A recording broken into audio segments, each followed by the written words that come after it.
This was already the 100th time this little girl had been reborn, but she did not feel happy at all. In her past 99 lives, because of her limitless magical power, she had either been forced to sacrifice herself for her family or to give up her life to save the world. And in the end, not a single damned life had allowed her to live past the fateful age of 20. She truly wanted to go mad, but she still had to accept this miserable fate. After observing and listening for a while, the female lead discovered that in this life, she had once again been born into nobility. Her mother cherished her in her arms, and the maids surrounded her, praising how adorable she was. It seemed like a perfect beginning, until someone rudely pushed open the door to the Duchess's bedroom. "Master, you have come? It is a beautiful baby girl." The maids all spoke one after another. The female lead narrowed her eyes. Was the master they were talking about her father in this life? Then, following their line of sight, she saw a tall figure and a handsome face that was as cold as ice.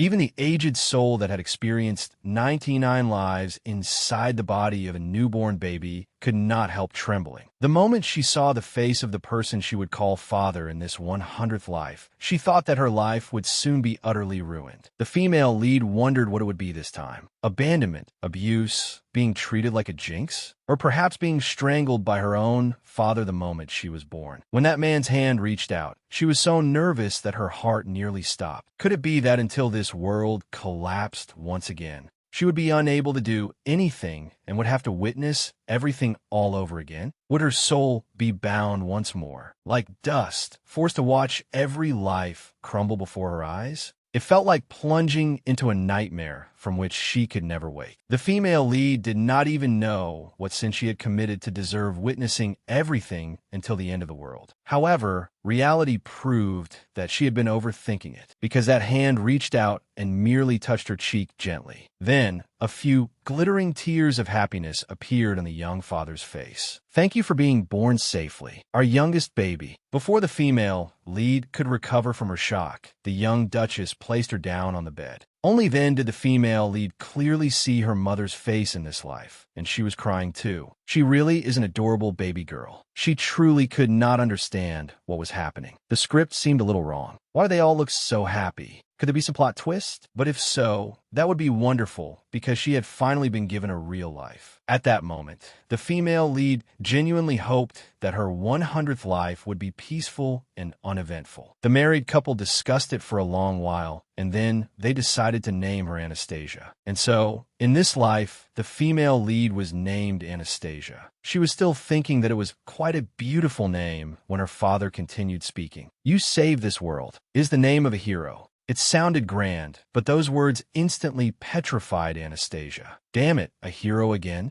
Every time, the name of a hero was mentioned, and every time, she had to live a terrible life. Just hearing that much was enough for Anastasia to know that in this life, she would once again be treated like a hero, and, in the end, she would be sacrificed again. She felt truly stupid for continuing to hope again and again. This life would definitely be even worse than her previous one. However, somehow, Anastasia spent the first month of her life in extraordinary peace, surrounded by her parents' love. She had mentally prepared herself to be declared a hero, but nothing happened at all. Even so, it was still far too early for Anastasia to relax, because just like in her previous life, people had said she was a child protected by God and had declared her a hero, then pretended to treat her well. And in the end, those very same people became afraid of her abilities and abused her. This time, Anastasia's parents had also named her after a hero, which made her certain that they would eventually force her to become a sacrifice too. Sigh. Anastasia sighed inwardly. She would have to protect herself again. There was no other way. As always, she did everything she could to scout out her surroundings. The woman with pitch black hair and red eyes was Anastasia's mother in this life. Because she was in the body of a newborn baby, every time her mother lulled her sleep, she would immediately fall into a deep slumber, even though she had warned herself to stay vigilant if she did not want to be secretly sacrificed while sleeping. Next, the man who looked like a wolf and had a huge body like a giant mountain, with pink hair, was her father in this life, and he was called the Duke. Contrary to his cold appearance, her father seemed to be obsessed with his children and often cooed over her in a voice so disturbing it could cause psychological trauma. Then there was the maid who was always beside the cradle. Although she always wore a gentle smile, with her sensitive and suspicious heart, Anastasia believed she was someone sent by her devilish parents to monitor her. As she was lost in thought, Anastasia suddenly heard loud shouting outside the door. It was her father. He seemed to be speaking with a doctor, and he was flying into a rage because of Anastasia. What exactly is wrong with my youngest baby? If she is not sick at all, then why does she neither cry nor smile? Anastasia thought it was something serious, but it turned out he was making such a fuss merely because she refused to cry. But the most serious issue was that this wild wolf-like father of hers seemed ready to take the doctor's head just because the man could not find a reason his daughter would not cry. Anastasia was terrified. She could not cause an innocent person to lose his life because of her when she had only been born a month ago. In her previous life, there had been people who did not want to hear her cry. That was why Anastasia had stopped crying, because there had once been a time when her parents had nearly killed her for it. But in this life, if her father wanted her to be a normal child, then she should live like a normal child for now. Your Grace, I have done my utmost. The young lady is completely healthy. Please trust me, even just this once. Outside the door, it seemed that the doctor had started crying before Anastasia did. His sobs made her feel terribly guilty. That guilt pushed Anastasia, making her begin crying loudly inside the cradle. The moment he heard that sound, her father finally stopped moving. A smile like flowers blooming in spring appeared on his face. He even threw his sword to the ground, and the young father hurried into the room to pick up his daughter. My darling, you finally cried. What a powerful and clear cry you have. Are you satisfied now? Anastasia thought inwardly, while secretly feeling worried. After all, up until now, bad omens had always come whenever she cried loudly. It was just that when she saw the happy expression of her father in this life, Anastasia genuinely doubted whether that would still be true in her current life. In order to seem as much like a child as possible, Anastasia continued crying, and like that, she was held in her father's arms. This peaceful moment was broken by the thudding sound of running in the corridor. Before long, a child with pink hair exactly like Anastasia's father appeared in the room with a sulky expression. Father, how disappointing. How could you leave Lara out? When Anastasia looked into those eyes, which seemed to contain arrows of resentment, goosebumps rose all over her. This was bad. Was this her elder sister in this life? Seeing this little elder sister, Anastasia felt as though all sorts of drama were about to come crashing down on her head. In all of her previous lives, her relationships with her siblings had never been good. And when she had first been reincarnated into this life, she had heard her parents say she was the youngest, so she knew there would be older siblings above her. But because of her experiences in past lives, instead of looking forward to seeing them, Anastasia felt even more anxious. Laurencia was very adorable, with fluffy pink hair, clear eyes, and chubby cheeks. Even so, she was still enough to frighten Anastasia pale. Just when she thought Laurencia was about to burst into tears, throw a tantrum, or even rush over to scratch her in a fight for favor, the little girl instead exclaimed, "Is this really my little sister? How can she be so cute?" If Anastasia had been able to speak, she definitely would have let out a loud, "Huh." Laurencia's reaction was completely different from the reactions of her blood siblings in her previous lives. Because the young Duke was holding Anastasia in his arms, he knelt on one knee, and Laurencia immediately pounced overexcitedly. Wow, Lara has such an adorable little sister. The little girl was even so excited that she gave her younger sister a nickname, Sa, just like her own nickname, Lara. Since she could not speak yet, Anastasia could only wave her arms and legs wildly to express that she hated this nickname very much. But who would have thought that her father would assume she liked the name Sa too? And so from that day on, fate decreed that Anastasia would grow up with a nickname she hated immensely. Father, then let's feed Sa pudding. Laurencia seemed extremely excited. I know how you feel, Laurencia, but Anastasia is still far too young. She cannot eat pudding, so it would be better if you ate it for her. The young Duke stroked his eldest daughter's head while coaxing her. But Sa will be sad if Lara eats alone, Laurencia replied with a pout. I was sick before and could only eat porridge, so I was very sad because I couldn't eat cold things. If Sa can't eat pudding now, then she'll be as sad as I was back then. Laurencia's serious manner as she said those words made Anastasia's heart pound. Was this little girl worried that she would feel sad? What was this warm feeling of family? Of course, no matter how earnestly Laurencia pleaded, the Duke could not let Anastasia eat pudding. So in the end, her little elder sister still ate the whole pudding. But because Laurencia felt guilty toward her little sister, she decided to make it up to her by giving her stuffed deer to her. Laurencia, are you sure? You cannot sleep without it. Their father seemed surprised. After all, Laurencia was only a child, and he had not expected her to be so generous toward her younger sister. Yes, Sasa is my little sister. Since I'm the elder sister, I'll lend it to her, Laurencia answered firmly. The little girl's angelic expression nearly made Anastasia lower her guard. No, the suffering of her previous lives reminded her that she absolutely must not trust these people. Her parents were the same, and her elder sister was the same. They were all merely pretending to be kind. To express her dissatisfaction, Anastasia began crying loudly. But the innocent Laurencia thought her little sister did not like her deer, so she tried another way to soothe her. Sasa, do you hate deer? Did you like rabbits or tigers? I'll give you anything, so don't cry anymore, okay? Although Laurencia was young, she was far more generous than Anastasia had imagined. After that, to cheer her little sister up, Laurencia even played peekaboo. That pretty face, that cuteness, finally made Anastasia's defensive line completely collapse. She could not hold back and burst into laughter. This was the first time Anastasia had laughed since being born.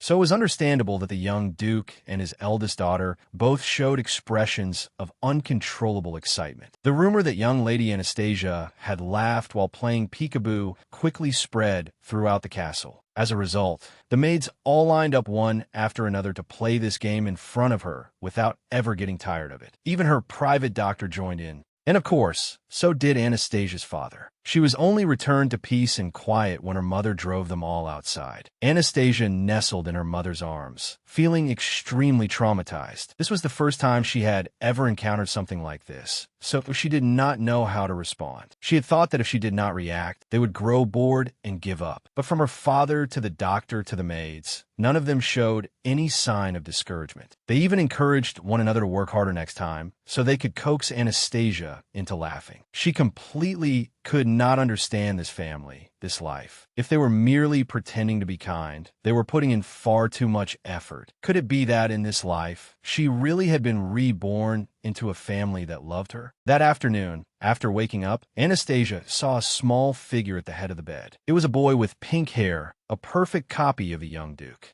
Anastasia immediately guessed that this was Damien, the older brother who was 5 years older than her. Although he was still young, the maids in the household all said that Damien already truly had the bearing of an heir to the dukedom. Because of that, he was always properly educated and busy. Yet this afternoon, he had suddenly appeared here. Of course, Anastasia also put this child on the blacklist of people she needed to guard against. Anastasia, what are you thinking about? Damien clung to her cradle and asked cheerfully, his smiling face exactly like that of a puppy. I'm thinking about how to survive, young man. If she could speak, Anastasia definitely would have said that. Looking at her serious little face, Damien could not help reaching out, poking her cheek once, and then remembering something. All right, I brought a gift. I wonder if you will like it. Although she heard that she was being given a gift, Anastasia did not look happy. Honestly, she found it strange that everyone in this castle kept trying to do something for her. The gift Damien brought was a stuffed tiger. Laurencia said that Anastasia looks very cute when she smiles. So I'll give you my stuffed tiger. We've been together ever since I was little, so we'll be lonely to be apart, but I'll give it to you.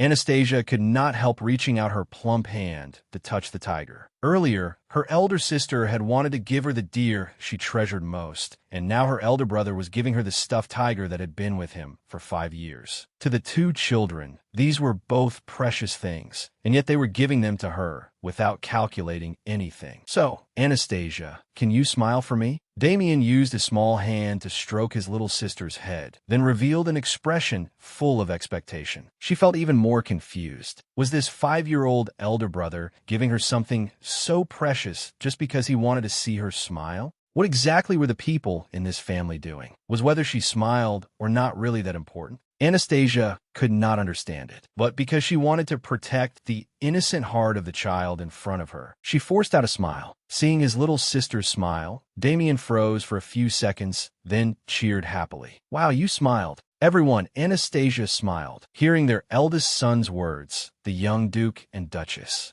Along with Laurencia, who had been eavesdropping outside the door, immediately rushed in. All of them looked happy when they saw their youngest daughter smiling. As for Anastasia, her feelings were extremely complicated. She had experienced many lifetimes and learned a lesson that she must always be on guard against everything, especially in difficult circumstances. Because of that, ever since reincarnating, Anastasia had always kept that stern little expression and remained wary of this family. However, in this moment, she truly had a little hope that her 100th life would be a miracle for her. Although she had been disappointed many times before, Anastasia now still hoped that these people would not turn their backs on her. And here, she would have a happy life. Her peaceful life continued like that for several months. Every day, Anastasia lived surrounded by overflowing love. Her parents, brother, sister, and the servants never stopped praising how adorable she was. Her mother even paid 4 times the wages to the people who made Anastasia's clothes, simply because she looked so pretty when wearing them. Anastasia still could not get used to this atmosphere. Today, the castle was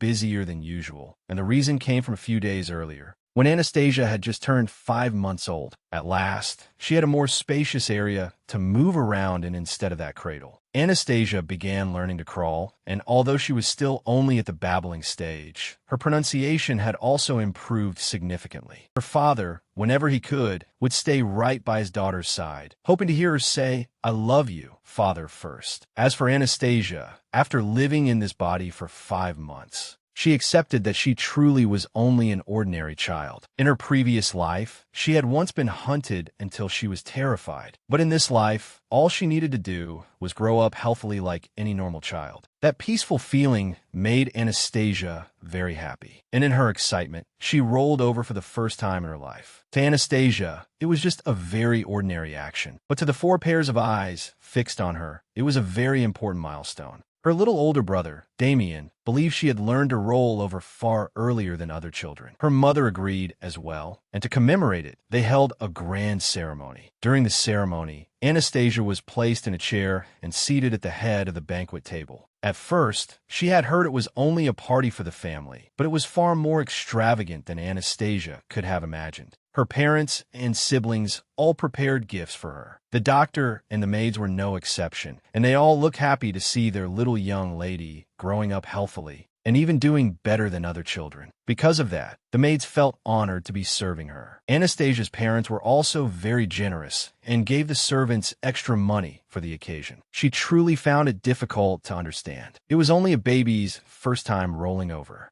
Wasn't making such a fuss over it a bit too much? Everyone here was so affectionate that, even after 5 months, she still found it strange. After the party came the fireworks display. Baby Anastasia's parents went out onto the balcony to witness the brilliant show of lights celebrating the day she learned to roll over. At that moment, her mother, her face filled with happiness, said, "Anastasia, in the future, just keep living healthily and growing up like this, all right?" How strange. They did not need her to be obedient, nor did they need her to succeed. They only needed her to be healthy and grow up. That simple wish did not seem to suit a ducal family at all. The next day, after the party ended, the castle became rather quiet again. After yesterday's party, the servants' year-end holiday had begun. They were all reluctant to say goodbye to their little young lady. Only one young maid had signed up to work temporarily during the holiday. And at that moment, she was dozing beside the doorway. Anastasia guessed that the girl was only just in puberty. After all, a child needed good sleep to grow up healthily. Perhaps because it was the end of the year, everyone was quite busy. Her parents had left the estate early in the morning. Her brother had an important lesson,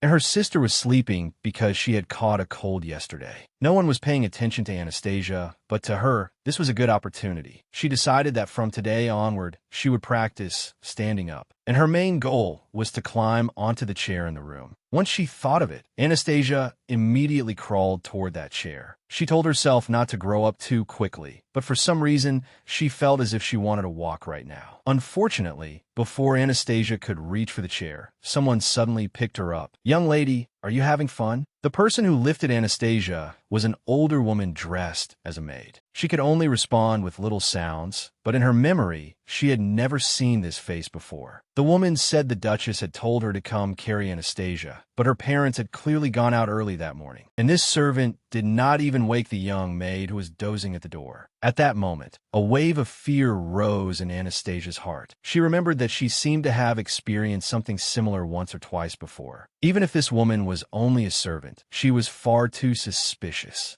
And so, by natural reflex, Anastasia began to cry loudly. It was a close call. She had guessed the worst-case scenario correctly, because immediately afterward, a handkerchief soaked in sleeping drugs was pressed down over her. "I will take good care of you, young lady, so please sleep for a little while." That was the last thing Anastasia heard before losing consciousness. That peaceful feeling had made Anastasia lower her guard far too much, and in the end, she had been targeted by bad people. Anastasia gradually woke up because of an unpleasant shaking sensation. What entered her vision was the face of a completely unfamiliar man. He was holding her and running at full speed. The Duke's castle was already quite a distance behind them. It was clear. Anastasia realized that she had been kidnapped. She could only silently blame herself. For these past 5 months, she had lived surrounded by too much love, and as a result, she had carelessly let down her guard. Anastasia tried to remain calm and hoped this was only an ordinary child kidnapping. But if these bad people wanted to take her life, then what would happen? Her soul would be trapped alone again, forced to witness everything until the world perished. Having been reborn in this life for less than half a year, Anastasia naturally did not want that terrible future to happen. She would rather grow up and become a sacrifice than die when she was only a 5-month-old baby. But what should she do now? That was the question Anastasia struggled with the most. Should she simply let the kidnappers take her away instead of using her power? But when she imagined her parents and siblings at home crying themselves sick because she had been kidnapped, she felt a little pained. The time she had spent with this family had truly made her attached to them, and Anastasia did not want them to worry. However, her plan to follow the kidnappers to their hideout was ruined. From the direction opposite the kidnapper, an arrow suddenly tore through the air and flew toward him. The arrow sank into his left thigh, making him stagger and fall backward, but his arms still held Anastasia tightly. What was that? The kidnapper wondered as he clenched his teeth and endured the pain. "Shut your mouth." Another voice, full of steel, rang out, but Anastasia recognized that it was the voice of a child. She opened her eyes in confusion and discovered that standing before her now was a child with blonde hair, with arrogant and fierce eyes. Most importantly, even though he was only a child, he was standing boldly with his sword pointed at the kidnapper. "What do you think you're doing?" That child continued questioning him. "The little young lady in your arms became engaged to me today, and you intend to kidnap my fiancé?" Both Anastasia and the kidnapper were bewildered by this boy. She was bewildered because she had no idea when she had become his fiancé. Meanwhile, the kidnapper was bewildered because the one who had attacked him was actually a child. "Don't get in my way," he roared, while enduring the pain and pulling out the arrow lodged in his thigh. But at that moment, the soldiers had also caught up from behind. The kidnapping plan had been discovered, and the soldiers had arrived faster than the kidnapper had expected. He decided to ignore the blonde boy and continued running headlong. But the boy was determined to keep close behind him no matter what. And surprisingly, even though he was only a little boy, his speed was very close to that of the adult kidnapper. "If you don't want to lose something, obediently hand that child over to me." The threat came from the mouth of a child only about 5 or 6 years old, but it carried tremendous force. "Brat, stop chasing me. I was forced into this by circumstances too," the kidnapper roared. But the boy had absolutely no intention of stopping. "Stop making your ridiculous excuses. This ends here." Anastasia was a little overwhelmed. From his appearance, this boy seemed to be about the same age as her brother Damien, but the way he spoke was extremely decisive and cold. Moreover, his sword-holding posture was also very stable, not like a child's at all. On top of that, she discovered that this person had magical power, and it was even quite strong. Just whose child was he, to possess swordsmanship and magic this powerful? After keeping close behind the kidnapper, this child even timed his move perfectly and swung his sword. In an instant, the kidnapper was knocked down. Anastasia, still in his arms, turned pale with fear. This was bad. She was going to fall. She had no choice but to use magic to protect herself. However, before Anastasia could act, she fell into another gentle pair of arms. She was so frightened that her eyes were squeezed shut, and only after a long while did she dare to open them slightly. The blonde boy was holding her tightly, his expression worried. "Baby, are you all right? You must have been startled. Does anything hurt? If you're not crying like this, does that mean you're all right?" Of course, Anastasia was fine. The situation just now had simply been too sudden. As for the blonde boy, he seemed completely focused on her, so he did not notice that the kidnapper was slowly getting back up. That was understandable. After all, he was still only a child. No matter how good his technique was, it was hard to avoid a moment of carelessness. At that moment, Anastasia had no choice but to act. Even though she was in the body of a baby, she could still barely use her magic. And so, before the kidnapper could touch the boy, Anastasia struck him down. Seeing this, the boy looked extremely confused. What was that? I had not even done anything yet, but he collapsed. Although she had saved this child's life, Anastasia's own condition was not very good. After using magic, her lungs felt as if they were about to burst. Just as she had feared, she would have to be very careful when using power with this tiny body from now on. Seeing her face turn bright red, the boy became terribly flustered. "Oh, baby, were you scared? Or have you caught a cold?" After that, he hurriedly took off his cloak, draped it over Anastasia, and comforted her. "It's all right. You'll warm up soon." Anastasia felt warmth spreading over her. Her eyelids grew heavy, and she only wanted to sleep right now. At that moment, the soldiers and servants finally found them, and the kidnapper was subdued as well. Even Damien had arrived. Seeing his younger sister's condition, he could not suppress his trembling. "Anastasia, wake up. Your brother is here." When the kidnapper saw the young duke, he began to struggle. "My lord, please spare my life. This is only a misunderstanding. I can explain." At that moment, an expression Anastasia had never had the chance to witness before appeared on Damien's face. He ordered the servants, "Drag him away. Until my father returns, interrogate him thoroughly." Anastasia did not know how much time passed before she woke up. She vaguely saw the worried faces of her parents. After their daughter opened her eyes, they frantically called for the doctor to examine her. "My dear child, you must have been so frightened, weren't you? I wish I had been by your side then." But His Majesty had given an order. The young duke seemed to blame himself deeply. Of course, Anastasia did not blame him. After all, her father was a duke. How could he possibly ignore the emperor's summons? Besides, she was not injured. The reason she had lost consciousness like this was only because she had overused her power. However, Anastasia's parents naturally did not know that, so they looked extremely guilty and kept apologizing to her. In order to comfort the young duchess,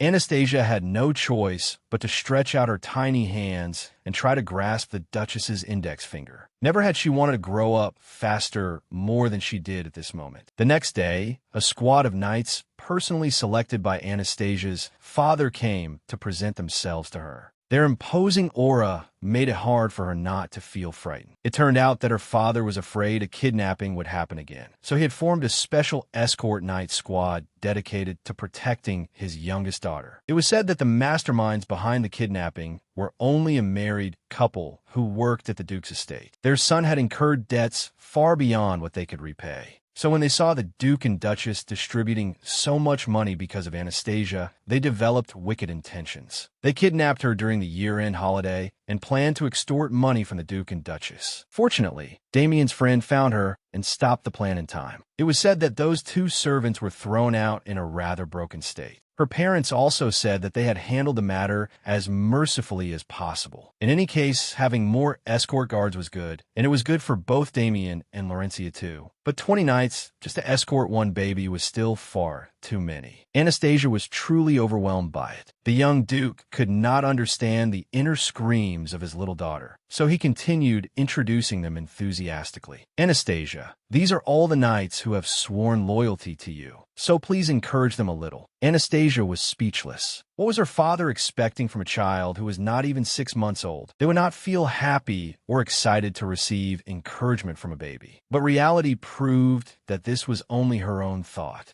because those 20 knights all looked very expectant. This atmosphere left Anastasia with no choice but to obey her father, and so she reluctantly babbled a few sounds. Ooh, oh, ah, eh. It meant, yes, please take care of me. They were only a baby's unclear babbling sounds, but they made the knights look as if they had been filled with a ton of energy. They shouted in unison, "We will do our utmost, young lady. We hope we will get along well with you." A month had passed since the night squad was established. The number of servants in Anastasia's room had increased considerably. 2 people were always assigned to stand guard outside her door. Because her body had grown a little and her power had also become stronger, Anastasia could easily read their movements. But in any case, she was still only nearly 7 months old. Gaining access to information would probably only become truly easy after her first birthday. From time to time, Anastasia still thought about that kidnapping. On the day she was kidnapped, her father and mother had gone out early with unpleasant expressions, even though they rarely left the house together at the same time. Of course, that kidnapping had been purely for money. But Anastasia also guessed that her family did not lack hostile forces. After all, what reason would they have to deploy such excessive protection merely for a child living in the estate? Out of curiosity, Anastasia even wanted to use a little of her power to investigate. But when she thought of how she might become sick and develop a high fever again, and how her parents would once more wash their faces with tears, she felt it would be better to let it go. Still, a life this peaceful made Anastasia feel terribly stifled. After all, she had been born as someone meant to stop the world's decline in every life. How could she sit idly by and do nothing?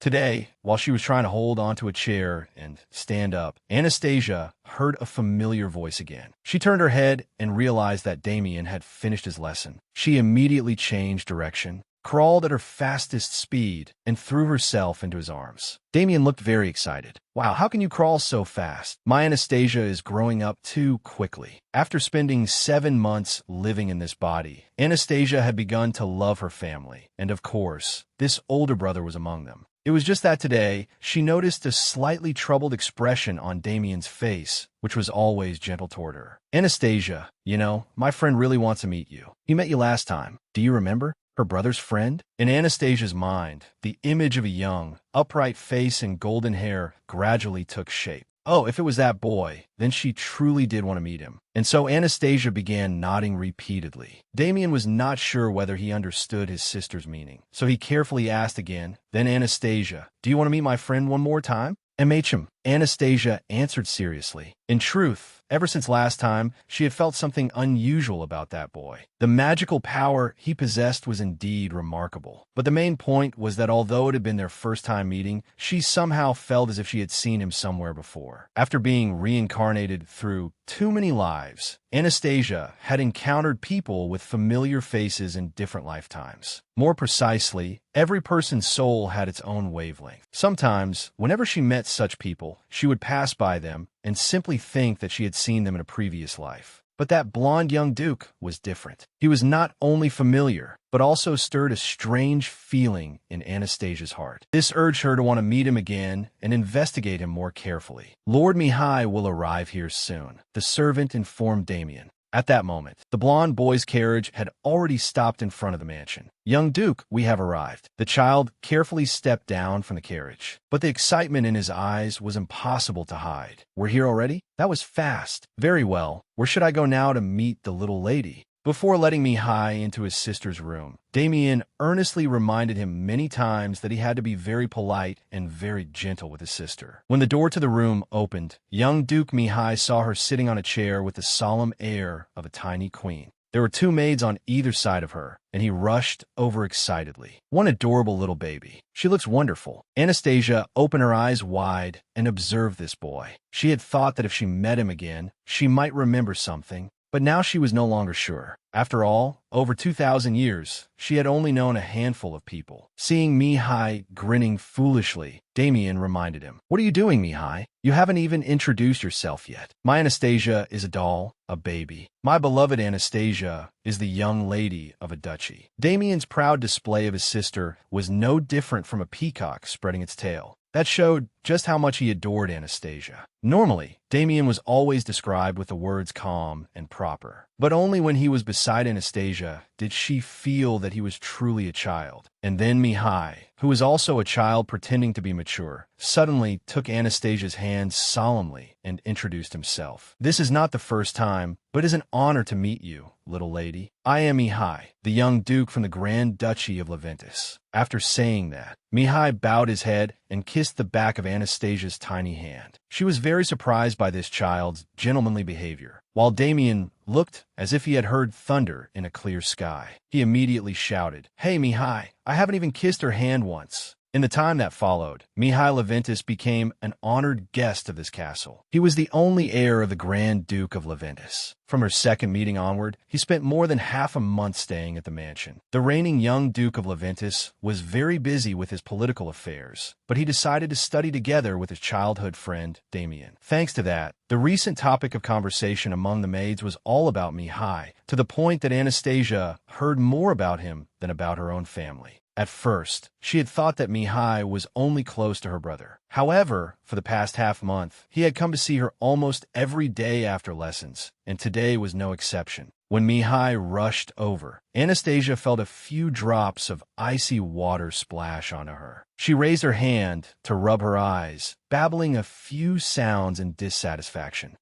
Saw thee. Did water splash on you? I was coming to pay my respects to the little lady, so I bathed a little beforehand." Goodness, Anastasia inwardly sighed. How considerate. Mihai did not look like a 6-year-old child at all. Just like on the previous days, today he brought another gift, a very large, high-quality ruby. She could not remember exactly when Mihai's gift offensive had begun. Anastasia only knew that it had started after Mihai heard the maids say that not everyone could see the little lady smile. After that day, he began bringing things he thought were good, from teddy bears to gold and silver, jewelry, and gemstones, but none of them worked. "It's useless." Anastasia only smiles at her brother Rian. Damien said proudly, "Me too. I've made her smile many times." Laurencia also chimed in, and so, thanks to the challenge from Anastasia's older siblings, Mihai became even more competitive. The frequency of his gifts increased, and the value of the gifts steadily rose as well. She could only sigh deeply, unable to understand what he was thinking, bringing something like this as a gift for a baby. "Are you sighing?" Mihai asked in surprise. Anastasia was too lazy to pay attention to him. She only wanted to quickly improve her ability to walk and her babbling speech. This was already the 100th time she had been a baby, but this time her development seemed slower than ever, and it had limited Anastasia's ability to use magic. So she was very anxious. As Anastasia was reaching out to hold onto a nearby chair to stand up, Mihai suddenly put the ruby into the hood of her coat. The weight of the stone made Anastasia fall backward.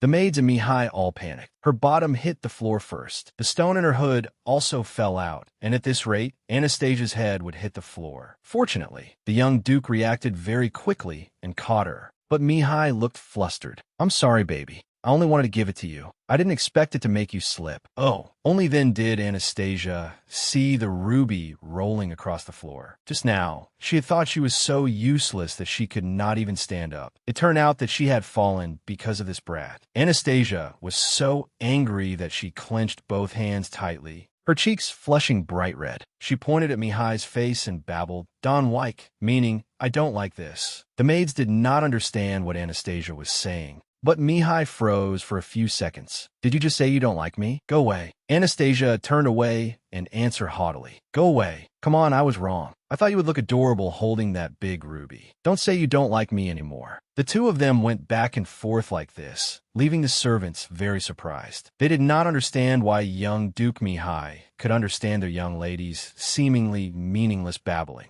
And this made Anastasia even more annoyed, because this person could understand the babbling sentences that her own family had tried so hard and still failed to understand. Seeing Anastasia fall silent, Mihai changed methods to coax her. "Baby, do you want to practice walking? Let me help you." "Don't want." Anastasia replied. "You said you don't want to, but baby, you're really good at talking. How can you speak so well when you're only 7 months old? Still, I really can help you learn to walk. I could already walk when I was only half a year old." Mihai deliberately emphasized the words half a year, and this really worked on Anastasia. She felt as though she had been struck. While she was 7 months old and still could not stand steadily, Mihai had already been able to walk at half a year old. Seeing that he seemed to have coaxed the baby, Mihai continued rambling about how good he was at this, and in the end, Anastasia gave in. When Mihai held out his hand, she took it, while telling herself that she was only accepting this person's help because she needed to grow faster. That was all. The maids were extremely surprised and could not stop exclaiming when they saw the little lady stand up on her own 2 legs. Of course, still with Mihai's help. But the truth was that she was standing steadily. Even Anastasia herself was surprised to find that she could stand so steadily. Wasn't I right? I said I could help you stand. Mihai was extremely pleased. Since you can stand now, perhaps you can walk too.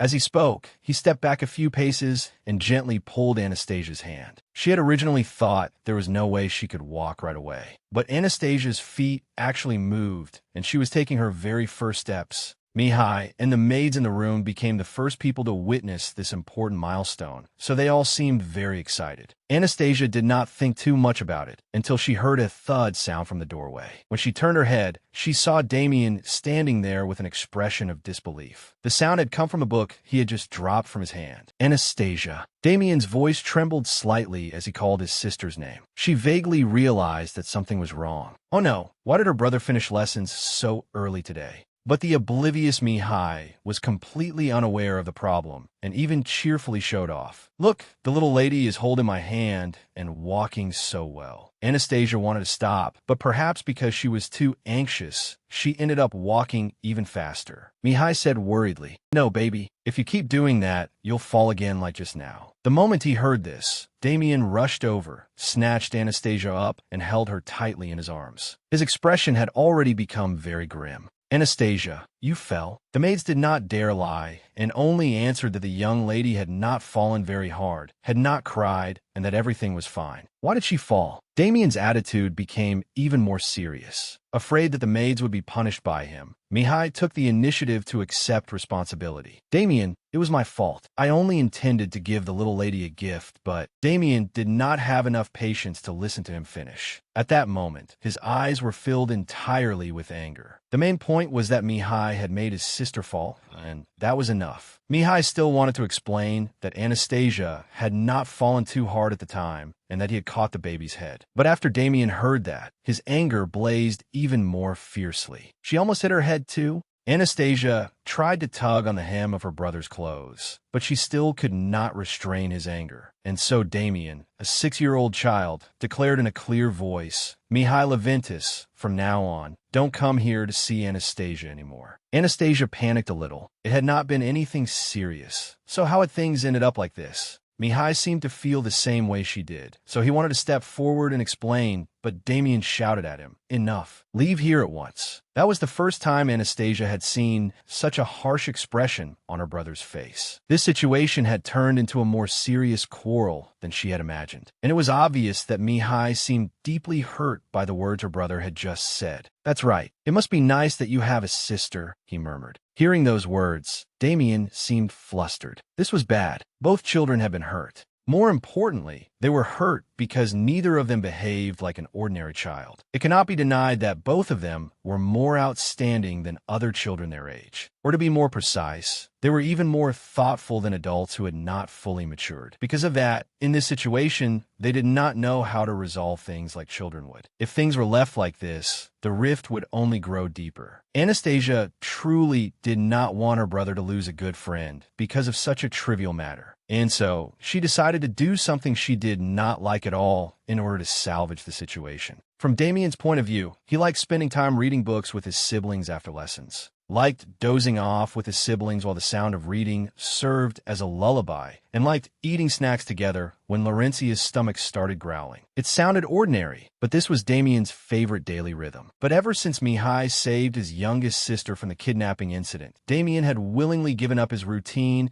and handed over his time with Anastasia to his friend. From Mihai's point of view, His only family member was his grandfather, who was always busy with political affairs. Mihai thought babies were very cute, but he did not know how to behave around them. He was only a 6-year-old child skilled with swords, and his jokes had never carried any ill intent. And from Anastasia's point of view, she could conclude that everything was her fault. After all, her babbling that only Mihai could understand was also the root of the problem. The truth was that she had called Mihai's name before she knew how to call for her parents, Laurencia or Damien. They had been very sad, so sad that they had called her name for an entire day. And today, Anastasia's first steps had also been in the hands of an outsider like Mihai, not a member of her family. So it was understandable that Damien acted that way out of sadness. In short, Anastasia felt that she was the one most to blame. Therefore, when she saw the situation reaching its climax, she started to cry. Anastasia rarely cried and rarely smiled, so when she wailed like that, everything else became less important. Anastasia cried while babbling, but Damien did not understand what she was saying. With no other choice, he had to seek help from Mihai, because somehow only he understood the baby's words. The baby said it's scary and she doesn't like it, Mihai answered in confusion. And so both of these 6-year-old boys turned to apologize to Anastasia together. But that was not what she wanted. What she wanted was for them to make up with each other. So Anastasia grabbed the front of her brother's shirt and then pointed toward Mihai. The two children faced each other, and the atmosphere became even more awkward. In the end, Mihai spoke first. "I'm sorry for putting your beloved sister in danger." Since Mihai had spoken first, it became easier for Damien to open his mouth too. "Me too. I'm sorry for telling you not to come here anymore. I did that because I was jealous, because you were able to become close to my own little sister." "Hey, Damien," Mihai said awkwardly, scratching his head as he continued. "I don't know much about how to treat babies, because I don't have any younger siblings. So could you teach me more? I'll do what you say, because you seem more familiar with the little lady. And if you say I'm not allowed to touch the little lady without permission, I'll follow that too." Mihai was extremely sincere. In truth, he was also just a boy and had never thought that his joke would be dangerous to that extent. As for Damien, being a generous person, he could not continue being angry at his close friend in this situation. "All right, since you asked." And so the two children shook hands and made peace through Anastasia's exhausting mental efforts. Both of them felt relieved, and she was also happy because, whether it was her brother or his close friend, they were both honest children. But because she had accidentally cried too much just now, Anastasia's eyelids were now very heavy. Sleepiness came very quickly, and all she remembered was that both Damien and Mihai wished her good night before she shut her eyes tightly. However, although she had already dozed off in her brother's arms, she suddenly woke up in some unfamiliar place. It was pitch black all around, and there was only the sound of water dripping. Anastasia guessed that she was in a dream, but she did not know how to wake up. Then suddenly, she heard a cry for help. Anastasia turned her head and saw a cocoon wrapped tightly in cloth, with many chains fastened around the outside. The desperate cry for help came from that strange object. Her consciousness was very hazy, while her body moved on its own,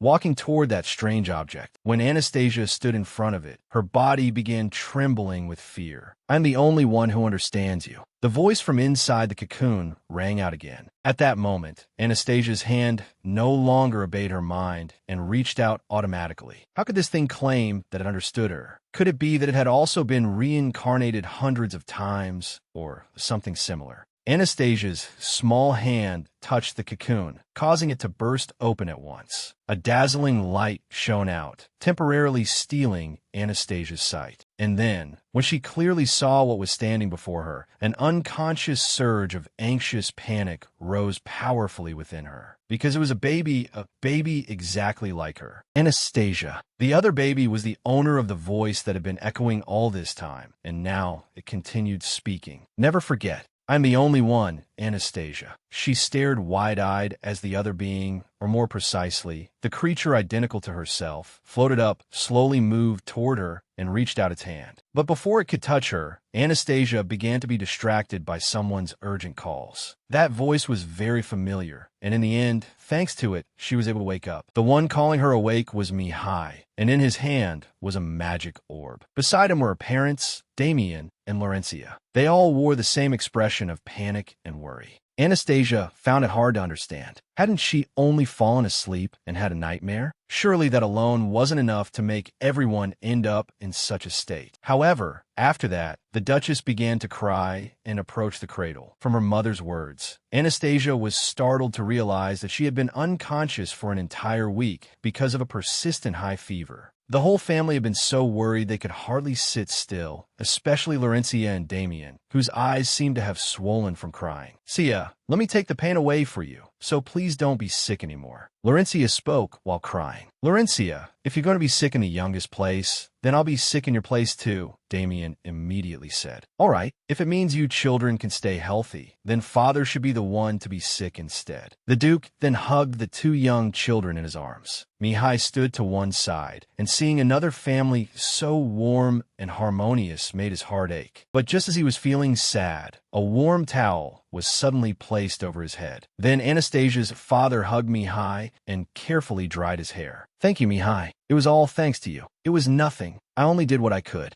At times like this, there's no need to deny it, Mihai. While Anastasia was ill, you traveled all the way to the Grand Duke and brought him here. So that was why Mihai had made that wish to himself. It seemed that Anastasia had been struck by a curse from an unknown force. Everyone had been shocked when the Grand Duke diagnosed the illness. And thanks to Mihai bringing the medicine, she had been able to wake up safely. For that reason, the entire Grand Duke's family was deeply grateful to the child. Anastasia babbled as she listened to them talk, and it seemed she was beginning to see Mihai in a different light. The Grand Duke's residence was truly far away. For him to travel there alone was not at all like something a 6-year-old child would do. In any case, Anastasia owed Mihai yet another debt for saving her life. However, there was still one thing that bothered her. It was the curse her parents had just mentioned. She had lived through 100 lives, so she had thought she was practically immune to filthy things like that. Yet not only had she been dragged into a nightmare, someone had even dared to steal the power stored inside her body. As expected, even after being reincarnated into her 100th life, there was no way things could remain peaceful. The warmth of this situation had almost made her forget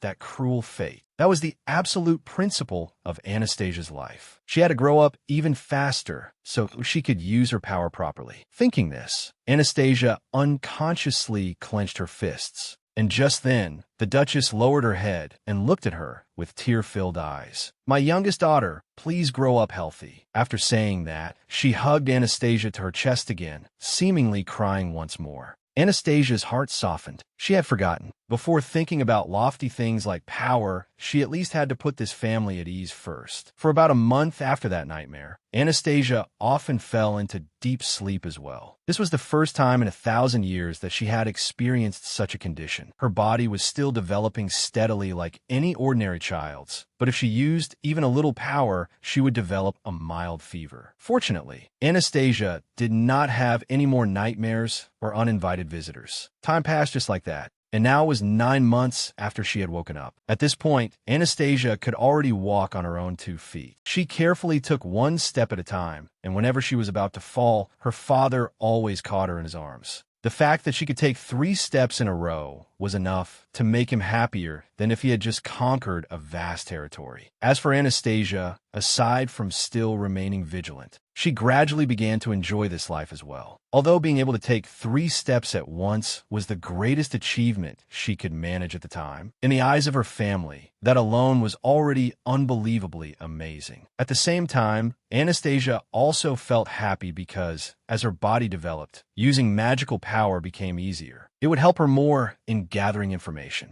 Thanks to that, Anastasia learned that a festival would be held in April and that young Duke Mihai was scheduled to visit. Anastasia even eavesdropped on her older brother Damien's lessons and learned more about the titles and history of this family. And so, only 9 months after waking up did she finally learn that her family name was Enderblank. Anastasia had originally been anxious because she could not grow up quickly, but now that she had gathered more information, she felt relieved. Well then, Duke Enderblank suddenly became serious. "Our youngest can walk now. Have you all been training diligently?" He said those words to the members of the Night Order. But Anastasia could not find any connection between her being able to walk and whether the knights were training or not. And yet those people seemed extremely tense. Though we are nothing compared to the little lady, we have also been working very hard. We will certainly strive even harder so we do not fall behind the little lady." Anastasia was speechless again. Why were they using a child like Anastasia as their standard to strive toward? I heard that during the last promotion from Count to Grand Duke, someone fell behind. Duke Enderblink's voice still sounded very grave. Now that spring has arrived, I suppose it is time to inspect the knight's skills after so long. As soon as he thought it, he acted. And so Anastasia's father decided that a martial tournament would be held during the April festival, requiring all the knights in the castle to be prepared. Most importantly, the main character of that April festival was none other than Anastasia. Anastasia will probably be very happy to know who she resembles. My wife once said she wanted another child who looked like me. Under the soft light of the luxurious room, Thutla stroked the finely embroidered floral fabric. Her gaze was gentle, tinged with nostalgia. All right, her voice was soft yet decisive. Let the child wear a yellow dress at the martial tournament. At this age, bright yellow looks very charming. Seeing that the Duchess had made her decision, the maids hurried to praise it. How refined you are. She will look as adorable as a chick. Oh my, I was thinking she would look like a forsythia flower. The dressmaker, who had been silently listening all along, suddenly cut in enthusiastically. Please do not worry, Your Grace. I will prepare a dress that is both as beautiful as a forsythia flower and as adorable as a chick for you to see. Thutla looked at the dressmaker. Can you truly do that? Then do your best. She smiled brightly and pointed toward the pile of vivid floral fabrics neatly placed on the chair. Her voice was full of determination. Our youngest still has too few dresses. Since we have the opportunity, should we have several more made? The sudden workload made the dressmaker both delighted and covered in sweat. She stammered, "Pardon?" She stood frozen before the shimmering fabrics. Thutla remained calm. Absolutely beautiful dresses. A radiant smile bloomed on her face, her eyes sparkling with confidence. Thutla spoke gently. "You can do it, can't you?" The festive atmosphere gradually spread throughout the mansion as news of the martial tournament was officially announced. Preparation for the festival grew even livelier because of the sudden announcement that the martial tournament would be held. On the training grounds, two knights burned with fighting spirit, their hands raised high in determination. Kawayan shouted loudly, "I will definitely win." Genevieve was no less enthusiastic. "I have swung my sword 3,000 times every day to prepare for that competition." Little lady, because the knights had volunteered to train day and night, they ended up making themselves ill and behaving strangely. Anastasia was completely helpless in the face of their passionate thoughts. In a room filled with gentle sunlight, the maids sat gathered around embroidery frames, their cheeks flushed from their secret conversations. One maid hesitated. "What should I embroider now?" The person beside her smiled faintly and answered softly, "I'm planning to embroider flowers in the name of the knight who said last time that he liked me." The atmosphere instantly became sweet. One by one, they began to confess their first fluttering feelings, the maids' cheeks turning pink as they spoke of love. Love was probably something truly beautiful, making everyone happy and filling the entire mansion with laughter. And perhaps, since spring had arrived and the days were auspicious, everyone looked very happy. Time continued to pass, and by mid-April, the people flocked excitedly to the ducal mansion to attend the festival. Today was not only the spring festival, but also the day of the martial tournament. Inside the mansion, the atmosphere was completely different. A maid was carefully feeding young Lady Anastasia, one spoonful at a time. Little lady say, "Ah." Suddenly, a few drops of food fell, nearly staining young Lady Anastasia's yellow dress. The maid panicked. "Oh no!" But before they could fall, another maid quickly reached out and caught them, making everyone hold their breath. The atmosphere in the dining room suddenly grew as tense as a taut string. An older servant pointed sternly and scolded, "Today is an important day. I reminded you again and again that you must be extremely careful." The young maid bowed her head timidly. "I'm sorry, I'm very sorry." The scolding voice became harsher. What would we do if it had stained the dress? This is the dress the Duchess specially ordered for today. Pull yourself together. Anastasia's yellow dress received many compliments from the Duchess and the maids alike. She looks so adorable. She really is our precious girl. As expected, from the first time I met the young lady, I have not been able to stop marveling at her cuteness. The yellow makes the child look even cuter. The Duchess had personally ordered it. Fetla was very satisfied with her daughter's dress. Excellent. I will pay you double. The dressmaker was so moved she nearly cried, clasping her hands tightly as she shouted, "Thank you, Your Grace." Meanwhile, the two maids were still arguing. If you stay in the young lady's clothes, then you and I may be thrown out today. Anastasia silently watched the two of them worrying and thought to herself, but that didn't happen anyway. The maid sobbed, "I'm sorry." Anastasia stared blankly. Why is everyone acting so strange today? Not wanting to see them argue anymore, she waved her hand and babbled. The young servant froze. Is the young lady comforting me? Seeing Anastasia wave at her, the maid was so moved that she covered her face, her eyes sparkling as if glowing. As expected, our little lady is truly kind. I wonder who her partner will be today. I'm so jealous. Who could it be? The older servant turned back and interrupted them. He will arrive soon. Go clean up at once. Anastasia's face went blank. So, my partner is the reason you caused this commotion? Everyone's eyes turned toward the door that had just shifted slightly. A maid's voice rang out from the hallway, full of excitement. Young Master Damien, or perhaps, oh my, it seems the little lady's partner has arrived. Yes, please come in. Young Master Mihai, with his blonde hair, walked in. Anastasia looked at the opening door and sighed. Often a bad luck. Her expression was extremely calm, but weary in situations like this. Anastasia let out an incomprehensible sigh.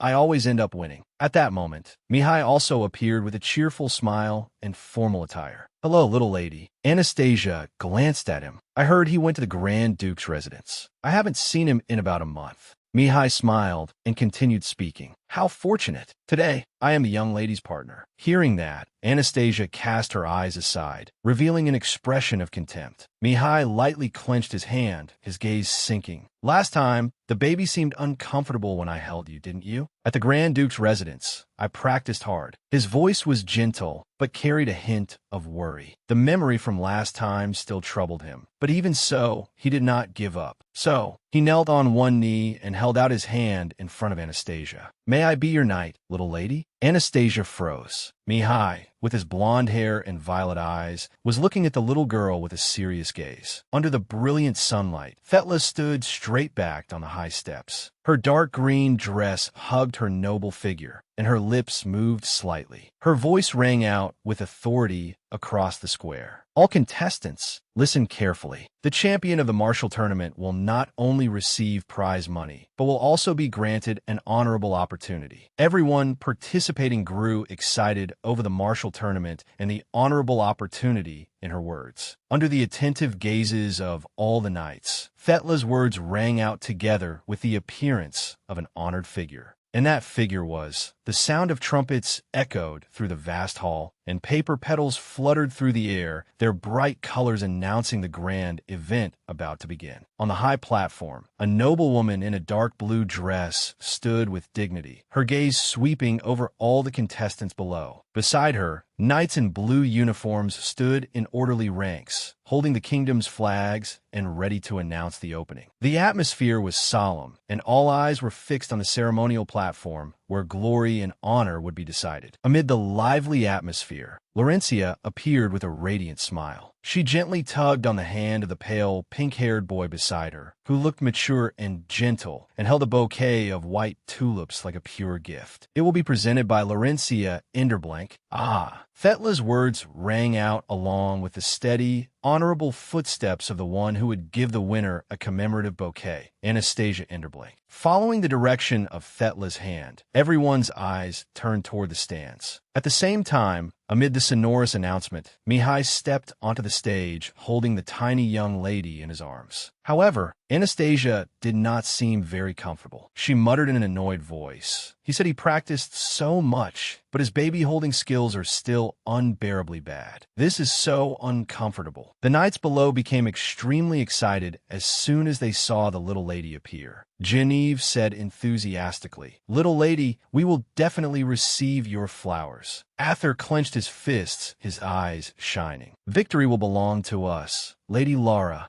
Lancelot looked clearly helpless. "Ahem, do not worry. We will bring the flowers back for you, young Master Damien." At that moment, Thetla walked over to the four children, gently stroked Laurentia's head, and asked, "Now then, would you like to say a few words to encourage the knights?" Laurentia, wearing a pretty pink dress, smiled and waved. "Lara hopes everyone will do their best." Damien also smiled. "I believe in your promise of victory. I hope you will not disappoint me." Thetla turned to Anastasia, her voice gentle. Next is, Anastasia was startled. "Me too." A heavy sigh rang out in her mind. What can a 10-month-old baby even do? I can only babble. Mihai, who was holding her, seemed to hear all her silent complaints and laughed softly. "Do not worry, little lady. I will interpret for you." Anastasia was helpless. That is not the problem. However, when she saw the knights' faces shining like stars and their expectant gazes, the fragile line of defense in her heart suddenly collapsed, leaving her with no way to resist. With no path of retreat, Anastasia waved toward the stands and babbled a few times. Mihai beside her immediately interpreted. Did everyone hear carefully what the young lady said? The young lady wants everyone to win. A chorus of shouts rang out. "Yes, we will definitely do our best." Amid the cheers, Anastasia let out a sigh. This is exhausting. Before she could relax, Mihai lowered his head and spoke quietly. "Little lady." He held her tightly and asked, "Is there anything you want to say to me?" Anastasia froze. Mihai smiled and explained, "Because I am participating too." Anastasia was surprised. "You are?" An image immediately appeared in her mind of Mihai among the tall knights. Is he planning to charge in and play with those huge knights? Remembering the kidnapping incident from last time, she had to admit that his skills were much better than those of many knights here. But how could the difference in physique and size be ignored? She wondered if he would get hurt. He was only a 6-year-old child. While Anastasia was still worrying, Mihai acted spoiled. "You will not support me? If you cheer for me, I am sure I will win." Anastasia let out a tired sigh. Anastasia's small hands suddenly grabbed Mihai's and tugged. "You do not know how fast they are." She looked at him with big round eyes and said in a babbling voice, "Don't get hurt." Mihai burst into laughter and automatically interpreted, "Don't get hurt. Weren't you supposed to talk about winning?" Hearing that, Anastasia gave him a contemptuous look. Seeing that expression, Mihai could not help laughing out loud. He set Anastasia down on the ground. He patted his chest and declared confidently, "I must work hard to show you just how cool I am." His golden hair sparkled as Mihai smiled and spoke with determination. "It is almost time, so I must go now, but I will come back. By the way, little lady, I will be very cool if I win, won't I?" Anastasia stared blankly at that smile. She did not answer and turned her face away, pretending not to have heard. Seeing that, Mihai laughed. The young lady is pretending not to hear again. Anastasia thought to herself, "I can't believe you remembered that I once said the word cool was reserved only for my brother." When Damien happened to pass by, she immediately raised her head and exclaimed, "Brother, cool. I'm cool." Mihai pointed at himself. "Me?" Anastasia denied it. No, children really were competitive. The sound of the loudspeaker cut through her thoughts. "Now, our tournament is about to begin." At the host's voice, Anastasia immediately turned her gaze toward the stage as well. It looked like it was about to start. Where was her father? The host had disappeared without a trace. Suddenly, a voice called out, "Laurentia!" Anastasia. Anastasia froze. Why was father's voice coming from down in the arena? At the same time, Duke Interblank's waving arm and dazzling aura came into view. Dressed in his knightly attire, with a wooden sword at his waist, he waved at his two daughters and declared that their father would definitely win the flowers. Anastasia was left completely open-mouthed and speechless at the situation. This was exactly like a match between oversized children. Duke Interblank stood below the stage, waving excitedly. "My beloved children, are you watching?" The Duchess, standing in the spectator stands, was helpless as well. Honestly, your father. It's dangerous to stand there. Anastasia, in Damien's arms, wrinkled her tiny face slightly and thought, Father, in front of this family, you don't look cool at all. You look like an immature troublemaker. Soon after, the servants arranged chairs in the shade specially for Duke Enderblank's family. Laurencia sat down in her chair and waved, cheering loudly. Father, you're the best. Lara will cheer for you with all her might. Seeing that, Duke Enderblank grew even more excited and kept blowing kisses toward his children. As expected of my daughter, just wait a little. Anastasia was quite comfortable in her brother Damien's arms. Father's participation really is a little strange, but I'm curious about the match. Judging from the Knights' reactions and the way Father treats them, Father must have incredible skill, but it's still hard to imagine. Below the stage, Duke Enderblank raised both hands, his face beaming. My youngest baby. The flag fluttered in the wind, the signal rang out, and the referee announced the match begins. Everyone's eyes gathered on the arena, where Duke Enderblank and Kwan's first match was taking place. The two of them faced each other, each equipped with an identical wooden sword.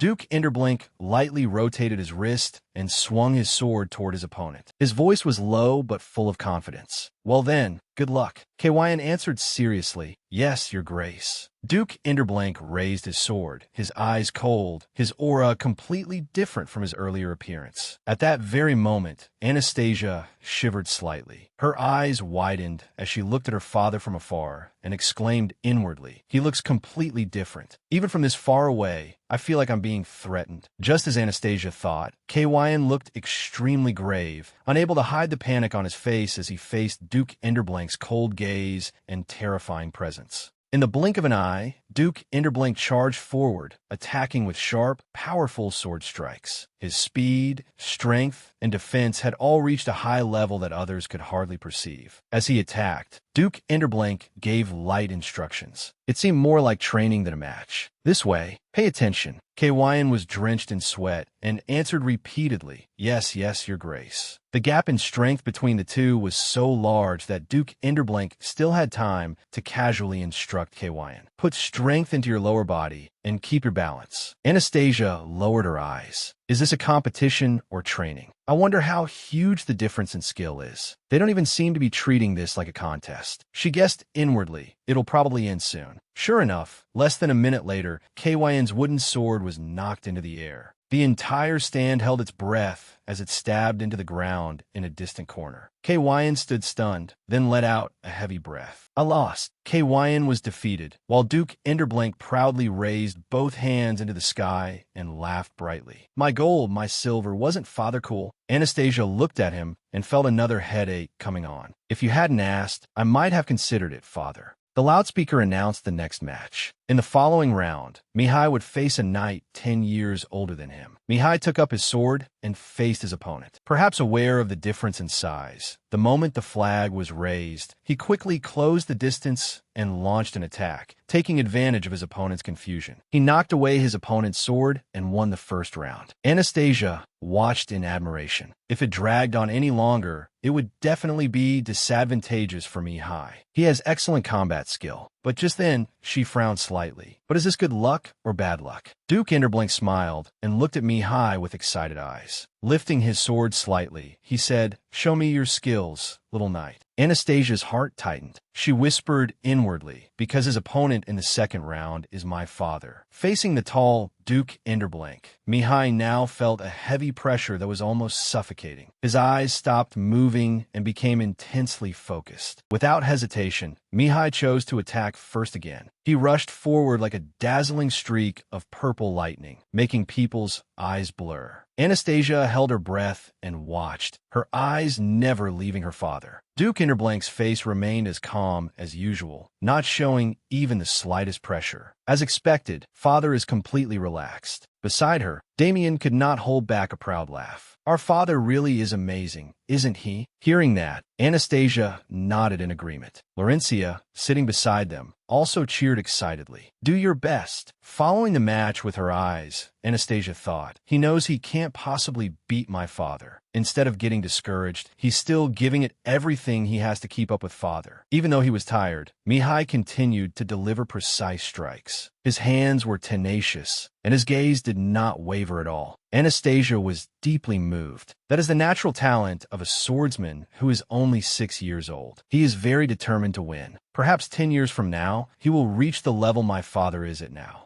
And in 20 years, he will become the greatest knight on this continent. Anastasia's gaze gradually sank. I probably won't be here by then, so I won't know. I can't live past 20. What a pity. That's why I stopped training disciples too. Anastasia thought silently and recalled the past. In her previous lives, there had been people who wanted to become stronger. She had taught those who asked her, regardless of age or status. Not once did I get to see my disciples grow the way I wanted, because I died before I could see it. She closed her eyes and sighed. Or maybe they betrayed me. Truly, a bunch of people who didn't know how to appreciate someone else's sincerity. Anastasia silently grumbled. If I taught 10 people, 8 stabbed me in the back, 1 died early, and the last one died from a prolonged surgery. She quietly let out a faint, self-mocking laugh. Come to think of it, my life really has been full of incidents, hasn't it? And habits really are frightening things. In the arena, Mihai was still fighting tenaciously. Anastasia observed continuously each strike, the slight concentration of power in his left shoulder. His foundation is extremely solid, but at times he wastes unnecessary effort. His control is excellent, considering the sharpness at the tip of the sword. It seems he has experience facing others. He has innate ability, but that body. The best way would be to awaken the magic he possesses and combine it with his swordsmanship. She clenched her tiny hand. Maybe I still want to leave something behind. Seeing his little sister silent and focused, Damien blinked and teased her. Anastasia really likes Mihai, doesn't she? Maybe I should participate too, so I can show you how cool I am. Anastasia panicked and shouted, No, brother, misunderstanding.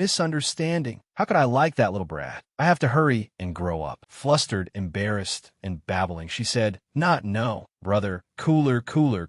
Damien did not understand what she meant. Are you saying I'm cool? More than Mihai. Anastasia tilted her head and looked at her brother. Why is he asking something so obvious? Damien smiled happily. If so, that's a relief. I wonder if Mihai would be disappointed if he heard that. Anastasia froze. Looking at her brother's radiant smile, her heart trembled slightly. I'm feeling this again. Images of Laurencia and the Duchess appeared in Anastasia's mind. In this life, I want to live with my family. I thought having motivation would be enough. She recalled the image of a mysterious person in a white cloak who had once appeared in her dream. Ever since meeting that strange baby in the dream, that feeling kept tightening and urging me on, making me greedy, making me want to stay beside the people I love for longer. To do that, I first need to investigate that suspicious little baby. The clear sound of blades clashing rang out. Mihai's wooden sword fell to the ground. A small but firm voice sounded from the middle of the arena. I surrender. Anastasia opened her eyes wide and looked at Mihai Leventis. He had landed 2 strikes on her father, but he had been eliminated in the second round. At that moment, Duke Interblank was patting Mihai's head and praising him. You've improved a lot. Mihai answered quietly, Thank you. Amid thunderous applause and admiring gazes from all across the stands, the final result was announced at last. As everyone had expected, the winner of the martial tournament was father. Anastasia thought silently and tightly held her sister Laurencia's hand. The 3 siblings held hands, carrying fresh bouquets of flowers, and walked toward the stage where the victor was waiting. They called softly, Father. Seeing his 3 adorable children, his face suddenly lit up. His voice was filled with affectionate, almost childish delight. My children! Laurencia ran into her father's arms and hugged him tightly. Father, you were so cool. Lara's father is the best. Duke Interblank laughed happily. Oh my daughter, really? Anastasia also held up her bouquet. Her babbling voice rang out like a little bell.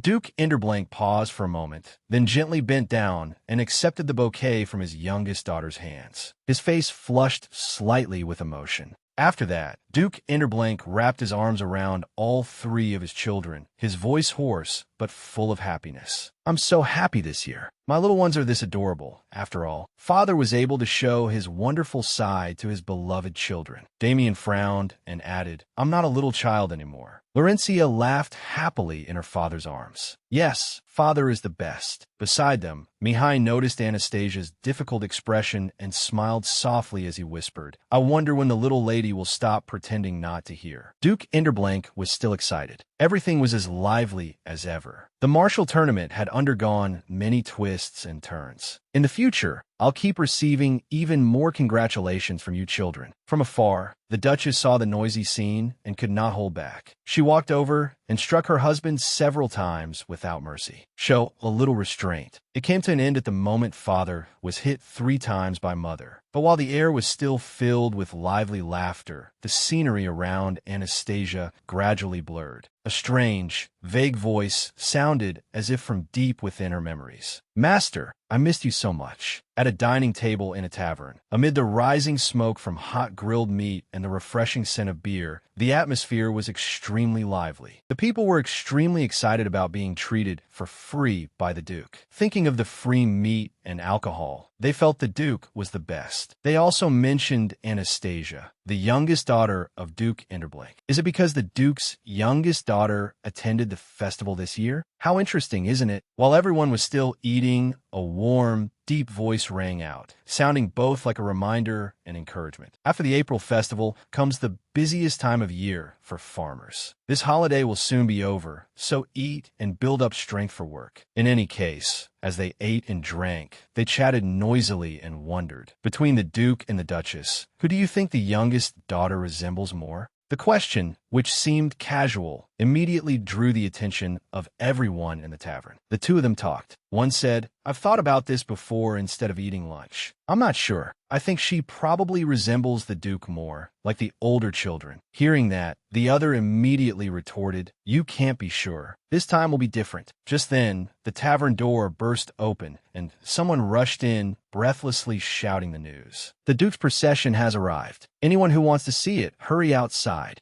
The people who had just been discussing it looked at one another in stunned silence. All the customers in the tavern immediately rushed outside to see the Duke's procession, and more importantly, to witness Anastasia's appearance. Let's go out and see, the restaurant owner cried helplessly. Where are you going? What about your orders? Outside, the crowd jostled to secure the best spots. Someone shouted loudly, wait for me. Look over there. A voice rang out decisively. I told you this time would definitely be different. And then, their wish came true. They saw Lord Interblink's youngest young lady with their own eyes, a tiny girl with jet black hair and eyes as red as rubies, the perfect copy of the Duchess. Anastasia recounted happily. After the parade ended, because Father was in such a good mood, he provided plenty of meat and alcohol to the people of the territory. Father had even paraded in an open carriage. Duke Interblink and his daughter Laurencia were both extremely excited. He laughed loudly. I couldn't possibly miss the festival where my daughter presented me with an award. Meanwhile, her brother Damien and Anastasia both admired that. Anastasia sighed helplessly. What a reasonable excuse. As long as Father is satisfied, that's enough. Lara looks like a princess. It's embarrassing to be with those two. The people grew even more excited and passed the word among themselves. Let's work really productively this year. Only His Grace could care about us from one spring to the next. With such a kind Duke, the young lady will surely grow up to be very lovely. Hearing those praises and excited voices, Anastasia thought silently, how interesting. Someone in the crowd shouted loudly, Of course. Where could you find a baby more adorable than the young lady? Anastasia looked over at Duke Interblink. He was happily accepting flowers from one of the residents, and she thought, I've never seen a Duke so friendly with commoners before. Bright smiles spread across everyone's lips. Through this festival, the Duke had resolved the exhausting concerns of the people. At the banquet tables, the aroma of grilled meat and food spread through the air. Anastasia thought, and for various reasons, the Duke has filled their stomachs. That's why everyone is so happy. It's been a long time since I've seen such a worthy leader. She closed her eyes and quietly pondered. If I were the one in charge, they probably would never see me unless I went out alone. While she was immersed in her thoughts, a bouquet of white and yellow flowers was suddenly offered in front of her. Anastasia was startled. A bouquet of flowers?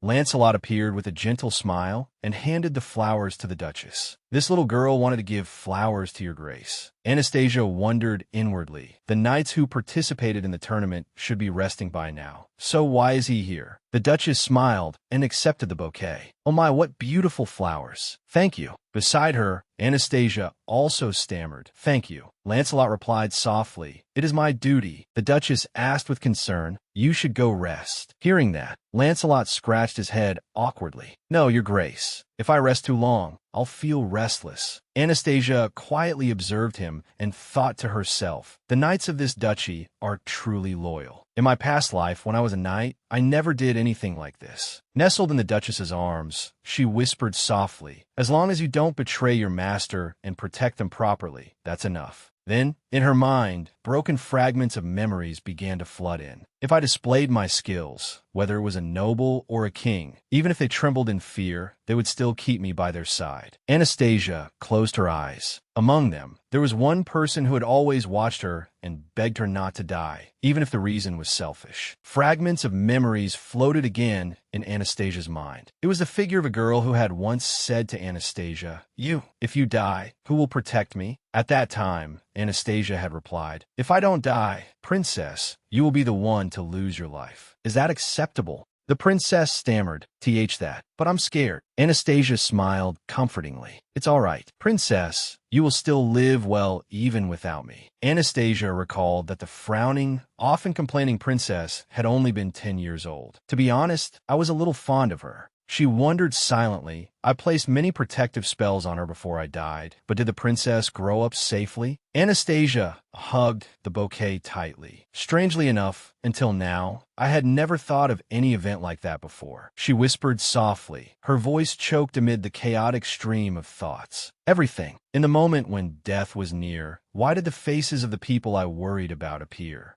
Anastasia stared into empty space. No, that doesn't matter. They're only memories. It's best not to let them affect my future. She considered it seriously. It seems I may be able to use my power sooner than expected, so I need to endure this recovery period. Just as Anastasia was still calculating the future, a familiar voice suddenly rang out. Why do you look so serious, little darling? I won the first round. Do you think I was cool? Anastasia frowned and sighed. Mihai's sudden appearance startled her, making her drop the milk bottle. She muttered, when did he get here? Mihai tilted his head and looked at Anastasia. What should I do to make you say I'm cool, like your brother? I even had to practice my baby-holding skills. Anastasia sighed helplessly. You really practiced that skill? Mihai quickly caught the milk bottle and handed it back to her. Here. He smiled gently as he spoke. A baby is still a baby. Hold on tight, or it'll fall. Mihai smiled coaxingly. Also, I want to hear you praise me for being cool. If I defeat His Grace the Duke, will you praise me? Faced with his coaxing words, Anastasia turned her face away. She thought to herself, if you hadn't said that, I probably would have praised you already. I really am good at being sneaky. Time passed very quickly. The banquet after the festival went smoothly, and before anyone realized it, May was almost over. In the study, the butler said softly, Madam, it is already midnight. Please get some rest. Anastasia was still focused on writing in her notebook. You may withdraw first. I'll go to sleep as soon as I finish writing my diary. As she wrote, she murmured to the butler, you know it too. This month was unbelievably busy. The children will grow up so quickly. If I don't record it, I'll regret it. The butler smiled in understanding. Then, I shall prepare chamomile tea for you. Anastasia said softly, thank you. And so, the mother's diary continued, every line filled with love. Words full of affection gradually appeared. May 5th, it was Laurencia's birthday. The little girl was delighted to receive a pink cake the same color as her hair. The way she looked then was truly adorable. May 14th, Anastasia's lower front tooth came in. How tiny it was. The servants brought over several toys and were very excited for their little darling. Though, should I say the baby seemed rather confused? And today, May 31st, Anastasia was finally able to climb onto the sofa. Unfortunately, I could not witness it with my own eyes. To commemorate it, we held a small party in the evening. Anastasia wrote, and yet Anastasia is already about to turn 11 months old. Why is she growing so quickly? She murmured wistfully. It would be better if you grew a little more slowly. In the warm room, little Anastasia, who had been sleeping soundly, suddenly opened her eyes and stared at the ceiling. She slowly sat up and glanced at the maid, who was still dozing in the chair. Great. Just as I expected, she's asleep. Anastasia smiled and thought to herself. It was the same when I learned to crawl, but I didn't think they would celebrate me learning how to climb onto the sofa. A celebration for the youngest baby learning to climb onto the sofa. This side of my family feels so new. Looking at the maid, she smiled faintly, feeling more relieved. Thanks to this, I believe everything will be easier than planned. The maid had dozed off in the chair because she was exhausted from preparing for the party. In the dimly lit room, a blue glow flared around the small body, and her crimson eyes shone with solemnity. Her black hair stirred in the violent swirl of air. Anastasia raised her hand, and her clear yet powerful voice rang out. Now then, all right, I shall summon you. Light burst from that tiny hand as though tearing space apart, and a blue radiance appeared. Brilliant blue light flashed in the silent night, piercing through the tall window of the secluded room. In the middle of the pitch-black forest, the window seemed to shine with magical light, illuminating a patch of the dark night sky. From within that glow, a pair of enormous wings made of golden feathers slowly appeared. Each feather drifted lightly, as though falling from the heavens. Amid the golden light, a small figure shot out, its long tail swishing, its claws stepping on the air, as if dancing. A choked voice rang out from somewhere, both joyful and moved. Demon King. Chocolate rushed into Anastasia's arms. I missed you so much. Anastasia's voice rang out. Long time no see. My information gathering assistant, Chocolate. Chocolate looked at Anastasia and whined as if it had been abandoned for a century. I waited 20 whole years for you to summon me. Demon King. Did you not want to see Chocolate? I missed you so much, Demon King. I always thought of you whenever I looked up at the sky. Do you know how lonely Chocolate was? Anastasia hurriedly covered her ears and thought, if I say I didn't want to see him because he talks too much, he'll throw a fit. She sighed. I have another special ability. I can summon things I used in my previous lives. Chocolate's image appeared in Anastasia's mind. I met Chocolate in my 13th life, when I was the Demon King. Anastasia recalled the past. In the darkness of a gloomy grand hall, where the dim light from magic lamps fell across cold walls, she sat there quietly. He was my intelligence assistant, the one who accompanied me throughout that life. Chocolate asked curiously, Demon King, why do you call me that? Anastasia's voice echoed through the silent space. Because you look like my favorite kind of chocolate. Then I want to eat it too. You'll get into serious trouble if you eat it. And in my 99th life, everything was so troublesome. For 20 whole years, I couldn't do anything, not even gather information. Chocolate leaned close to Anastasia's ear, his voice dispirited. Demon King, why are you not petting Chocolate? Chocolate is very cute. Anastasia was helpless. I can't pet you if you sit on my head. Anastasia was helpless. I can't pet you if you sit on my head. Choco. Anastasia looked at Choco and thought, even though I have my own circumstances, my talkative dog must have been very lonely. She stroked her pet dog. The only one I can talk to about my long, endless lives is Choco, and he is also the one who makes me worry. Anastasia called softly, Choco. Choco answered, yes, Demon King.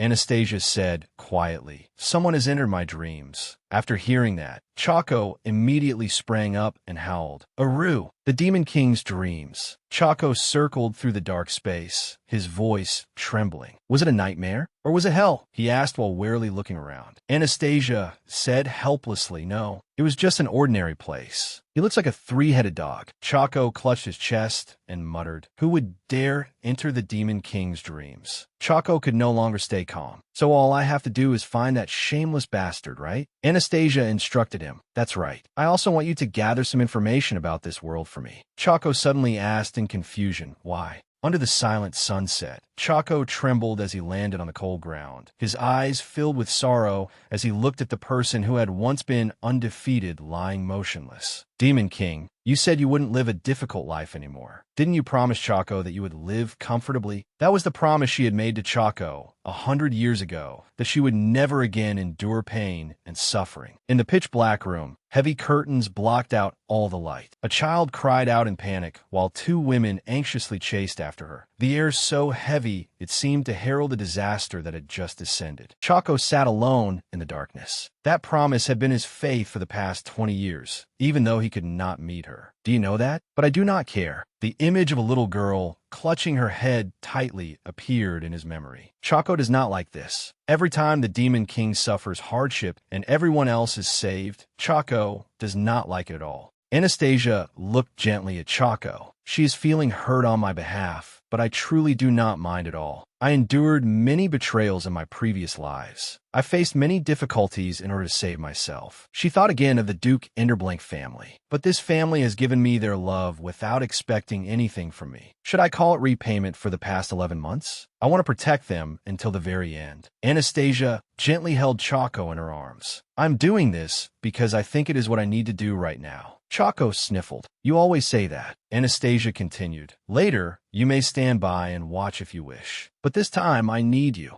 Chaco opened his eyes wide and asked in surprise, Really? Anastasia replied, Really. That is what I want to do. So I want you to do those things for me. Chaco beat his wings hard. I understand. Chaco is the Demon King's excellent assistant, so Chaco will listen. Chaco will obey you. Under the dim moonlight, Chaco shot across the night sky and began his mission. After that, Chaco brought back a map. According to the information Chaco gathered for me, this world has one empire and two kingdoms. The Holy Land, divine power, the empire. Magic, the kingdom, neutrality, the empire, maintaining respect, my family. There are both large and small nations, as well as nations in the Holy Land where the Pope is the king. Anastasia sank into thought, her voice echoing through the dense magical atmosphere, as if reciting an ancient truth. A familiar world created by those with divine power and magic. Amid the blurred light, two figures stood back to back, a priest praying in radiance, and a mage raising a sphere of magical power. They opposed each other, yet were connected like light and shadow, in a place where inner power did not exist. In a world where magic and divine power rarely coexisted peacefully, there was a strange kingdom that stood outside that rule. The narration rang out slowly amid the flickering flames. In particular, it was said that the kingdom of Pasan, where my family belongs, the Duchy of Enderblank, recognized both magic and divine power. Perhaps that is why they say there is a magic tower near the ducal territory. The image of a tower appeared, a magic tower in a kingdom rather than in the empire, which was famous for magic. The investigation is still ongoing. Since the empire has ambitions to control the entire continent, the appearance of a magic tower is very important. Could there still be some hidden secrets? While Anastasia was being fed by a servant, she thought to herself, there is something about this that makes me uneasy. At that moment, Chaco sat on the bed with a gloomy expression. I'm sorry, Demon King. Chaco could not find anything else. Besides relying on Chaco, I also tried to investigate the intruder further, but I could not find anything. Anastasia sighed. I want to investigate the Empire right now, but I can't because the current limits of my power only allow me to investigate within the kingdom. She continued eating, chewing as she thought. For now, there probably are no more intruders. Only Chaco is gathering useful information for me. The servant was still feeding her spoonful after spoonful of food. Ah, young lady. Anastasia accepted each spoonful of food while her mind kept thinking. I should not worry too much. That is what my mother told me. Anastasia told herself, lately, I've been working very hard to grow up quickly. Walking,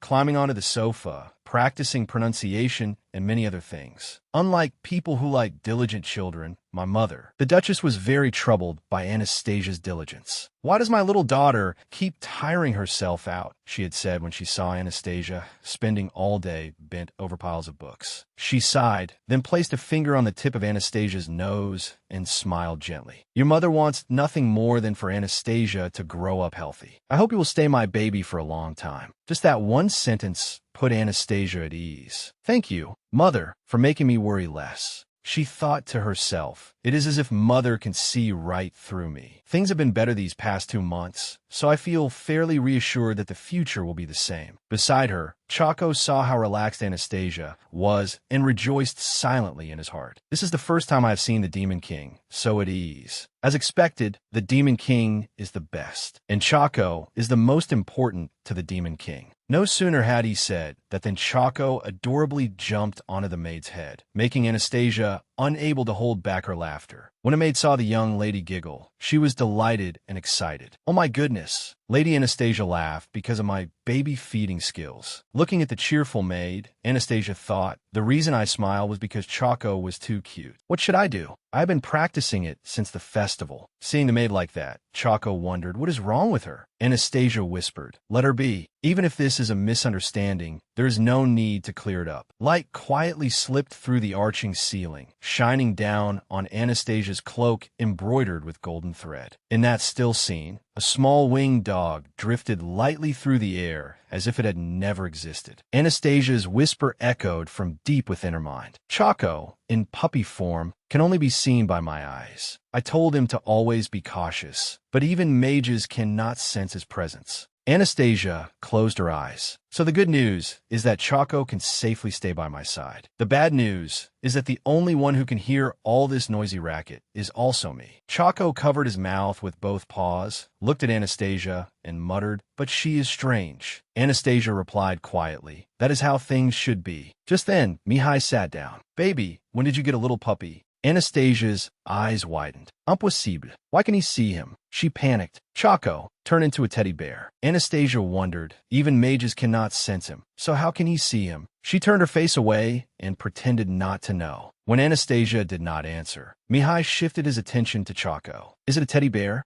Just as Mihai's hand was about to touch Choco, Anastasia panicked and cried out to draw his attention. "Although I don't know why he can see him, I cannot let him touch him." Mihai turned to Anastasia and asked, "Is it a teddy bear?" With no other choice, she nodded. He looked at Anastasia and fired off questions one after another. "Do you like teddy bears like this? Then do you like the teddy bears Damien gave you? Last time I gave you lots of things like that, but you did not like them." Faced with Mihai's continuous questions, Anastasia only hummed vaguely to get through it. Mihai spoke as if he had not thought much about it, his voice light yet stabbing straight into the heart. "So, it is not the kind you like either, is it?" Choco froze. His ears drooped, and his eyes blinked repeatedly, as if he had just been doused with cold water. "Demon King." Mihai unexpectedly continued asking, "Then what do you think of a red dress?" Anastasia was confused. Why did he suddenly change the subject to dresses? Mihai smiled and looked at her gently. "Do you not like rubies?" "I like them because they look like your eyes." Those words made Anastasia stand still, unable to say anything. She turned her face away and thought, "He will get noisy again if I answer him. My intuition tells me so."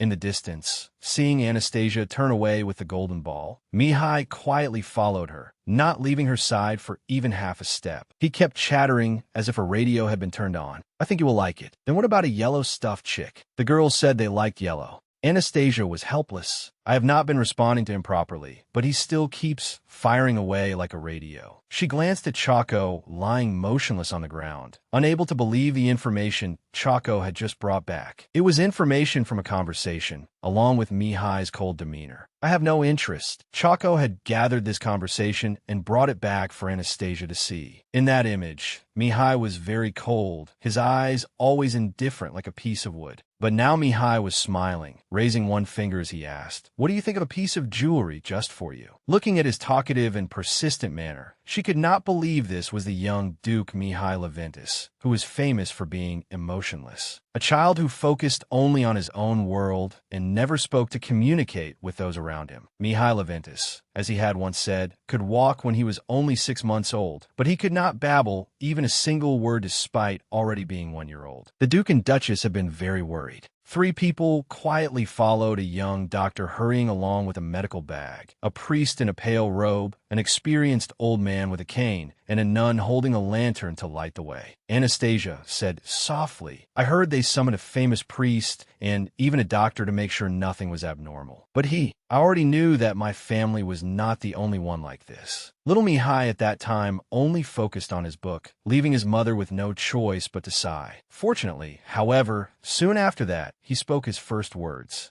Mihai called out, "Mother, father." That was what he said. Rumors about Mihai's family gradually spread far and wide, and there was even a rumor that the Grand Duke's family had been turned upside down by this unexpected incident. Mihai still lived in his own world. However, after that incident, he became famous for saying only what was necessary. And then, until an incident occurred, an incident that happened 2 years ago, Mihai called out in despair, "Mother, father." It is said that after his parents' deaths, he became even quieter. Grand Duke Leventus entrusted Mihai to us. Perhaps Grand Duke Leventus sent Mihai to our kingdom. Rogato stroked his head. It was behind a reason for educating an heir. The image of 2 children appeared, smiling happily. In a school, there were friendly adults and children of the same age. This would give him time to live like other children. Mihai could live in a way suited to his age, without lacking affection or character. Something had happened between Mihai and Anastasia's older sister, but strangely, why did he seem so awkward with her sister? Laurencia, with her pink hair and lovely face, was her older sister. Laurencia was very sociable, so I thought he would be able to become friends with my sister easily. Mihai once told Anastasia that he had not spoken much when he first came here. Could it be because he was shy? Chaco's eyes shone with concern. Chaco also said he did not know the details very well. Are you saying there is too little information?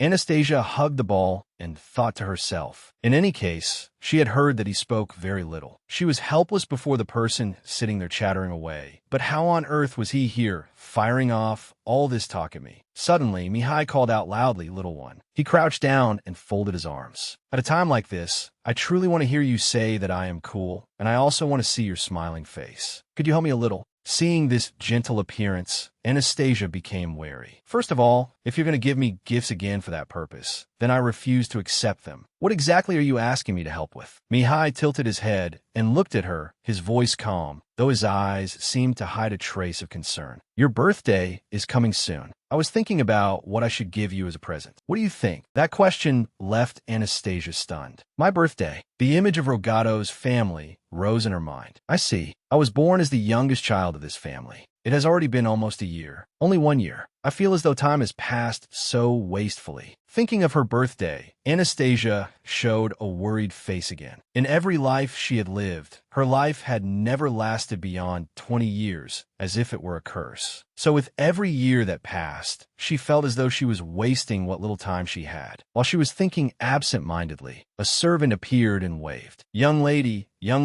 your grace, it is time for snacks. Please come inside quickly." Anastasia walked toward the servant, and Mihai followed behind her, holding the golden ball. The servant approached and asked, "Wasn't Lady Laurencia with you?" Mihai looked puzzled. She did not come here. Hearing that, she murmured in confusion, "How strange. I told Lady Laurencia to call them in early." At the same time, Laurencia's figure stood quietly and silently behind a tree. Time turned back to earlier, when a maid had asked Laurencia to go to the flower garden to find Anastasia. "Lady Lara, the little young lady is playing in the garden. Could you invite her to come have snacks?" At that moment, Laurencia was very happy. "Yes, I can do that." The little girl skipped away, humming to herself, "Snack time for Sasha and Lara." But as soon as she stepped onto the last steps leading directly to the garden, she suddenly stopped and did not move forward. Laurencia's eyes looked slightly panicked as she stared at the scene before her. In front of her was Mihai gently coaxing Anastasia.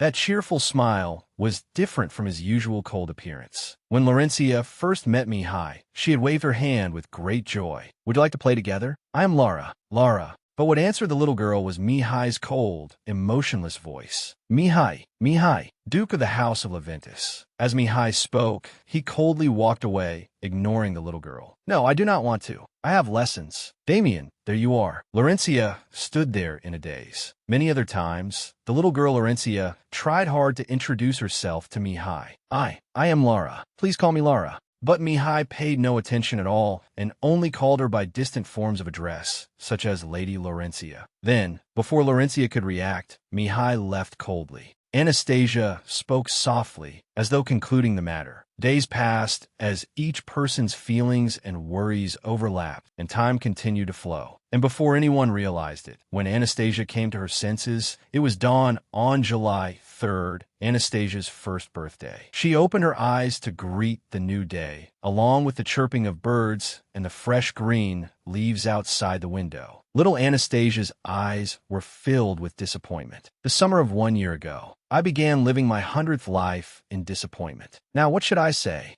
Even as the maids were applying makeup to her and dressing her in a beautiful gown, she could not stop thinking, I'm a little excited. Is it all right for me to feel this way? Anastasia said softly, Today is my birthday. She looked at herself in the mirror and murmured, It is hard to believe how long it has been since I last saw this. No one took care of me, and I had no intention of taking care of myself. She recalled the past, because every birthday she had had before felt like a limited amount of time. Even more so if she had been living a difficult life. Anastasia, wearing a pink dress, stood and looked around. But now, things are a little different. Even I am rather surprised. She thought to herself, instead of feeling heavy and negative, I feel rather happy, as though emotions I had long forgotten have risen to the surface again. Perhaps just hearing the words, Happy Birthday from my family would be enough to fill this heart. Anastasia pondered. That is why I thought. The Duchess's voice rang out. Come here, Anastasia. Which dress does our heroine want to wear today? Anastasia was startled by the beautiful and adorable dresses. She asked, What are all these clothes? The Duchess seemed to explain, Anastasia, this is a very important party. As Anastasia understood it, a party was like grasping an object in her first life. Anastasia recalled the custom from her first life. I remember now. I grabbed a spool of thread, but I died before I turned 20. But she was not sure whether she remembered correctly. Wait, since I've lived a total of nearly 2,000 years, is that right? Oh well, I do not like it anyway. The Duchess continued. They say the dress you choose for your first birthday will determine your future companion.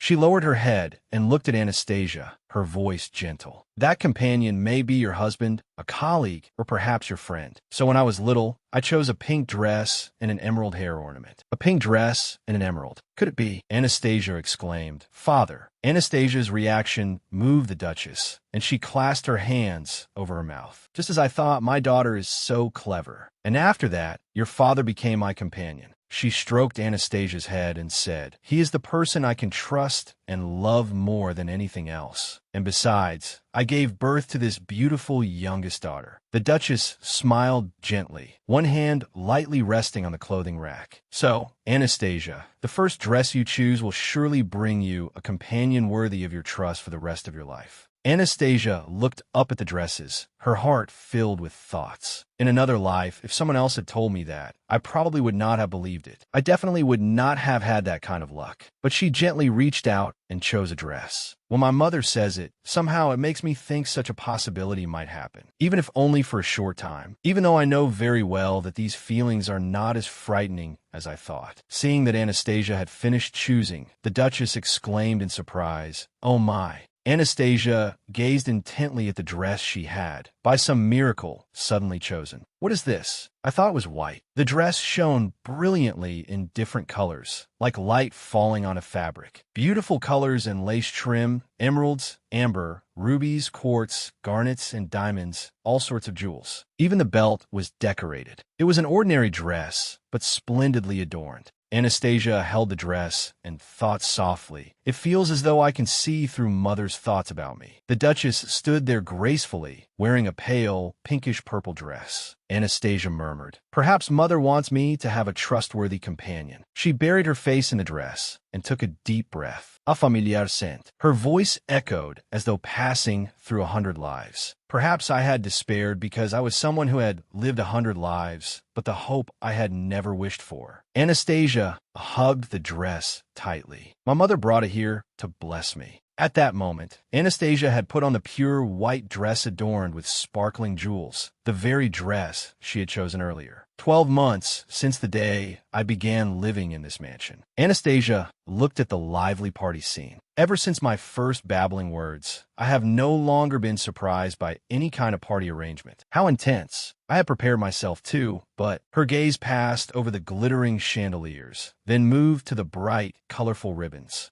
And then her gaze stopped before a giant marble statue, holding an emerald in its hands. Anastasia exclaimed in astonishment, Is that me? She looked up at the enormous statue until her neck ached. This family is beyond imagination. Seriously, where did they even get this? Mihai's cheerful greeting rang out from one side. Hello, little lady. Anastasia sighed. What a familiar ruby. It is you. As she thought that, she turned away. I should hurry and go somewhere else. Mihai asked hurriedly, do you not like it? Anastasia raised her eyes and looked at the cake, which was 5 tiers tall. It truly was a beautiful and magnificent cake, 5 whole tiers. What is that on top of the cake? Judging by the red eyes, that is me. The sparkling decorations around her made Anastasia feel as if she had wandered into a dream. My birthday is filled with beautiful things. It feels like I am dreaming. Rogato's warm voice rang out. The whole family was standing and waiting up ahead. Anastasia, come here. In a dress that looked as if it had stepped out of a fairy tale, Anastasia quickly ran toward her family. Rogato held his little daughter in his arms and whispered, I sincerely hope you have a happy birthday, Anastasia. Around them, the maids, knights, and doctors were all moved. Please take good care of the young lady. Young lady, congratulations on your first birthday. Time has passed so quickly. I do not even know how to thank you enough for allowing me to spend this past year by your side. A maid stepped forward and asked gently, this is the dress you personally chose for today, young lady. She spoke her blessing from the bottom of her heart. Just like that dress, wonderful bonds will surely come to you.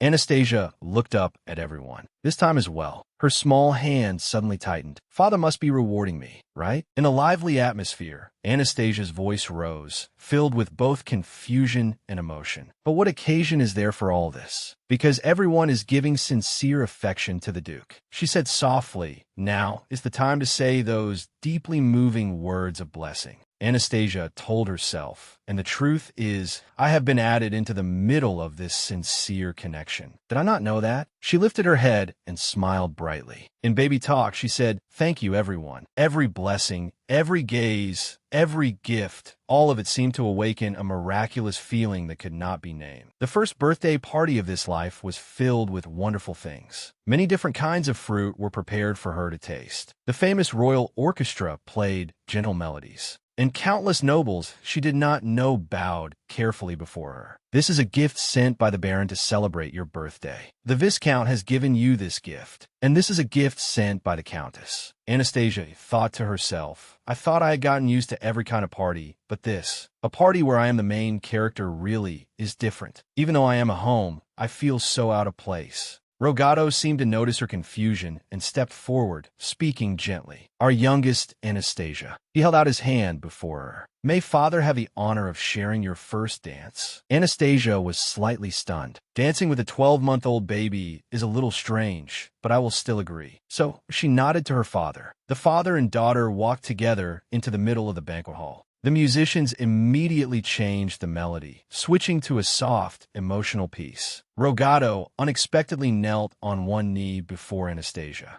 Now his line of sight was level with his daughter's, so Rogato gently took her small hand. Anastasia was a little stunned. I see. Father lowered his gaze to meet mine. The melodious tune flowed gently through the space, and the beautiful dress Anastasia had chosen suddenly fluttered in the air. The dress billowed softly as her father lifted her high. Rogato smiled brightly. Our youngest dances so well. Anastasia murmured, really? Isn't all I am doing holding Father's hand? Rogato laughed. Because you are my daughter, of course you dance beautifully. She thought to herself, as long as Father is happy, there is not much of a problem. Laurencia raised her hand and shouted loudly. Lara too. Lara wants to dance with Sasha too. Damien clenched his fists and said seriously, Father, I also want to dance with our youngest sister, so please do not monopolize her. Mihai stood beside them, his eyes half closed as he sighed. I would also like to dance with the little lady. Rogato thought to himself, it seems I want to monopolize my daughter's little hand. The Duchess looked at the man across from her and said, since my husband does not wish to hold my hand today, perhaps I should dance with someone else? Rogato panicked. No, my lady must hold my hand. Laurencia cried out excitedly, wonderful mother! Rogato let go of his daughter, Anastasia's hand, and both Damien and Laurencia immediately ran in and took hold of Anastasia. Sasha, dance with your big sister. Damien smiled and reminded her, Laurencia, you have to go a little slower. Anastasia is still a baby. Because Lara is her big sister, I can dance a little slowly. At the same time, the talented musicians changed to another melody. Everyone danced together to the music until Laurencia froze. Realizing the familiar melody, was the song she had sung last year. Wait, Laurencia. Anastasia sighed in admiration. Her stamina really is amazing. Anastasia sighed. Now, then, let us catch our breath for a moment. Mihai's familiar voice rang out. Little lady, will you dance one song with me? Anastasia frowned. That's right, this person is still here too.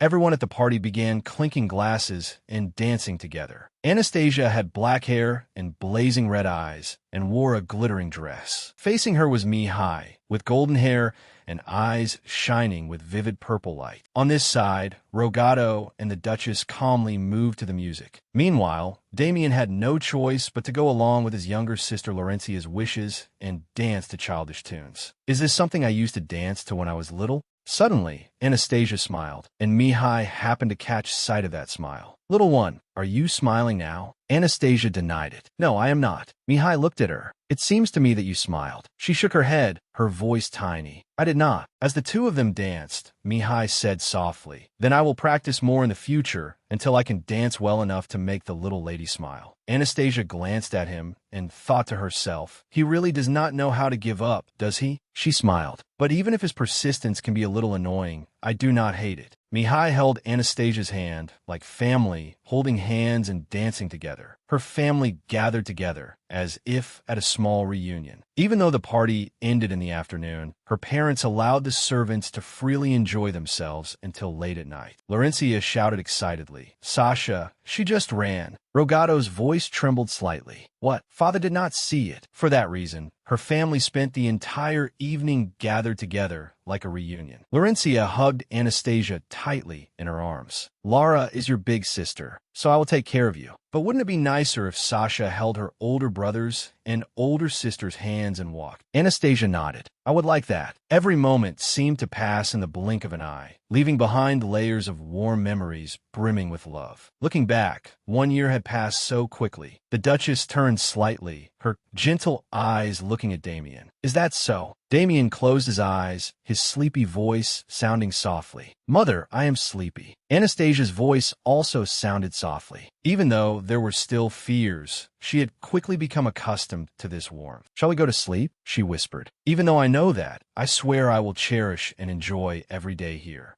Rogato lifted Anastasia into his arms. Tonight, I will put you to bed. Anastasia thought this warm embrace, each gentle pat, made her eyelids grow heavy. Every time this happens, I let my guard down. She whispered inwardly, if I just fall asleep like this for some reason, it feels awful. Then, suddenly, the mysterious child in the white cloak appeared again. Hello. Anastasia opened her eyes. He had appeared again, that bastard. Sensing the words echoing through her consciousness, he laughed. Bastard? Bastard, is it? That's a little harsh. Light poured down from the void, drawing back the swirling darkness like a stage curtain. He spread his arms, his white cloak fluttering, silver hair showing beneath his hood. His voice was as soft as the wind, carrying a gentle, haunting note. Do you not remember me? It isn't a long time since this door opened so wide, so I thought you were inviting me. Anastasia demanded, I never invited you. So who exactly are you? He was still smiling, his body giving off a hazy white glow. Have you forgotten me? How sad. His small foot touched the surface of the lake, and in the blink of an eye, it turned into an adult's foot. Then, he placed a hand on his chest. What about this form? Surely you know me now? In an instant, he transformed into a tall young man wearing a pure white cloak, his white hair falling over the lining of his smiling eyes. Anastasia glared at him. Even if this is my unconscious mind, it is astonishing that he can freely change his form. Just how great is his power? I do not know what tricks he is using. Who is he? Seeing Anastasia's astonishment, he continued, Shall I give you a hint?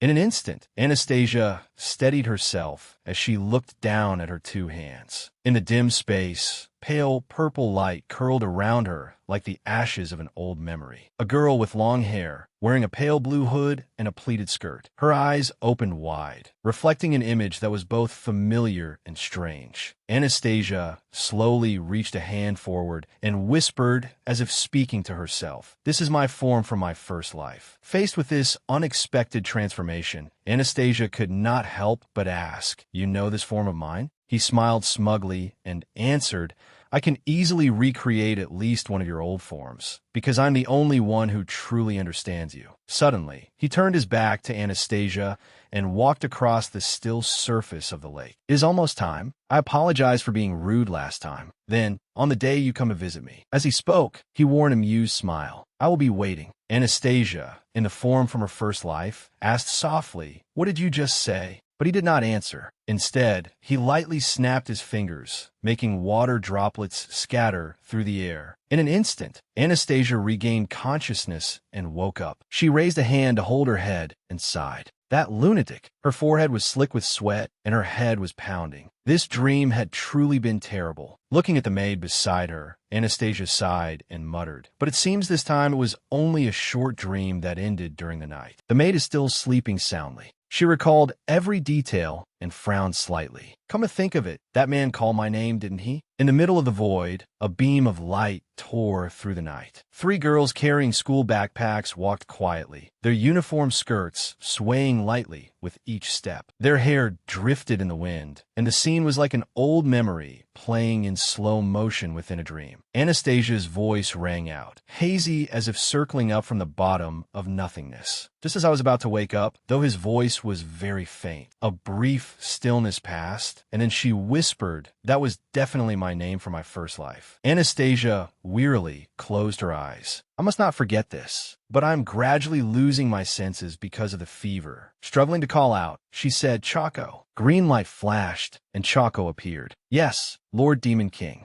Anastasia ordered with her eyes closed, "Go and find the location of the one who just invaded my dream." CACAO bowed his head. "Please leave it to CACAO. CACAO will find him soon, so that you may rest." Anastasia gripped the blanket tightly, her thoughts shattering in her head. I really cannot endure this anymore. That's right, I'm going to faint. So hurry and come to see me again. This time, I will truly leave the door inside you open. I still have many things to ask you. Time passed very quickly. 2 weeks later, Anastasia sat in the middle of a pale pink round rug decorated with delicate floral patterns. Her voice rose, full of anger. That treacherous bastard truly has no sense of hierarchy at all. Anastasia whispered. I deliberately lower my defenses, yet he still did not appear. Remembering the image of that small figure in the bright white cloak, grinning broadly, his messy hair hiding his eyes and his face full of slyness, her voice rang out, full of reproach. Thanks to someone, I had a high fever, and the whole mansion fell into chaos. Do you know how hard it was to soothe my sobbing older sister? Anastasia's gentle voice rang out, steady as a reminder to herself. No, I have to calmly sort everything out. First, he is also a reincarnator like me. She continued, her voice frighteningly calm. Moreover, he may even be someone who has lived longer than I have. If I accumulated more power, it would also become easier to find and recreate the image of my first life. That would also explain why he understands me so well. If I met another reincarnator, I would want to approach them too. Her hand rested on the doll in front of her as she whispered, "But if he is not a reincarnator?" From a void, sacred light poured down, enveloping the body in the white cloak. Behind him, a radiant halo shone with breathtaking beauty, yet was filled with unease. In his hand, a doll lay motionless, its eyes closed, as if asleep in a dream with no way out. Anastasia shuddered. Second, he is the one who made me reincarnate. Her voice became icy. For example, an almighty god. Anastasia's blood-red eyes did not blink even once. Her voice rang out, filled with anger. Then he should not say that he understands me, should he? He is nothing but an enemy to me. She sat there, her eyes still fixed on the 2 dolls, silently continuing her thoughts. Even so, I'm not certain. If it is the second case, then why did he come to see me at this exact time? CACAO shot straight in, his fur all ruffled, his voice cracking as he shouted, "Demon King." Anastasia quickly asked, "CACAO, did you find him?" But instead of the answer she had hoped for, she saw only CACAO's dejected expression. "I am sorry, Lord Demon King. I cannot find out who he is at all." Anastasia did not scold him. She only gently reached out and stroked CACAO's head. "What about anything else? Did you find his location?" CACAO answered excitedly, "Of course. If you gave me a clue and I still could not find him, I would be so ashamed I would not dare come back. At the foot of a long mountain range, CACAO spread his brown wings wide. The wind blew his fur into a mess, but his eyes shone with unwavering trust and determination. He boasted the scent was quite faint, but CACAO worked very hard. CACAO even crossed an entire mountain range. Anastasia frowned slightly. Cross the mountain range? Do you mean the Empire of Asen? CACAO replied, yes, that is right. But CACAO does not like that place because it is very strange. He raised his head, his eyes still bright, but his voice lowered as if he were remembering. It is completely different from your pure and beautiful magical power, Lord Demon King. Before Anastasia appeared a dark, gloomy gate. Amid eerie purple light, a sharp, majestic black crown hovered in the air, carrying a terrifying and captivating aura. The information CACAO had brought back about the Empire of Asen was suspicious in more ways than one. Strange magical power, the center of a struggle for supremacy over an entire continent, rumors of weapons that used magic, and that bastard. Anastasia quietly stroked CACAO's head. She looked at the soulless doll before her, her gaze darkening. For an entire year, my fate has become faint, but I have never forgotten it. The time of the apocalypse is approaching the world where I was born.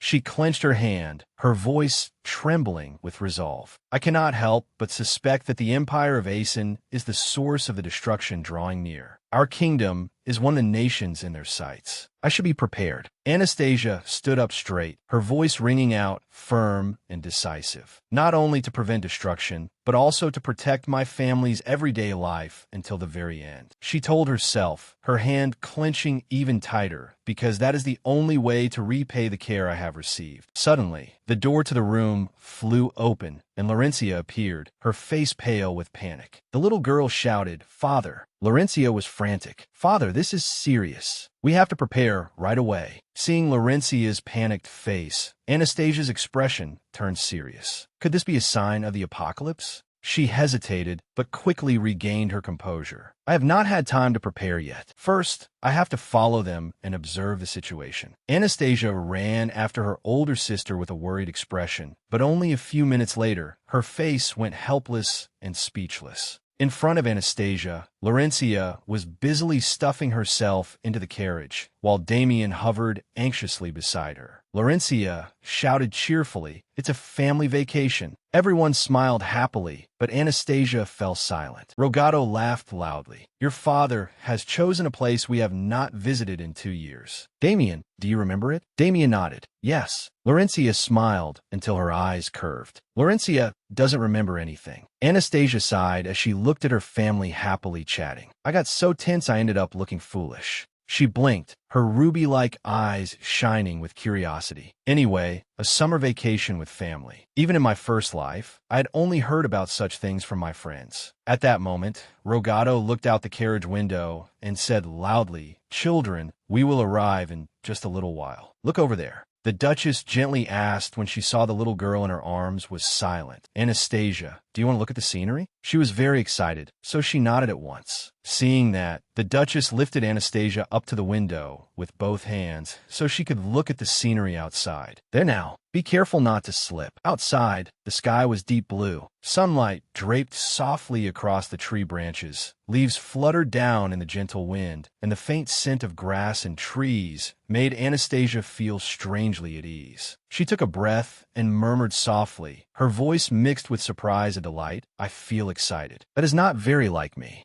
The apocalypse has not arrived yet, so it should be all right to enjoy myself a little." Ahead, the carriage slowly approached a peaceful countryside village. The scenery before her was as beautiful as a painting anyone would admire. I did not know that I would end up experiencing so many unexpected things during this summer vacation. Now their family had arrived at the Duke's territory, Langenal. As soon as they arrived, people came to greet them warmly. "Welcome, Duke and Duchess." The 3 village representatives stood formally and greeted them. "The young master and young ladies have also come today." Rogato courteously took the initiative to speak. "The weather is very hot. Why did everyone come out and wait like this?" Hearing that, the man who seemed to be the oldest gave a soft laugh and answered politely, "Please do not worry, my lord. We rested and waited for everyone in the shade." Rogato did not show too much emotion. and spoke politely from beginning to end. Is that so? Then I am relieved. I brought some ice for everyone, so please accept it. Hearing this, the villagers were deeply grateful and replied, as always, we are truly thankful. Thanks to this, no one faints from heat stroke anymore, even in weather this hot. Anastasia let out a soft sigh and marveled. He really is a considerate duke. She did not have enough patience to stay and listen to this conversation. Anastasia turned on her heel and thought, I think this conversation will go on for a long time. She quickly used her tiny, chick-like body to toddle around everywhere. I need to practice walking on rough ground so I can get used to it. The mansion is too neat and orderly, so I cannot train there. Anastasia seemed to sense something and suddenly stopped, then thought. However, she shuddered slightly, as if she had sensed the presence of 6 pairs of eyes behind her. Why do I feel like someone is watching me? Behind her, 3 middle-aged women had their eyes fixed on Anastasia, taking turns praising her. Oh my, the youngest young lady was only crawling last year, and now she can already walk. The sound of her little toddling steps is so adorable. How could she waddle so cutely? One of them called invitingly, Young lady, come here. We will give you something delicious. She lifted her head as if she had just remembered the Duchess's warning. Do not talk to people you do not know. Anastasia thought for a moment. Since my parents are nearby, there should not be any danger. Even so, she turned away and left because she thought, but I still have to listen to Mother. Her small, childish mouth spoke a refusal. No need. The women were bluntly rejected, but they were not sad at all. Instead, they exclaimed in admiration. She inherited the Duchess's plump cheeks. They were not discouraged in the slightest, and took turns sweetly coaxing Anastasia. We have all kinds of fruits and sweets that children love. Just look at those plump cheeks. Young lady, may I touch your cheek just once? If we only touch them once, you will not lose any of that plumpness, will you? Right? Tired of these flowery invitations, she helplessly thought, no, I just want to walk around. Why do you all have to pay attention to me? Before she could get far, a hand suddenly grabbed Anastasia and turned her around, pushing her toward those overly enthusiastic faces that kept calling out. There is fruit here, little young lady. Over here. This made anxiety suddenly rise inside her. Also, I feel like I am about to be eaten alive. From behind, the Duchess crouched down beside Anastasia and called softly, Anastasia, it is all right. You may go over there. Anastasia looked at the woman before her and suddenly thought, Mother.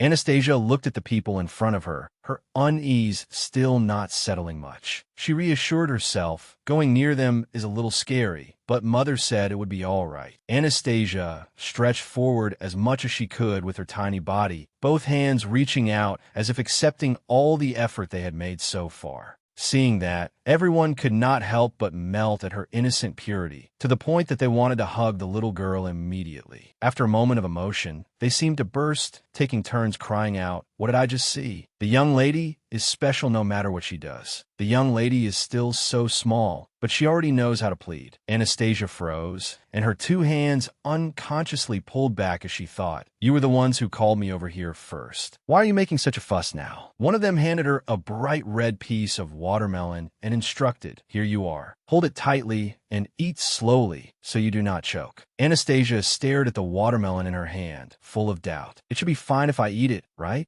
After hesitating for a while, she finally chose to place her trust in them once. As the small bite of watermelon gradually melted in her mouth, Anastasia's mood strangely improved. Is it because I walked around too much? It is sweet, cool, and tastier than I expected. The woman was delighted to see this and cried out happily, oh my, I am so glad you are enjoying it. The Duke will surely feel full just from watching you eat. Anastasia stared blankly at that joyful expression and wondered in confusion, I'm only eating watermelon. I cannot believe people who are not my family members are feeling happy. On the outside, Anastasia was still only a little girl who could barely say a few words and was cherished by others. Would you like to eat more? But inside, she still carried the soul of a deeply thoughtful person. I really am living an incredibly strange life. If there were 100 lives, 99 previous lives, and 1 life left, then that one remaining life is very strange. Anastasia finally relaxed a little. She leisurely sat and nibbled on a new piece of watermelon, and her mind gradually accepted it. More than anything, I want to believe that this one remaining life is normal. Looking at the vivid pieces of watermelon under the sun, as if painted with summer itself, Anastasia felt as though she had understood something. Although it is a little heavy, all the colors of those emotions are so bright and warm. The sun had become harsh at midday. Their entire family now stood in front of a simple house filled with rustic charm. Now then, we will stay here for 2 days. Though it was simple and could not compare to their magnificent mansion, everything around them, from the swing beneath the shade to the sparkling water at the riverside, seemed to captivate them. All 3 of Rogado's children seemed drawn in by the surrounding scenery. Both siblings, Laurencia and Damien, were extremely excited and shouted together, "Hurry, hurry, let's go play in the water." The Leclerc parents could not hold back their excitement either and answered, "All right, I brought clothes for you, so go change." Mother prepared them. Laurencia called excitedly from inside the room.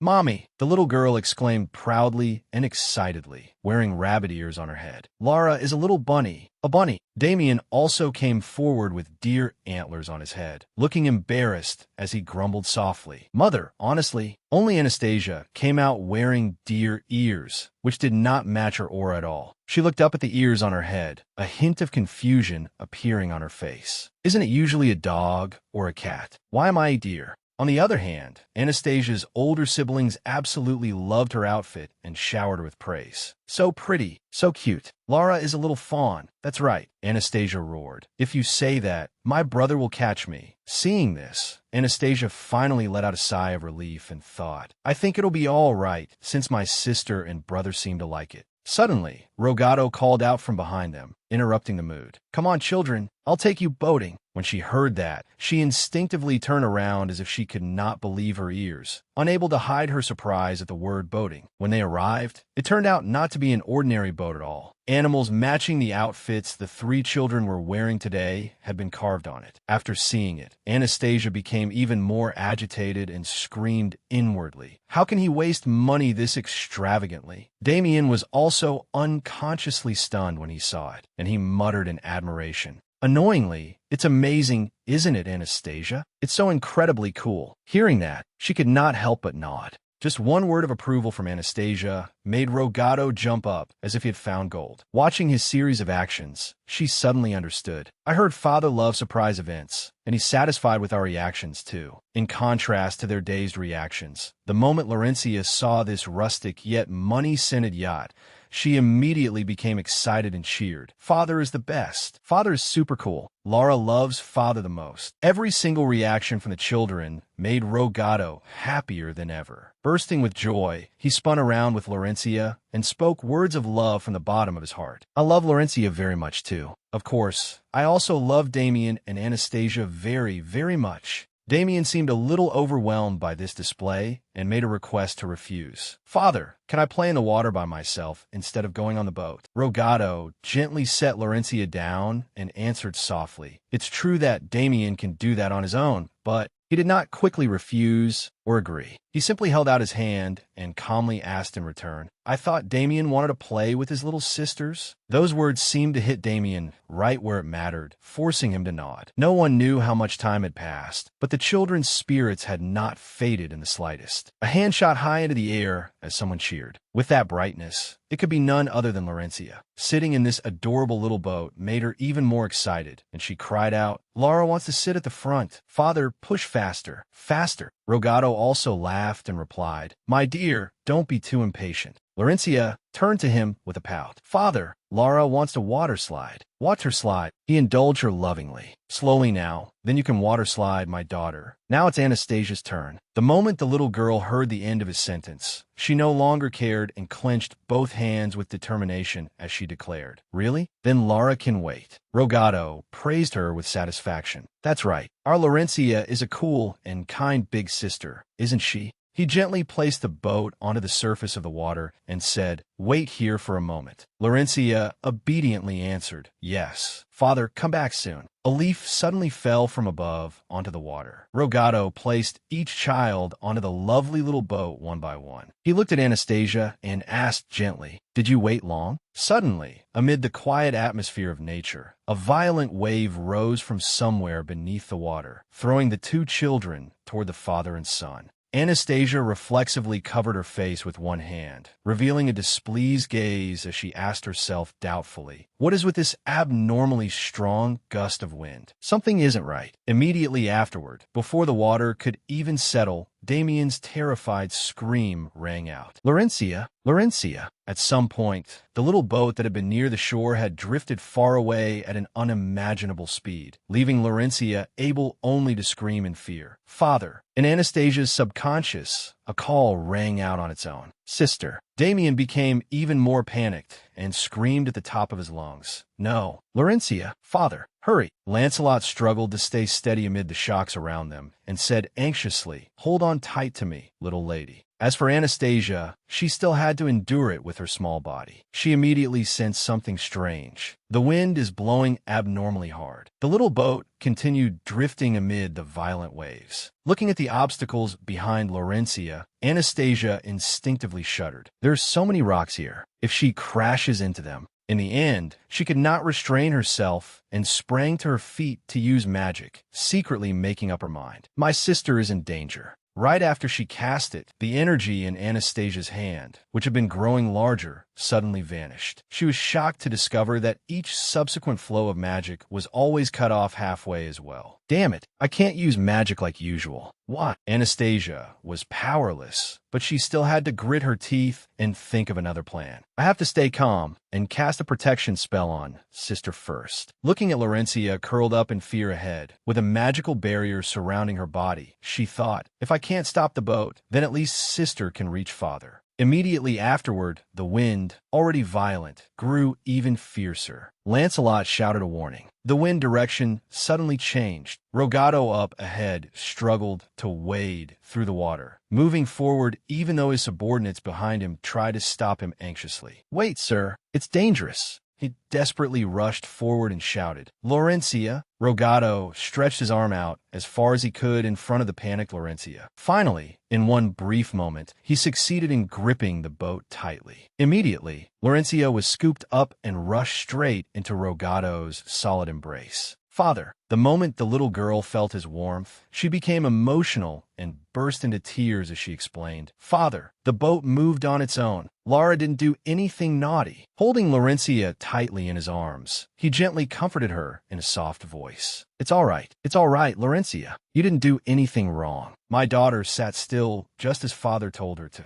Everyone let out a breath of relief. Only then did Anastasia dare to let out a relieved sigh and think. Thank heavens. Anastasia glanced at the attitudes of the people around her and thought with relief, look at them. I probably wasn't discovered using magic. I know who's behind this. Her whole body was exhausted from trying to use mana, but she still forced her mind to reason it out. When my sister fell, I felt a flow of magic. Because I used magic, something unpleasant tried to overpower my body. That strange magic must have come from the one who intruded into my dream. That bastard. She placed a trembling hand on the side of the boat, as if trying to find support for herself, and continued her train of thought. He truly wanted to kill my sister, no matter what his purpose is. I will never forgive him. Never. The moment Anastasia finished firmly telling herself that, she lost consciousness and collapsed. No one knew how much time had passed before she finally woke up. As soon as she regained consciousness, the first thing she did was think. Throughout 100 lives, I have always had powerful mana. I never thought my mana would hurt me in this life. How many times have I fainted now? Perhaps I overexerted myself, trying to control my magic. The moment Ruthless sensed Anastasia move, she immediately sprang up in agitation. Anastasia, are you awake? The little girl lay weakly in her arms and called softly, Mother. Moved, Ruthless stroked the little girl's head soothingly. Thank heavens, Anastasia, our precious youngest. She hugged Anastasia tightly in her arms and blamed herself. My dear, Mother is here. It must have hurt so much, didn't it? I shouldn't have let you stay outside for so long. You're still so young. She lay nestled in Thetla's arms. In her heart, Anastasia suddenly sank. That's not it. Why does Mother keep blaming herself instead of that bastard? Anastasia gloomily declared inwardly, I will definitely capture that damned bastard alive. How dare you ruin my family's warm outing? An invisible killing intent gradually crept through the surroundings, frightening even the other knights. For some reason, I feel like something is strange. Time passed before they knew it, and in the end, that trip also came to an end. However, disaster arrived in a different form. When Thetla walked over with a smile and gently announced, It's mealtime, Anastasia obediently opened her mouth at her call. But immediately, a strange energy appeared from nowhere and knocked the bowl of porridge off the table, leaving both of them stunned. Thecla did not suspect anything at all and merely tilted her head as she asked, "Does my youngest not like baby food?" She helplessly grabbed her head at this blatant display, but since her conversation function had not yet been updated,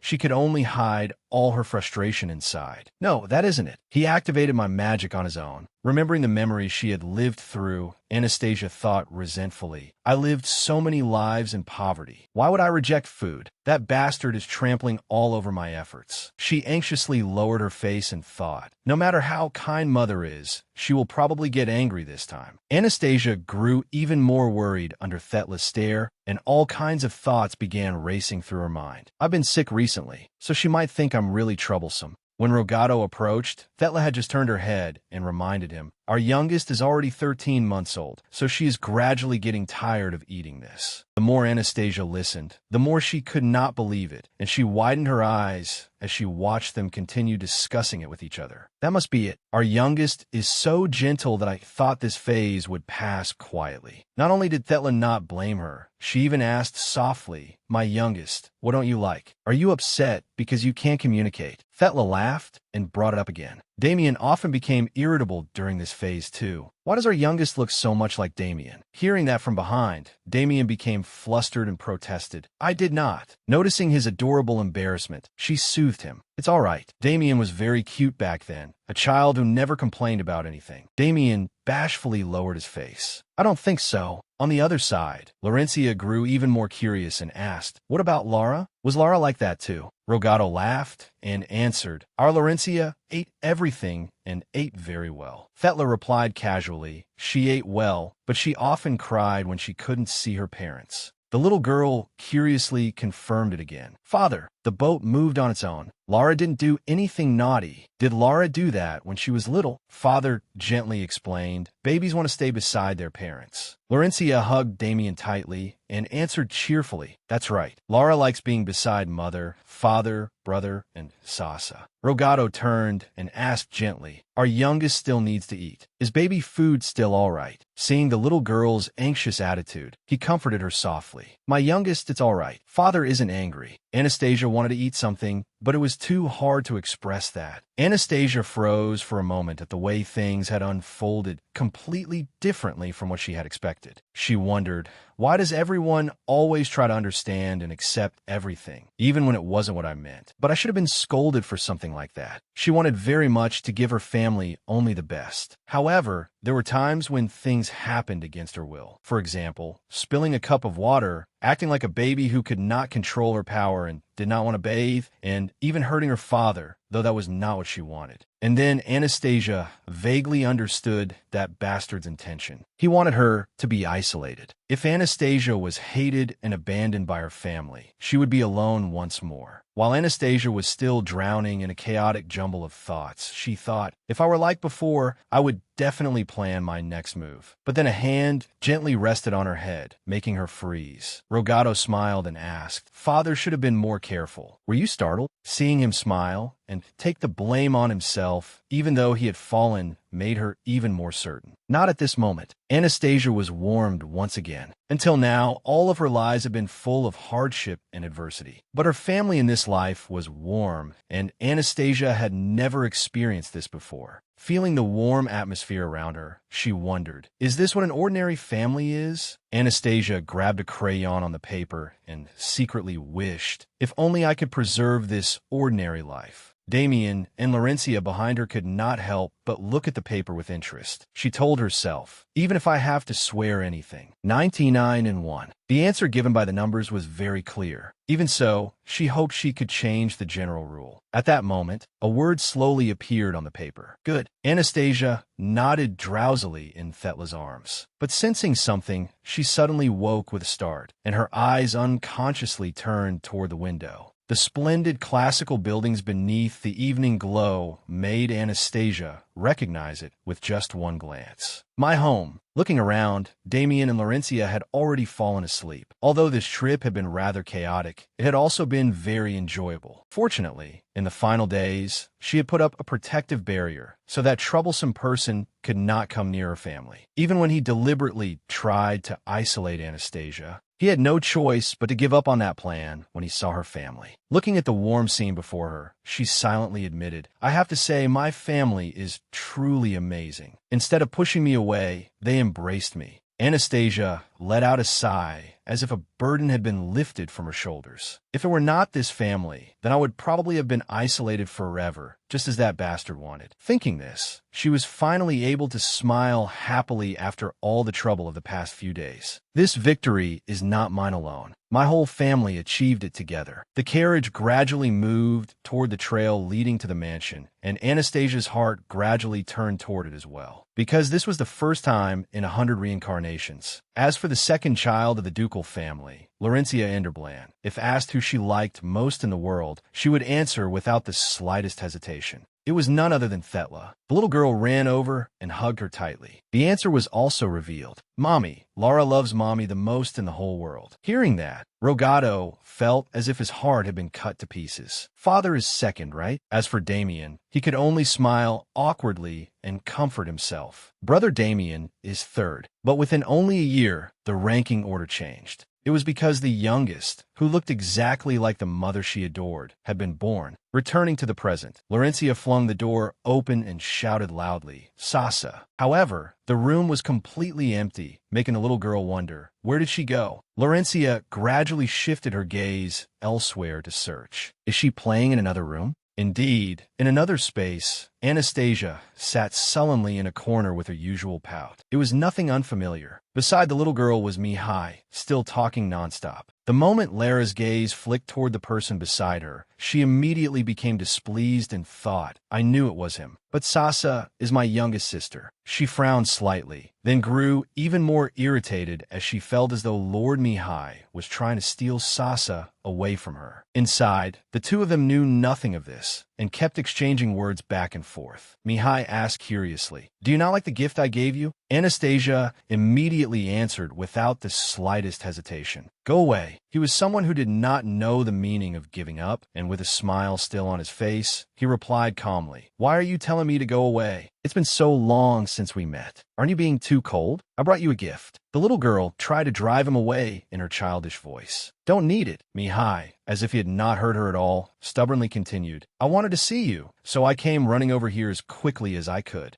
Laurencia, who had witnessed the whole scene from outside, trembled with anger. That wicked Mihai. My Sasha already said she did not need it. Remembering Anastasia's dazed expression that day, the little girl suddenly felt hesitant and thought, "I want to go over there and scold him, but Lord Mihai is so scary." Laurencia stared inside and could not help feeling wronged. Lara tried so hard to get close to him. Suddenly, a thought flashed through her mind, and the little girl immediately grew frightened and clenched her hands. Wait, could it be? With her rich imagination, Laurencia came up with a conspiracy theory in an instant. Did Lord Mihai bully Sasha when I was not by her side? The little girl tried to find a reason to make sense of everything. Is that why he was so fierce with me? To stop me from getting close to Sasha? In an instant, a whole scenario formed in her head. Wicked Mihai forcing Anastasia to leave and stay away from Sasha. Sister, Laurencia could only feel helplessly unwilling. Seeing Anastasia's resistant expression made the little girl even more certain. There was no way a kind and adorable child like Sasha would hate him that much for no reason. Thinking this, Laurencia broke out in a cold sweat. The little girl secretly made up her mind. I have to rescue her. Laurencia secretly devised a plan to change the story's ending and rescue our beloved, adorable Princess Anastasia from the terrifying Demon King Mihai.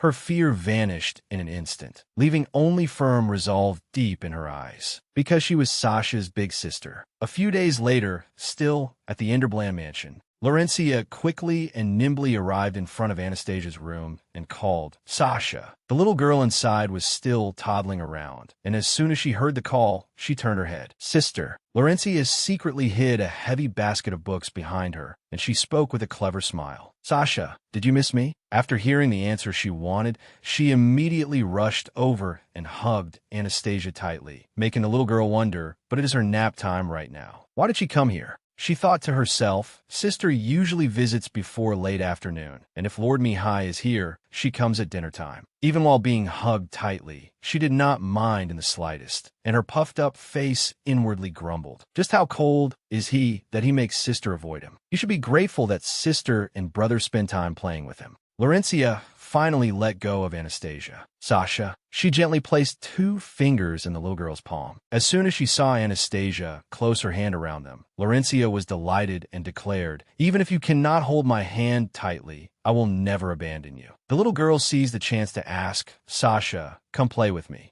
Right after that, she pointed ahead and introduced it enthusiastically. "There are lots of rooms far away that you have never visited, right? I will take you there. This is a mansion exploration game." Anastasia tilted her head and thought for a moment. Mansion exploration? She did not look very excited. Thanks to CACAO, she already knew the mansion's layout, but Anastasia had never seen it with her own eyes. Before she could make a decision, the moment she turned her head, she met the stares of the others. Lancelot clenched his fist with determination and said, "That is a good idea. Please let us join your exploration as well." The maid beside him also smiled broadly and added, "That is right, young lady. I will prepare food for this expedition." Hearing that, Laurencia immediately refused firmly. "No, today, Lara will explore with Sasha alone." Seeing this rare, resolute attitude, he felt curious and asked, "Why? Are you searching for treasure?" She nodded and, acting as though she were holding a state secret, boldly declared, "It is a secret." Hearing that, the maid also laughed and crouched down, meeting Laurencia's eyes as she asked curiously, "But if you do not let us go with you, who will take care of the young lady's snacks?" As though she had just remembered something, Laurencia's resolve suddenly wavered.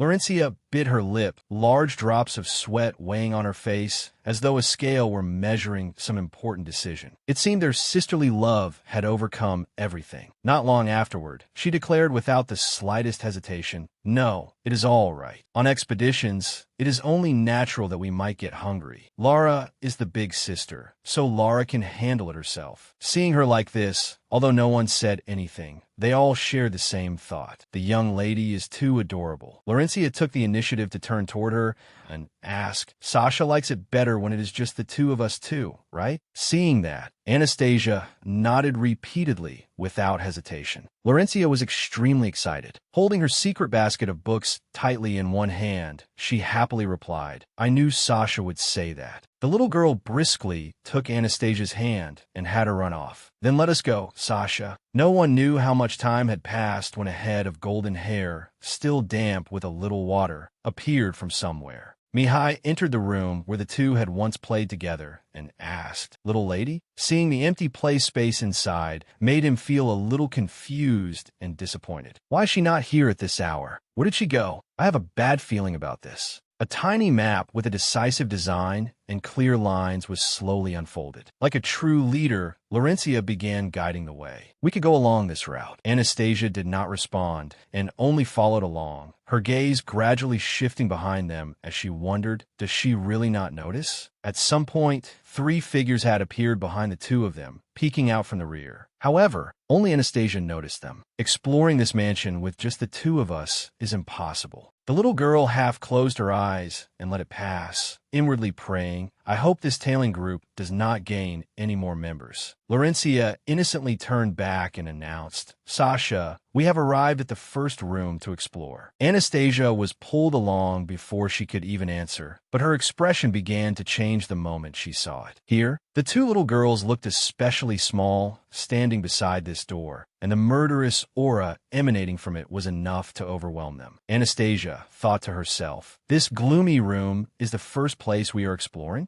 Laurencia volunteered to be the pioneer. The little girl placed her hand on the door and knocked a few times as though she was not afraid at all. From inside, a butler with a grave expression stepped out. "Yes, what is it?" but as soon as he glanced downward, he saw the two little girls. His tone changed slightly as well. "Little young ladies, how may I help you?" Laurencia answered politely. "We came to see Father. Sasha has never seen Father working before. May we go inside?" Hearing this, he looked hesitant and refused gently. "Young Lady Laurencia, I apologize, but right now." Before he could finish speaking, the door, which had been politely opened only a crack, was suddenly flung wide in a rough manner. Rogado stepped out radiantly, his face unable to hide his smile when he saw the two young ladies. "Oh, my little children, did you come here because you missed Father?" Seeing his expression, Anastasia gradually calmed down, but a question still arose in her mind. "What is this? I thought the office would be filled with murderous aura. Was I mistaken?" He invited them enthusiastically. "My daughters, come inside." But when they stepped in, everything they saw was far different from what they had imagined. One person sat helplessly before a maze-like pile of work.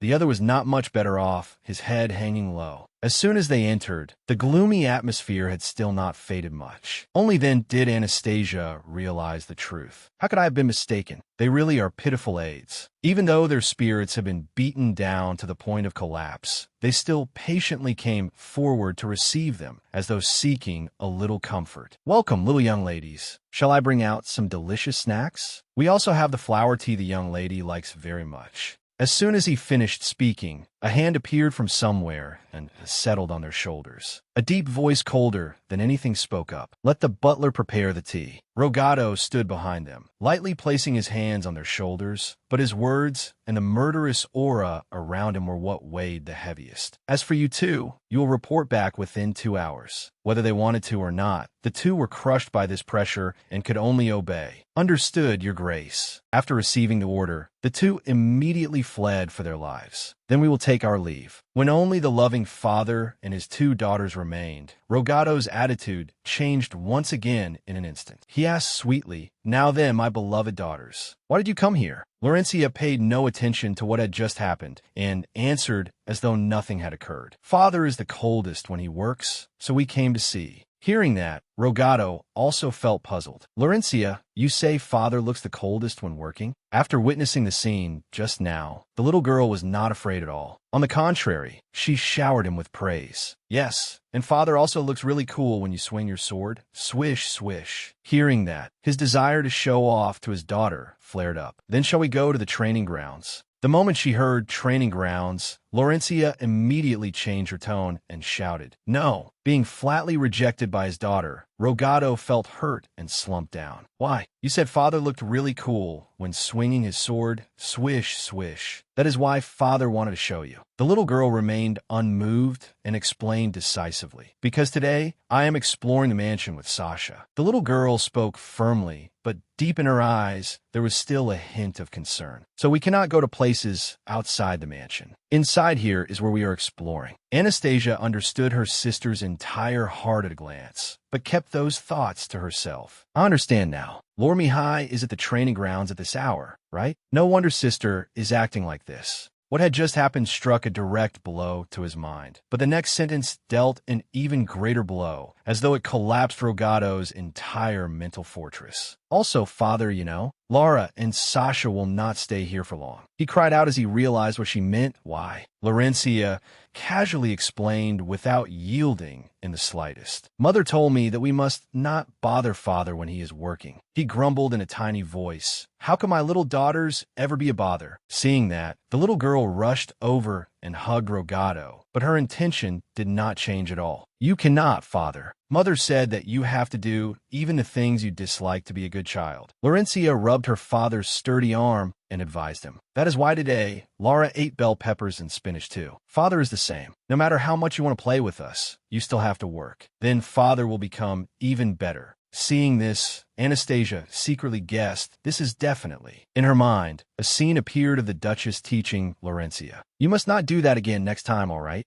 Anastasia watched the two of them intently and continued thinking. Has mother's discipline become sister's habit? Laurencia, for her part, continued her work and comforted him. Father understands, right? After all, father is a capable adult. Seeing the scene of a little girl soothing a grown man, Anastasia could not help puffing out her cheeks, and her inner voice cried out, "I'm sorry, sister, but you are just too adorable." In the end, when she could no longer hold it in, the little girl burst into giggles, showing her emotions openly in a rare way. That childish laughter immediately drew the attention of the father and daughter who had been having their heartfelt conversation over there. After a moment of stunned silence, the two finally came back to their senses and opened their mouths wide in excitement. Both of them jumped up and cheered. "Sasha, you laugh." He could not hold back either and cried out in emotion. Father saw it. Our youngest just laughed, right? Joy came rushing in one wave after another. Anastasia looked at the two of them for a while and thought in admiration, they really are alike. He moved on to poking her cheek and asked, "Does it make you that happy to see father being scolded?" The little girl gradually drew back her smile. Without saying anything, she only thought to herself, "No, it is just because sister looked too cute." Hearing that, Laurencia immediately ran over to stand in front of her and pouted as she reproached him. "Why are you turning Sasha into a bad child, father?" Being called out, Rogato felt guilty and hurriedly explained, "Father did not mean that she was bad." As soon as she finished speaking, the little girl turned to Anastasia and asked again, "Sasha probably wants to say the same thing as me." Laurencia was extremely proud to be protecting the little girl, and her words grew even more spirited. If father wants to be praised, father also needs to do things he does not want to do. That is what you want to say, right? Anastasia thought inwardly, well, not really. But Laurencia looked at her and confidently continued, "Laura is Sasha's big sister, so Laura knows everything. Hurry." Anastasia smiled gently, and her feelings changed along with it. "Oh well, I know nothing. I'm sorry, father." The little girl nodded without hesitation in reply. Hearing that, Laurencia became even more triumphant. "Did you hear that, father?" Immediately afterward, the two happily hugged each other tightly, because her sister's happiness was Anastasia's priority. The two gradually pulled each other away, leaving Rogato all alone and lonely. Laurencia remained firm in her original decision. The little girl waved happily. "We're going to keep exploring. Bye-bye, father." Laurencia continued unfolding the map and searched for a new destination. "Let us see, where should we go next?" But Anastasia's eyes only stared at the items, such as the bag filled with snacks. There was even a hand-drawn map. When the little girl realized how thoroughly prepared everything was, she secretly smiled a little and thought, "Sister prepared all this because she wanted to play with me." Seeing her sister putting in so much effort made her feel guilty. "Because Lord Mihai visits so often, I have not played with sister much. I feel really bad." Just as she was about to lift her foot and step forward, she suddenly lost her balance and cried out. Perhaps it was due to her baby attributes, but after walking only a few steps, Anastasia lost her balance and sprawled onto the floor. Laurencia sensed something and turned around in surprise. The moment she saw the little girl, she screamed in shock. "Sasha!" Laurencia's eyes widened in panic when she saw Anastasia fall face first onto the floor. The Duchess suddenly appeared and called out, "Anastasia!" Her face turned pale with worry. "Sasha, are you hurt anywhere?" Laura did not do it on purpose. She calmly reassured her. "I know, my dear, but Anastasia is still little, so you have to let her walk slowly." "Laura, you can do that, right?" Laurencia blushed, looked down at the floor, and murmured, "Yes." Anastasia quickly stood up and patted her shoulder, her eyes seeming to say that it was all right. Laurencia's eyes shimmered with tears, which slipped from beneath her curved lashes. She crouched down and burst into tears. Even though the adorable youngest had patted and comforted her, the older sister still could not hold back her tears. Laura had not been a wonderful big sister that day. "So from now on, I will only show you my wonderful side. If Sasha is a princess, then Laura will be a warrior. Being a princess is nice too, but I can also become a warrior to protect the little sister who comforted me." Because Laurencia held her hand, Anastasia froze and unconsciously lowered herself slightly. She stood up and smiled brightly. "Sasha, are you all right?" "This time, I held your hand tightly and did not let you fall. You are my precious little sister." Laurencia kept her promise. With her big sister's support, I was able to properly explore the ducal mansion. I watched the chef perform with flames in the kitchen, the passionate chef determined to stir fry. I will let the young ladies witness the most delicious dish in the world. After that, we went to the garden where father and mother usually stayed. She enthusiastically held up a teacup and asked, "Sasha, is it good?" After the tea party ended, the two played hide-and-seek behind the piles of cloth the servants were drying. The two sisters held hands, running and laughing together across the tiles. She turned the pages of the small book one by one. A rainbow, a friend. The final place to explore today was the children's library in the mansion. Laurencia's eyes widened with delight. "What, this?" Anastasia obediently sat still and listened to her read, but her mind drifted. Though it is not as gentle and smooth as brother's reading, I also really like sister's voice. It sounds like wind chimes on a summer day. Is it because I walked a little too much? Or because I ate too many snacks? I am sleepy. Laurencia still kept her eyes fixed on the pages of the book. Heart, Sasha, should I read another story?" When she did not hear the little girl answer, she set the book aside and called once more. "Sasha." Laurencia's pupils widened, round and sparkling like stars. Before her was the sight of Anastasia asleep on the green carpet. Sasha had fallen asleep. Laurencia unconsciously covered her mouth, secretly thrilled. Did I put Sasha to sleep? She set the book aside and lay down, gazing at her adorable figure. Laurencia brought her face close to Anastasia's and murmured, "Sasha is your big sister's cute little youngest, right?" Perhaps Anastasia heard her noise because her hand moved slightly. Laurencia's face flushed red with delight. "She's so adorable. Too cute. That's what make her my youngest, not Mihai's." Her fingers unconsciously brushed Anastasia's soft hand. Anastasia also unconsciously grasped Laurencia's finger. Laurencia poured so much affection into Anastasia, her big sister's tiny little sister. At some point, Laurencia had fallen asleep too, and Damien brought a blanket to cover them both. He monologued helplessly, "My little sisters are here, and you hid this from me?" Damien also thoughtfully placed pillows for his two little sisters. He found a pillow for himself and lay beside them. "So only you two sisters get to explore? But I can join too, right?" Anastasia sank into a dream just like that. After wandering around the mansion for about a week, I'm rarely in my room unless I'm sleeping. Because of that, there's one thing that's been bothering me. At night, Anastasia met CACAO and heard from him about Mihai's condition. The little young lady isn't here today either. Where did she go? Did she go exploring the mansion again? Damien said, "I want to play with the little young lady too." CACAO chattered on, saying that every time Mihai returned, his face was always gloomy with regret. Could it be that he's been drawn in by the Demon King's magic? Ignoring the noisy little creature by her ear, Anastasia propped her chin in her hand and sank into thought. "I really didn't mean to, but it feels like I'm avoiding him. If I had gotten closer to my sister first, this wouldn't have happened. And I also feel guilty for making him wait all the time.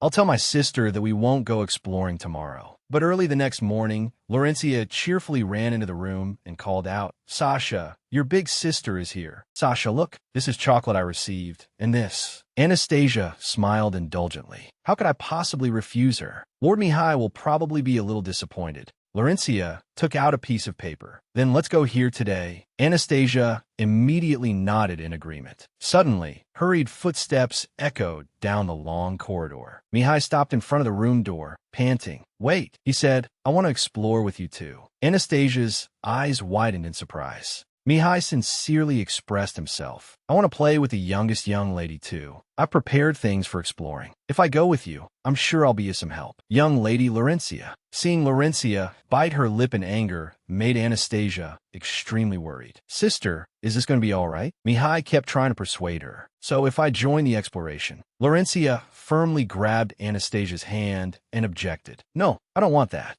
Anastasia's eyes widened in shock at Laurencia's overly fierce reaction. Mihai was also bewildered and stunned at being rejected so strongly. Mihai quickly regained his composure. Maintaining his calm attitude, he tried to persuade her. "Why? If we go together, it will be very useful." Laurencia refused without yielding in the slightest, shouting, "I don't need your help." He did not back down either and spoke again. "Young lady Laurencia." The girl did not let him finish, once again declaring, "Sasha and I can go by ourselves." Mihai immediately replied, "Why can't I join?" One question after another came at Laurencia, despite all her efforts to refuse, and for a moment she looked as though she might burst into tears. As things gradually grew worse, a childish voice rang out. "Don't bother my sister." Mihai brazenly answered, "I'm not bothering her." Anastasia repeated herself again, as if deliberately drilling it into his head. "Bothering." Mihai, as usual, continued asking, "I'm not. Do I look that bad to you?" This time, she did not even bother to answer and only nodded once. Mihai immediately showed disappointment, which only made Anastasia feel even more upset inside. He's being cold and indifferent to my sister again. What exactly is with that expression? The little girl firmly cried out, "Don't like it." He still shamelessly sat down and continued talking without end. "Why don't you like me? I learned a lot from Damien about how to be a good older brother. Is it still not enough?" Anastasia felt both helpless and irritated by this behavior. She frowned and thought, "No way. Is that what matters right now?" Immediately afterward, Laurencia, who had been silent until now, shouted once more, "Hey, Mihai, you are not her older brother." Unlike the way he behaved toward Anastasia, Mihai slightly furrowed his brows and looked at her coldly. "What?"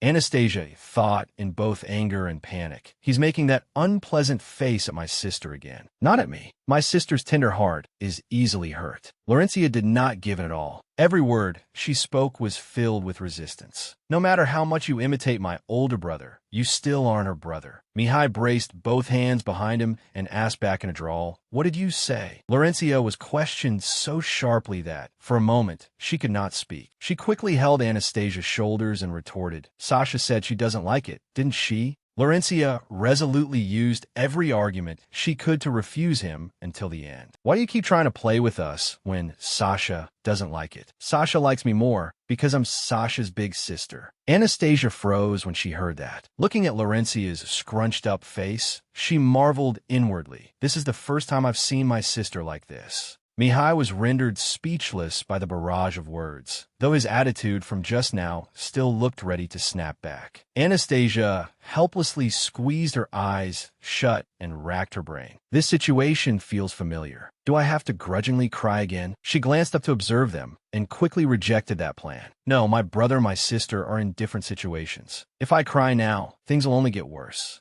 If she did that, Laurencia would immediately say, "Look, Sasha's crying." This is all Mihai's fault, and the situation would become more and more deadlocked. Anastasia tried to search for another strategy. "I need to reconcile the two of them first." But in the very next moment, Mihai spoke again, as if trying to destroy all the mental effort she had just put in. "The little young lady doesn't hate me, does she?" Anastasia, already suffering, suffered even more. Inside, she jumped up and screamed, "Hey!" Mihai just keeps butting in. Mihai smiled at her and continued calmly, "Even if you don't like me, you've never chased me away, have you, little one?" Hearing that, Anastasia immediately refuted him inwardly. "I feel like I did chase you away, though." Seeing Anastasia fall silent for a moment made him speak with satisfaction. "See? I'm right." Furious, she thought without even bothering to speak, "I haven't answered anything yet." Laurencia tearfully hugged Anastasia and asked in a trembling voice, "That's not true. I'm better than Mihai, right, Sasha?"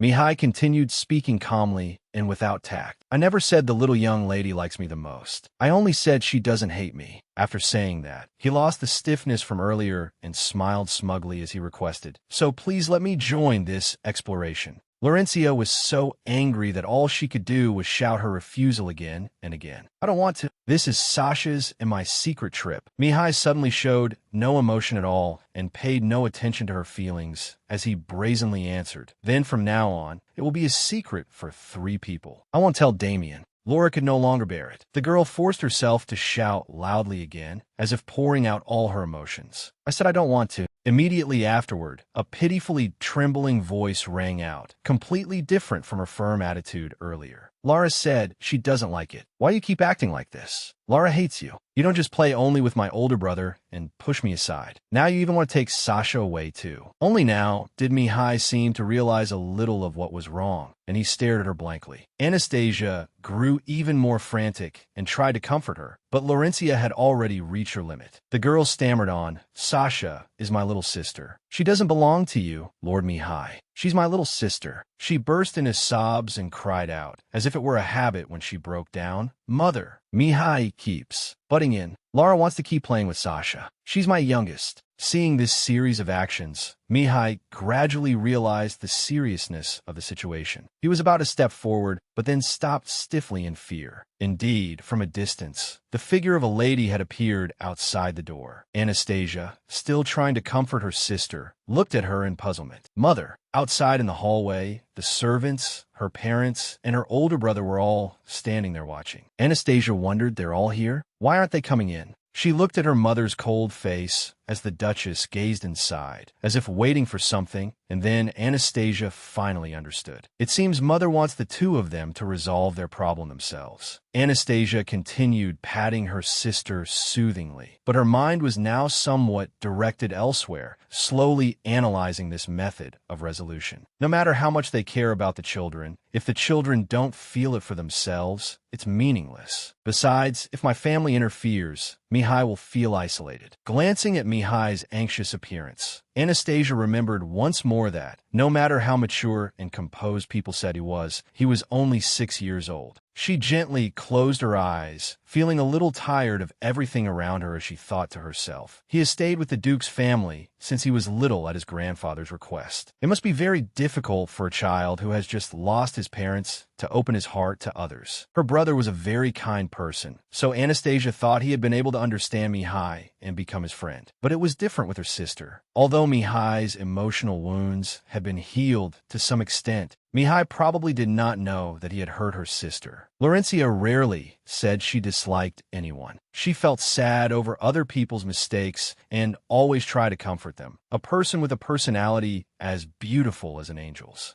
How many times had Laurencia reached out her hand toward him? Yet he was the one who had refused it. Mihai, looking at the face that had finally realized the complexity of his own words, Anastasia did not want to actively search for a way to reconcile them. Following the Duchess's method, she stood silently and watched everything unfold, telling herself, I won't help you. Every gaze was focused on them, but Anastasia firmly did not intervene because this is for your sake and for my sister's sake too. So resolve it yourself. Mihai, an image of Laurencia holding out her hand and smiling surfaced in his mind. I'm Laurencia. You can call me Laura. Shall we play together? What do you think? Mihai looked quietly sad. What's so fun about that? I can't force myself to smile at things like that. That smile, as though she had never endured loss. That perhaps made me a little jealous. The memory of when he'd spoken with Damien flooded back. Mihai, don't you plan to get close to my sister? He lowered his head and looked down at the ground, avoiding Damien's gaze. I want to as well, but she avoids me as if she's avoiding evil. Mihai only raised his head when he heard Damien's comfort. If you speak to her first, she'll play with you. I'm sure of it.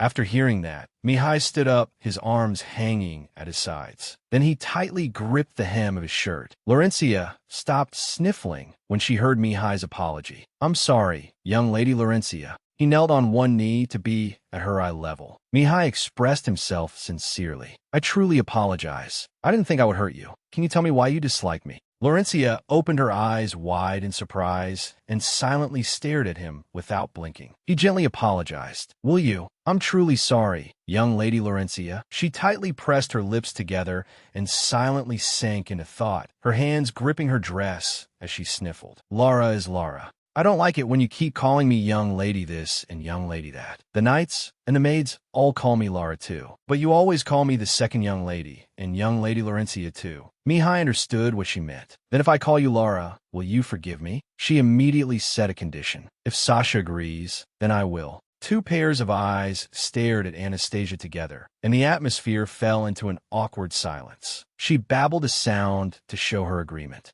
But because Anastasia only babbled, the two of them did not understand. Both Mihai and Laurencia's moods sank. Anastasia looked at Laurencia with wide eyes. Sister, are you still sad? Anastasia reached her tiny arms toward Laurencia and placed a gentle kiss on her cheek. Perhaps it was hard for her to express what she wanted with words. Laurencia's eyes grew round in astonishment, and for a moment she did not know how to react. Mihai was also stunned in surprise. Laurencia hugged Anastasia tightly and confided, You like me the most, right? I knew it. Anastasia rubbed against Laurencia's embrace, nodded, and answered with a soft hum. The castle quickly sank into the golden hue of sunset. On the long dining table, all sorts of dishes were neatly laid out, steaming with delicious aromas. The Duchess laughed and spoke first. Make yourself comfortable, Mihai. He awkwardly offered his thanks. Thank you for dinner. I'll enjoy the meal. Anastasia lowered her eyes slightly, her quiet gaze sinking into thought. She recalled the conversation with Rogato. I think we don't need to interfere in the children's matter. They'll resolve it properly on their own. He asked worriedly, Are you sure everything will be all right? She nodded firmly. I think so. The children also need time of their own. That is what we should do as Laurencia's parents. You are a little troubled because of Mihai, aren't you?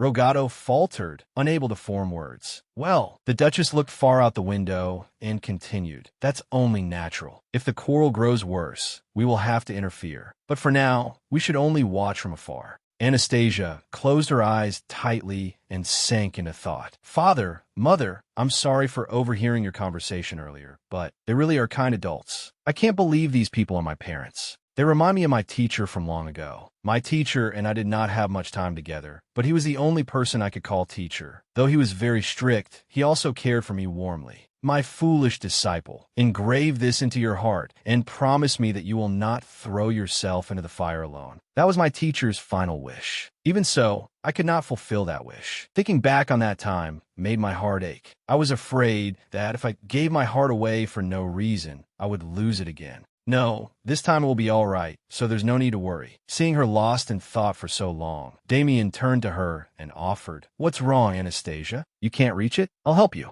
Mihai quickly noticed Anastasia's unusual state and paid attention to her. He eagerly placed food on her plate. Little one, do you want to eat this? Damien politely refused on Anastasia's behalf. No, Anastasia can't eat pieces that big yet. Mihai simply thought, but she has teeth now. Damien sighed helplessly. Only a few have grown in. Anastasia's face clearly showed her weariness as her eyes stopped on the plate of meat. It's all food I can't eat. Are you making fun of me for being young? Damien still patiently explained, Anastasia is still a baby. If she eats these things, they might make her cry. Mihai's face showed a flash of surprise, and then he sincerely apologized. Really, I'm sorry, little one. Will you forgive me? Anastasia froze, her round eyes filled with astonishment as they fixed on Mihai. She lowered her eyes and sighed. Is he really making fun of my age? Whenever I'm with this child, I feel as if I become more narrow-minded. How strange. After everything, all of us finally explore the mansion together. Time passed in the blink of an eye, and autumn arrived in October. Everyone was busy with upcoming events such as Thanksgiving and many other holidays. Unlike the bustle throughout the mansion, Anastasia was more relaxed than ever. She looked up at the clear blue sky and admired it inwardly. At times like this, I only need to sit and play by myself and not cause trouble. Her thoughts continued. After Mihai and my sister reconciled, the four of us went out to play together many times. Today, the knights prepared a game.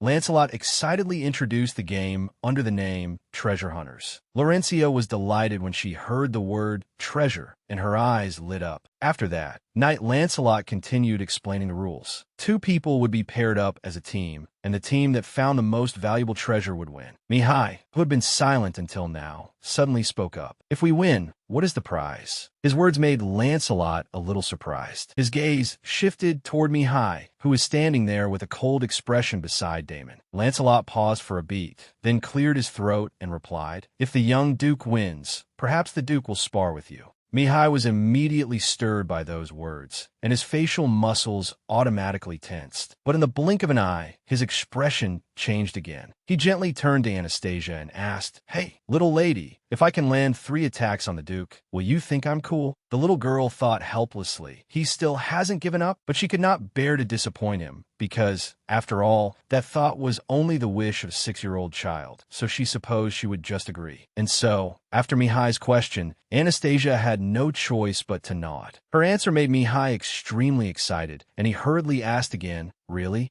His expression made a thought rise in Anastasia's mind. Wait, why is he so happy? It makes me feel so guilty. Then the little girl suddenly recalled the day Laurencia and Mihai had argued. After that incident, I never told him that I didn't dislike him. Now that I'm more clear-headed, Laurencia was angrily shouting. Why? Why is that? Zaza already said she doesn't like it. So why do you keep insisting on playing with her? Anastasia, who had been standing between the two of them, had also been extremely flustered. Only then did the little girl suddenly realize that the selfish words she had once let slip out of habit had turned into weapons for her sister to attack Mihai with. The little girl lowered her eyes in guilt. I was wrong. That was my fault. The little girl had quietly observed Mihai's expression and concluded, he looks like nothing is wrong, but that doesn't mean he really feels fine. But that also put Anastasia somewhat more at ease. It seems he has started acting more like a child. Thinking this, the two of them linked pinkies and made a promise. Ever since the little girl had agreed to praise him, Mihai had been unable to stop feeling excited. He said happily, "You promised me, okay?" Anastasia only gave a soft in response. Very soon after, the treasure hunt teams were divided. Team 1 consisted of Laurencia and Damon, and both of their faces were bright. Team 2 consisted of Mihai and Anastasia. Contrary to the opposing team, the little girl's expression was 3 parts helplessness, while the remaining 7 parts seemed to say, "See, it feels like we were arranged to be on the same team." Mihai happily instructed the little girl, "Do well, all right, little lady." Not only that, he also promised with determination, "I promise I'll win for both me and you." His words were deeply imprinted in Anastasia's mind. He promised that. But after the contest began, Mihai instead led the little girl off to admire flowers. "Little lady, look at these flowers." He also excitedly pointed at the creatures fluttering around. "Look, butterflies, butterflies." Mihai's actions immediately knocked his promise out of Anastasia's mind, and the little girl silently judged, why is he so distracted? In contrast to Mihai's calmness, Team 1 was enthusiastically searching for treasure. Laurencia's voice rang out from afar. "I found another one." Hearing the commotion from Team 1, Anastasia finally could not help thinking, "Are you sure you want to win?" And so the little girl had no choice but to pull his hand and tell him directly, "Let's go." Mihai was a little surprised, but his expression immediately changed in an instant. He smiled brightly and asked, "Are you worried?" Anastasia answered inwardly, "It's not exactly that I'm worried." But before the little girl could speak, Mihai came to his own conclusion. "I see."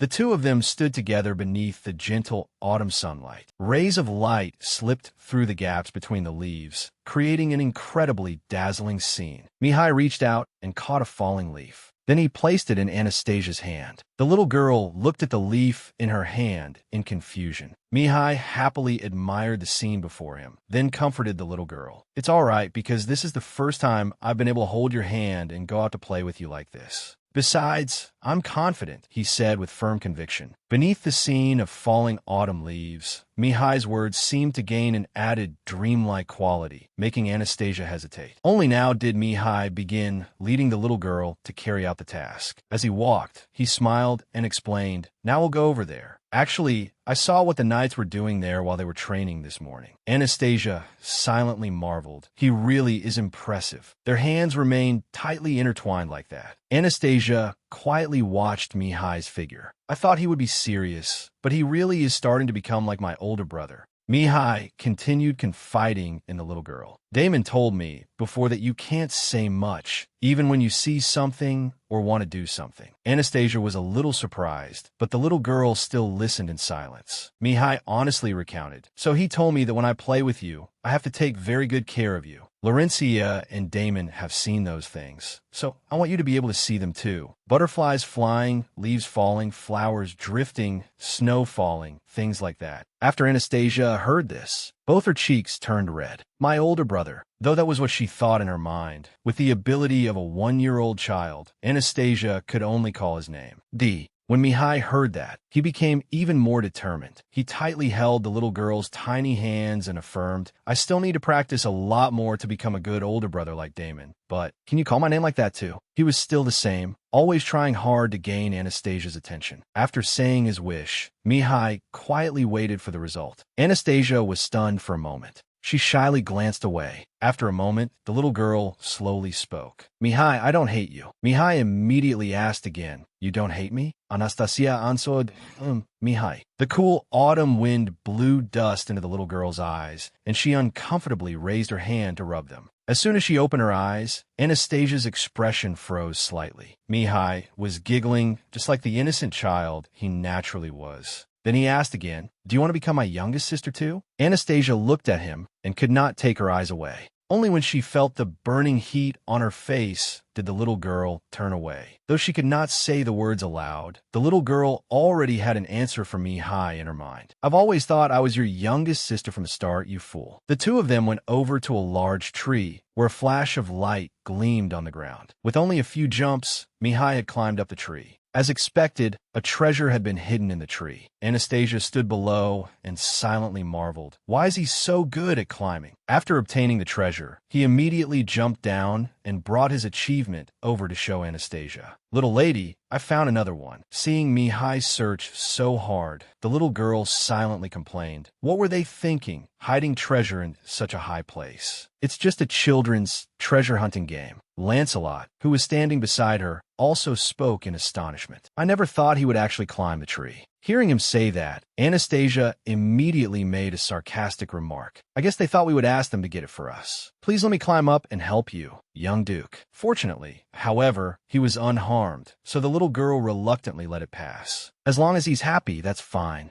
After searching for a while, Anastasia's team had found 6 chests, while her sister and brother had only found 5 treasure chests. Anastasia looked around and silently judged, "There isn't much time left, so we'll probably win." Just as the little girl was standing there absent-mindedly, a familiar figure approached, then knelt on one knee before Anastasia. Mihai brought another chest over to show off. "Praise me for doing well, little lady." Earlier, the little girl had wished he would hold back a little, but now she regretted it. "This guy, it seems he's a little childish today. It's not like this is anything difficult. Besides, I want to apologize to him too." Thinking that, Anastasia immediately used her small hands to pat Mihai's head and praised him. "You did very well." Looking at his smiling face, the little girl thought ruefully, "I don't need to drag down his proud mood over such a simple action. That really wouldn't be right." The treasure hunt contest ended, and the 3 knights quickly announced the results. Therefore, victory belongs to the team of the young Duke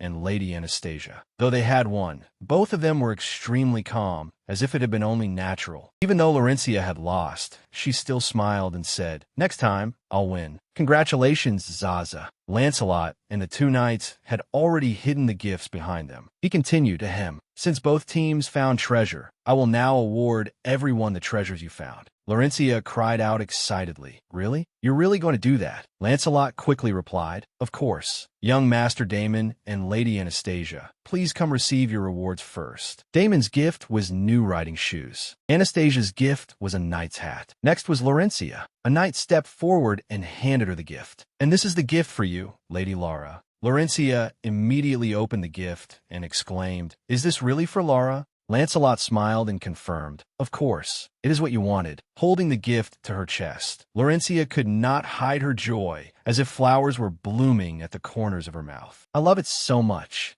Anastasia asked curiously, "Is that children's leather armor?" Her memories suddenly returned to a time before, when Laurencia had gone for a walk with Mother and Anastasia. When she saw the knights fighting, she could not take her eyes off them. "Laura wants to wear knight clothes too." Fetla asked again, "Knight clothes?" She answered immediately without thinking, "Yes, because Laura is a warrior, so I want to wear knight clothes too." Anastasia guessed. "They must have noticed what my sister said." Returning to the present, the knights were chatting happily with Laurencia. "Zaza is a princess. Laura will come rescue her. Then next time, let's build a tree house together." "That sounds wonderful." After the harvest season wheel, and just as Lancelot had said, afterward, Mihai was given the right to duel father as promised. Before the match, Mihai reminded Anastasia again, "You have to keep your promise, little lady." The little girl immediately agreed. That small action seemed to give him more motivation. This time, while she was beside Mihai, Anastasia no longer put on an irritated expression like before. The little girl questioned herself, "Have I come to like him? I don't hate him like I did before anymore." Very soon, the match between Mihai and Rogado began. After a long time spent training hard, he finally managed to touch Rogado with his sword. Mihai even counted each time, twice. Hearing that, Rogado was a little surprised and asked, "What do you mean?"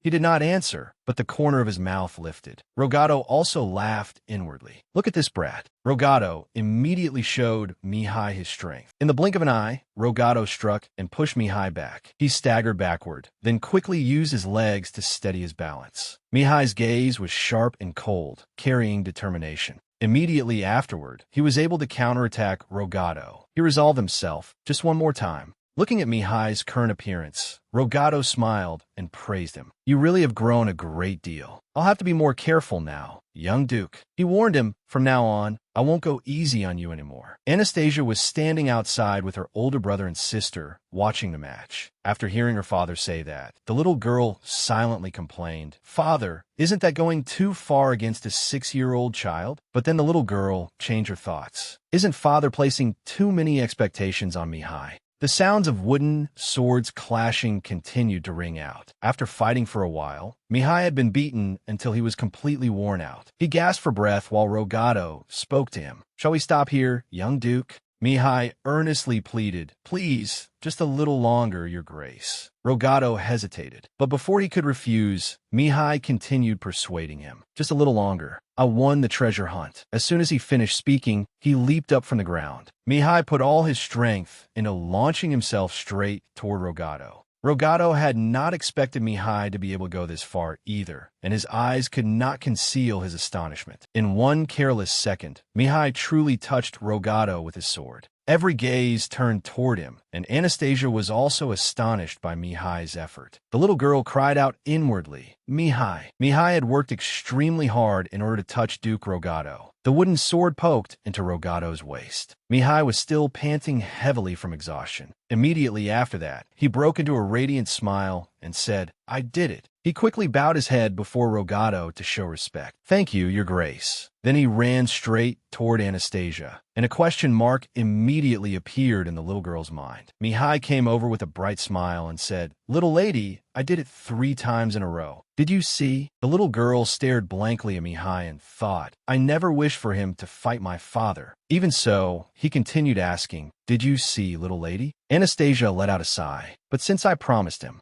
the little girl reluctantly praised him. You were cool. The moment he heard the little girl praise him, all of his expressions immediately froze. But in the very next second, Mihai felt a burning heat on his face. He hurriedly covered his face with his hand to hide his embarrassment. Mihai quickly adjusted his expression and shyly brushed back his blonde hair. Although he tried hard to hide it, Mihai's cheeks were still flushed. He reached his hand out toward Anastasia again and asked, Then will you let me be your big brother? The little girl looked at Mihai with wide eyes, and for a moment, she could not control her expression. Anastasia shyly drew back her gaze. I don't know why, but I feel so embarrassed. Even so, the little girl still reached out and took Mihai's extended hand, then silently said, Weren't you already my big brother? The happy time did not last long before Anastasia had to face other thoughts. Before I realized it, Thanksgiving was almost here. Mihai cheerfully spoke up. I'll definitely come back before Damon's birthday. The little girl's thoughts still revolved around him, and Mihai had to return to the Grand Duke's mansion for about 3 weeks. Anastasia thought with regret. Mihai has always been here, so perhaps I almost forgot that he is a young duke. At this moment, Anastasia's whole family was standing at the entrance, seeing Mihai off as he boarded the carriage. Rogado comforted him. It's all right even if you don't return exactly on the day of the birthday. Mihai, he immediately refused. No, my grandfather wants to be invited to Damon's birthday too. Hearing that, Rogado no longer tried to persuade him and smiled as he said, Then I will send an invitation soon. Please give my regards to your grandfather.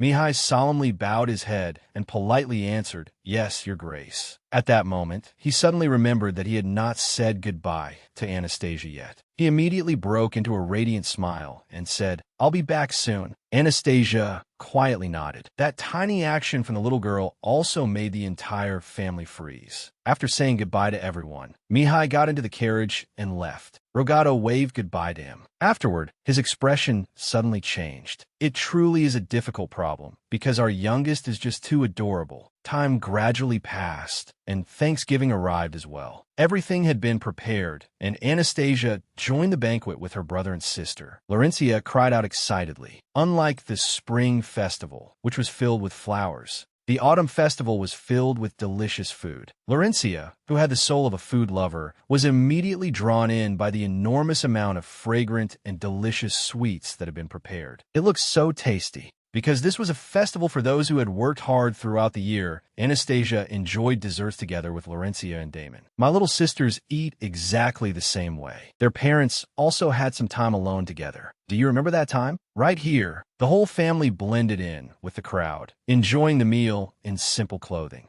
Laurencia dragged Anastasia all over the place to get food. Zaza, this is really good too. Let's eat together. The little girl had eaten until her stomach was stretched tight. I'm full now. Seeing Laurencia looking dejected, the little girl blamed herself. It seemed her sister could not satisfy her passion for eating because she had to pay attention to her. When a maid saw Laurencia looking gloomy, she came over to comfort her. Lady Laura, it must be sad eating alone. Then I will eat with you. Seeing that, Anastasia made a decision. It would be better if she left here with her brother for a little while. A maid was with her sister now, so surely nothing would happen. Damon led the little girl outside, and the two of them headed toward the pumpkin tower. Damon asked, "Can you see this pumpkin tower?" Anastasia quietly observed the little girl. The youngest child usually did not ask for anything, but she seemed interested in this pumpkin tower. She kept staring at it intently. The little girl looked up at the pumpkin tower, her gaze extremely focused. Seeing that the little girl had to tilt her head up, Damon suggested, "It's too big, so it'll be a little hard to see. Let me help you." At the same time, the conversation between their parents not far away reached Damon's ears. It seems all the children like this pumpkin tower. Even Damon liked it when he was little. Damon felt troubled when he heard his parents talking about him. Not again, mother and father. Damon seemed not to want that to happen. These past few days, his parents had often told embarrassing stories about him in front of his younger sisters. His parents still had not noticed his anxiety. Let me think. Back then, at that time, Damon, he was embarrassed to have unpleasant things from the past brought up, including stories he had never even imagined. So he made up his mind. I have to stop them. Here, Damien, he quickly called. Mother. His mother did not seem to hear him. She continued walking while telling the old story. At that time, there was only Damien, so only the three of us came here. Everyone thought Damien was adorable, and he got lost when I took my eyes off him. We were so worried when you suddenly disappeared. Rogato added as well. That's right. Your mother was very worried about you then. Damien could not stop the words coming from his parents' mouths. He tried to control his emotions. His hands clenched tightly. Anastasia was a little surprised. He was holding her hand more tightly than usual. My hand is going to turn purple. The little girl let out a soft cry, but then she suddenly noticed something strange. Damien's expression did not look right. Anastasia sensed it inwardly. I don't know why, but I feel like I shouldn't tell him that my hand really hurts right now. Their parents still had not noticed Damien's expression. The two of them continued bringing up old stories. We split up to look for you, but there was no crying or anything. I was worried my wife would collapse then, but we found you. The boy was inside the pumpkin tower, wasn't he? That's right. He couldn't speak properly and just kept mumbling because he felt guilty. Mother, father. When he heard that much, he could no longer hold back and pulled Anastasia away by the hand. The little girl called out blankly, "Brother Damien."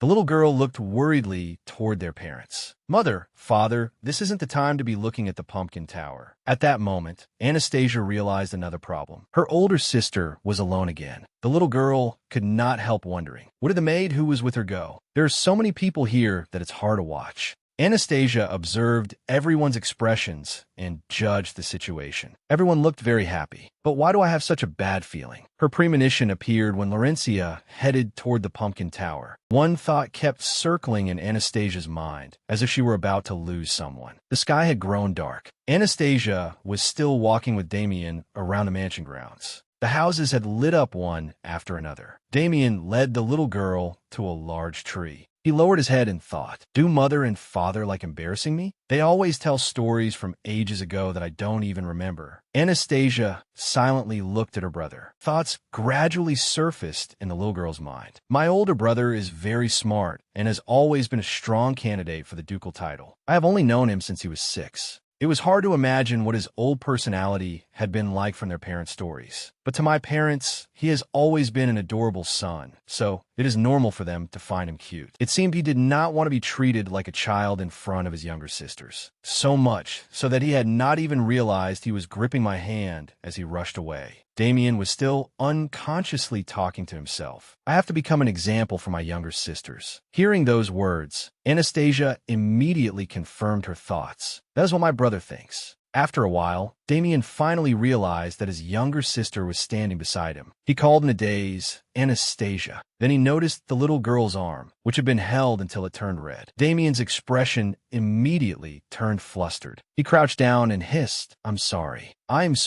Anastasia. Damien rubbed the little girl's hand and blamed himself. Why did things turn out like this? Then he asked in confusion, why didn't you tell me I was hurting your hand? Anastasia hesitated and said, I was bad. Damien immediately denied it. I'm not saying you were bad. Anastasia has never been bad. Then he sighed and took the blame again. No, I'm sorry for carelessly hurting you. Damien hugged Anastasia sadly and told her, if it hurts next time, you have to tell me. Seeing him sad, Anastasia called, Brother. Damien admitted his fault again. Your brother was wrong. But the little girl did not intend to blame her brother. She only wanted to reassure him. I am okay. It doesn't hurt. Damien widened his eyes and looked up at the little girl. Anastasia. At the same time, the sobs of several servants rang out. Young lady, Lady Laurencia, they drew the two children's attention. Anastasia looked around in confusion. Did something happen to my sister? Damien also quickly picked up the little girl and said, let's go back quickly, Anastasia. You'll get sick. Damien carried the little girl and ran to their parents. The Duchess cried out anxiously. Where did all the children go? I'm worried something bad might happen. Rogato hurriedly comforted his wife. The knights are searching. They will find them soon.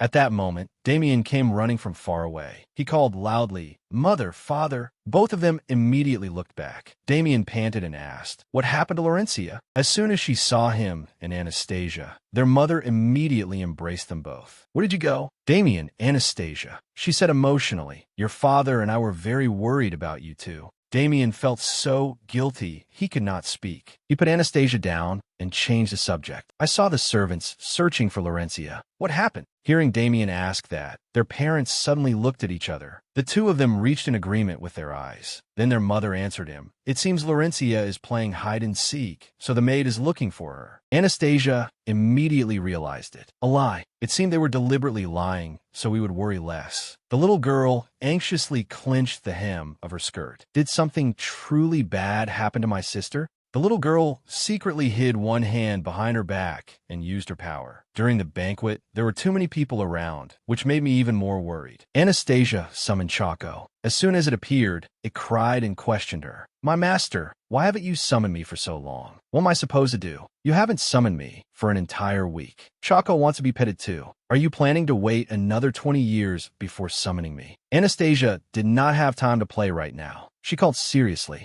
CACAO. She quickly set out a condition. My sister is missing. If you find out where she is, I will keep you by my side for 3 whole days. As soon as CACAO heard that, it immediately looked around. Then it instantly spread its wings and flew off. I will be back right away. CACAO's presence now helped Anastasia feel somewhat more at ease. Finding my sister like this is only a matter of time. At that moment, on Damien's side, he expressed his wish to his mother. I will go look for Laurencia too. Anastasia worried for him. It also seems wrong to ignore my older brother's feelings. But because I have no experience in situations like this, I don't know what to do. After speaking with their mother, Damien collected his emotions again and turned to the little girl. Anastasia, I think Laurencia is playing hide and seek. He asked, do you want to look for her with me? The little girl also understood what he meant. It seemed my brother had noticed too. Before the two of them even needed a search, CACAO brought information. Demon King, she is here. Anastasia immediately turned her eyes toward the pumpkin tower. Immediately after that, the little girl pulled Damien's hand. He looked at her in confusion. Anastasia, the little girl said, Pumpkin Tower. Hearing that, Damien thought she wanted to go play and said, the Pumpkin Tower? I'll take you there in a little while. But Anastasia did not give him a chance to refuse and directly pulled him by the hand toward it. Now, facing the giant pumpkin tower before her, the little girl assessed it inwardly. It's too tall. I can't see any gaps. How do we get inside? She wondered in confusion. Should I use magic? It could collapse at any moment. Damien still did not understand the little girl's intention. He asked in bewilderment, Anastasia, why are you doing this? At the same time, from inside the pumpkin tower, a weak voice and sobbing rang out. Anastasia. The sound came from a small hollow inside the tower. Laurencia was curled up inside the pumpkin tower.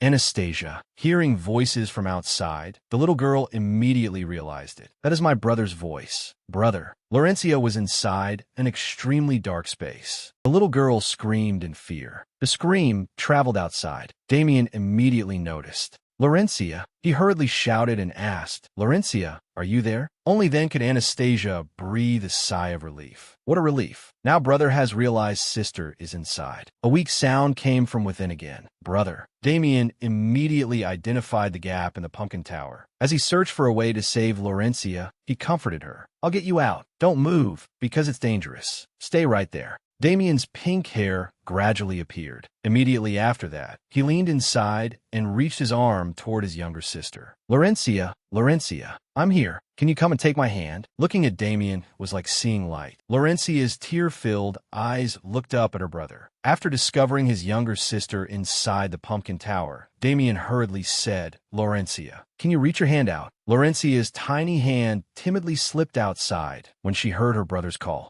He carefully took his younger sister's hand. That's right, good. Be careful. Anastasia stood behind them and stared fixedly at the two siblings. Suddenly, a small noise came from the pumpkin tower, startling her into realization. Danger. She realized that the pumpkin tower seemed about to collapse. While her brother was trying to save her sister, she quietly placed one hand behind her back and used her power. She thought to herself, my mission is to quietly support him. Damien's voice continued steadily as he comforted Laurencia. Laurencia, hold on. You're almost out. After escaping from the tower, Laurencia, feeling wronged, threw herself into her brother's arms and burst into tears. Brother. Damien also hugged his younger sister in alarm. After confirming that his younger sister was safe, he asked her, Laurencia, why did you go in there? The little girl sobbed. I heard mother and father were very worried. Because you hid inside the pumpkin tower before. Laura was curious. Hearing that, Damien was dumbfounded. Only then did the Duchess and Rogato hurry over. Laurencia, Damien, are you all right? Their voices clearly carried anxiety. Damien answered that Laurencia was safe, reassuring them. The two of them also breathed sighs of relief. But it seemed the matter did not end there. He continued, and I have a few things I want to say. Seeing her daughter safe and sound, the Duchess anxiously asked, My dear, where did you go? Laura answered guiltily. Laura was inside the pumpkin tower. The Duchess laughed softly and asked, The pumpkin tower? My children are alike in everything from appearance to actions. Laurencia innocently confirmed, yes. Laura wanted to be like brother. The little girl did not notice her brother's strange expression at all. Damien covered his younger sister's ears as he spoke. Laurencia, wait a moment. Laura merely looked up at her brother without saying anything. He said firmly, I'm very grateful that mother and father remember how adorable I was when I was little. His expression was serious. But I hope you will not tell stories of my past mistakes in front of my younger sisters. His words left Rogato flustered. I understand. It seems Damon was very embarrassed. Hearing his father say that, he grew even more upset and shouted, That is not the important part. My younger sister copied a mistake I once made. She thought doing that was all right. This action directly left both Rogato and the Duchess frozen. He still did not stop and continued, I hope both of my younger sisters will only follow my good qualities. I hope you understand what I mean, mother and father. With a solemn expression, he added, Father always says that a mistake is still a mistake, even if it is made only once. Hearing his son bring up words he had once said, Rogato could not utter a word. After finishing his conversation with his parents, Damon immediately turned to apologize to his younger sister. I am sorry, Lara. Did I hurt your ears? Anastasia looked toward him with concern. Brother. But seeing that he seemed less anxious, she breathed a sigh of relief. He looked much more at ease. But it seemed the storm clouds had moved over to her father. Adults need comfort too, don't they? Rogato blamed himself, and seeing her husband like that, the Duchess could only stay by his side and comfort him helplessly. In the carriage on the way home, Laurencia excitedly swung her small legs and said, Because brother went in there before, I thought there must be something super fun inside the pumpkin tower. Hearing that, the Duchess stammered helplessly, I understand. Meanwhile, Damon was left speechless by his younger sister's actions. He seriously reminded his younger sister, Laurencia, from now on, you must tell everyone where you plan to go. The little girl obediently answered, yes. Seeing the siblings' behavior, the Duchess also said quietly, It would be very good if our eldest son did that too. This reminder made Damon jump. But he still obediently answered his mother, "Yes, mother." Although Anastasia fell asleep in the carriage, she also realized that afterward, our parents had a private conversation with my brother. Damon hugged his parents and said, "Although my younger sisters are very precious to me, I truly feel embarrassed and dislike hearing about the bad things I did in the past. So I hope we can make those stories a conversation meant only for mother, father, and me." Rogado hugged the mother and son and said, "Then will Damon also set aside time to spend with mother and father?" The Duchess gently teased the boy. "He seems to spend a lot of time with Anastasia and Laurencia." How happy the scene of the three family members harmoniously hugging one another was. She continued thinking, although the matter is over now, they must have been very worried. She had been very worried because her older brother was always trying to act grown up. I was worried because my 7-year-old brother seemed to act only like the eldest child. As the Duchess hugged Damon, she asked, "Were you very upset?" He happily answered her, and seeing that, she was glad. But it seems everything ended well. What a relief. She used her power to watch the three of them talking from afar. After seeing that everything was fine, she stroked and praised Chaco. "You did well, Chaco." As promised, she played with Chaco for 4 whole days. During those 4 days, Chaco was almost never away from her. As she kept her promise to Chaco, she thought, in any case, until Mihai returns, I can't let him see this little Chaco for a while. She recalled the scene from that day when he had crouched in front of her and asked, "Little one, do you have a puppy?" while she was playing with Chaco. She did not understand. How on earth did that guy see Chaco? Chaco still did not know it would soon be unable to stay beside its master and remain cheerful. Chaco is so happy. Can you let Chaco stay by your side forever? Sleeping with the Demon King and watching the Demon King eat are so fun. She coldly answered, "No." It jumped up and questioned her. Why? I can stop that arrogant young duke from coming here. That insolent fellow is nothing before Chaco. Chaco is the one and only attendant of the greatest and noblest Demon King. She was silent before that questioning, but inwardly she thought, Chaco, stopping him from coming would be the same as making him stop breathing. This world is not that harsh, is it? She only said gently to Chaco, "For some reason, I feel that I need Mihai." It immediately found a reason for her on its own. Is this the Demon King's grand plan? Outwardly, she answered, "That's right," but inwardly she thought, actually, there isn't any plan at all. Her thoughts began to wander again. After all, I can stop the world from ending with my own power, but I'm still afraid of dying. The scenery was so peaceful, yet her heart could not be at peace. It's been a long time since I felt afraid of death. Chaco, unaware that her thoughts had drifted far away, asked again, "So, that arrogant little boy is one of the candidates to become the Demon King's subordinate, right?" She was startled by its question.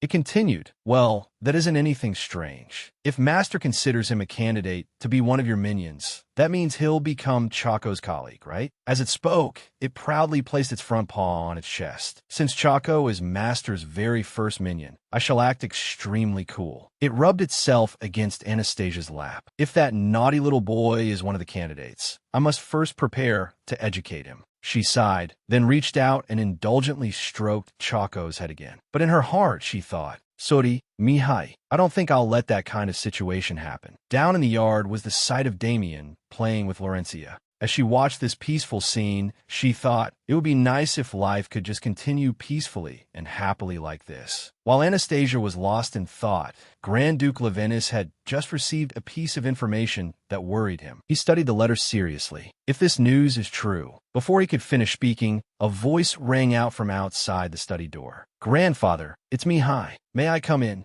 As soon as he heard that it was Mihai, he hid the important paper beneath a stack of documents and said, "Come in." After the Thanksgiving festival ended, the mansion became busy for another reason. While everyone had been occupied with Thanksgiving, Anastasia had been thinking about Damien's birthday. October 28th was approaching. It was Damien's birthday. Damien had said, "It's close to the national holiday, so you don't have to hold a birthday party for me." Anastasia understood what he meant. The anniversary commemorating the holy deity's sealing of the great demon was October 31st. It seemed her not-so-little older brother wanted to yield because it was such an important event. But the Duchess did not think so. She gently patted her son on the shoulder. "Having more days to celebrate is a good thing. Damien, we can't just let days like these pass by, can we?" The boy still did not agree, but the Duchess smiled brightly. "Don't take away your mother's joy in celebrating your birthday.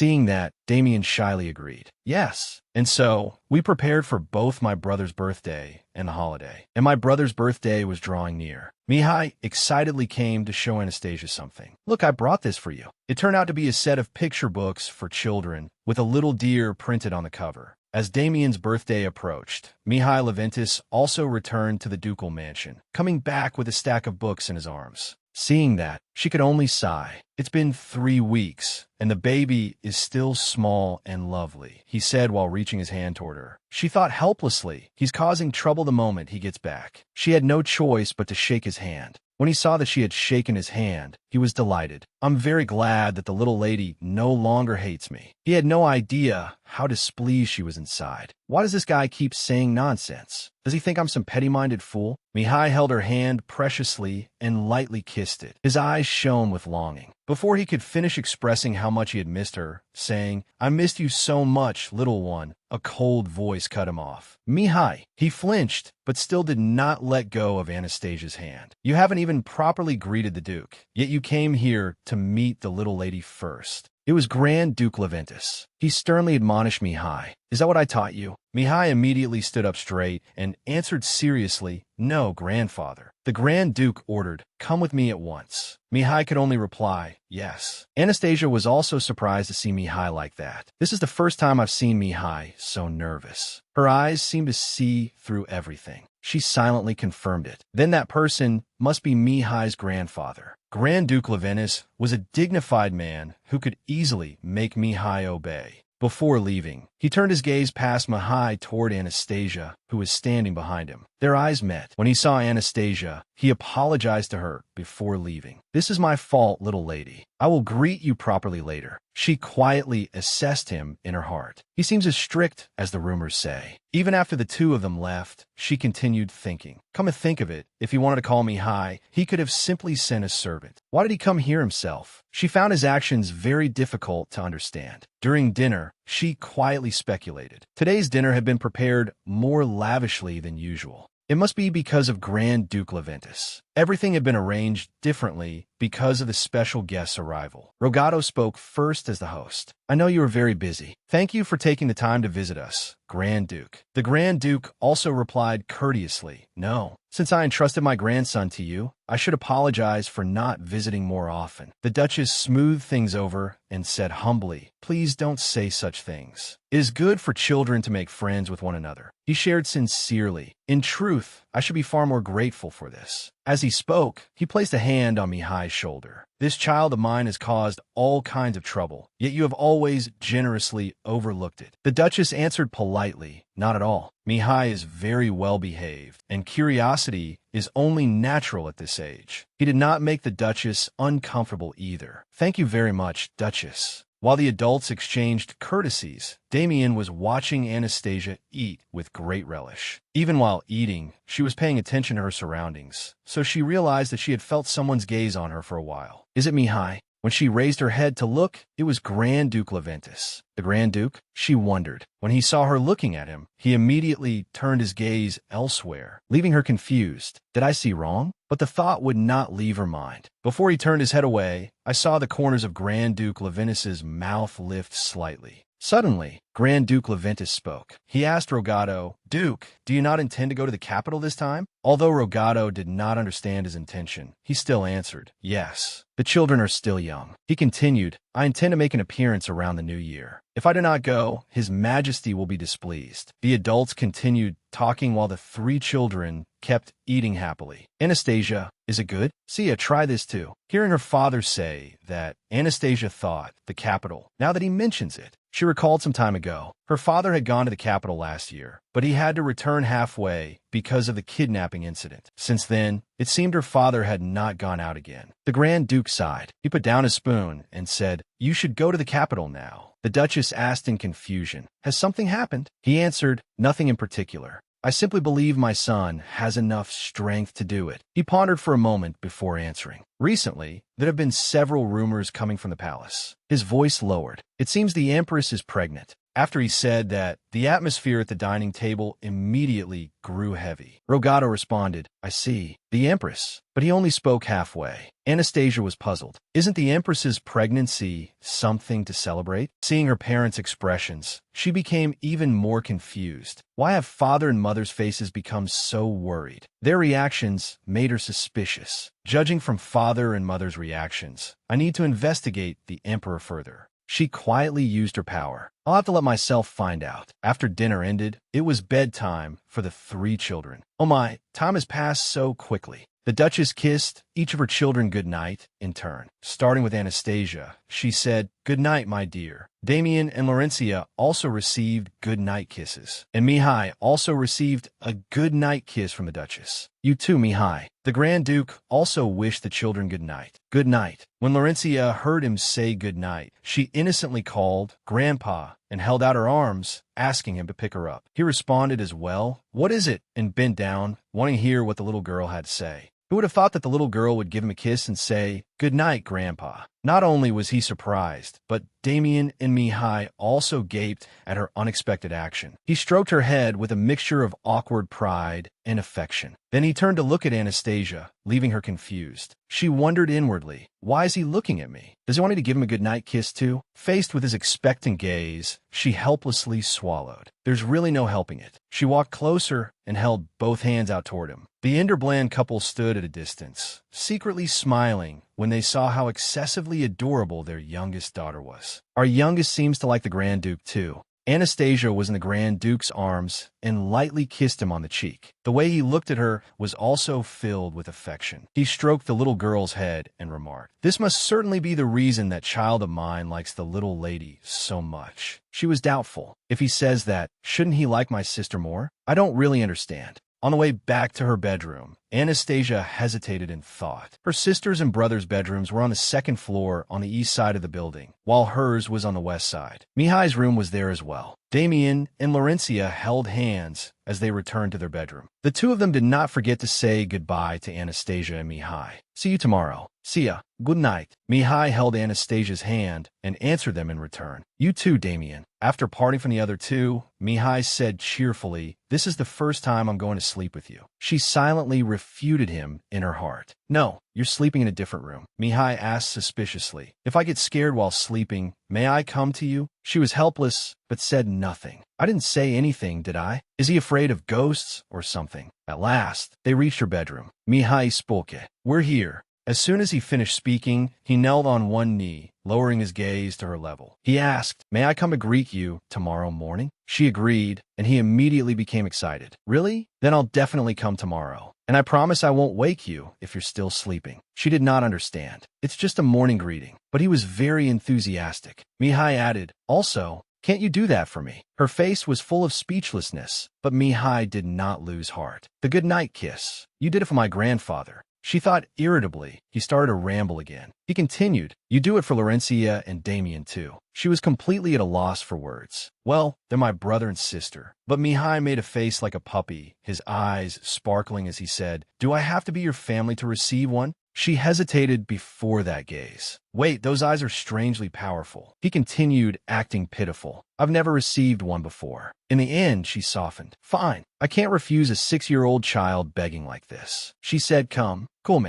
He immediately said, Do you want me to come closer? She stood on tiptoe and kissed Mihai on the cheek. Good night. After hearing her wish him good night, he answered with a satisfied expression, Good night, little one. I'll see you tomorrow. The nanny came to tuck her in and also said, Sweet dreams, little lady. The nanny left after thinking she had fallen asleep. But no, a while later, she opened her eyes wide. Of course, I'm not a good baby who can fall into dreams so easily. Her thoughts immediately drifted far away. I wonder where father, mother, and the Grand Duke are right now. Her vision quickly shifted. There they are. They're in the parlor. She felt a little guilty. I'm sorry, father, mother. I'll only eavesdrop for a little bit. Rogato asked uncertainly, Are you certain the Empress is pregnant? The Grand Duke confirmed firmly, Of course. I heard the child will be born this coming spring. The Duchess was startled. In spring. That meant he was confirming the Duchess's thoughts. That's right. It means the Empress is already 5 months pregnant. The Duchess continued, That makes sense. It has been 10 years since His Majesty married, and there had been no news at all. all. While drinking tea, he leisurely continued, "And that is the reason the emperor has been so quiet recently." He said calmly, "Your side has been placed on the emperor's blacklist. Shouldn't the two of you prepare in advance?" Every word he said made Anastasia, listening from afar, startled. She did not understand. What? A blacklist? Is something going to happen between His Majesty the Emperor and the ducal family? Rogato said, "My youngest child will soon turn 3. Once that happens, going to the capital should be all right." The Grand Duke reminded him, "You must be extremely careful, especially you, madam." Anastasia thought silently. "It seems they're trying to maintain a good relationship with my family." The Duchess said gently, "There's no need to worry too much." But Rogato immediately refuted her. "How could I not worry in a situation like this? The reason the emperor was able to reach his current position was..." The Grand Duke said unhurriedly, "The reason His Majesty the Emperor was able to inherit the throne is because Madame gave up her own title." Anastasia thought about her mother's past. Duchess Enderbland, formerly of Kuserson, the place where I was born, was never exactly peaceful. Not long before my mother married, the war for the throne became fiercer than ever because the previous emperor had many children.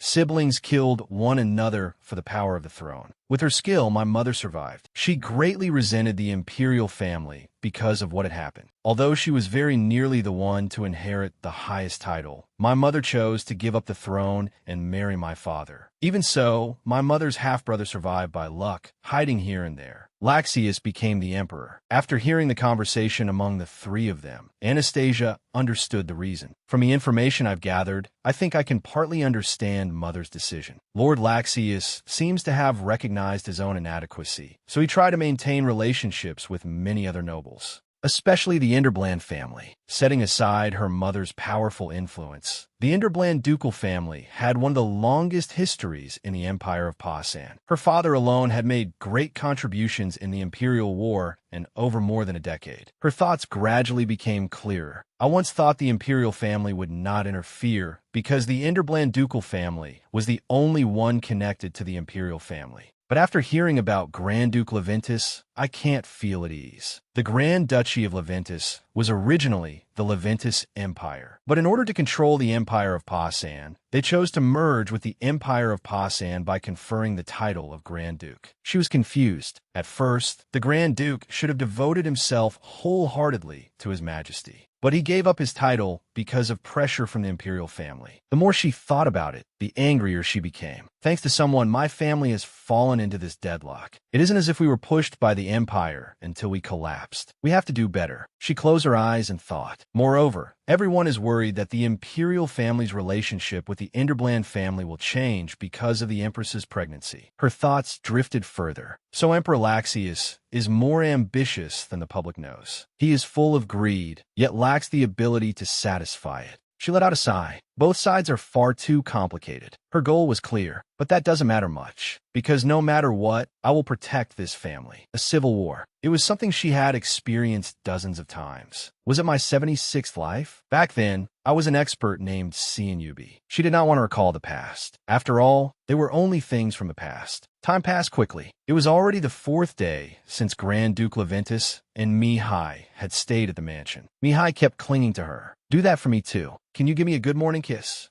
Mihai kept begging her for a good morning kiss. And a good night kiss too. She thought, not only that, Mihai just keeps bothering me. I will go train in the morning. You will play with me later, won't you? She was helpless as he asked and answered himself. He kept making promises and leaving before she could even reply. She sighed. Honestly, why does that child like me so much? The nannies exclaimed, oh my, oh my. Even if you do not like it, today our little young lady needs to dress up beautifully. That is right, because today is your birthday, young lady. She could not understand why the nanny thought she disliked it. Would did I ever dislike it? I never said that. I have no idea what is going on. The nanny kept chattering. A good child should wear pretty clothes, after all. That's right, look, this is the new dress for today's party. It is very cute, isn't it? We know you like blue, young lady, so we chose a blue dress for you. Her face was full of question marks. She could not help wondering, are they treating me like a cranky child now? Me? She made a fuss. This is so unfair. I like Brother Damien. Her older brother always cheerfully called her name so sweetly. She blamed all on Mihai.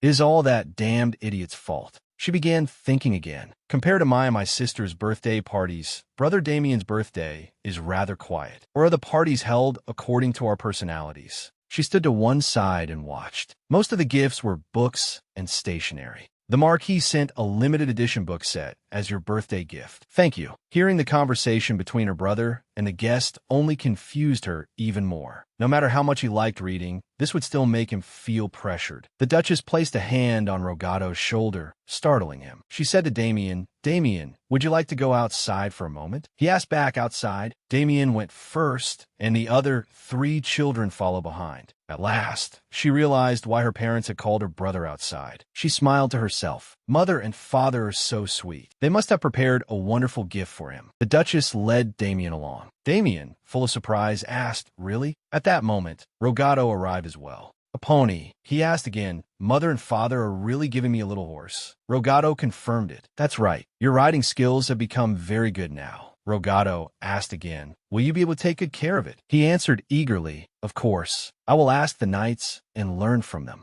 At the same time, the Grand Duke was also standing to one side and cleared his throat. "Ahem," Mihai replied expressionlessly. "I prefer big horses." He answered coldly as well. "I know." Anastasia listened to their conversation in confusion. I do not know whether their relationship is good or bad. After the party ended, the Grand Duke and Mihai were invited to stay at the ducal mansion until the festival. And during that time, I became closer to the Grand Duke. However, before the Grand Duke left, he came to her room. "Youngest young lady, may I hug you?" He always came to see me first. He began, "May I hug you today as well?" Even the way he teased her was exactly like Mihai. He lifted her neatly into his arms. Today may be the last day. On the morning of the festival, he said he would leave after making a donation to the holy deity. That was fine, because the holy deity had been called to bestow blessings on our family today. Suddenly, she noticed Mihai's expression as he stood beside the Grand Duke. She wondered, why does he look so awful? Outside, the guests had also arrived. "We have arrived at the Enderbland Mansion, Your Holiness." The Pope stepped down from the carriage with an unpleasant expression. "No matter how many times I come here, I still cannot bring myself to like it," he said arrogantly. Rogato opened his arms wide and welcomed the priest with a smile. "Thank you for coming. This mansion is counting on your blessing." But the man's attitude was so terrible that it startled him. Ignoring the greeting, he replied indifferently, "It is nothing." By the way, after that, the man rushed forward greedily as if to demand what was owed. "Is this your offering money?" Rogato could only answer speechlessly, "That is correct." Anastasia peeked out from behind her mother and thought, is it all right for someone serving the holy deity to have his eyes light up at the sight of money like that? That greedy rabbit. Amid the smoke rising from the censer, the man said, "Now then, the baptism will be completed after this." He had not even done anything yet, but was already making demands. "This mansion is magnificent, so it has been somewhat tiring. May I have a cup of tea?" Rogato had no choice but to comply. "Of course."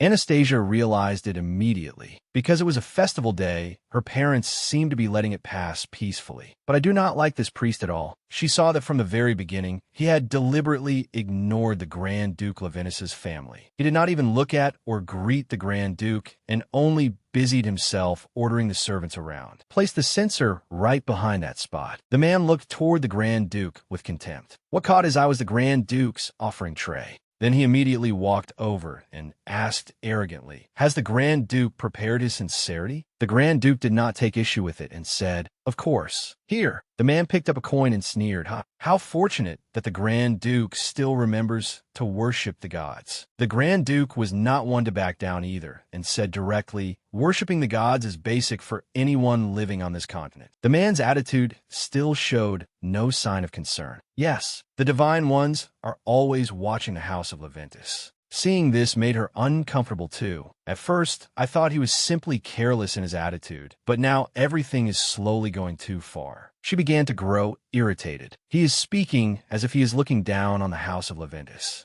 But what she could not understand was why. Why are they standing still while being treated like this? Mihai's expression looked as if he had resigned himself to it. The priest seemed angry as he glanced at Mihai. He said coldly, "The temple cannot fail to respond to the Grand Duke's sincerity." Power began to appear in the palm of his hand. She was shocked when she saw that action. Has he lost his mind? Mihai's magic had still not been completely brought under control. With this current of power, It would only make him feel terrible pain. Mihai could only endure it. The priest released his hand and exclaimed, "Young Duke, you still cannot accept divine power." His face was full of satisfaction. "But do not worry. One day, the divine ones will embrace you." The Grand Duke remained silent, but quietly placed his hand on his grandson's shoulder. The more Anastasia thought about it, the less she understood. No matter how great the holy nation's influence over the empire of Pasan is, how could a mere priest dare behave so rudely toward the Grand Duke? She clenched the hem of her dress. "Even though I know he is a thorn in the Emperor's eye, this may have something to do with the current situation. They are not only members of the Grand Duchy. Thinking of Mihai, even if you're going to look at flowers, shall we go look at the flowers blooming over there?" And the two Grand Dukes caring about her. "Little one, are you cold?" They were also people as close to her as family, and yet they were being tormented by him right in front of her. Not only that, he was leisurely enjoying his tea. This tea is truly delicious. The more she thought about it, the angrier she became. How can I just stand by and watch that money-grubbing bastard throw his weight around? The man even took advantage of the situation and pressed further. "And what about donations to the temple?" Rogato said awkwardly, "I will consider it." She thought to herself, no. She made up her mind. I have to find out what this man is relying on to dare act this way, with only that much authority. Her gaze darkened. I will definitely make sure he cannot leave here easily. She used her power to lift the teacup, then made the teacup in the man's hand tip itself over toward him. The man screamed, "It's hot." The Duchess quickly ordered the servants, "Bring cold water here at once." The servant responded swiftly as well, "Yes."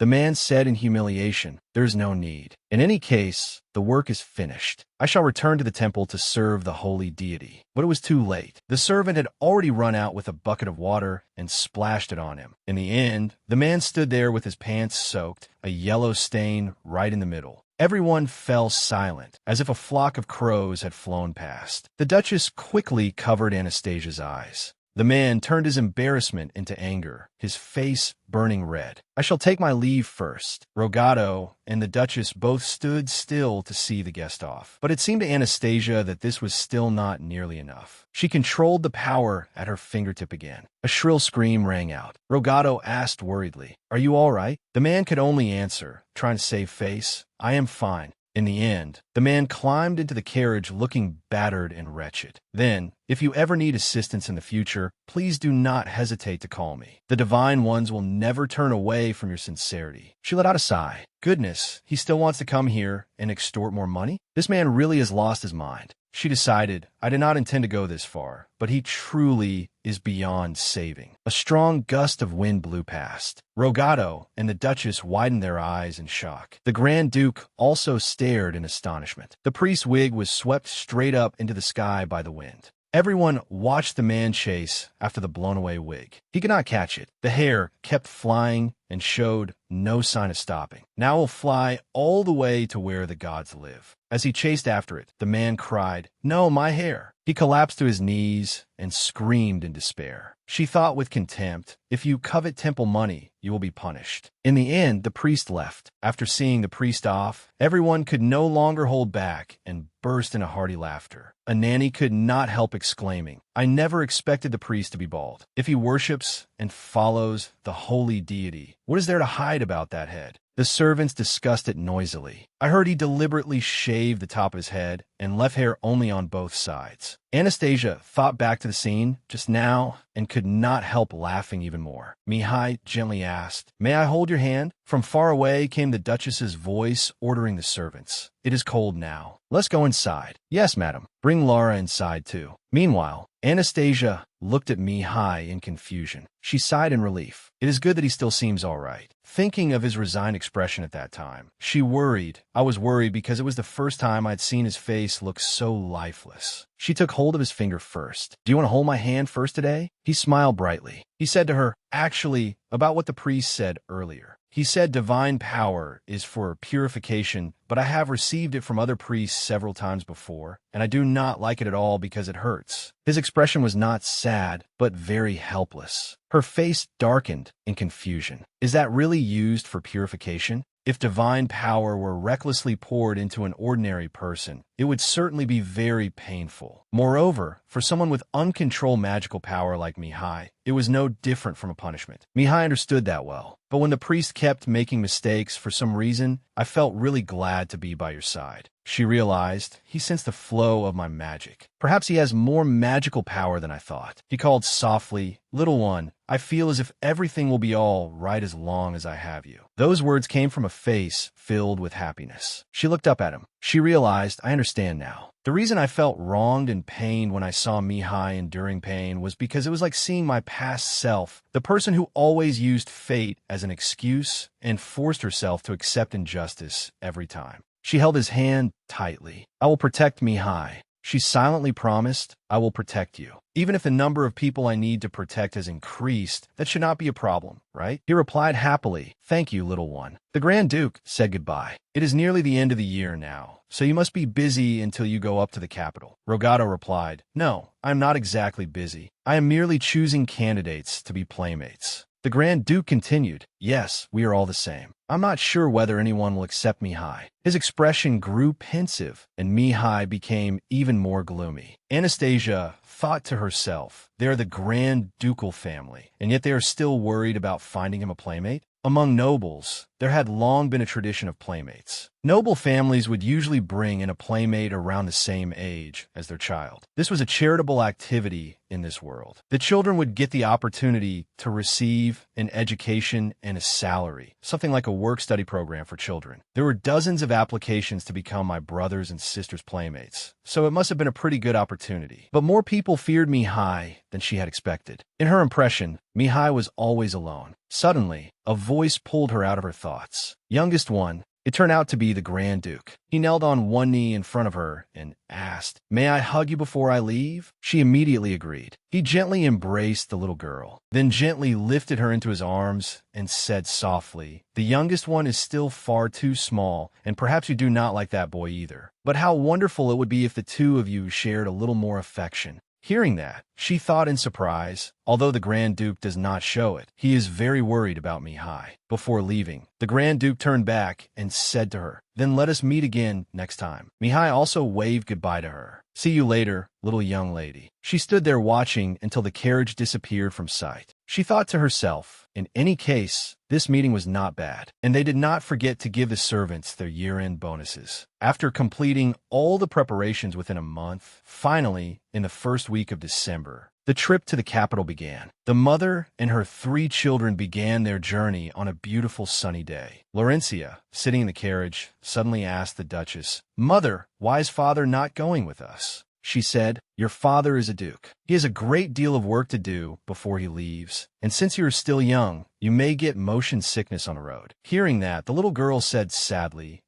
that is no fun at all." The sky gradually darkened, and Laurencia had fallen asleep on her brother's lap. The Duchess had also fallen asleep, leaving only Anastasia awake. Because she was worried, she waited until everyone was asleep to create a protective shield. "Even though the Duke's knights are escorting us, I should still put up a protective shield when it gets dark, right?" Her shield directly frightened the surrounding monsters and made them avoid the area. Thanks to her shield, fortunately, our 3-week journey did not encounter any major problems. The knights following along as guards also found it strange. How odd. Not a single monster has appeared. That's right. My sword is going to rust at this rate. After a long journey, they were finally about to arrive. Perhaps it was the last day of the trip. The Duchess cheerfully said to the children, "Children, I think we are about to start seeing the capital." Laurencia excitedly peered out the window and said, "Really?" The little girl did not hesitate to show her excitement. Laura wanted to see the capital so badly that Damien had to remind her, "Be careful, Laurencia." While Laurencia was excited, Anastasia was lost in thought. Although the capital is quite cold, it is not too harsh. For some reason, I have an unpleasant yet very familiar feeling. There must be many troubles waiting for me. She thought of those arrogant, irritating people. The Duchess happily said, "This is Mother's hometown, children." She did not know what the other two were thinking, but Anastasia's heart was now full of doubt. Mother's hometown. This is Mother's hometown.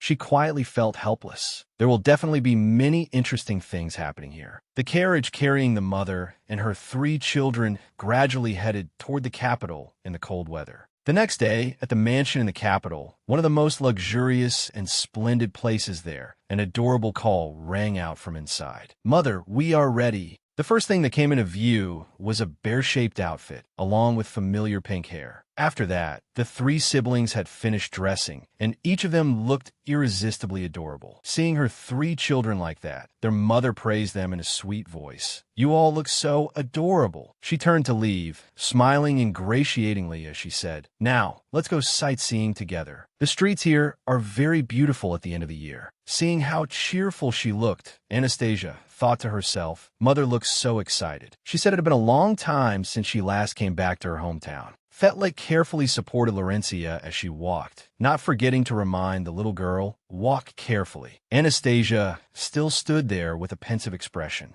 But as she looked at her mother's back, she quietly calculated an old, simple carriage without the ducal family's emblem and a scarf hiding mother's face. Suddenly, a voice called out, "Anastasia." She seemed to have realized the truth. This was not simply an outing. At the shopping district, one of the busiest entertainment areas in the capital, a place filled with many large shops that far surpassed even the ducal territory, the four of them stopped in front of a store. Seeing a Christmas wreath, Laurencia cried out excitedly, "Look, it's a tiger. That's Sas's favorite animal." Damien immediately replied, "That's right. Anastasia really likes the stuffed tiger our eldest brother gave her." Their mother suggested, "Shall we go inside and take a look?" Anastasia went in with them, but her suspicions still had not faded. Is this really just shopping? She looked at the three people across from her and thought, after living through nearly 100 unstable lives, I've always assumed that everything has its own motive. After they had shopped for a while, at the fourth store, Laurencia carried a bow over to her mother and called out, "Mommy, Laura wants to buy this ribbon." However, Fetla gently refused. "You've already bought 2 things today." Laura, seeing that, Anastasia smiled helplessly and thought, "I knew it. She only acts obedient at times like this. She's so easy to read." As for Laurencia, she was still determined to get it no matter what. "But this isn't for Laura to wear," her mother asked in return. "Then who is going to wear it?" The little girl answered honestly, "I want to give it to Sasa." Anastasia looked rather surprised when she heard that. Laurencia continued, speaking innocently, "Sasa has never asked for anything. I'm her older sister, so I have to take care of her." The little girl looked at her mother with eyes full of determination, determined to obtain the item. Anastasia and Mother Thetla could not help thinking in surprise, "She's too adorable." Everyone there had to silently admit that the little girl was far too cute. Anastasia alone felt rather helpless before that kindness. "But she always gives everything to me. I'd rather she bought more things for herself." Suddenly, a cry rang out from beside them. Oh my, it was the shop owner, who could not help being moved by Laurencia's appearance. "This little young lady has such a kind heart. I'll sell this ribbon at a cheaper price, so please take it." The little girl asked excitedly, "Really? Laura will buy it." Anastasia also had to admit, so fast. Seeing Laurencia holding the ribbon and running toward her, Anastasia thought helplessly, "What else can I do but be grateful and accept it?" Standing beside the children's mother, the shop owner praised them. "You must be so happy to have such adorable children, madam." Thetla replied softly, "I only feel grateful that they have grown up healthy." The shop owner added another sentence that made Thetla rather uncomfortable. "I hope His Majesty and the Empress will have a child soon as well." Hearing that, Anastasia was startled and wondered, "Isn't the Empress already pregnant?" It was true that news about the imperial family could sometimes spread slowly among commoners, but the Empress was expected to give birth next spring. Shouldn't this already have been made public? Grand Duke Levinus isn't the sort of person who would spread baseless rumors. After the four of them finished shopping, they happily stepped out of the shop. However, only the children's mother had maintained a somewhat gloomy expression until now. Damien caught a glimpse of his mother looking unhappy, so he stayed silent and said nothing. After pondering for a moment, he decided to turn and ask, "Mother, what are you worried about?" Thetla smiled gently and replied, "It's nothing. Perhaps this is just how it feels to return to the capital after such a long time." Anastasia, who was in her brother's arms, also realized it seems Mother is thinking about the Empress's pregnancy too. Setting everything aside for the time being, they later visited several other clothing stores. Damien was still as warm as ever. Pointing at an item, he turned to ask her, "Shall I buy you this hat?" After that, they returned together. Anastasia still had questions she could not answer. Even if there were no rumors at all about the Empress's pregnancy, it should have been major news, since several years had passed since the Empress was last pregnant. Why would they hide this? Time seeped by, and just like that, the day of a New Year's ball arrived, along with her still unanswered question. One evening at the mansion, Thetla held the invitation and said unexpectedly, they even invited children, despite the banquet being held on such a grand scale. Sitting on her brother's lap, Anastasia wondered, I wonder what my brother is planning to do. The scene shifted to another magnificent and splendid place, where lights glittered and thousands of people were talking noisily. Suddenly, a clear, resonant voice rang out. The Enderbland family will now enter the hall. After that came the sight of 5 imposing people stepping into the celebration. Everyone present praised them lavishly. Oh my Duke, you have finally come to the capital. It has been so long. We missed you terribly. We sent invitations last year and the years before that as well. Seeing them smile so openly, Anastasia was rather surprised. I didn't expect everyone to be this friendly. She looked at her mother and thought, I'm also very surprised that mother is still called a princess rather than a duchess, even though I already knew she was the only one who received that title back then. Thetla spoke politely. My children are still young, so we originally planned to wait a few more years before returning here. A woman then replied, How could that be? She smiled with obvious falseness and continued, We thought we would never get to meet your adorable children. Thetla replied softly, Hearing you say such things is enough to steal my heart. Anastasia seemed to have realized something. Even though we're only children, they're talking about us as if we are part of the imperial family. She wondered, could it be that even the nobles still don't know the Empress is pregnant? Suddenly, a voice rang out and drew everyone's attention. The mediator between the magical and divine realms, as well as the rightful heir of the kingdom of Burson, Emperor Laxius, and the Empress have now entered the hall. Anastasia looked toward the source of the voice with sharp eyes. Let's see what the Emperor is thinking. Wherever Laxius stepped, an aura seemed to radiate. He spoke in a clear voice, I see that everyone has gathered. Laxius glanced at the woman beside him. It was Doris, entering with her pregnant belly and a triumphant smile on her lips. Laxius stepped forward to support his wife and announced to everyone, Today is a day for the kingdom of Burson to celebrate together. Doris held her pregnant belly, smiling smugly as her husband announced, For today is a day to be congratulated by all the people of the kingdom of Burson. The people around them immediately began whispering, The Empress's belly. She has not appeared in public recently. I see. Could it be that the Empress is pregnant? Suddenly, Laxius's gaze fell on Rogato and his family standing below. Meeting that gaze, Rogato immediately knelt and said respectfully, At last, the two of you have been blessed with a child. I sincerely offer my congratulations, Your Majesty. Laxius replied with satisfaction, I knew the Duke would recognize it at once upon seeing the Empress. We now have an heir to the kingdom of Burson. Everyone present fell silent at those words and looked at one another with meaningful eyes. They only exchanged glances for a moment before suddenly cheering. Hooray! This is truly an auspicious occasion. Now the entire kingdom can rest easy, for we have an heir to the throne. The women who had been smiling tightly until now suddenly knew their place and moved away from Thetla. Please excuse us. Anastasia looked at them with boredom and thought, changing their attitude instantly like that. Did the Emperor hide the pregnancy until my family came to the capital in order to provoke this reaction?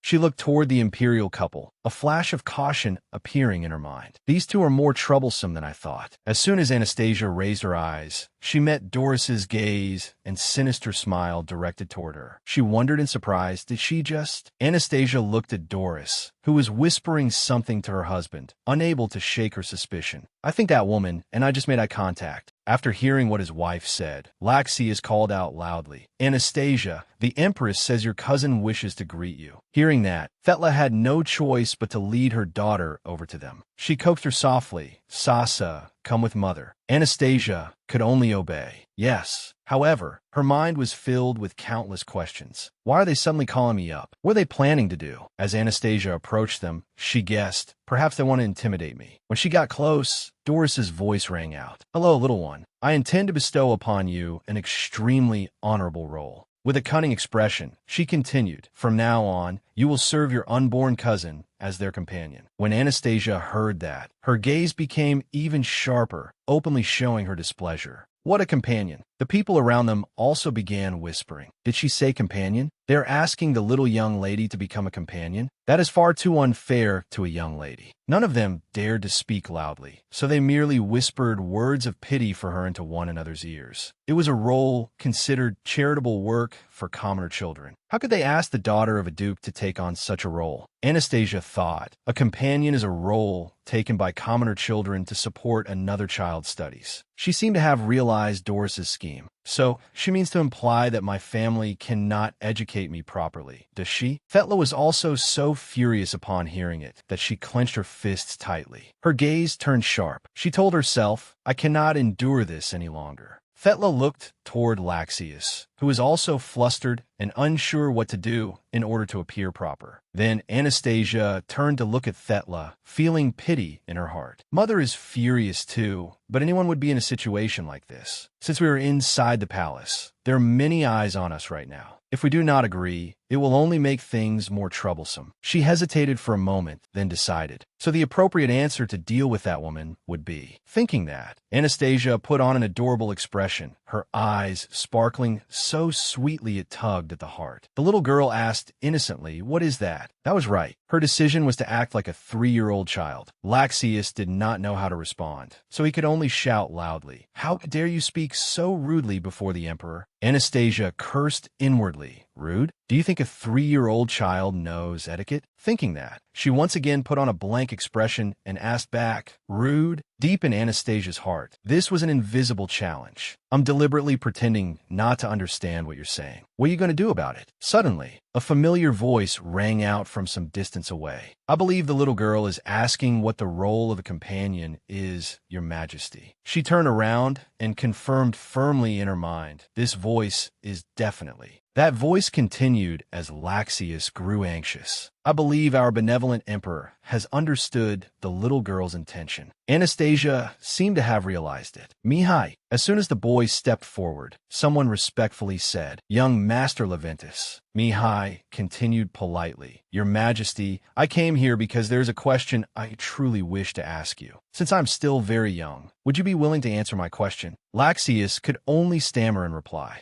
Very well. Mihai took the opportunity to press further. If Lady Anastasia is the daughter of a princess, is she not qualified to become a princess herself? Laxius breathed a slight sigh of relief and answered confidently, Nonsense. The only one who may be called a princess is Thecla. Mihai turned to Thecla and asked, Is that so? She answered gently, That is correct, because I'm the only one who is officially granted that title. Thecla smiled brightly and continued, However, since honorary titles can be passed down to my children, Anastasia can also become a princess. When Laxius heard that, it was as though he had been struck where it hurt, and his embarrassment turned into anger. Mihai put on an innocent look and continued asking, Then how can Lady Anastasia become a companion when she is qualified to become a princess? The difference in their social status is far too great. Hearing that, Laxius could no longer endure it and shouted angrily, How dare you imply that my child is low status? They will be the crown prince, the most respected person in this empire. Mihai maintained that childlike expression as he seemed to ponder. Then are you saying that the crown prince requires a companion of high status because of his title? Laxius snapped back. That is right. As if victory were already in his grasp, Mihai said cheerfully. Then I can also become the crown prince's companion, correct? Laxius could not say a single word in response, his face darkening with rage. After remaining silent for a moment, he said through gritted teeth, There is no need for any companion anymore. All of you leave. Anastasia wondered to herself, I wonder why the emperor is so intimidated by Mihai. As she was thinking, she heard people speaking near her ear. Ah, High Priest, there you are. When she glanced up, she saw the imperial couple fawning incessantly. Please grant your blessing to my child. Anastasia once again sank into her own thoughts. If Mihai were truly involved in something illicit, I should have realized it by now. It feels as though he's been boxed in. She glanced up again at the man standing there, trying to search her memories and recall when the lower-ranking priest had come. If there is someone with enough influence to deceive both the emperor and the noble families.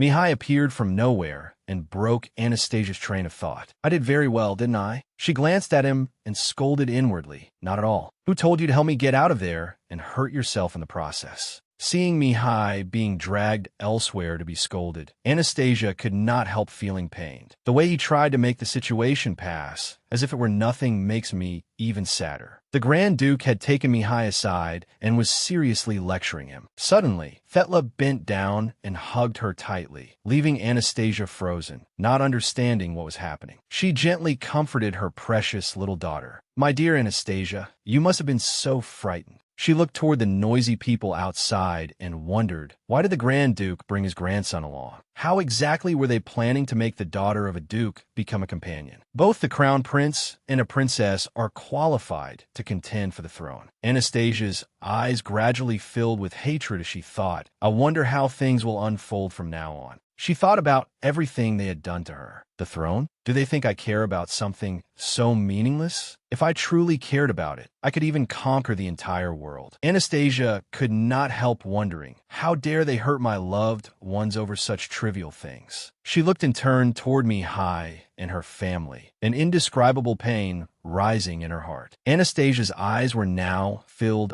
only with hatred. If they keep acting like this, I will not sit still anymore. If the floor is dirty, it must be wiped completely clean. After the chaotic atmosphere at the New Year's banquet, at Anastasia's family mansion, countless invitations were sent to the residents. However, most of the invitations were filled with flattering words. This pile of invitations had become toys for Anastasia and her siblings. Thetla picked up one invitation and said softly to her daughter, "These cards are pretty, aren't they? You may play with them as much as you like. Observing many things while you're still young is a good thing." Holding an invitation in her hand, Anastasia quietly thought, in any case, the important letters will be sorted separately by our parents. Damien, sitting behind her, was also holding another invitation and happily showing it to Laurentia. This is an invitation from the Hepator family. Anastasia paid no attention to the commotion made by her brother and sister, still immersed in thought. The invitations father and mother gave us to play with may be from families they are not allied with. I wonder which family this crest belongs to. Since I do not know what will happen, I should look up just a few lines of information first. CACAO will probably be very excited. Suddenly, Anastasia unexpectedly raised her head. She looked at an invitation not far away, feeling somewhat curious. Unlike the other letters, this one had the most special decorations. Moreover, the seal stamped on the invitation was, could it be an invitation from the imperial family? Anastasia quickly opened the invitation and examined it. I did not think the Empress would send an invitation herself. She invited the children to an educational tea party as a representative apology. That is only an excuse. Suddenly, Thetla's hand reached out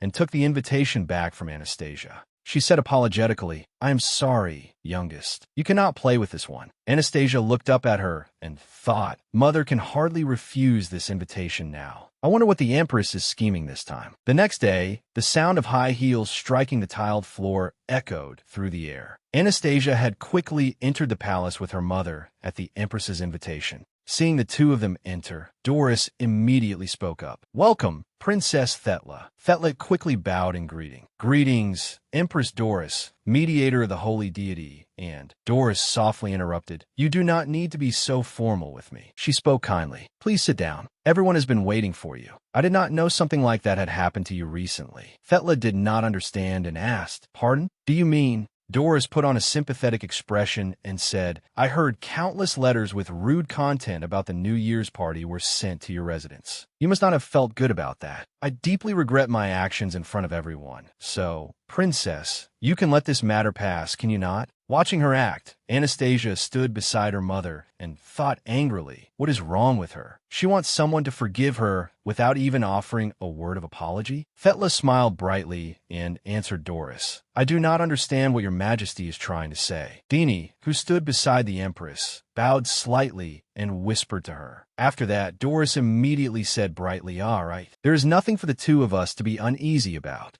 Suddenly, Fetla denied it in a stern voice. Even if your majesty wishes to let that matter pass, you should explain what everything was so that everyone here can understand. Her gaze flashed coldly. So what is it that your majesty wants me to let pass? Seeing Fetla's gaze, Doris was somewhat startled and stammered. That was last time. She clenched her hand under the table anxiously. I am the empress, so I should let everything pass smoothly, but the next second, Doris held back the anger flaring inside her and lowered her voice. What I mean is, I want to apologize to the little young lady. I wanted to say that none of it was intentional. Princess Fetla. Fetla quickly asked her in return, when your majesty says it was not intentional, are you implying it was a mistake? Doris was so furious she ground her teeth, but she still forced herself to answer calmly. That is correct. That is what I wanted to say. After hearing that, Fetla let out a faint, long breath. Then she gently pointed out, continuing to smile, after admitting a mistake is not exemplary behavior, your majesty. As your majesty said, we are family, so I believe that incidents like this will not happen again. Doris lowered her head and answered with difficulty, that is right. There will not be a next time. After the exchange between Doris and Fetla just now, the two ladies present secretly glanced at each other and thought. As expected, Princess Fetla is truly powerful. A moment later, Doris hurriedly stood and left. I have an urgent matter to attend to, so I must step away for a while. As soon as she left, the atmosphere of the tea party immediately became amicable. The other two ladies kept praising her. Princess on that day the child. The little young lady behaved very politely. Seeing this, Anastasia could not help thinking, the moment the Empress leaves, they start flattering us. Do they think I do not mind? After that, Fetla, who had just appeared modest, seemed to set her cup down. She asked softly, but her words were fatal. Are you not good at soothing your own children? The lady asked in return, what are you saying, your highness?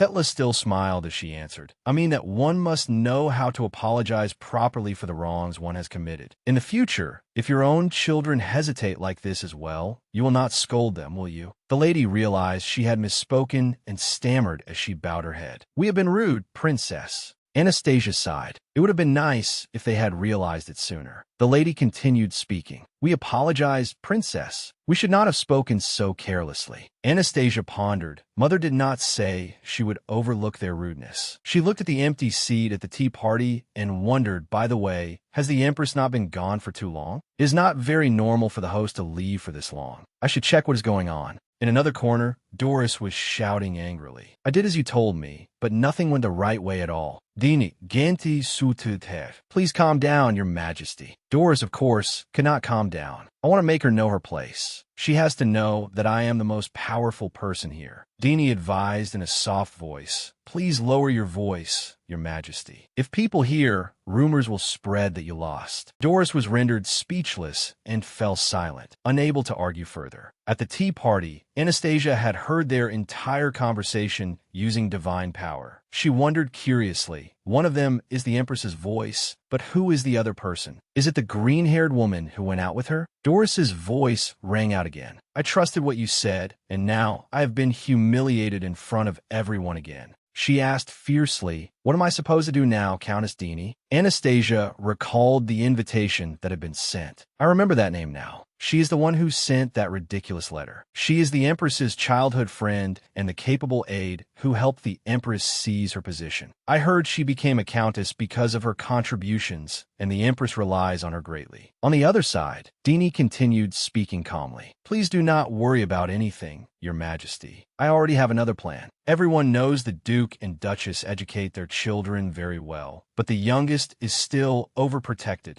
Would it not be easy to deal with the older children if we betrothed the youngest to one of the children on our side? Hearing those vicious words come from her mouth, Anastasia was startled. What? After some time had passed, a servant respectfully reported, Your Majesty, I have been waiting for you here. The princess was just about to leave. Anastasia glanced in that direction and thought wearily, whatever it is, just try it. I will block everything. Doris put on an embarrassed expression and asked, Are you leaving? She suddenly spoke in words so sweet they were hard to understand. Princess Fetla, I sincerely apologize and hope you will understand me. Doris used an innocent expression to pour out her feelings. In spring, I will also become a mother. I have no one to learn from except Princess Fetla. After saying that, She put on a coquettish expression to plead. "So, princess, please visit the imperial palace often with the little ones. We will create a space like this every week. This is my small wish." However, Fetla only refused gently. "I am grateful for your majesty's benevolent words, Empress. My children are still too young, so it would be difficult for them to visit often." Those words made Doris seem to turn to stone on the spot. What? Fetla still decided to take her child's hand and leave, but before she went, she left a few words behind. "I believe your majesty's benevolent words are proof that the Empress cares deeply for and trusts the Enderbland ducal family." When Doris heard that, she became so flustered that she stammered. "Of course, that is only natural. You are His Majesty the Emperor's only younger sister." Dini, who had stood behind the conversation from the beginning and heard everything clearly, looked openly displeased, her eyes mixed with several complicated, hard-to-explain emotions. Anastasia held Thetla's hand tightly, not even bothering to turn back and look at them. She only secretly let out a sigh of relief. "No matter how many plans you people make, my mother will not accept them." And after that, they continued trying to pull Anastasia's mother in, even though her mother did not care at all.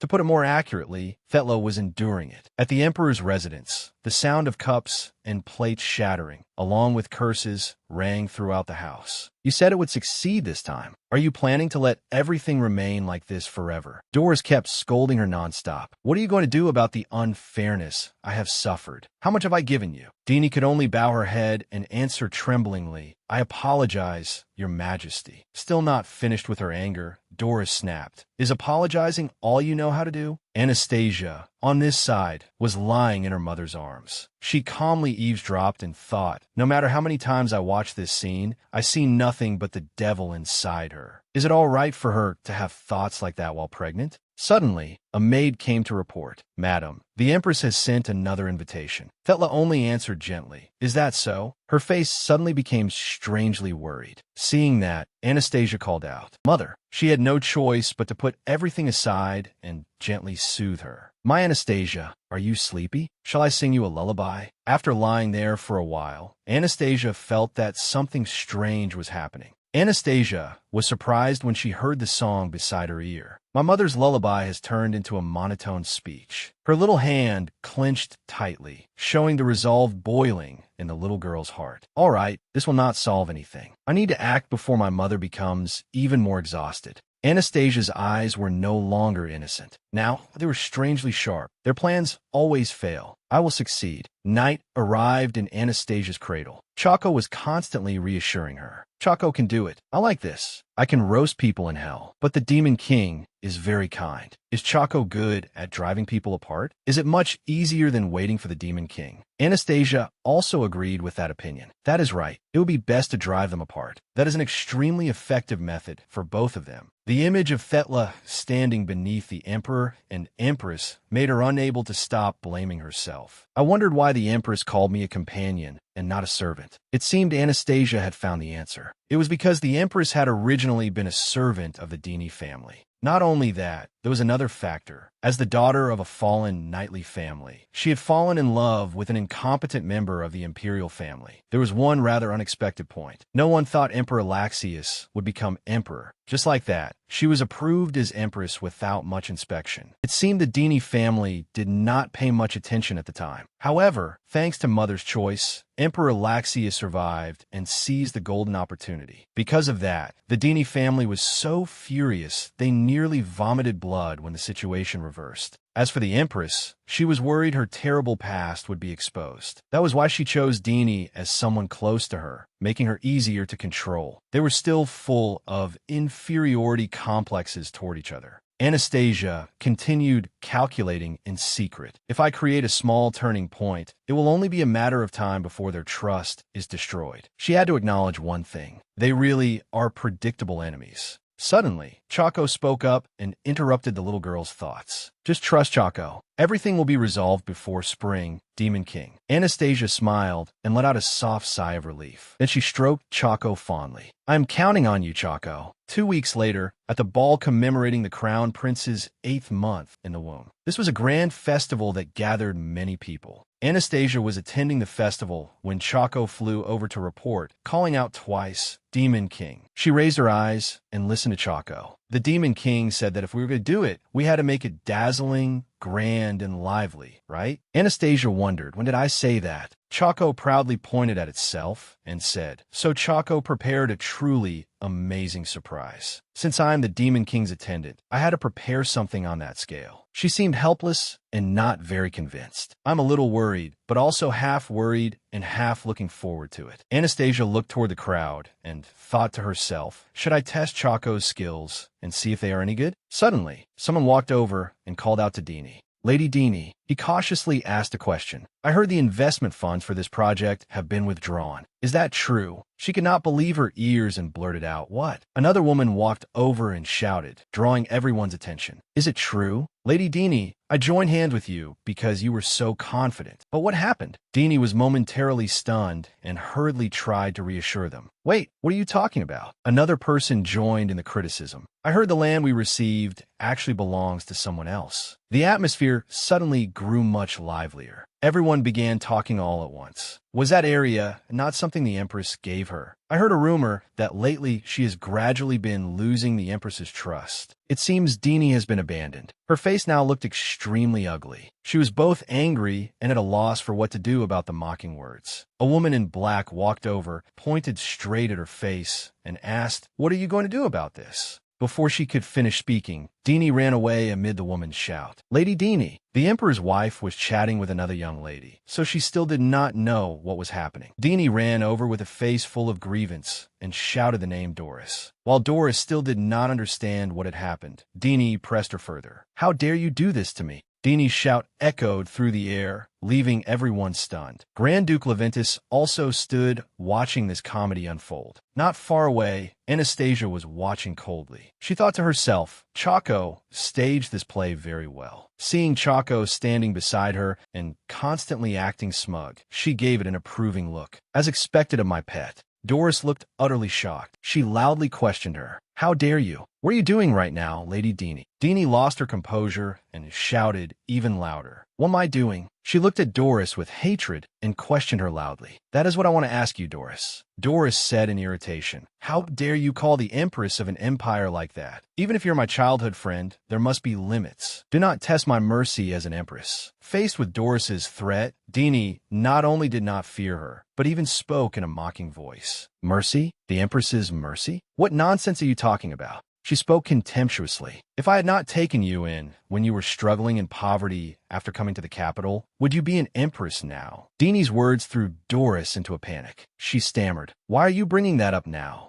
Seizing the momentum, Deanie continued questioning her. Are you planning to repay kindness with betrayal now? Naturally, her provocation touched Doris's limit. Doris kept speaking threats. What the hell is this? Can you not shut your mouth? If you shut your mouth, I can still forgive you. And so, while Doris continued making threats, Deanie charged forward aggressively and grabbed her by the hair. Anastasia was still calmly watching the play. Suddenly, a hand unexpectedly reached out and covered her view. She immediately whipped around. Anastasia thought angrily, what is this? It was just getting to the very best part. That person was Mihai. He smiled innocently and explained gently, you are not old enough to watch things like this yet, little one. At that moment, on Deanie and Doris's side, a fight was breaking out. Both of them had grabbed each other by the hair. Doris shouted angrily, are you not going to let go of me? Deanie did not show any restraint either and shot back. You let go of me first, Doris. Doris threatened her again. How dare you? You should let go of me first. Deanie was not only unafraid, but even shouted louder. Why would I not dare? 10 years ago, you did not even dare make a sound in front of me. 10 years ago, I already had a higher status than you. The guests beside them kept trying to stop them. Countess Deanie, the Empress is pregnant. Your Majesty, we will restrain the Countess if you let go first. Countess Deanie kept scolding. How dare you be so ungrateful? You did this on purpose, right? You made this mess right after giving me that land. Although the spectacle was blocked by Mihai, Anastasia cheerfully thought, just by listening, I can bet everything is in chaos right now. Looking at Countess Deanie losing control through his fingers, Anastasia secretly calculated. The business she built thanks to the Empress's trust is now ruined. So it's understandable that it turned out this way. And the fact that Countess Deanie spread rumors about the Empress has pushed the suspicion between them to the climax.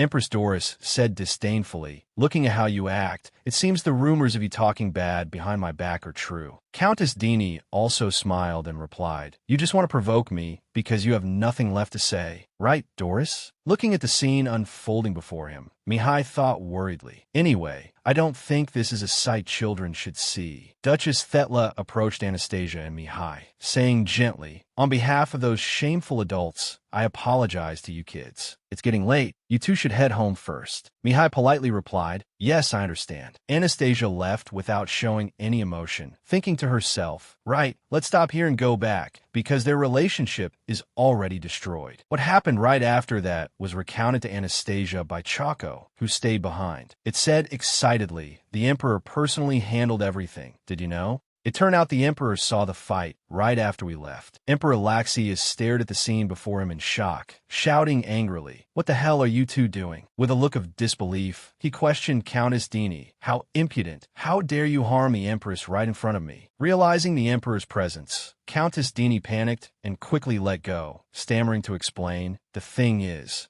Without waiting for Countess Dini to answer, Emperor Laxius roared furiously, attacking the pregnant Empress with the intent to harm the Crown Prince. Execute the Countess immediately. Empress Doris cunningly rushed into the Emperor's arms. She immediately burst into tears and cried out grievance, Your Majesty. Leaning in Emperor Laxius's arms, where he couldn't see, Empress Doris coldly glanced at Countess Dini and continued, even though it is true that Countess Dini just scared me. The whole room fell silent. All attention focused on her. Empress Doris looked up at Emperor Laxius with sparkling eyes. Still holding a few tears, she said gently, but she is still my only childhood friend. Please don't punish her too harshly. The Crown Prince is also about to be born. Before the powerful performance of an understanding wife by Empress Doris, Emperor Laxius seemed to forget all his anger. He blushed, looking at her with satisfaction, and said, Empress, honestly, even an angel is not as merciful as you. However, the Emperor also had no intention of forgiving Countess Dini. He coldly turned and declared, Countess Dini, your crime is attacking the Empress with a conspiracy to assassinate the Crown Prince. I should have executed you. But since the Empress pleaded with me like this, Empress Doris hugged the Emperor, turning to look at Countess Dini with a smug look. Facing that provocation, she was both angry and scared, saying in a low voice, Your Majesty. The Emperor continued to issue his order. Instead of execution, you will be stripped of your land and banished from this empire.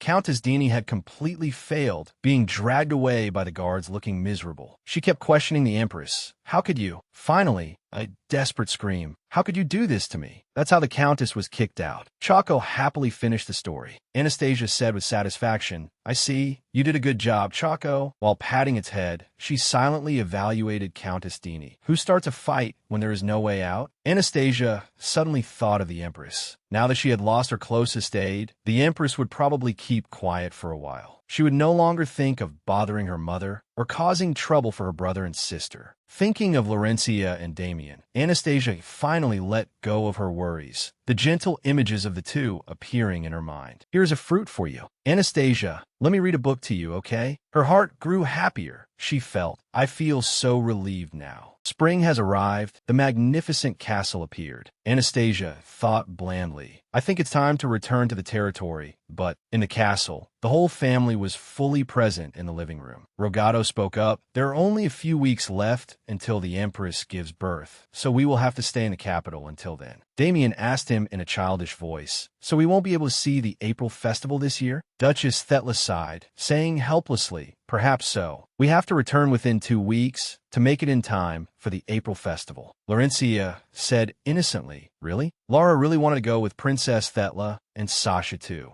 Duchess Thetla said gently, I heard there's also a spring festival in the capital. It must be very beautiful. Do you guys want to go see it once? Hearing her praise its beauty, Laurencia's eyes lit up. She asked again, is it beautiful? Anastasia, who was beside her, didn't say a word. She smiled happily and thought to herself, having a warm time with my family while in the capital is also good. However, it seemed that peace did not last long. The scene shifted to the hallway. Everything around plunged into darkness. Duchess Thetla asked anxiously, has her fever still not gone down? The doctor calmly said, "Since she has taken fever-reducing medicine, we have to observe until dawn to see." Voices rang loudly in Anastasia's head. "We plan to go to the festival tomorrow, yet this time." She slowly opened her eyes, her head spinning. Anastasia thought to herself, "Suddenly catching a cold like this. Could it be that my anxiety has finally eased?" Anastasia felt sad. Did everyone go to see the festival? What a pity that I can't do anything. I hope they will have a good time. Suddenly, Rogato's large face appeared before her eyes. He said joyfully, "Is our youngest baby awake?" Rogato smiled kindly at Anastasia, seemingly unexpectedly. Anastasia thought, "Why is father still here?" He placed his hand on the girl's forehead and coaxed. "Good job, my dear. Your fever has gone down." Anastasia was lifted up and couldn't help but be surprised. "I really don't understand the standard of praise in this family." She tiptoed to look around and silently evaluated, thinking carefully, the scenery in the room looks extremely beautiful, but equally unfamiliar. "I think this is my first time coming to the villa. So, is this father's study?" Rogato saw the curiosity on that little face. So he spoke up, "You must be very surprised being in an unfamiliar place." "This is where I work, my daughter." Anastasia pretended not to understand and asked, "Work?" He continued, "Your mother, brother, and sister are not at home right now. They went to see the spring festival, so you must feel very sad." Anastasia obediently shook her head and sat still. Rogato felt extremely surprised, lifted her up, and asked, "Is that so? Then is it okay if you stay with me today?" Anastasia felt somewhat uneasy. Why did father ask if it was okay to stay with him? Memories flashed in her head again. Come to think of it, I'm an easygoing child who doesn't cling to my mother's arms often. My hands are mostly reserved for my sister and brother. Perhaps that's why father thinks I don't like him very much. Anastasia buried her head in Rogato's chest, silently admitting, "I love father very much." Seeing this, he smiled and asked, "Are you still tired, my dear?" She told herself, "That's not it." Then a determination boiled up within her. "It can't be like this. I need to clear up this misunderstanding with father today." Anastasia looked at the pile of documents on the table and felt a slight fear. "But all that pile is my father's work? Truly a duke." Thinking so, she babbled, "Father, too much work." Rogato couldn't hide his joy, answering affectionately, "You talk exactly like your mother. Your father doesn't just play around." Anastasia secretly blamed herself. "I feel guilty for making father waste his working time because of me." Seeing her look somewhat distracted, Rogato asked worriedly, "Oh my, does my daughter not like her father?" Anastasia immediately startled and replied, "No." He honestly confided, "Even though I have a lot of work to do, I can temporarily put aside to play with our youngest baby. So my dear, do you want to play with father today?" Anastasia's cheeks flushed red at some point without her even knowing. How can I refuse when father says that? Thinking so, she grabbed his shirt and obediently answered yes. Rogato put the little girl down and said excitedly then,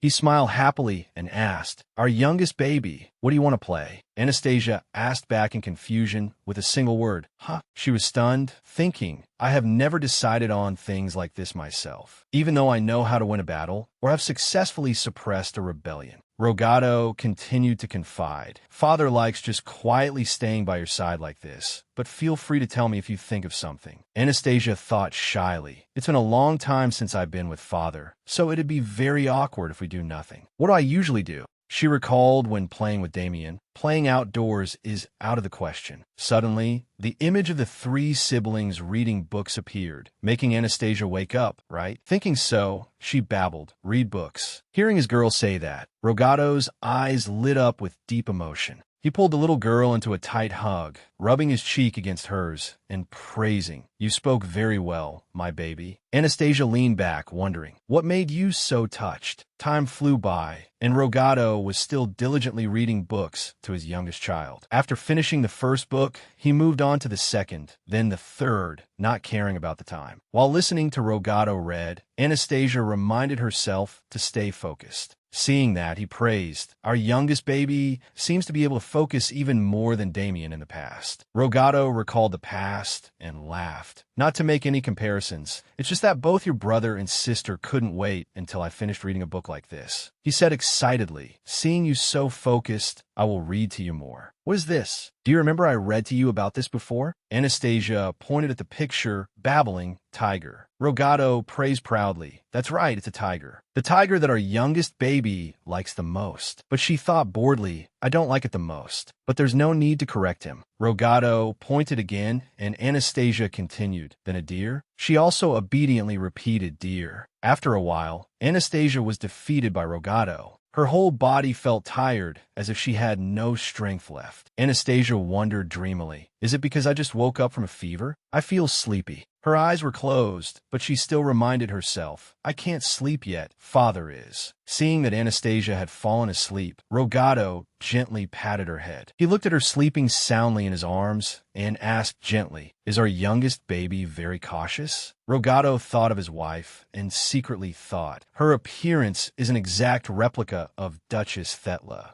But her self-restraint personality is completely different from our princess. He had long known one thing. Who she resembles doesn't matter. Whoever she looks like, whoever she imitates in personality later, the fact that she is our lovely youngest baby will never change. Anastasia dreamily opened her eyes and vaguely heard Laurencia asking, is she okay now? Damien answered from afar, she is not in pain anymore now. She is sleeping. Laurencia stood right by Anastasia's crib and said in a panic, oh no, Lara woke her up. What should we do? Hearing that, Damien hurriedly ran over to coax. If you haven't fully woken up, just go back to sleep, Anastasia. Your big brother will pat you to sleep. Anastasia remained in her position as if she didn't understand what was happening. Am I dreaming? She sat up, picked up the flowers, and wondered, why are these flowers on my bed? Duchess Thetla came in from outside and called, did you sleep well, Anastasia? She looked up and babbled to ask, what is this? Duchess Thetla gently answered, this is a gift from your brother Damien and sister Laurencia for you. Seeing her daughter staring at the flowers, she asked further,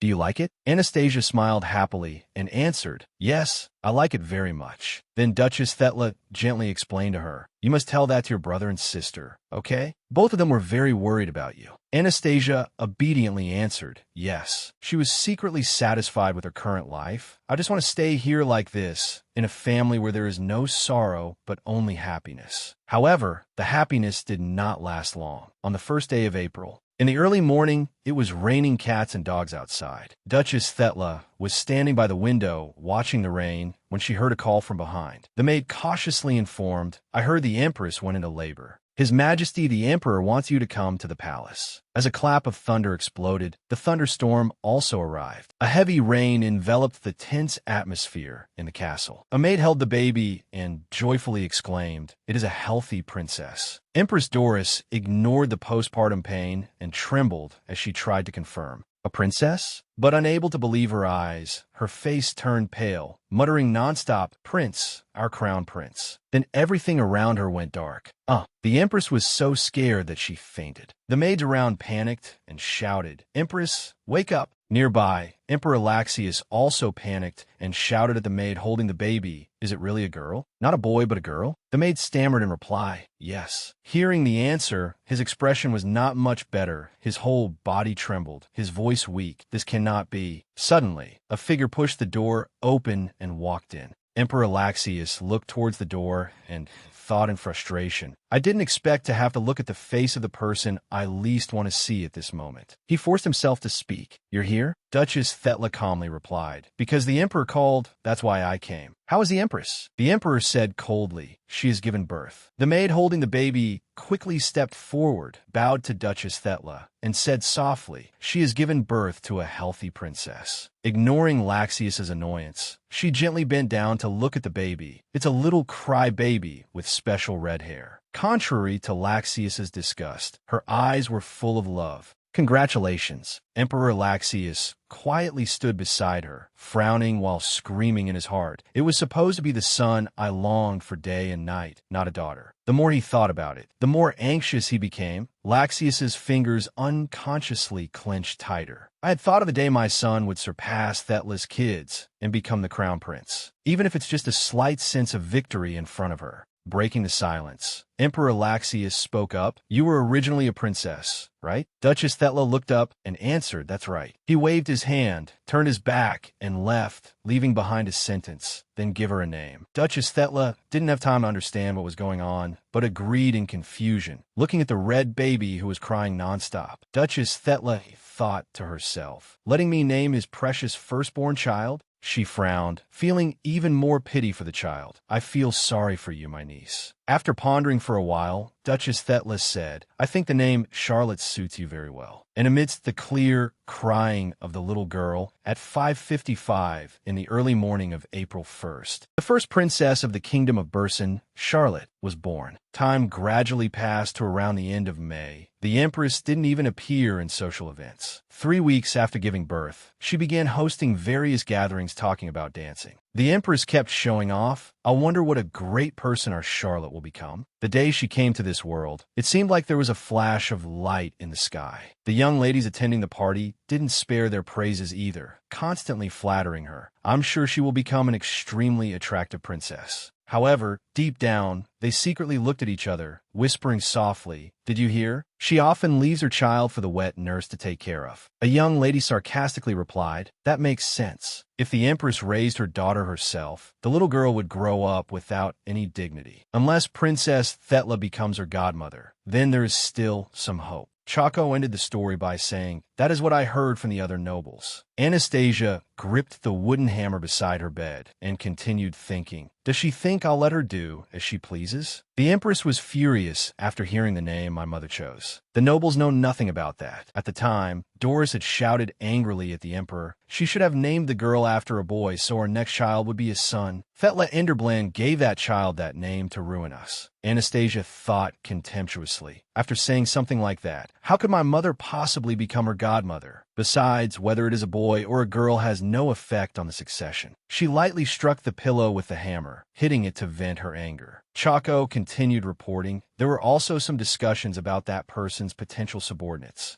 "My demon king," CACAO said, suddenly remembering Grand Duke Leventis and the child Mikhail. Anastasia spoke up and asked, "By the way, will Duke Leventis be coming to today's celebratory banquet?" CACAO immediately answered, "Yes. It would be stranger if the Grand Duke did not come." "Well, that is true, since he is guarding the border, but there is still a chance that Clumsy Fellow will come. Something will probably happen." The Empress said the High Chancellor will also attend this banquet, so that is a relief, though it is still only somewhat reassuring. Anastasia paid particular attention to the nickname. Clumsy Fellow. She thought deeply. If they're going to speak ill of someone, shouldn't they also say the reason? If there really were a serious reason, there's no way my parents would have allowed him to come to the Duke's mansion. I thought that if I came to the capital, I could at least find out why. Everyone was wary of Mikhail, but no one mentioned the details. Her gaze grew more contemplative. Simply put, it is too harsh to hate him without a reason. As if a possibility had suddenly occurred to her, she thought, there must be someone spreading malicious rumors behind all of this. Not a noble or an imperial family member, but someone else. Remembering Mikhail's innocent eyes and his carefree, sunny smile, she made up her mind. Whatever the reason may be, I will not forgive anyone who made a child receive those kinds of looks, because I know better than anyone how much it hurts. As if to strengthen her resolve, she swung the hammer hard at the pillow. Unexpectedly, Mikhail suddenly appeared beside Anastasia. The boy gently reached out his hand and said, "Little one, who made you so angry?" Anastasia was startled, but she could not stop in time. "Wait, that is..." Unable to halt, she struck his hand directly with the hammer. Mikhail grimaced in pain and let out a small cry. Anastasia's face quickly turned pale as she looked at Mikhail. She thought to herself, I hit a child. At the same time, CACAO swiftly switched into dull mode. Mikhail gently took Anastasia's hand. She stammered out his name. He smiled softly and said, "If something is troubling you, I will listen while you talk about it, all right?"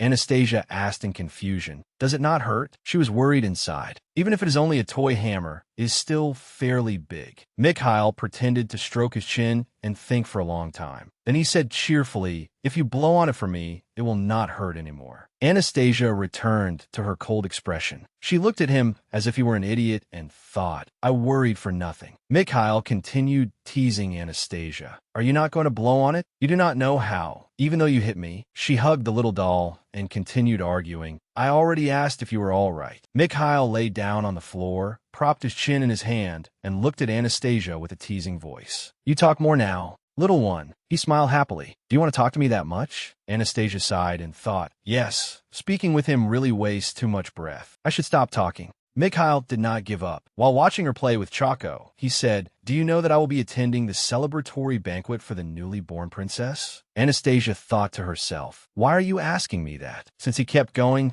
she turned and quietly assessed him. Her train of thought was suddenly cut off. Under Anastasia's astonished gaze, Mikhail's eyes had grown a little more shimmering. She thought in confusion, "Why does he look as if he is about to cry?" Unconsciously, Anastasia reached out, wanting to touch Mikhail's cheek. He did not avoid her touch. He said softly, "If you hold my hand that day, I will not feel lonely." Mikhail continued sensitively, "You are younger than I am, but you must hold my hand tightly that day, all right?" The air around the two seemed to fall silent, and neither of them said anything. They exchanged tender gazes. Anastasia thought to herself, "I will not try to say anything more." She was certain of it, but his expression really is. She gently tightened her grip on his hand and said, "Yes, I will definitely hold your hand." On the day of Princess Charlotte's birthday celebration, summer in the capital began in May. The dazzling sunlight shone straight down onto the ground. Anastasia silently judged. Who would think to hold a banquet at 3 in the afternoon, the hottest time of the day? Seeing Anastasia sigh, Damien beside her asked with concern, "Anastasia, are you feeling uncomfortable?" She sighed while lost in thought. "Wearing formal clothes makes me feel even hotter. I hope it is a little cooler inside the banquet venue." Suddenly, a boy with blonde hair and crystal-like eyes appeared before her. Mikhail waved and smiled as he spoke. "Hello, little princess." Rogato walked over with Thetla. He smiled and said, "Mikhail, you arrived early. I heard the news from the Grand Duke." Mikhail answered politely, "Yes, sir. My grandfather said he would arrive a little late." He bent down to Anastasia's height and whispered, "Today I dressed up nicely because the little one said she would hold my hand. How do I look? Do you like it?" Anastasia thought worriedly. "Were you waiting outside alone in this heat?" After a moment of silence and hesitation, Anastasia gently held out her tiny hand. Mikhail had not expected her to respond so gently either, and he smiled in satisfaction.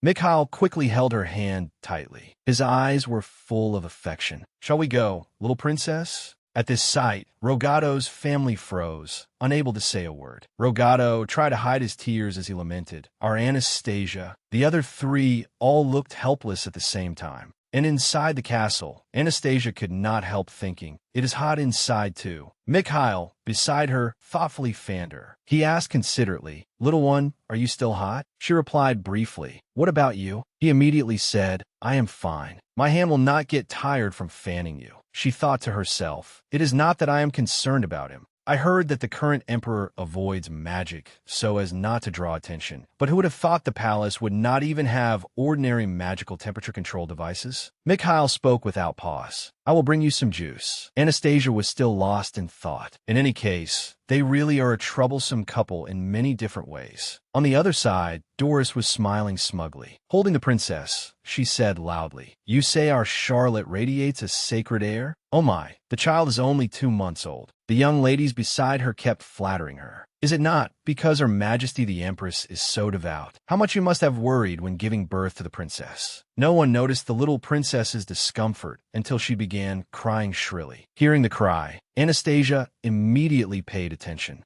She met the nanny's gaze. Anastasia thought to herself, "That person is Charlotte's nanny. She has been looking at me unpleasantly for a while now. What is wrong with her?" Suddenly, Mikhail moved closer, blocking Anastasia's view. He continued, "Little one, you have the same expression as the Duchess when she is angry." Anastasia thought helplessly, "Does Mikhail stare at my face all day?" Mikhail beside her still kept asking, "Would you like some juice?" Doris continued chattering endlessly at that moment. Ever since she was born, Charlotte has been a filial daughter. She quickly waited because she wanted to see His Majesty as soon as possible. The people beside her continued their false praises without stopping. Though the princess is so young, she is already so gentle and considerate toward her parents. Suddenly, the nanny said in a cold voice, "Of course. The princess is truly blessed, unlike someone who traded his parents for his own life." As she spoke, her eyes glanced toward Mikhail. Her mocking voice was loud enough for everyone around to hear. Naturally, Mikhail also heard those words. He immediately froze. The surrounding air seemed to sink into silence. Anastasia thought in displeasure. Is she talking about Mikhail? Mikhail's parents died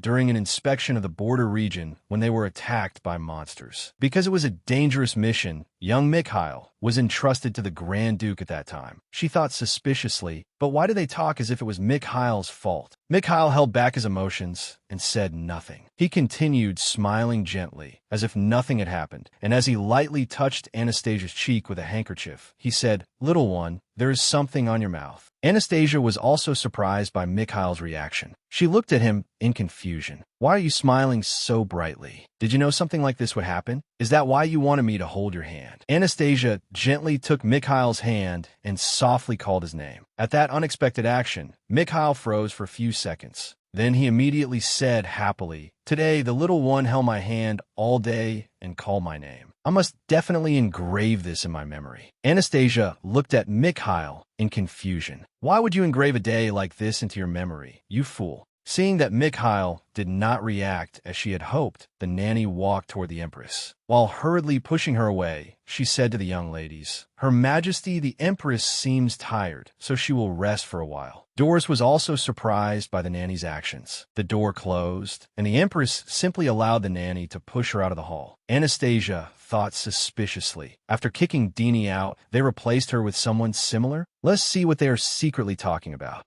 On the Empress's side, the nanny coldly questioned her. "Why did you not do as originally planned?" Doris also answered irritably. "What do you mean? Did I not do it properly?" With an expression that revealed no emotion, the nanny calmly said, "I clearly told you." The high priest said, "The reason you gave birth to a princess instead of a prince at that time was because the gods were furious, and the main cause was..." Doris said timidly, "The young Duke Leventus, you mean?" The nanny suddenly lost her composure. She shouted, "If you had not called that cursed name here, you would have given birth to the prince we had all been waiting for." Doris answered in panic, "I know. I called him here now, but I promise I will not let him come near us. Is that enough?" The nanny's eyes suddenly became terrifying. She continued coldly, "That alone is not enough to quell the god's wrath. I told you, we must completely eliminate that filthy thing." Doris still spoke fearfully. "But if we do something like that, what if we suffer even more misfortune?" Suddenly, she was slammed hard into the wall behind her. The unexpected impact made her scream. Hearing that sound, Anastasia seemed to understand everything. What just happened was, the nanny's entire body emitted an invisible power. She said coldly, "Are you doubting my words?" At that moment, Empress Doris no longer had her arrogant appearance. She stammered, "Of course not. I will not do that again." Anastasia still thought calmly. This is not very surprising. She is not an ordinary nanny, but someone sent from the temple. Divine power is meant to protect others, yet she uses it like that, and she speaks about Mikhail in that tone.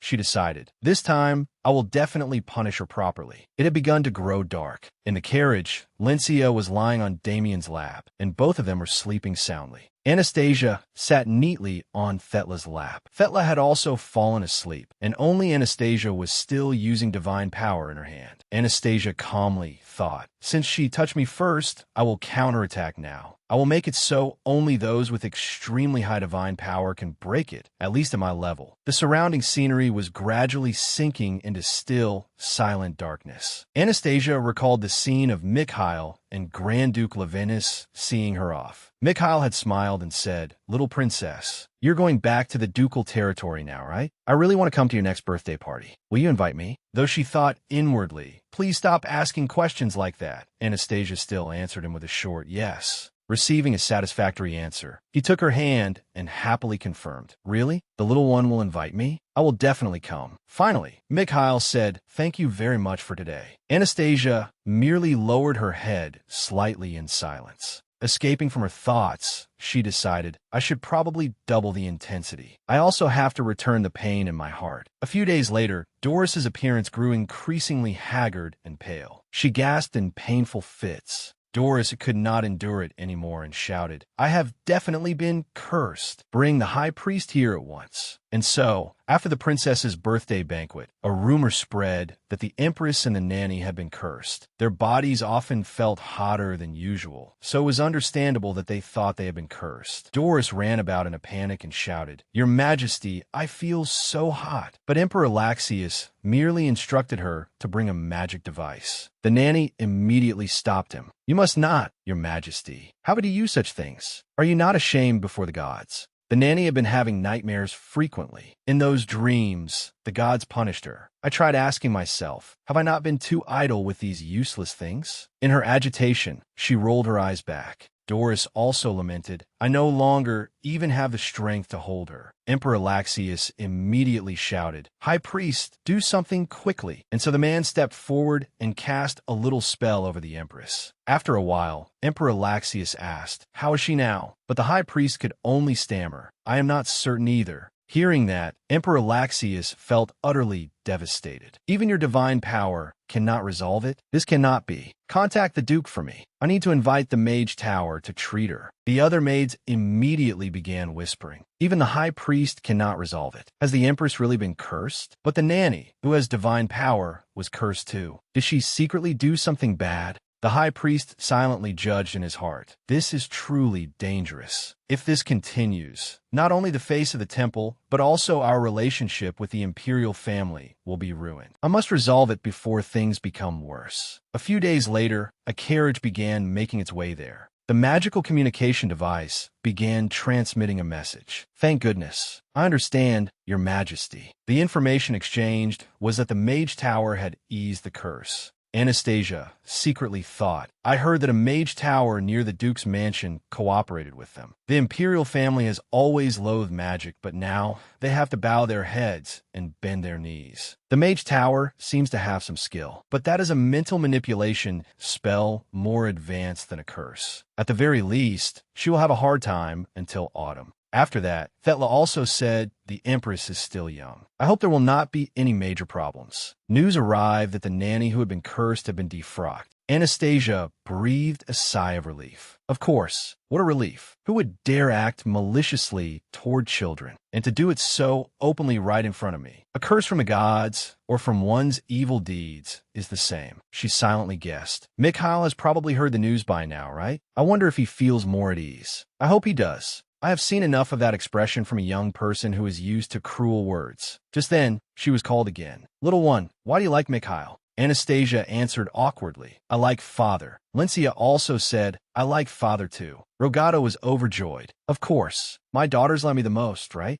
Lincia threw her arms around him. Meanwhile, Anastasia wondered, how did father know I was thinking about Mikhail? Anastasia began to feel a chill. His intuition is terrifying. After that, her older sister asked Thetla, "Is father coming with us?" That reminded Anastasia that Rogato had his own work to do. Earlier, Thetla had questioned him irritably. "There is still work in the capital. Are you trying to abandon your responsibilities as a duke?" But her husband had said that he did not want to be separated from his wife and children. Setting the argument aside, Thetla replied, "Your father said he would feel lonely going alone, so we will all go together." Anastasia understood. So that was why her father had used a magic transmission tool. Then Lincia hugged Damien. "Lara is so happy our family can be together again." He also looked at Lincia with great tenderness. Rogato, of course, was thoroughly enjoying this small happiness. Anastasia calculated it in her head. It had been about half a year since they went to the capital. She gently watched her sister's delighted expression. At Lincia's cheer, she knew they had finally returned to the Duke's mansion. As for the priest, he was furious. "How dare you ignore the temple and use forbidden magic? This is a warning to let us know that the gods are angry. What happens when you stay near someone who is cursed?" On this side, he asked darkly, "Should I give a warning about this or not?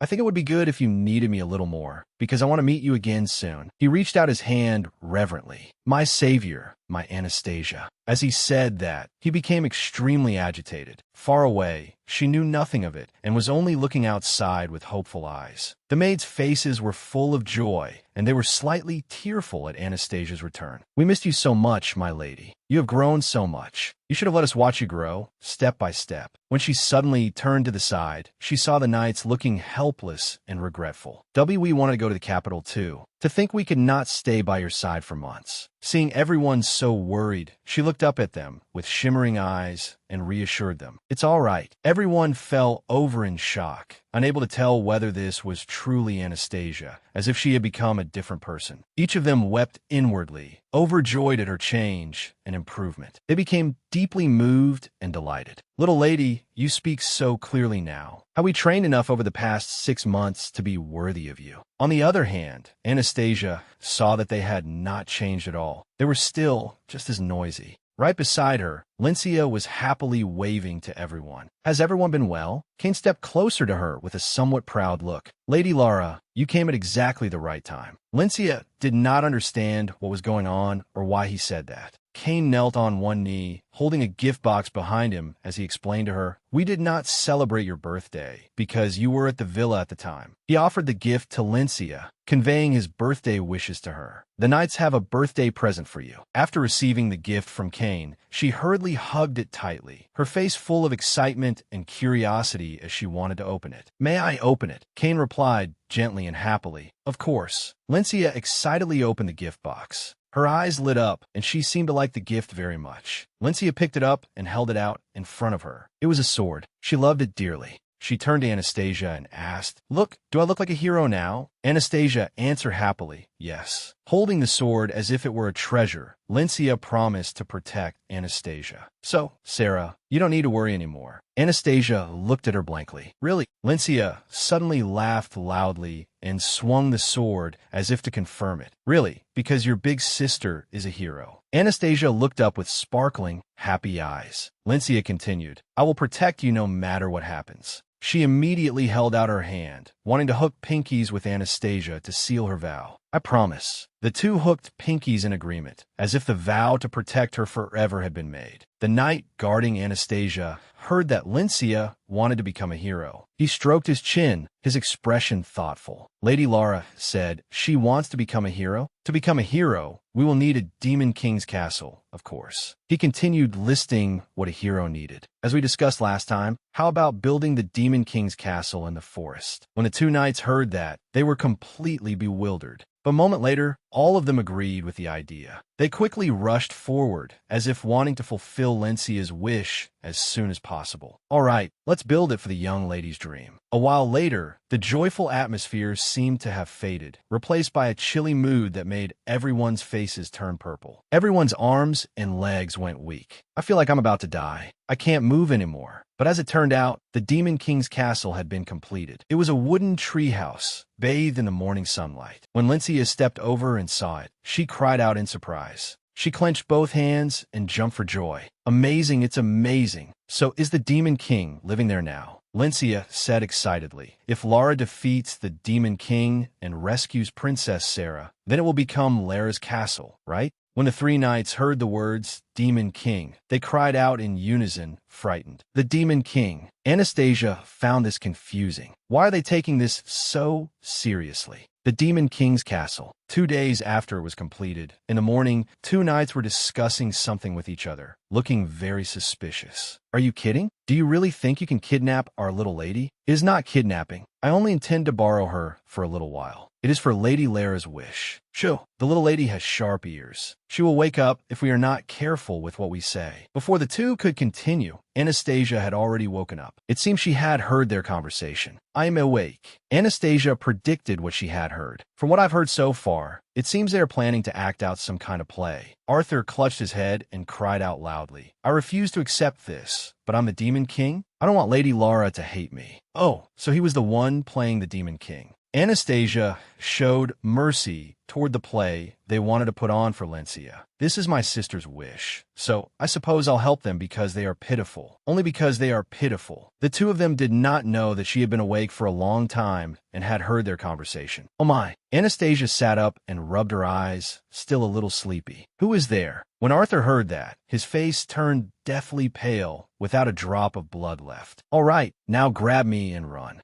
He seemed to feel guilty, apologizing as he carried her. I have wronged you, little lady. Anastasia was full of question marks, unable to understand his actions. When a knight saw Arthur use a magic teleportation gate in such a ridiculous situation, he shouted loudly, "You idiot! You used the emergency magic teleportation gate for this." Right after that scolding, Arthur and Anastasia teleported to the Demon King's castle. She asked blankly, "A teleportation gate?" Realizing his mistake, Arthur bent deeply and hurriedly apologized. "I sincerely apologize, my lady. I will not beg for your forgiveness, but please do not cry. This was all for Lady Lara." Anastasia did not blame him. She only thought to herself, even if it was for my sister, wasting something that expensive, that is worth half a year's salary. He had carried her off, yet she still did not know who this person was. "Who are you?" Arthur hurriedly answered regarding his identity. "I am one of Lady Lara's knights." Suddenly, below them, a crowd of knights gathered, their faces full of anger as they shouted, "Hey, if you've got the guts, come out here right now. How dare you kidnap our little lady?" Anastasia turned to look outside and thought, "Oh my, they are my knights. They are all here." They were still shouting from below. "Don't even think about it. You are not taking the little lady anywhere." Guinevere began to lose patience and became angry. Those old men. Cain was somewhat timid, but then all of them made up their minds and charged into battle. "Fine, come at us. Let's end this today. We will win." From outside, Anastasia thought to herself, everything has turned into total chaos. She felt helpless before this fake play that had become all too real. It is only a play. Why is everyone taking it so seriously? I should stop them. She went outside, waved, and shouted, "Hey, I am fine." When the knights saw that, they burst into tears. "My lady, even in such a life or death situation, you are still thinking of us. I swear, I will save you from these wicked monsters." Anastasia had not expected her method to backfire because they were too absorbed in their roles. Why did things get even worse? Suddenly, hurried footsteps approached. Lencia had arrived. "Sarah, are you there?" The battle seemed to stop, and everyone's eyes turned to Lencia. Anastasia froze when she heard that familiar voice. That voice. Suddenly, a sword was raised. Just as she had promised to protect Anastasia for the rest of her life, Lencia had come to fulfill that promise. Hero Lara will come rescue Princess Sarah. Lencia's eyes were fierce and full of determination. "Please hold on a little longer." Now that someone had taken the lead, all the knights were determined to follow Lencia. "We will go with you, my lady." They were all Anastasia's knights. Up above, Anastasia was happy not because she was being rescued, but because this had made the play more perfect than ever. They were cooperating so well for a play that meant something to Lara. "I need to treat my knights better." From behind, Anastasia was suddenly lifted up. It turned out Arthur had taken her hostage to threaten Lencia and the knights. "Never. Princess Sarah belongs to me, the Demon King." But deep inside, Arthur was crying a river, trying his best to play his role properly. He was trying very hard. Guinevere was furious and challenged Arthur. "Fine, Demon King. Let us see who survives today." Arthur's face was drained of blood, and he turned pale with fear, only managing to weakly utter, "Mother." Everyone charged forward at once. "Let's rescue the young lady." But life was not like a dream. All the knights were beaten down and sent sprawling, though not by Arthur. Lancelot rushed over, but was sent flying far away. "Demon King, I will protect you." Now only Lencia remained to fight head-on. As long as she got past this stage, she would be halfway to succeeding in her journey to rescue Anastasia. It turned out that the one facing her was none other than Cain. He was determined to stop her from reaching Anastasia. "I'm the Demon King's right hand. I will not let you pass."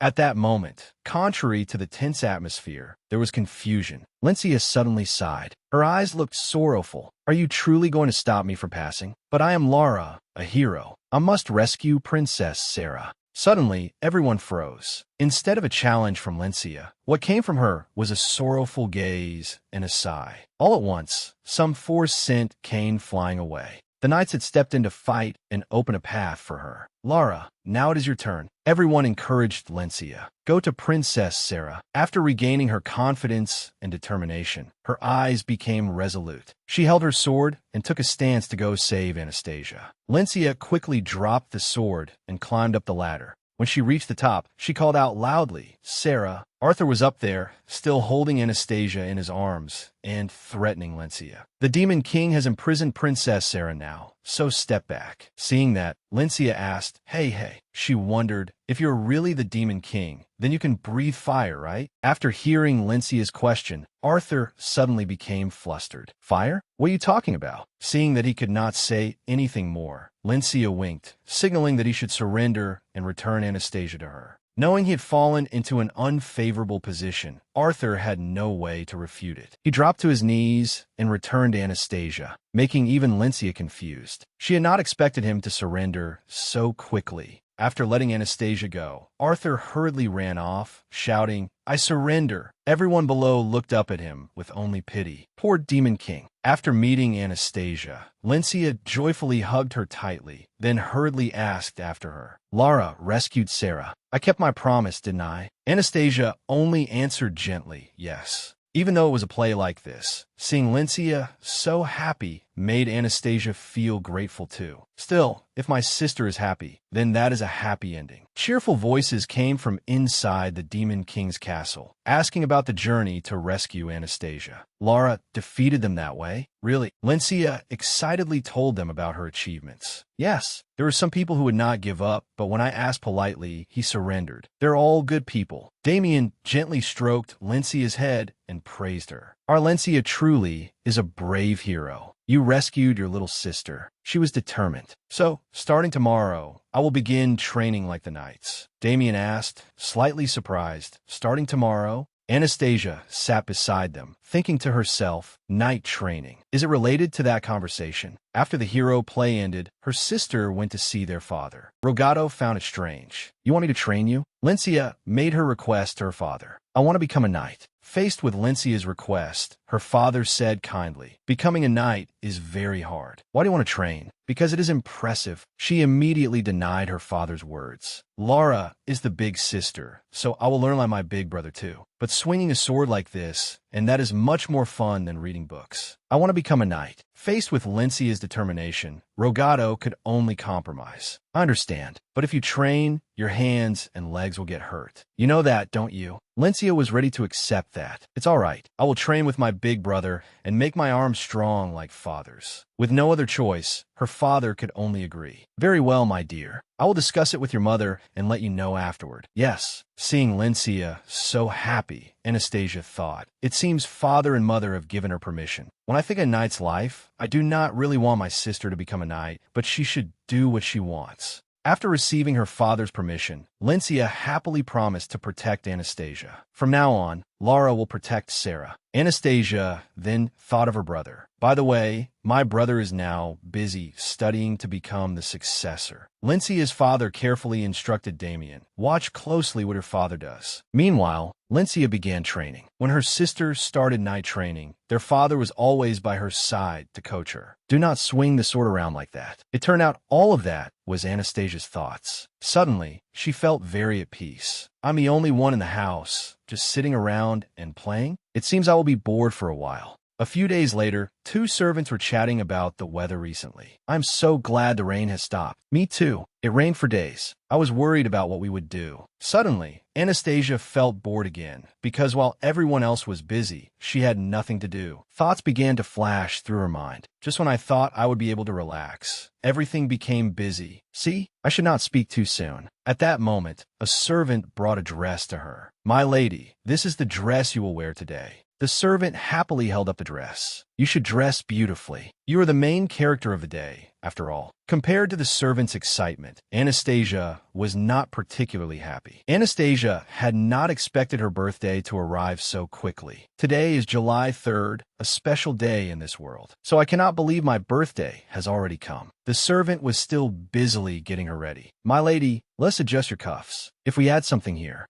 Suddenly, there was a knock on the door outside. Is someone out there? The servant hurried to open the door. It seemed to be someone very familiar. Oh my, please come in. It seems the invitation reached him just in time. Golden hair gradually came into view. Mikhail entered and greeted Anastasia cheerfully. Long time no see, my little one. Seeing her small birthday party, Anastasia was extremely satisfied and fond of it. Although this party is smaller than my first birthday banquet, I like this party more. Perhaps it was because she felt as if she had truly become a member of this family. Then a voice from somewhere made her freeze. She could not understand how they could say such a thing at a birthday party. Our youngest young lady never seems to grow, does she? Although it was a small party, the number of people invited was not small at all, and there were more guests this year than last year. Seeing his little sister being teased like that, Mikhail immediately tried to smooth things over. She's tiny, pretty, and unbelievably adorable. Grand Duke Leventis, who was sitting beside him, had to agree with that opinion. I agree. These two, grandfather and grandson, always called her little whenever they saw her face, and it was terribly annoying. Since Mikhail had been invited, he politely thanked her. Thank you for inviting me to this year's birthday party. He hurriedly handed Anastasia a gift to congratulate her. Here is my present for you. She had some thoughts about this gift. Last time, he had given her a ruby that resembled the color of her eyes. Mikhail's gift was special too. Is it an amethyst this time?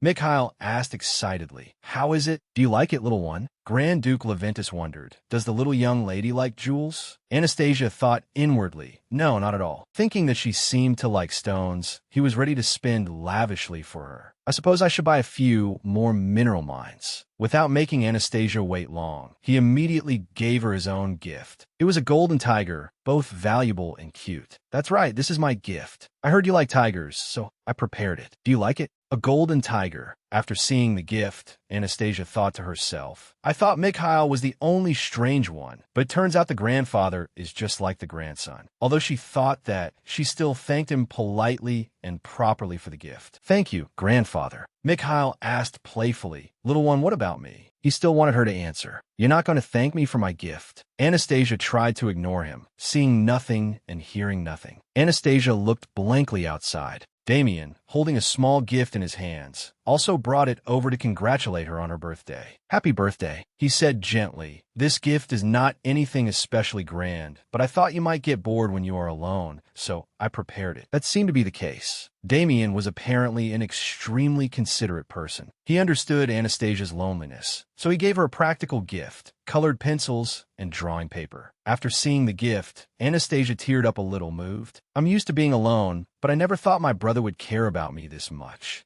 Damien was afraid Anastasia might feel awkward about such a small gift. If drawing is too difficult, call me over, all right? She had never looked so happy before. She immediately looked up and agreed. Thank you, Damien. After that day, whenever I was alone, I would start drawing with those colored pencils. Anastasia seemed to have found joy in life, surprising the servants. My goodness, is our young lady drawing a little puppy? She thought to herself. No, I was only drawing a line. She had only drawn a few strokes, but the servant had already come over and praised her endlessly. It looked so much like a tiger. The young lady likes tigers, after all, Anastasia thought. It's just a circle and a straight line. Anastasia explained why she was drawing crooked lines. The reason I am drawing these crooked lines instead of pictures is that for the past 2 years, no matter how hard I tried, I never had a chance to improve. She considered these drawings her starting point. These strokes were seeds planted for a child's growth. Anastasia never gave up in the face of difficulty. She could not allow herself to fail. From behind her, Mikhail came over and asked, Little one, are you drawing? Anastasia wondered about his appearance. I heard he's training with my brother, so why have I been seeing him so often lately? Mikhail leaned close to her and asked to take a look. Can I see the picture you drew, little one? She was not shy about it and agreed.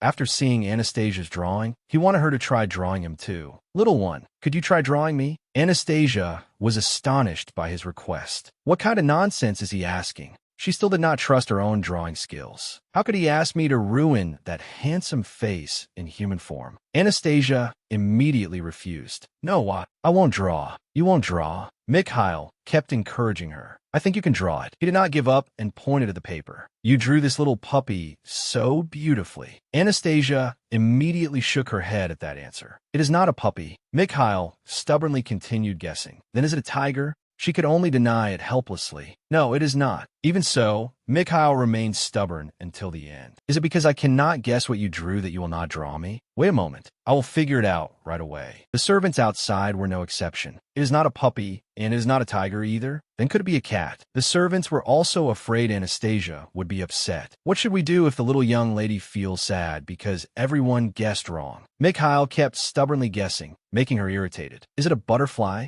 No, it is not. The next day, while she was drawing, someone suddenly called out, Anastasia. She was surprised that Damien had come. Brother, aren't you in the middle of class? As always, he was an extremely considerate older brother. He asked gently, were you sad because everyone could not guess the pictures you drew? Anastasia was surprised. Not at all. Damien smiled helplessly. Mikhail asked me to apologize to you, so I thought I would take some time for us to draw together. But Lincia is sleeping so deeply that she has not been able to wake up. It seemed Lincia's training process was quite difficult. After she began training to become a knight, she spent a lot of energy practicing diligently, so she slept more than usual. Since she was not used to it yet, she must have been very tired. Damien thought she might be a little disappointed. It is a shame that, without your sister, you can only draw with me, right? But she answered cheerfully. No, Damien gave an awkward smile. Is that so? Then play with me. He began teaching Anastasia from the basics. Now, this is the proper way to hold a pencil. He always respected Anastasia's preferences and opinions, guiding her to draw what she wanted. What do you want to draw, Anastasia? Clouds. Choose whichever color you like. Our youngest is amazingly good at drawing. Damien encouraged her. Anastasia, this time, try drawing me. Draw you. Damien's gaze said everything. He really wanted her to. Although Anastasia felt helpless, she had no other choice. I cannot possibly refuse this face of his. Anastasia was only embarrassed, but she drew a perfect picture. Whatever. I do not know anymore. After seeing the finished work, Damien lifted it up with great delight, completely enchanted. You really drew me? Thank you, Anastasia. At that moment, the servants saw it and all rushed in, wanting her to draw them too. Young lady, draw me too. Me too. Gradually, more and more people came over. Young lady, I heard news, so I came here. I also want you to draw me. From a distance. Me too, draw me too. Demon King, draw me. Anastasia broke out in a cold sweat, dizzy and trembling. How did things end up like this? This is not good. At this rate, just as Anastasia felt uneasy, a familiar voice suddenly rang out. Little one. The moment she saw Mikhail, she suddenly felt helpless. As usual, he leaned in and asked by her ear, why am I the only one you will not draw? Seeing that, Anastasia was not surprised at all. I knew it. So that Anastasia would not feel embarrassed, Mikhail drew a picture for her as a gift. I drew you, little one. Can you draw me too? She was surprised by his artistic ability. The picture was extremely realistic. Look at that. He drew me so beautifully. Mikhail looked at the picture anxiously, afraid she would not like it. You do not like it? I can draw it again if you want. If you want something else, I will give it to you as a gift. He pleaded, wanting her to draw him just once. So please, draw me just once. Will you? Anastasia's face darkened. Has he gone crazy? He shows me this, and then asked me to draw him, but she still accepted. All right. Mikhail kept encouraging her. Little one, you draw very well. Did you not know? Hearing that, Anastasia could only exclaim inwardly, oh my God. After she finished drawing, she thought, even if Mikhail does not like it, that is his fault, not mine. Anastasia handed it to him. Here, Mikhail happily accepted it. He could not believe his eyes. This is me? Is this how you see me? Amid the awkwardness, she felt uneasy. Why do I feel so worried? Mikhail was extremely grateful for the gift. This is the first gift you have ever given me, little one. Thank you. I will keep it very carefully. Anastasia was a little surprised. She turned away sharply and thought to herself, compared to all the things I have received from Mikhail, calling this the first gift, I really do not want to admit it. She felt a little fondness for Mikhail. But why does this make my heart flutter? Perhaps because Anastasia's mood had improved. The servants chatted among themselves while hanging laundry. Is it just me, or has the young master been strangely nicer lately? That is right. It feels as if there are two young Master Damiens. This also made Lincia happy all day. Do you know? Today Mikhail smiled at me and said hello. And guess what? He even sparred with me. After receiving the picture, Mikhail went around showing it off everywhere. The little young lady drew this for me. It is very beautiful, is it not? Yes, it is very beautiful. Anastasia did not think a single small drawing would make Mikhail that happy. Is he really that delighted? She wondered. I cannot understand why that simple drawing made him so happy. Anastasia felt happy too, but I do not mind seeing others become happy because of me. However, it seemed the news that Anastasia could draw had spread far and wide. Young lady, I heard that you have been practicing drawing recently. Is that true? I will be very happy if you drew one for me as well. After hearing that, she could only sweat helplessly. If I had known things would turn out like this, I would never have given him that drawing. In addition, Anastasia was also preparing for a mountain climbing trip. He is even making us prepare for a mountain climbing trip. I have also prepared some good drawing supplies. Does he truly want to see my drawing together with this beautiful natural scenery? I have to change the subject. Afraid that she would have to keep drawing, she resolved to change the subject. Her eyes sparkled as she looked up, wanting to refuse. She said a few incomprehensible words. She never expected that the things her sister often did could save Anastasia in this situation. She imitated her sister's actions in such situations. At his middle age, Grand Duke Leventis looked confused by that action. He misunderstood what she meant. Are you asking me to play with you, little young lady? But Anastasia did not expect this tactic to work. Did it work? I have never seen him smile like this before. Seeing her like that, he asked gently, "Is there any game you want to play?" Ride. Since she wanted it, he was ready to agree right away. All right. But Grand Duke Leventis said something that made Anastasia stumble. You want to climb onto me, do you not, little young lady? Very well. I like this game too. A thought suddenly flashed through her mind. She had not expected this. Wait, I thought he understood. He immediately lifted her high into the air. All right, be careful. It is very high. As she sat on his shoulders and looked at the entire scenery around her, she saw the beauty of nature and was extremely delighted. Anastasia had not thought that looking down from up high would be so dreamlike. So this is the view the Grand Duke sees. It is so high. I can see the entire ducal territory. It is beautiful. Grand Duke Leventis wanted to make a deal with her. By the way, if I am your grandfather, that would make you my granddaughter. Correct? Come now, call me that. Grandfather. Anastasia was astonished. Is he planning to use that form of address from now on? He was very happy to have gained another granddaughter. Good. My granddaughter. Since I have received such a precious granddaughter, I should give you something in return. I will give you one of my rubies. It should be worthy enough of our family's honor. What? Anastasia had not expected this scene. She immediately waved her hands and refused. No, grandfather. Having you become my grandfather is already enough. Grand Duke Leventis adored her deeply. He only hoped that she would draw him. Do not worry. I intended to give it to you anyway. Even if you only draw me a single portrait. Inside, Anastasia wept bitterly. I was hoping he would forget about the drawing. Anastasia was happy after drawing a picture for him and gaining her freedom. Grand Duke Leventis adored her so much that he framed the picture. At last, I am free after drawing one portrait at his request. Both of Anastasia's drawings of him and Mikhail were framed and hung up. The two of them clasped their hands behind their backs and admired them, fascinated. From then on, peaceful days continued at the Duke's mansion. Fetla held Anastasia in her arms. Should we rest at home during this period? This year, unlike the social banquets of the previous year, all three of them, Damien, Lincia, and Anastasia, traveled together from season to season. They felt at peace. We traveled to many places together as a family. They built snowmen together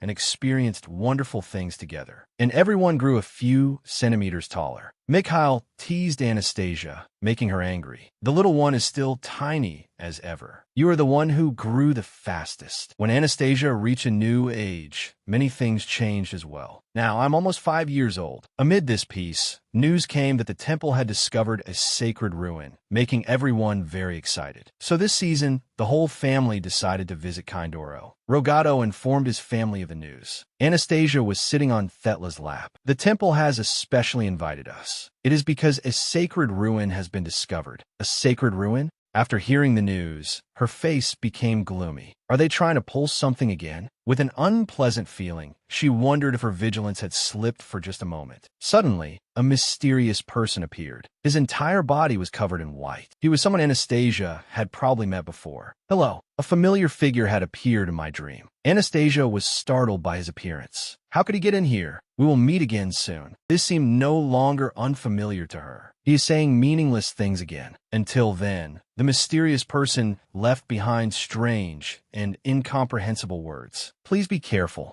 Before disappearing, he seemed to try to say more. Careful, please, save. Rogato gently wrapped a scarf around Anastasia and asked, Are you not cold, Anastasia? She answered no. He doted on her, pinching Anastasia's chubby cheeks. Rogato took her hand and said, All right, let us go inside. Anastasia recalled that, At the Demon King's castle, when the knight used the teleportation gate, it had proven that she did not get dizzy when passing through a gate. As she walked, she seemed to think gloomily. So this time, I came to the villa with Father. I have used teleportation magic many times before. A teleportation gate is nothing to me. According to Anastasia's observations, most other children suffered from severe teleportation gate sickness. For example, her brother and sister. Because Lencia and Damien became sick when using teleportation gates, they chose to travel leisurely by carriage with Thetla. Anastasia remembered Lencia happily waving goodbye to her and saying, "See you in 3 weeks." Rogato looked at little Anastasia and sighed softly before asking, "Our youngest, do you feel bored being alone?"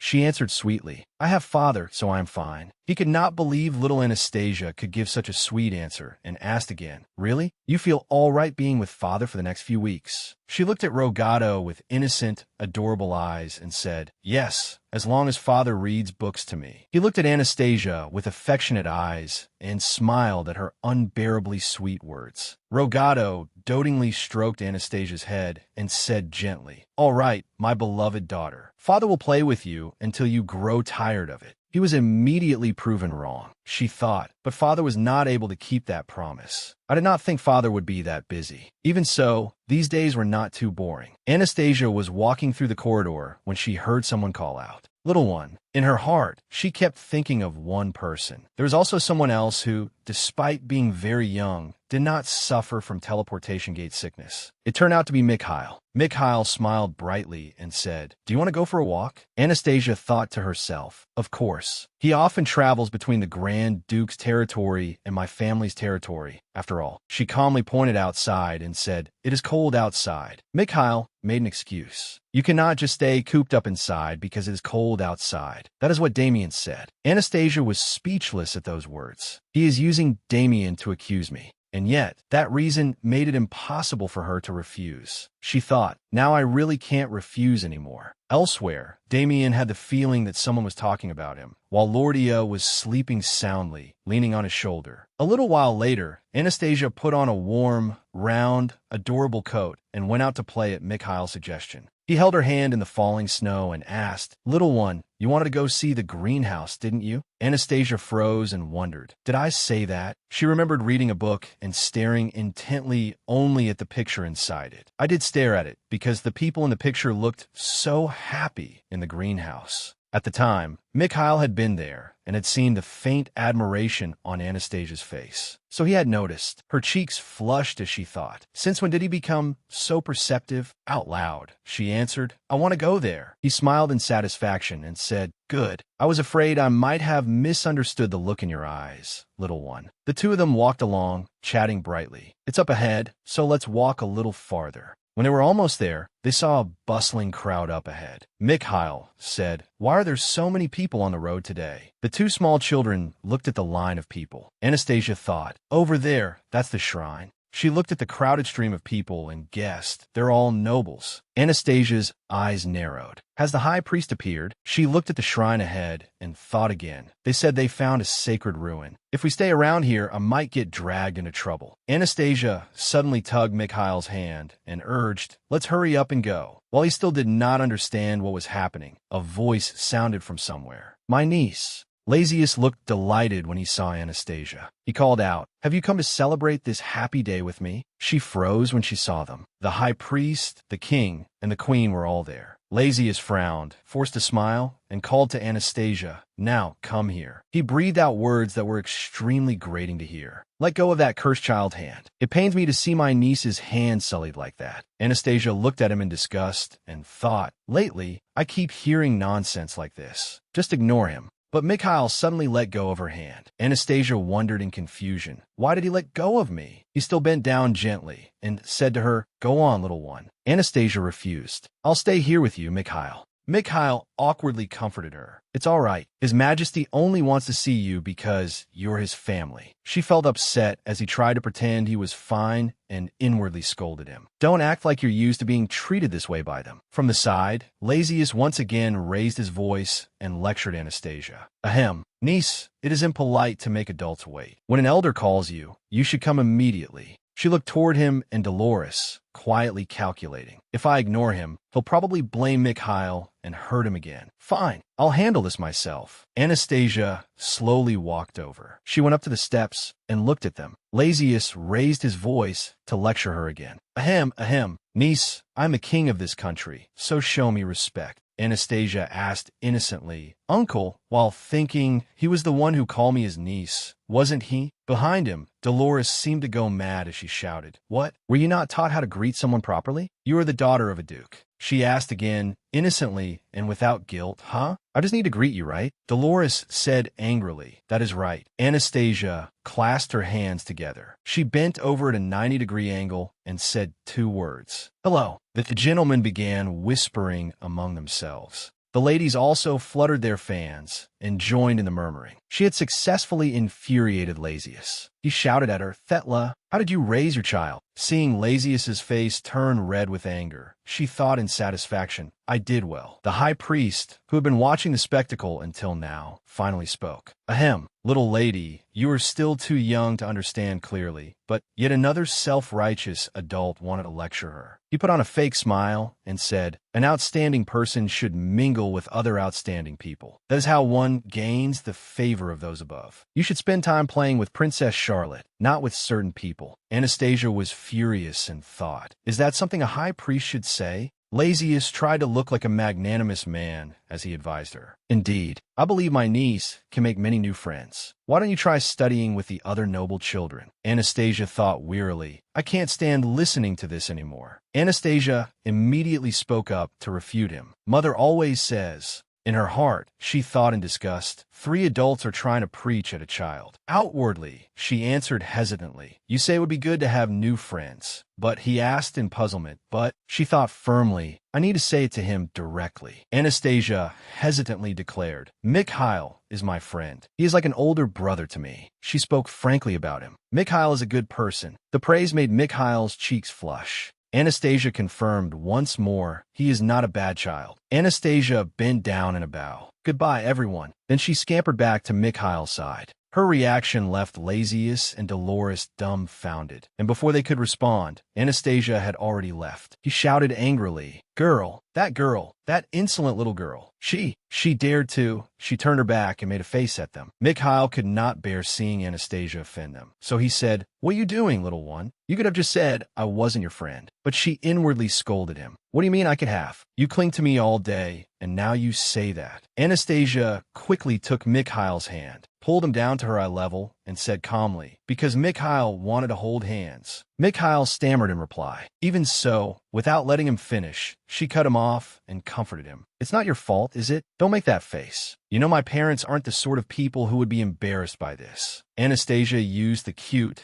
wheedling tone of a child and said, it's okay. Besides, I'm going to the greenhouse with Mikhail. She called to Mikhail, let's go quickly. In her heart, she reassured herself, I'll make everything all right. After returning home, Anastasia quickly told Rogato, so I went over there and greeted them. He held her dotingly in his arms and asked, is that so? Rogato looked worriedly at the daughter in his arms and asked, our youngest, weren't you scared? Anastasia answered, I wasn't scared, but her eyes drooped as she complained sadly. Mikhail let go of my hand. I didn't like that. Mikhail, what did he do? He lifted her up and said gently, how could that be? Mikhail wasn't naughty at all. Rogato rubbed his cheek against Anastasia's forehead and said, from now on, our youngest only needs to play happily with her friends. In her bedroom, she could not stop thinking about what had happened today. I told father so he could do something appropriate, but I was the one who caused this. Shouldn't I take responsibility? Anastasia suddenly widened her eyes and thought, so of course I have to act this time too. Spy number 1. In her heart, she guessed, he must be planning something strange, like revenge or the like. Anastasia sat up and summoned CACAO. She called CACAO. As soon as it appeared, it lamented longingly, Demon King, why did you take so long to call me? Do you know how much CACAO missed you? Every day, I think of the Demon King, and yet the Demon King, she interrupted it with an order. Project the image of that high priest and the royal couple. CACAO answered, understood. Through the reflected image, Anastasia saw the priest manipulating Lazius, making him shout angrily. The priest's words were correct. Thetla and the ducal house must indeed be looking down on us. Lazius angrily slammed his hand down and growled, "How can a mere child see our royal dignity and not fear it at all?"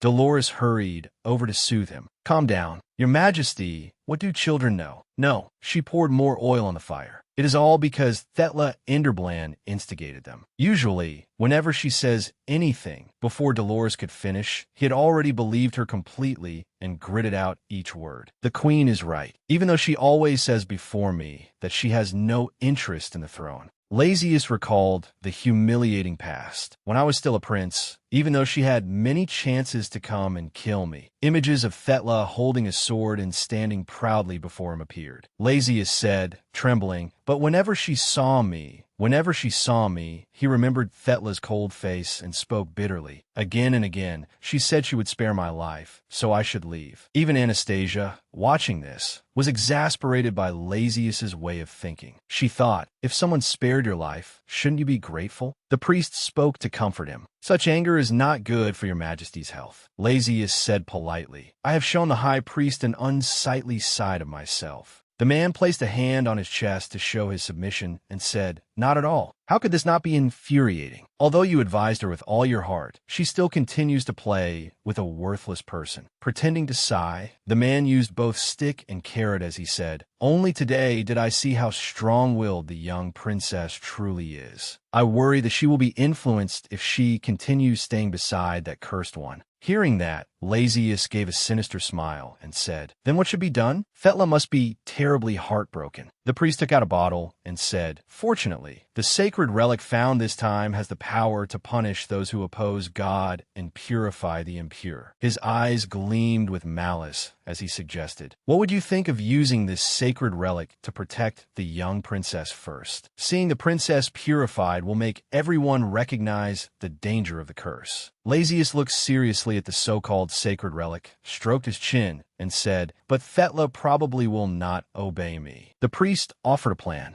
In that case, the reflected image ended in the room. Anastasia patted CACAO's head and thought, "So that's what you want to do?" She did not forget to praise it. "Thank you, CACAO." Anastasia also smiled in anticipation. This might actually be good. Beside her, CACAO's soul seemed to bloom with flowers. The Demon King seems to be in a good mood. Meanwhile, she looked forward to their plan and thought, "It has been a while since something this interesting happened." Anastasia evaluated. Their plan is so childish. Rogado received a letter from the king, which said, "One day from now, a purification ritual is scheduled to be performed at the Great Temple. I wish to show kindness to my niece, Anastasia. You may believe that the occasion will be very enjoyable, surprisingly so." She guessed, "They'll perform the purification ritual on me before Mother arrives in the capital." Amid Anastasia's thoughts, naturally, Rogado's face darkened with anger as he said, "Absolutely not." She was certain that her father was not someone who could easily let this matter pass either. Anastasia asked Rogado in a wheedling voice, "What is it?" His attitude did a complete turn twice over as he smiled and said, "It's nothing, my youngest." Meanwhile, his hand was still clutching the letter so tightly that blue veins stood out. Seeing that expression, she guessed, "I don't even need to look to know." Those words dragged a tiger out of its den.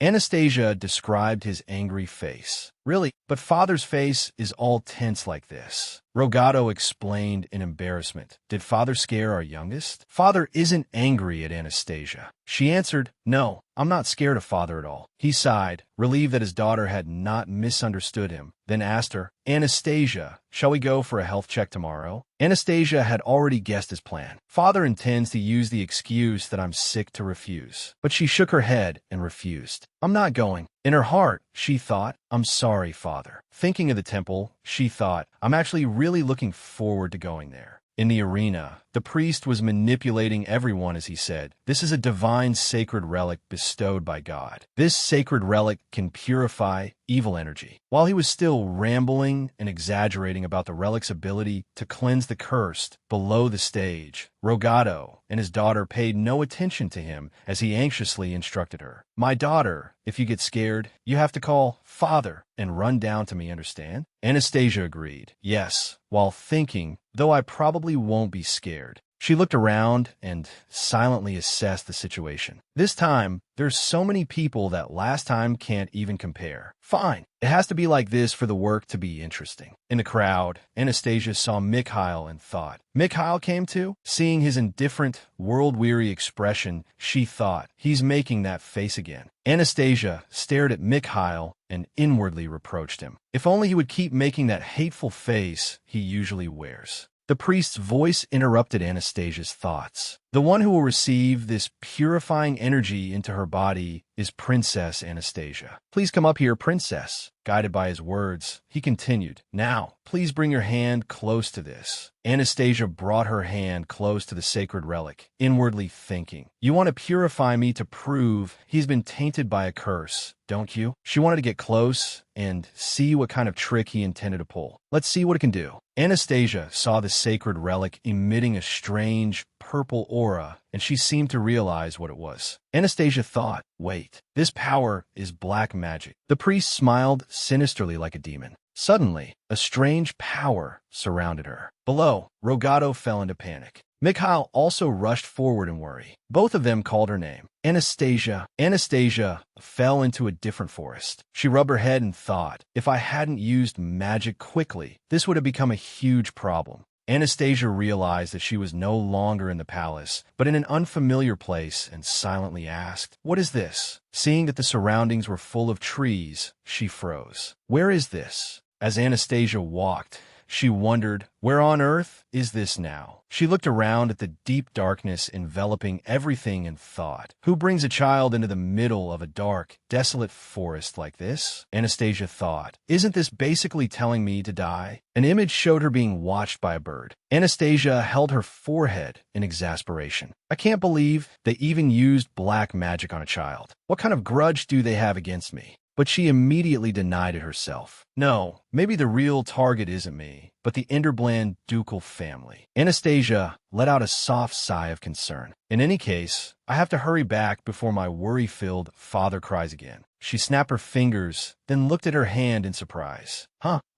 If black magic is used on you, your magical power gets blocked for a while. Holy power and internal energy are the same. It will be difficult to use the teleportation magic I need right away. Anastasia summoned CACAO. CACAO. It appeared and answered, Demon King, you called for me? Anastasia gave CACAO a mission. Find out where this is. It replied, understood. She thought, while CACAO goes to gather information, Anastasia summoned her magic staff. She coolly waved it and released a mysterious power. Looking at the wild beasts, Anastasia thought, I should also greet the residents living in this forest in a friendly way. At that moment in the palace, Rogado seemed to become a different person after Anastasia suddenly disappeared. He grabbed the priest by the collar and interrogated him. What did you do to my daughter? The man trembled, unable to speak. He turned to Lazius for help. Why, your majesty? But Lazius turned away as if he knew nothing. The man kept begging Lazius for help. Your majesty, your majesty.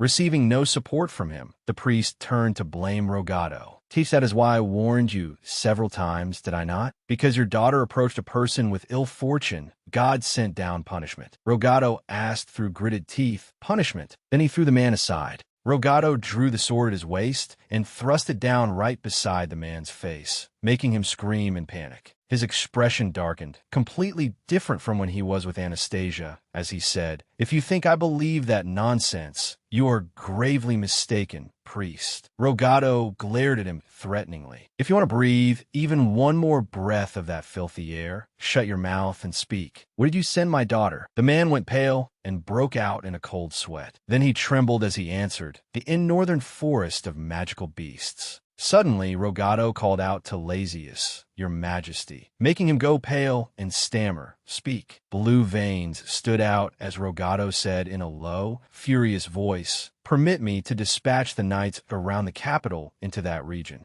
Rogado asked in a tone that was essentially a notification. Of course, you will permit me, will you not? The orb in his hand spoke. Dear, what is happening? Back in the forest, a tiger was being lectured by a childish voice. You should know who your opponent is before you attack. Anastasia crossed her arms, leaned against it, and said calmly, What would you have done if it hadn't been me? She had defeated an entire pack of wild beasts by herself and was now sitting there preaching to them. Is it acceptable for a whole pack like this to rush in and attack a small child? For fierce beasts, you're awfully cowardly. Suddenly, Anastasia opened one eye. She patted Tiger on the head and said, Hey, Tiger, you have to say something. Anastasia reminded him again. Just tell the others to greet us nicely. Nearby, a pack of magical beasts was approaching them. She sighed. Mom and Dad must be really worried. Tiger seemed to have sensed the danger and let out a growl. Anastasia looked at him and asked, You want to protect me? What could a little baby like you protect me from? Tiger looked back at her blankly.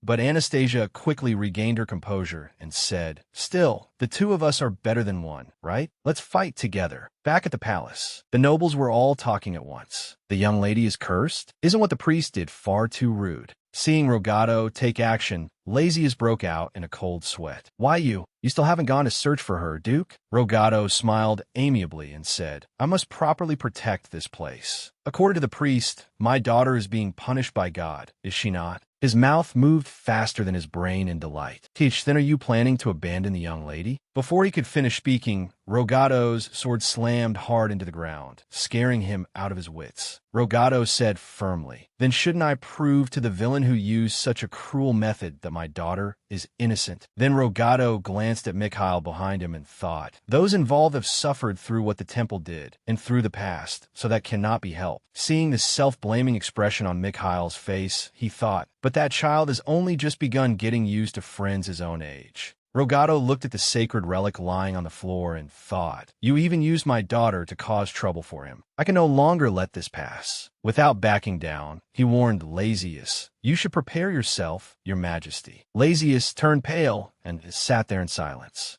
Even a priest was called out. And you as well, priest, Rogado threatened. The moment I prove this, the two of you will have to take responsibility. The sharp blade reflected the priest's distorted image. Mikhail had been standing silently in one place all this time. Then he turned and ran off as Lancelot called after him, Young Duke. Mikhail rode his horse at full speed into the forest of magical beasts. In his heart, he kept blaming himself. I thought they wouldn't bully the little one. They only talked about me being cursed. So why did they do this to the little one? His hands tightened around the reins as he thought. They could have just hated me. The little one is still so young. What does she even know? The image of his parents collapsing made his heart ache, and he vowed to himself, I don't want to lose anyone ever again. In that same forest, Anastasia was utterly exhausted as she fought the magical beasts. Looking at the monsters, she thought to herself, There are more monsters than I expected. I've reached my limit. Tiger was quickly knocked down by a magical beast. She called out worriedly, Tiger! A bear-like magical beast suddenly attacked Anastasia. She had no time to react and thought, I might not be able to dodge this one. She raised her arm to block it and thought, Getting hit once won't kill me. Suddenly, a shout rang out. Little one, an arrow flew over and struck the magical beast. She opened her eyes and searched for the source of the voice. That voice is... Mikhail rode toward Anastasia on horseback. He asked anxiously, Little one, are you all right? Anastasia was quite surprised to see him there. Mikhail. The moment Anastasia disappeared, Mikhail had truly panicked. Grand Duke Levinus had once said, Mikhail, you can no longer meet your father and mother. Mikhail thought, I had almost managed to hold their hands.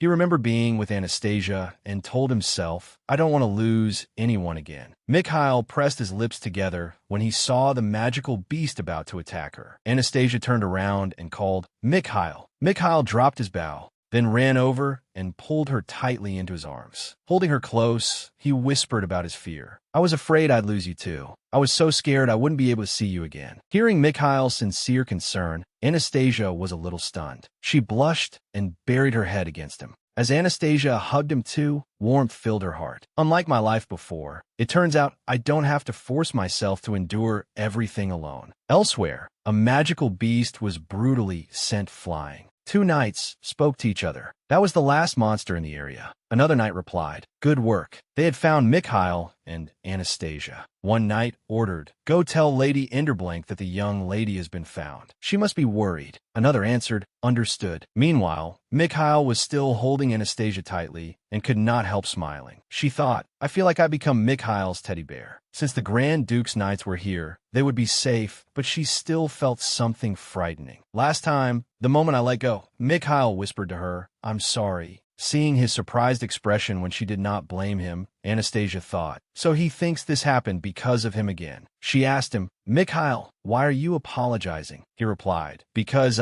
Before Mikhail could explain, Anastasia interrupted, "I talked to the long-haired uncle in your uncle, not to you, Mikhail." She comforted him again, "And I'm not afraid of you either, Mikhail. There's nothing wrong with you." Seeing Mikhail surprised that she did not blame him, Anastasia thought, "So please stop blaming yourself." He lowered his head and pressed his lips together again. Then Mikhail raised his head and said, "Little one, you really—" His face turned red, and he smiled gently. "You knew all along, but pretended not to know, didn't you?" Anastasia, still not understanding, asked what. He sighed. Mikhail took her hand and said, "Nothing." Also in the forest of magical beasts, a magical beast was brutally sent flying, frightening even the knights. That knight stammered, "See, Captain, who on earth is that person? They're terrifying." The captain unexpectedly answered, "Huh? Have you ever seen anyone that knew be that ferocious?" The captain looked toward that warrior and explained, "That person is the hero of the Great War, known as the Light of War." The warrior removed her helmet. The captain said, "It is Lady Thela Enderblank." Thela appeared, looking incredibly cinematic in her armor. She called majestically, "Knight Commander." The two knights quickly took a posture of obedience. "Yes." The other knight was still stunned and flustered as he said, "A Lady Thela." Thela ordered, "From now on, do everything you can to suppress the source of the monsters in this area." The knight commander quickly accepted the order. Igrigajis. In his mind, he thought, "We're doomed." She's absolutely furious. Even Thela's faint smile carried destructive power. Anastasia rode back with Mikhail. She silently assessed her surroundings. Strange. Why is it that the closer we get to the entrance of the forest of magical beasts, the less I can sense any sign of monsters? She broke out in a cold sweat and rubbed her head as she thought, "Am I too clear-headed to sense them? There's no way. Focus. Focus."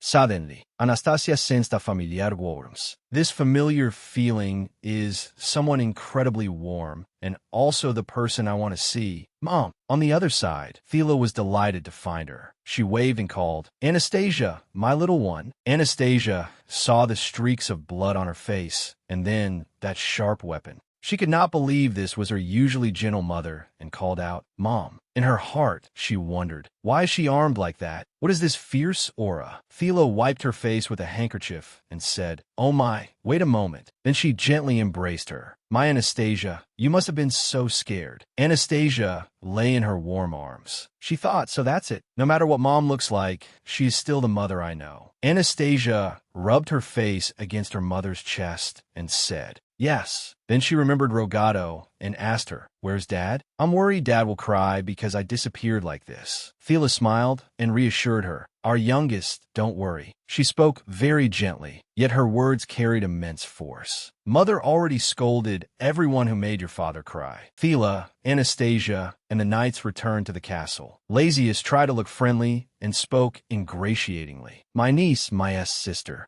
Without a trace of imperial dignity left, he looked at her awkwardly and said, "It is really fortunate that everyone is safe." Anastasia's eyes were drawn to the priest, who was nervously trying to shield himself. She thought, what happened to the priest? His clothes are all torn. Or is he also cursed as a side effect of black magic? Lazius approached Thela and tried to curry favor. "Thela's sister, listen to me for a moment. I really was only following God's will." Lazius awkwardly defended himself. "You know, I'm a type who trusts people too easily. Her Majesty the Queen Consort used to say that too, didn't she?" Thela merely lowered the deathly scythe in her hand, and Lazius looked as if he was about to soil himself in fear. Seeing the sharp weapon covered in blood, Lazius hurriedly dodged away. He sensed the murderous aura emanating from Thela and said tremblingly, "Let's just talk, sister. No need to get physical." At that moment, the only thing separating her from the Lord of the Underworld was an underworld to rule. Thela glared and said, "Fine, let me hear what you have to say."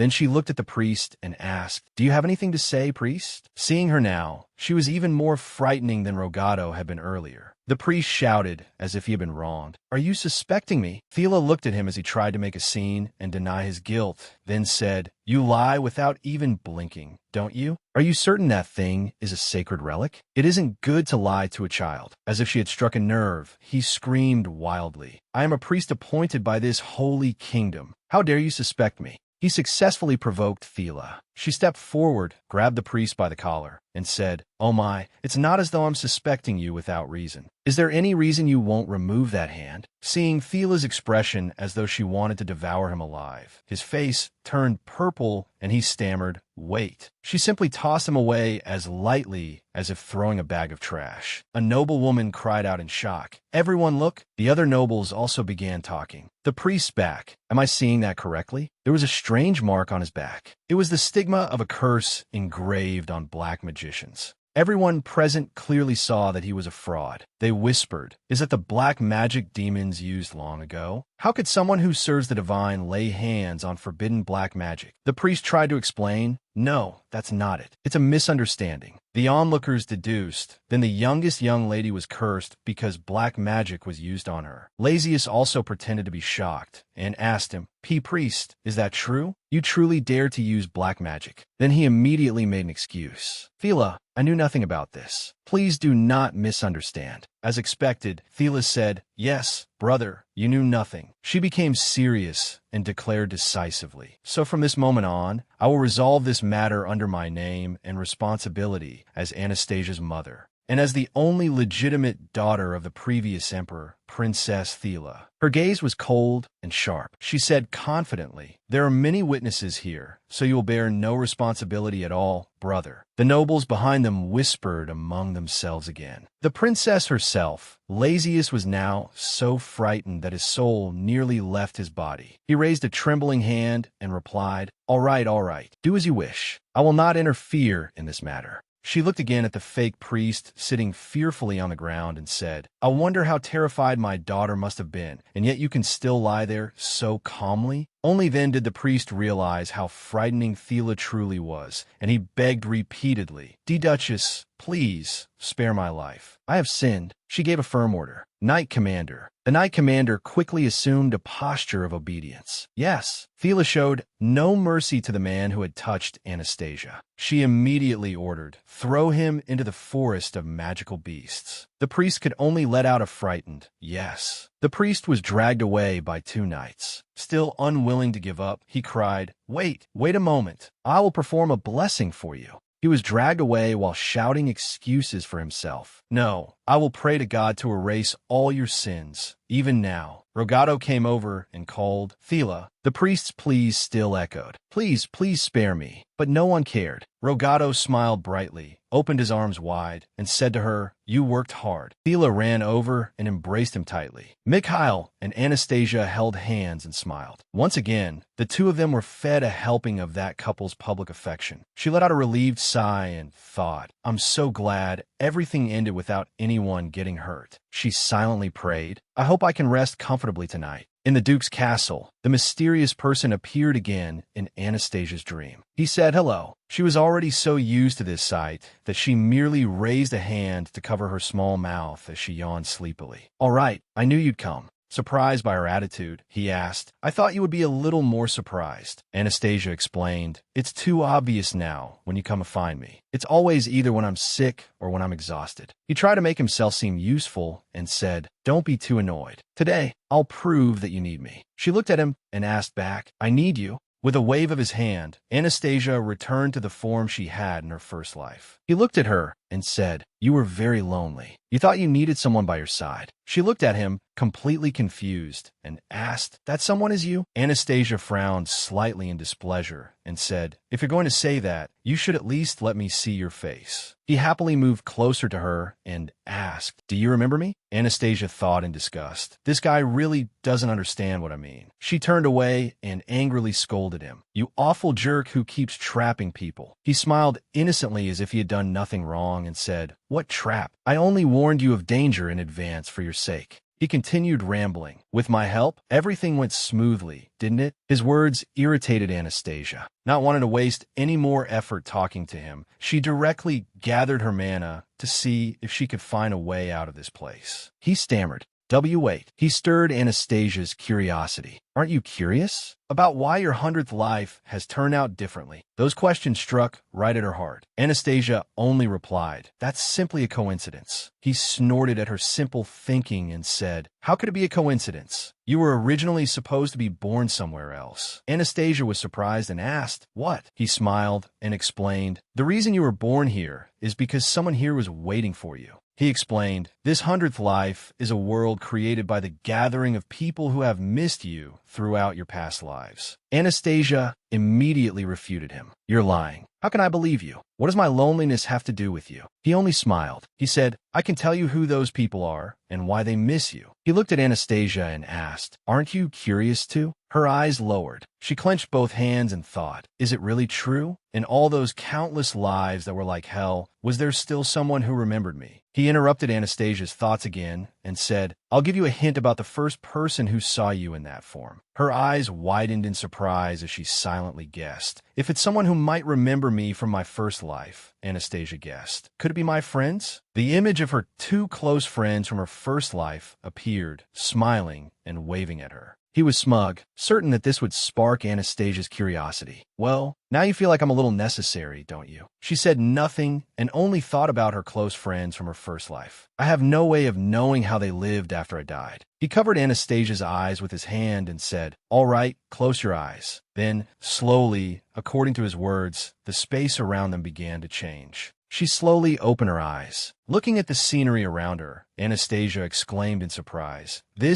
She looked at the familiar scene and said, it's my home from my first life. Anastasia rubbed her chin in thought. But why are we at my house? Did my friends come here after I died? A man's voice interrupted her thoughts. Mitzi is so bland. She looked into the kitchen and saw a man. Anastasia recognized him. Is that my older brother? The mysterious person appeared, pointed at him, and said, that is the person who missed you. She planted a hand on her hip and asked irritably, him? In her mind, she cursed, I'd sooner believe I could live past 20 in this world. He said something vague again. I hope you won't be hurt. Anastasia did not understand what he meant and asked, why would I be hurt? He replied, because in this world, you hate him too. As if she had suddenly been enlightened, she asked him, are you saying my older brother was also in my 100th life? He smiled and answered, yes. He is someone you know very well. Anastasia looked at the photograph in her hand and said, unbelievable. She compared the photograph in her hand with his appearance, thinking in disbelief, my older brother from my first life is Emperor Lazius.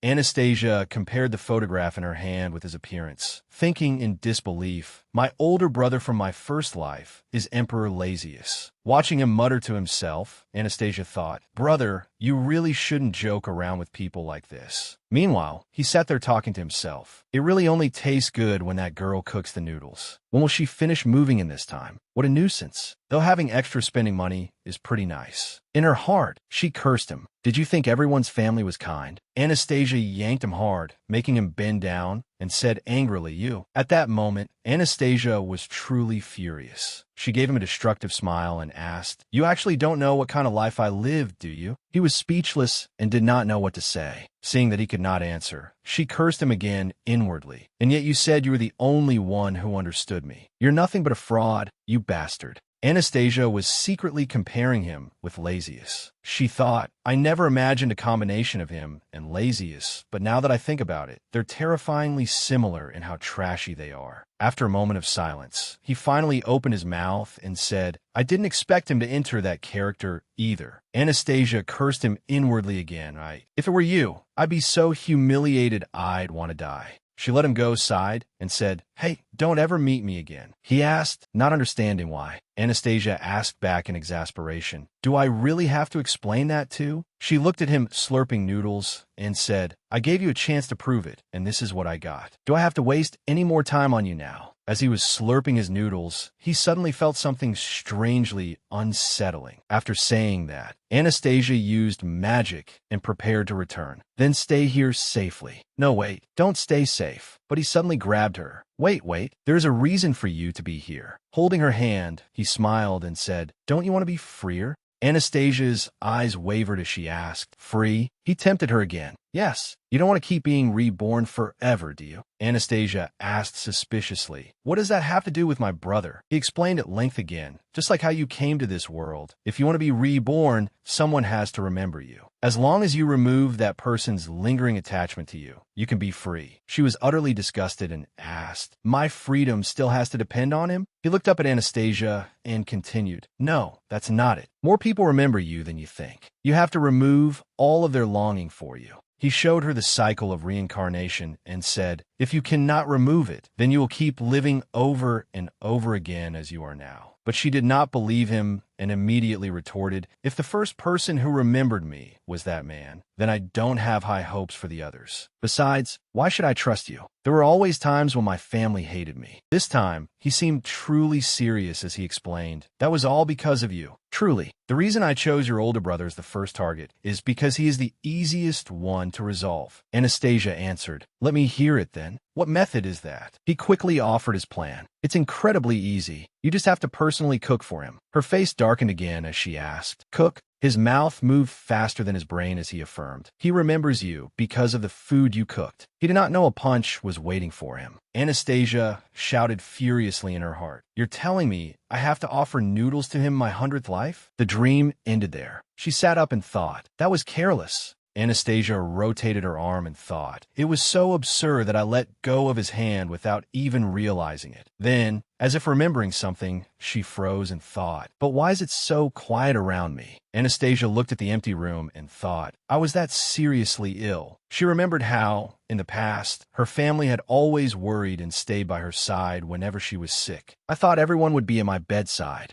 Then she thought again, Am I feeling hurt? A familiar voice rang out. There you are, my little one. Rogato stepped in from outside the door and gently asked, Father, only step away for a little while. Are you already awake? He picked her up again and comforted her. You must have been scared when you woke up and saw no one, right? Anastasia answered, No, I wasn't. Rogato held her in his arms and said, At times like this, if you're scared, you can say you're scared. It's all right. As if he understood her feelings, he said, My daughter doesn't want others to worry. Rogato seemed to blame himself as he murmured to her, She is so small. How could she be alone in such a frightening place? In her heart, Anastasia softly asked, Father. She recalled the promise she had made before. I promised I would protect this family, but I never dared to wish to stay by their side for a long time. Anastasia was afraid she would not be able to remain with them forever. She thought of the moment her soul would leave this family, because her fate did not allow it. However, if this was not the world she was originally supposed to be born into, then did that mean the day this world was meant to be destroyed would not come either?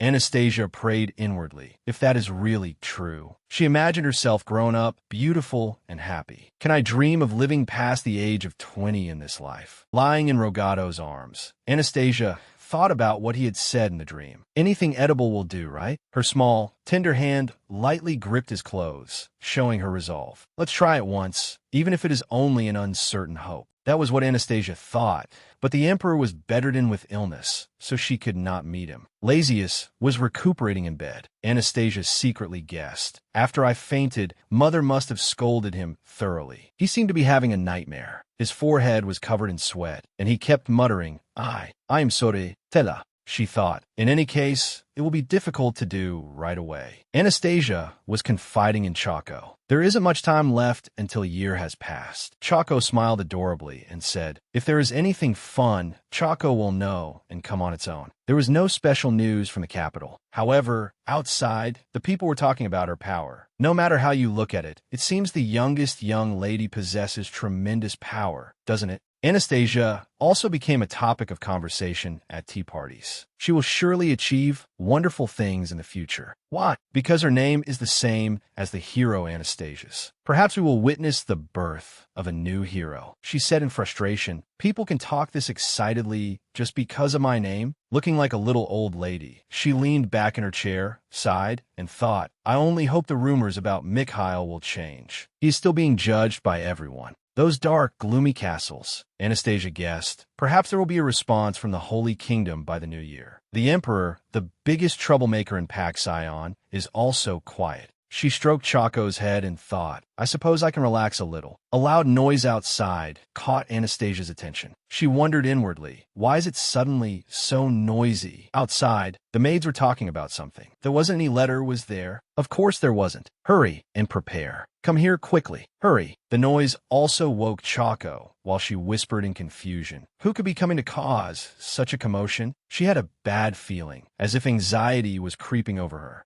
A maid entered and announced, Excuse me, my lady. A lady has come to see you. Would you be able to come downstairs? Anastasia's face showed no expression at all. On the last day of the year, an unexpected storm visited the Duke's house. Dolores and Sacklot came to visit Anastasia's family mansion again. Dolores smiled beneath her cloak, looked around, and remarked, Although it cannot compare to the Imperial Palace, this mansion is quite fine. Thela handed Dolores a cup of tea and invited her to drink. She and Anastasia sat across from Dolores. Thela opened the conversation by asking, What brings you here today, Your Majesty the Empress? Dolores smiled stiffly and thought to herself, Although I do not want to face Thela directly, it would be disastrous if this matter ruined my relationship with the Duke's side. Even if I have to make use of Sacklot, I must maintain this relationship. Thinking that, Dolores said, Since the children are close in age, I thought it would be good for them to grow close to each other. With the experience, she had accumulated over 100 lives. Anastasia quickly guessed Dolores' intention. She thought, I wondered why she suddenly brought Sacklot here. It seems that after seeing Mother scold the Emperor and the Chief Minister, she sensed an existing threat. A sound made Sacklot flinch. Seeing that the little girl had woken up, Dolores thought she might be able to soften the atmosphere and said cheerfully, Sacklot, are you awake? Say hello. But no one could have expected what came next. Sacklot greeted them with a piercing wail. Seeing the little girl burst into fierce tears, Dolores awkwardly tried to soothe her. Sacklot, Mother is here. Anastasia saw that the person Sacklot needed when she woke up was her nanny, not Dolores. She immediately realized that Dolores normally did not see the child, which was why Sacklot found her unfamiliar. Watching Dolores awkwardly soothe Sacklot, she realized there was someone even worse at holding children than Mikhail. Anastasia sincerely did not want to help, but she understood that Sacklot was innocent. She tugged on Thela's arm and called out, Mother, I think the baby is hungry. Please let the baby eat. Thela quickly looked at Dolores and suggested, Your Majesty, if it is all right with you, I will have someone prepare baby food. Dolores was about to stammer a refusal, but Sacklot cried even louder. So Dolores had no choice but to agree awkwardly. Please do. She secretly felt ashamed. The negotiations succeeded. Thela turned to Anastasia and said gently, Let us raise the baby together. As Anastasia fed Sacklot, she thought, I don't know whether the Empress actively agrees with Mother's way of thinking or not, but after that, she often brought Sacklot to visit the Duke's family. Thanks to that, the incredibly adorable little girl, was opening her mouth along with Anastasia's movements. Anastasia happily fed Sacklot. It seemed Anastasia also had to admit that she was in the stage of discovering the cuteness of this newly sprouted baby. Tiny Sacklot chewed her food carefully. Anastasia secretly assessed her. She looks like a little baby bird. So cute. Now I understand why Mikhail is always trying to feed me something. Dolores and Thela quietly watched the two children playing happily. Thela looked at the adorable scene before her and said to Dolores, It would be such a shame not to see the sight of lovely babies playing together. Dolores only looked irritated and said nothing. During that time, Anastasia read books and played with Sacklot, spending days full of happiness. But after the Emperor woke up, a letter from the imperial family arrived, saying that the Empress had caught a cold, so they feared an audience would be difficult. The Empress used various excuses to refuse requests to meet Sacklot. Perhaps the Emperor felt ashamed after waking up and seeing the child close to Thela. Thela gently told Anastasia, Latte is ill, so it will be difficult to meet her for a while. With a slightly saddened expression, Thela murmured inwardly, but Latte seemed to like everyone very much. Anastasia also looked sad and thought, the first younger sibling I ever had, and now it will be hard to see her. Then Anastasia thought of Lazius again. But I cannot just leave the emperor lying in bed forever either. Leaving that regret behind, by the time the second month had passed at the Enderblank mansion, daily life remained unchanged. She still happily played with Laurencia and Damien. But Mikhail had also been added to the group. He followed Anastasia around and said, "Of course, little one." Tilting his head, he said, "I like everything you do." She looked at the miserable pile of modeling clay on the floor and thought in exasperation, "Are you asking for scraps from tactile play right now?" Anastasia did not think too deeply and turned to Mikhail, saying, "This is dirty." He laughed again and denied it. "Don't say that now." Seeing Mikhail shake with laughter, she did not understand and thought inwardly, "What is so funny? And if not now, then when?"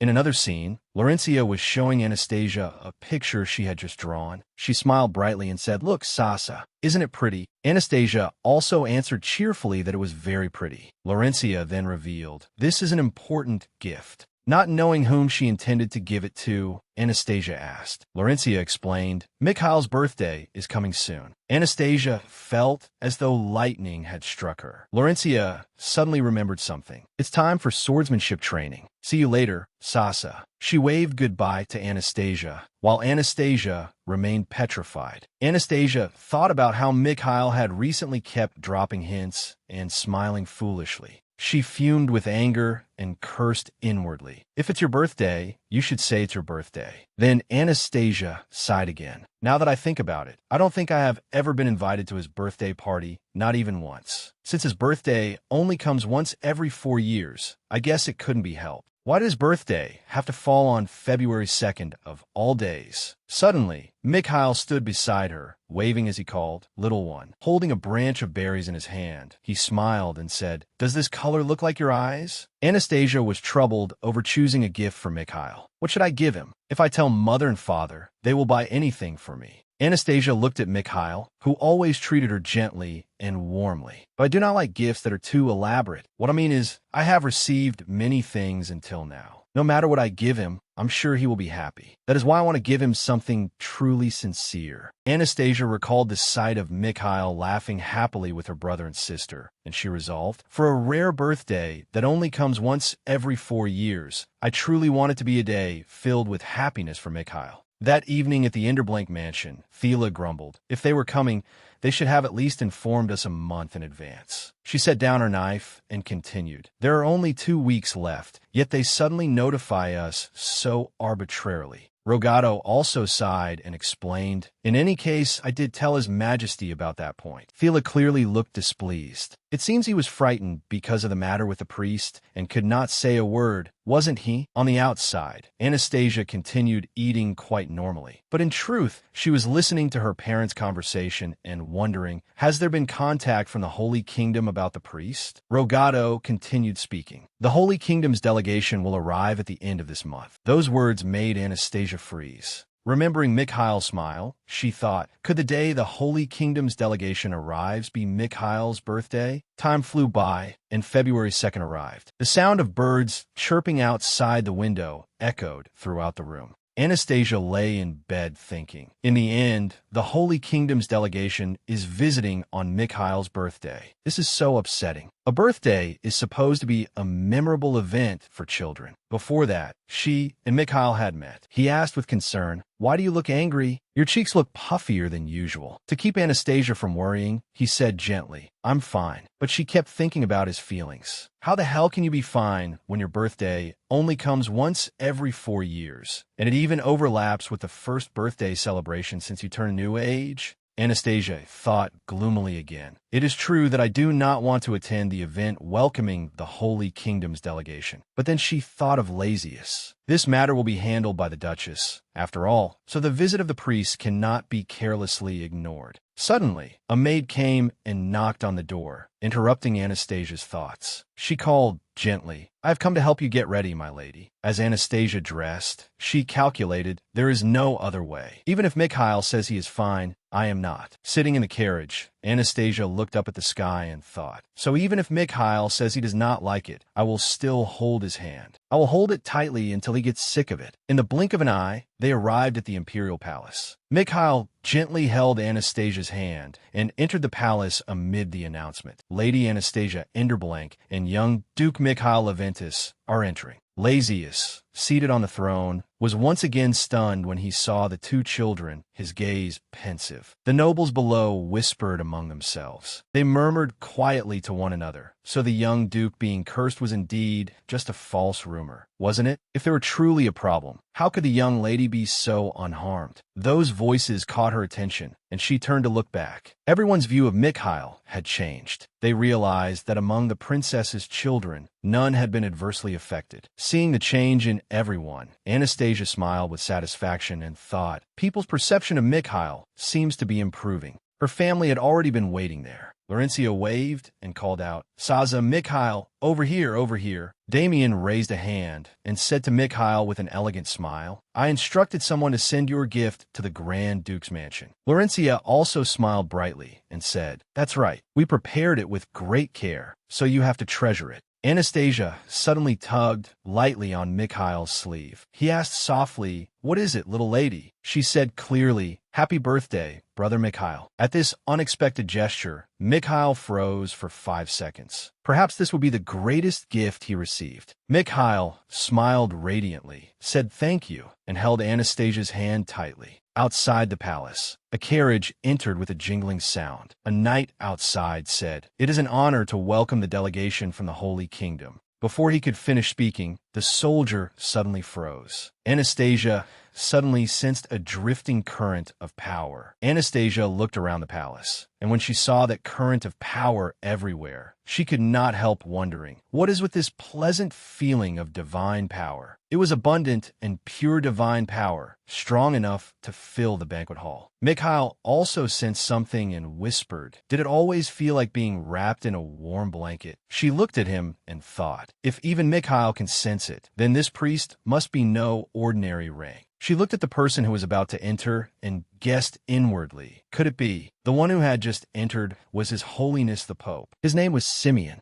Everyone at the banquet grew noisy again. Good heavens, I never imagined His Holiness the Pope would come here personally. About what happened in the Holy Kingdom this time. When she saw him, she looked surprised and inwardly exclaimed. Anastasia evaluated Simeon as she looked at him. He looks so sturdy, like some kind of bear. But why did His Holiness the Pope come here in person? It will be a problem if this event drags on unnecessarily. Then she suddenly noticed Simeon approaching her. Anastasia wondered, what is this? Is he coming this way? He stepped in front of her and spoke. Are you Lady Anastasia? She lifted her skirt and curtsied to Simeon, praying inwardly. Please keep it short. We still have to celebrate Mikhail's birthday. But he bent down and asked, How could you possibly bow your head to me? One as noble as you must not bow. This situation is truly painful. Anastasia stared blankly at him, still unable to understand what he was saying. In her heart, she grew anxious. Noble? No wonder I had an uneasy feeling. She looked at Simeon's sparkling, glistening eyes and could not help wondering, but why is he looking at me with those eyes? He is an overly enthusiastic envoy. Seeing her bewilderment, Thela stepped forward and said while waving her hand, Your Holiness, first, could you please give us a little time to speak? She reminded Simeon, His Majesty the Emperor is waiting for you. He put on a reluctant expression.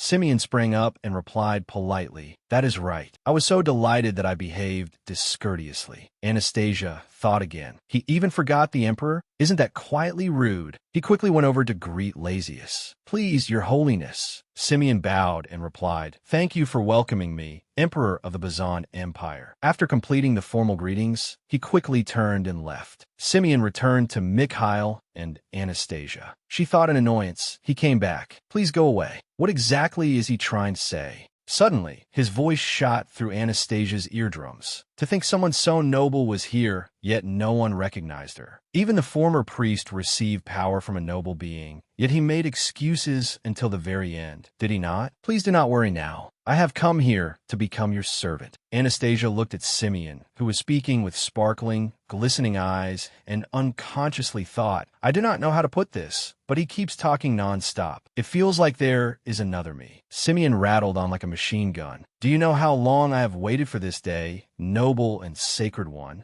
Mikhail instinctively stepped forward to shield her. Simeon knelt down. He said reverently, allow me to offer my greetings once more. Simeon bowed his head respectfully and said, My Lady Saintess. The moment those 3 words were spoken, Lazius and Dolores gaped in shock. Her parents were just as surprised. Anastasia's face darkened as she inwardly complained, I only wanted to live normally as the youngest daughter of the ducal family. The people around them kept making noise, discussing this explosive news. Did he just call the youngest lady of House Enderblink the Saintess? Then have we just witnessed the birth of the Saintess? Anastasia thought helplessly. He declared with absolute certainty in front of everyone that I am the Saintess. Even if I deny it, it is no use. Thela asked Simeon, Your Holiness, our daughter has lived normally until now. He smiled and explained, Do you truly think so? How could an ordinary child endure being alone for 12 hours in that forest filled with dangerous magical beasts? Moreover, how could she oppose the power of that wicked priest who was expelled? You know better than anyone that this cannot be explained simply as divine protection. Only then did she begin to realize it. Anastasia suddenly gripped Mikhail's hand tightly. Seeing that Anastasia's complexion was not good, he asked, What is wrong, little lady? Anastasia recalled, I thought this life would pass quietly. In countless lives, whenever people learned that I possess special power, everyone around me quickly changed their attitude and grew distant. If even my parents change, I may not be able to bear it. Thela gently called to Anastasia, My daughter, are you afraid? She flinched. Her parents were still looking at her with warm smiles. Thela said lovingly, It is all right. Your mother and father are here with you. Anastasia was moved, and tears welled up in her eyes. She felt so relieved and thought, Nothing has changed at all, then rushed into Thela's arms. Simeon said, It is an honor to meet the Saintess in person. Thela picked Anastasia up and replied, Your Holiness, that is indeed an honor. He answered courteously, Yes. Thela smiled skillfully and refused. My daughter is afraid of strangers, so please allow us to meet you another time. Those words startled Simeon. What? He stammered after them. Please wait a moment. Like a crying child flailing on the floor, Simeon said, Just a little longer. Could you allow me to gaze upon the precious figure of the Saintess? In Thela's arms, Anastasia softly called, Mother, I have something I am curious about regarding that bear over there. May I ask him? Thela gently agreed. Anastasia called, Mr. Bear. Simeon rejoiced at being called by a new nickname. Yes, I am here. Is there something the Saintess wishes to ask me? Anastasia analyzed inwardly. While I am at it, I need to make certain that Mikhail will not have any problems. The Pope is here too. Thinking that, she said to him, the shiny-haired mister and everyone else saying Mikhail is bad. Anastasia looked straight at Mikhail, and he was also looking at her. Anastasia asked Simeon, But Mikhail is not a bad person, is he? He regained his serious bearing and said sincerely, It seems the Saintess already knew. Simeon approached Mikhail. This visit of mine was not only to meet the Saintess, but also to offer a sincere apology to young Duke Leventus. He bowed his head, leaving Mikhail extremely surprised. Simeon said without hesitation, I apologize, young Duke Leventus. On behalf of the Holy Kingdom and the Temple, I apologize to you. He sincerely admitted fault. The priests of the kingdom realized far too late what they had done to the young duke until now. The Holy Kingdom will severely punish those people and declare that the rumors about the young duke are false. While having someone bring over an apology gift, Simeon looked regretful. Though this cannot fully comfort the young duke's heart, I hope you will accept the compensation the Holy Kingdom has prepared. Mikhail hesitated as he looked at the gift before him. Seeing that, Simeon continued, Even if you accept this, you do not necessarily have to forgive the temple or the Holy Kingdom. Everything is up to your heart, for God also does not desire forced forgiveness. But I promise that I will not let something like this happen a second time. Mikhail accepted the gift and replied, Yes, Your Holiness.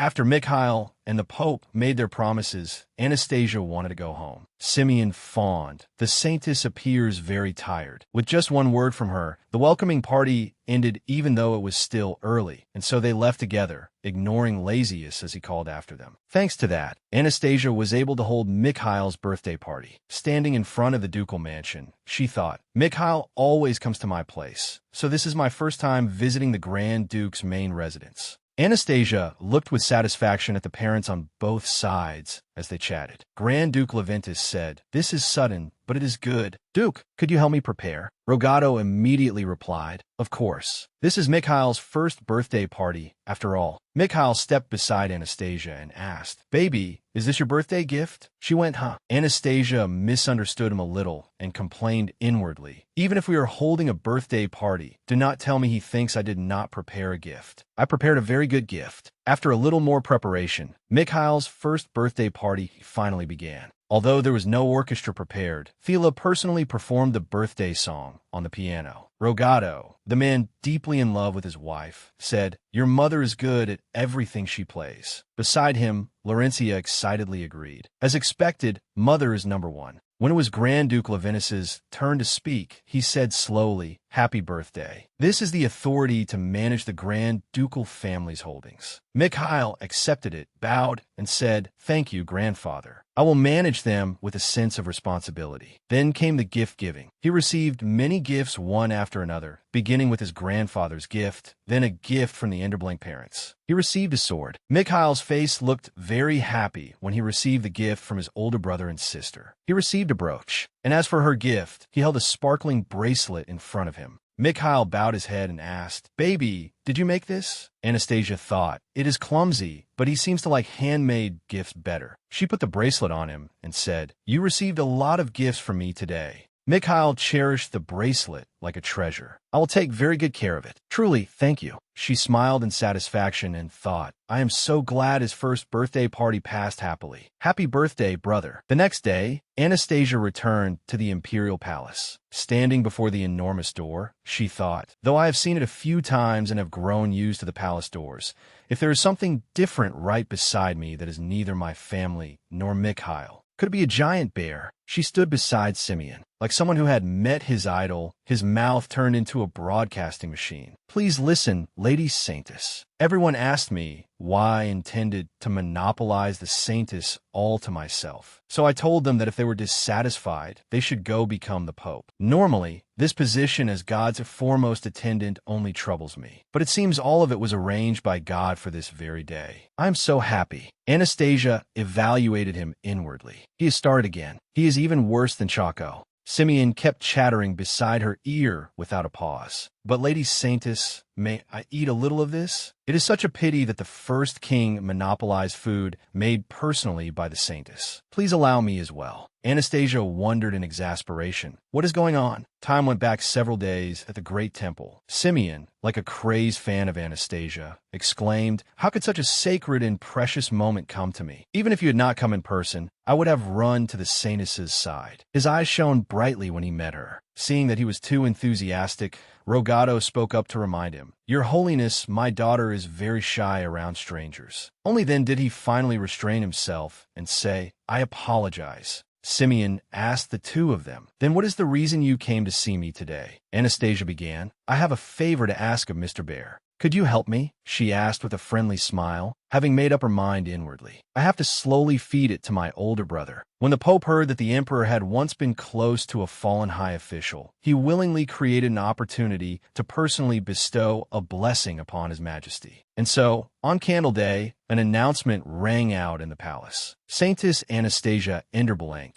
and His Holiness the Pope will dine together. The noble women covered their mouths with fans and whispered, "Is that true? Although this is a meeting with the Saintess, from the Emperor's perspective, is it not a little?" "That is right. I heard that because of His Majesty's wrongdoing, he is being granted a blessing. It is much better not to know too much." Anastasia smiled inwardly and thought. Even the nobles know, yet he's the only one who does not. At this point, it is amazing. Lazius ran over and said fawningly, "My niece has arrived. I am delighted that this body will receive a blessing from you for the first time." Simeon, holding a tray of food in his hands, replied coolly, "Because the saintess's power is so great, she intends to bestow the blessing directly through food. This is a very precious matter, so your majesty must be grateful that you are the saintess's relative." Lazius looked at the sparkling tray of food with flushed cheeks. As expected, family is the best. It was not in vain that I have loved my niece all this time.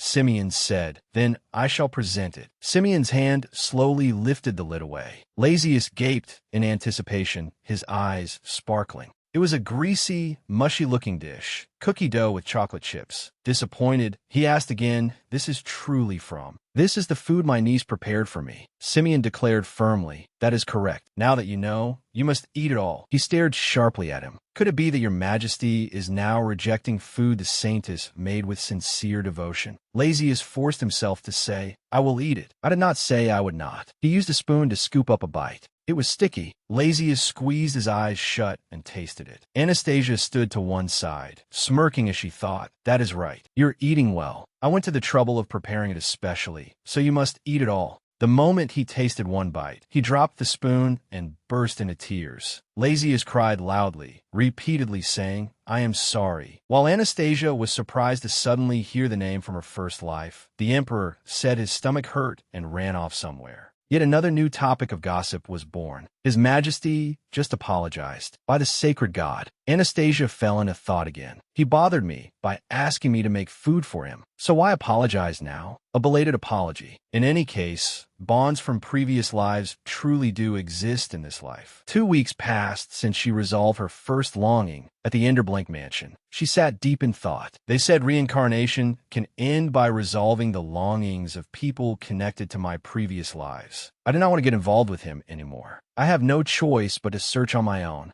Anastasia raised her hand to summon something suitable for the search. This will definitely be more useful. The item I used in my first life was a phone. She held the phone in her hand. Anastasia smiled triumphantly. "I'm glad I changed to something expensive after finishing the entrance exam. I never thought I would use it for so long." If she added this world map to an ordinary navigation app and converted the waves of emotion that appeared when a longing was resolved into magical energy, the screen lit up, updating information. The phone made an announcement in a mechanical voice. "Longing Tracker app activated." She was extremely delighted. Anastasia happily swiped through the phone. "There's a signal right away. Where should I check?" The phone displayed another notification. She checked the map, and as she looked at the information on the phone, she could not help feeling confused. The address on the phone read, "Forest of Magical Beasts, Bazan Kingdom, 25. Status, active." She thought this might not be a person either. Anastasia pondered hesitantly. "If I say I am going here, there will probably be an uproar. I am concerned about it, but I cannot make my family worry. I will go when I'm a little older, just a little older." But her resolve did not last even a day. When the evening glow had covered the Enderblink mansion, Anastasia was confiding a great deal in Simeon. He said, "Lady Saintess, you wish to enter the Forest of Magical Beasts? That place is very dangerous." She looked absent-minded and thought, "I was talking to myself, was I not? Are his ears that sharp?" Anastasia looked at Simeon, who was sitting elegantly in front of her, and evaluated him. "The Pope looks like he is plotting something else, but if I leave it to him, perhaps he will find a way. I should try." Anastasia showed her determination. "I know it is dangerous. Even so, I still have to go." In her heart, she felt guilty. "I'm sorry, Mother and Father." He immediately said, "If that is what the Saintess wishes, then I will gladly accompany you. You need the Duke and Duchess's permission, don't you?" She slowly admitted it. After that, Pope Simeon persuaded Anastasia's parents day and night, and she was granted 3 days on the condition that she put her own safety first. The excuse was that they would be touring the nearby temple, even though only 2 people were going together. He brought a mountain of luggage, practically short of bringing the whole house, and still said cheerfully, "My ability to shake off pursuers is quite excellent, isn't it? No one can keep up with me when I run away." Anastasia looked at Simeon with an unreadable expression and silently judged him. How on earth did he become Pope? At a campsite near the Forest of Magical Beasts, the two stopped to set up camp and rest. Sparks crackled in the night fire. She looked at Simeon and said, "Bear uncle, I'm sleepy." He stood up, then lie down slowly and sleep. Simeon covered Anastasia with a blanket, and as she closed her eyes, she secretly summoned CACAO. "Tell me when the Pope falls asleep." CACAO appeared and received the order. "Yes, Demon King." A while later, in the still darkness of midnight, CACAO quietly called her. "Demon King, that bear uncle is asleep." Anastasia drowsily opened one eye, still not fully awake. She took out her phone and praised CACAO. "Let's go slowly." When she looked at the information displayed on the phone, she was startled. A danger status? Anastasia sprang up and said to CACAO, "I'm going to teleport. Stay close to me, CACAO." CACAO happily obeyed. She thought haughtily, "I can't let them die before I even meet them." Anastasia quickly teleported there, and a giant snake silently appeared before her. Anastasia sensed something behind her and was startled. She realized the giant snake was lunging at her with its mouth open. Is it a monster? Anastasia held her staff in her hand, ready to fight, and that giant snake was immediately defeated with a single blow. Anastasia put a hand on her hip and looked at her spoils, while CACAO flattered her. "Master, you're amazing." Behind her, another animal seemed to approach with a growl, and Anastasia turned to look. A chilling gaze shone in the night, staring straight at her. Those eyes suddenly flashed a golden yellow color. They were the eyes of a feline. Anastasia said suspiciously, "Could it be the one who missed me?" The animal suddenly raised its sharp claws and sprang toward her. It embraced her tightly. Anastasia recognized it and happily hugged it back, calling out, "Tiger, is that you?" Her phone notified her again. "Dusk in the Forest of Magical Beasts, Bazan Empire. 75. Status. Very happy to see you. Remember to hug me." Anastasia joyfully held Hongxi tightly, feeling every bit of him. Unlike when she had reunited with her older brother, her heart was throbbing. Suddenly, something happened that left her slightly bewildered. Anastasia vaguely observed the people around her and began to guess. "This is my second life." Looking at her half-real, half-illusory hand, she concluded, "So I've entered Tiger's memories. My body is completely transparent." At that moment, a sound reached her ears and caught Anastasia's attention. She walked over and saw an orange cat curled up in a corner. Anastasia recognized it at once. "That must be the cat I fed a few times." She widened her eyes and looked closely, then unconsciously reached out to stroke the cat. "Smaller and thinner than I remember. Is this what it looked like after I died?" As Anastasia kept stroking that smooth fur, she thought to herself, "I clearly told you that I couldn't come now." Because of that, she could not hold back her emotions, and tears welled in her eyes. "Have you been waiting here all this time?" Returning to the present, Anastasia touched Hongxi with an aching heart, as if apologizing. She and Hongxi both hugged each other tightly and would not let go. "I should have found you sooner." Suddenly, CACAO spoke up with a report. "Demon King, the monsters are coming again." That instantly ruined Anastasia's mood. They have no tact at all. A few seconds later, she slowly stood up, already making a plan in her heart. "This is fine too. My tiger has waited for a very long time." Now the three of them were surrounded by many monsters. Anastasia suggested, "Shall we clean this place up a little?" Keeping that thought in mind, she pointed her powerful staff high into the air. "While I'm at it, I'll also create an achievement as the Saintess." A source of light gradually spread inside the staff. In the blink of an eye, that power erupted violently, causing an explosion that shot straight into the sky. Two birds with one stone. Anastasia was surprised by the change in everything. Then she quietly tried to justify it to herself. "Did I overdo it? Well, whatever. If I want my tiger to live safely, I have to go this far." Then she turned to pat the top of Hongxi's head and gave him instructions, while CACAO beside her also looked delighted. "There's nothing dangerous for you anymore, so you have to live well now, okay?" Hongxi sadly whimpered a few times, as if he could not bear to part from her. Anastasia spoke to him gently, bit by bit. "I told you I would come again." Hongxi's eyes gradually grew moist. On top of that, he let out a sobbing sound full of reluctance. Seeing this, Anastasia felt terribly pained. "That's right. This child missed me for more than 1,000 years. If we say goodbye again like this." Anastasia slowly held out her hand. She bent her knees and told him, "Tiger, let's go." Hongxi quickly placed his large front paw on her hand. His expression strangely joyful. Suddenly, Chaco sprang over and asked in confusion, "Demon King, how are you planning to take him with you?" Anastasia immediately gave the answer. "It isn't far. I have a way." Elsewhere, Simeon was swaying happily on his throne, the corners of his mouth constantly lifted. Simeon, the head of the Holy Kingdom and the Pope, had never been as happy as he had been recently. Memories came flooding back. When the Saintess had been making powder for the king,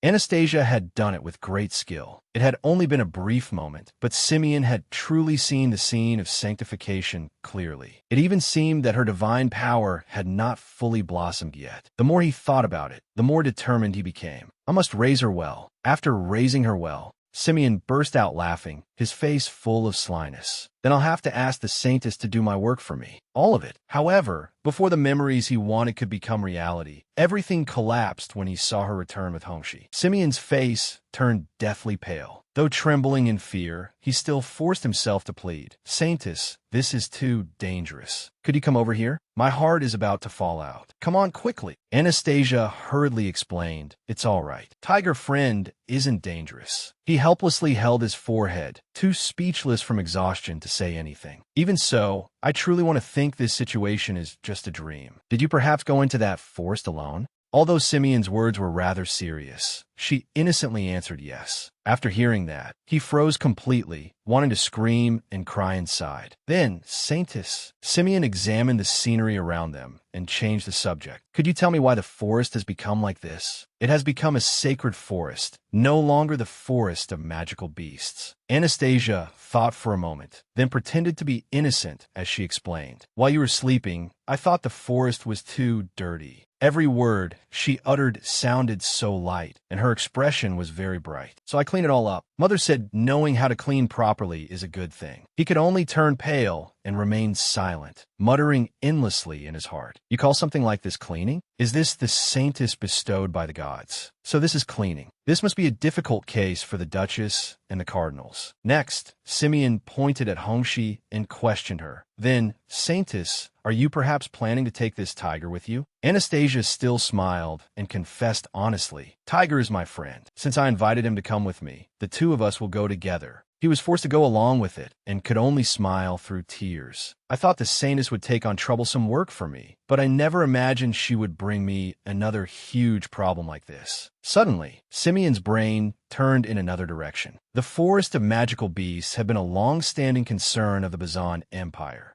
Not only had they been unable to purify it, it was not even easy to approach. After thinking for a long while, his pupils dilated even more. She cleaned that place up all by herself, yet her body is still perfectly alert. "This is no time for me to get excited." Considering even more important matters, Simeon sank further into thought. "This will certainly bring a great change to the world. Saintess, please just remain this wonderful and adorable, and let only me know about it." Outside the magnificent and splendid palace of the Enderblink family, Thela hugged her tightly and kissed her gently. "Anastasia, my precious daughter." Anastasia also responded eagerly. Thela asked all sorts of questions. "Our youngest isn't hurt anywhere, is she?" Anastasia looked up and said politely, "Yes. I had a lot of fun." For some reason, Anastasia suddenly became hesitant, unable to form her words properly. The married couple, Rogado and Thela, asked in confusion, "What is it, dear?" She slowly explained, "I want to raise a tiger." The two of them did not understand for a moment and repeated in puzzlement, "A tiger." Anastasia answered with a sound, then turned and gave it an order. "Come here." Hongxi's appearance also made Ather and Lancelot, who were standing nearby, gape. She hugged him affectionately and introduced him. This little tiger,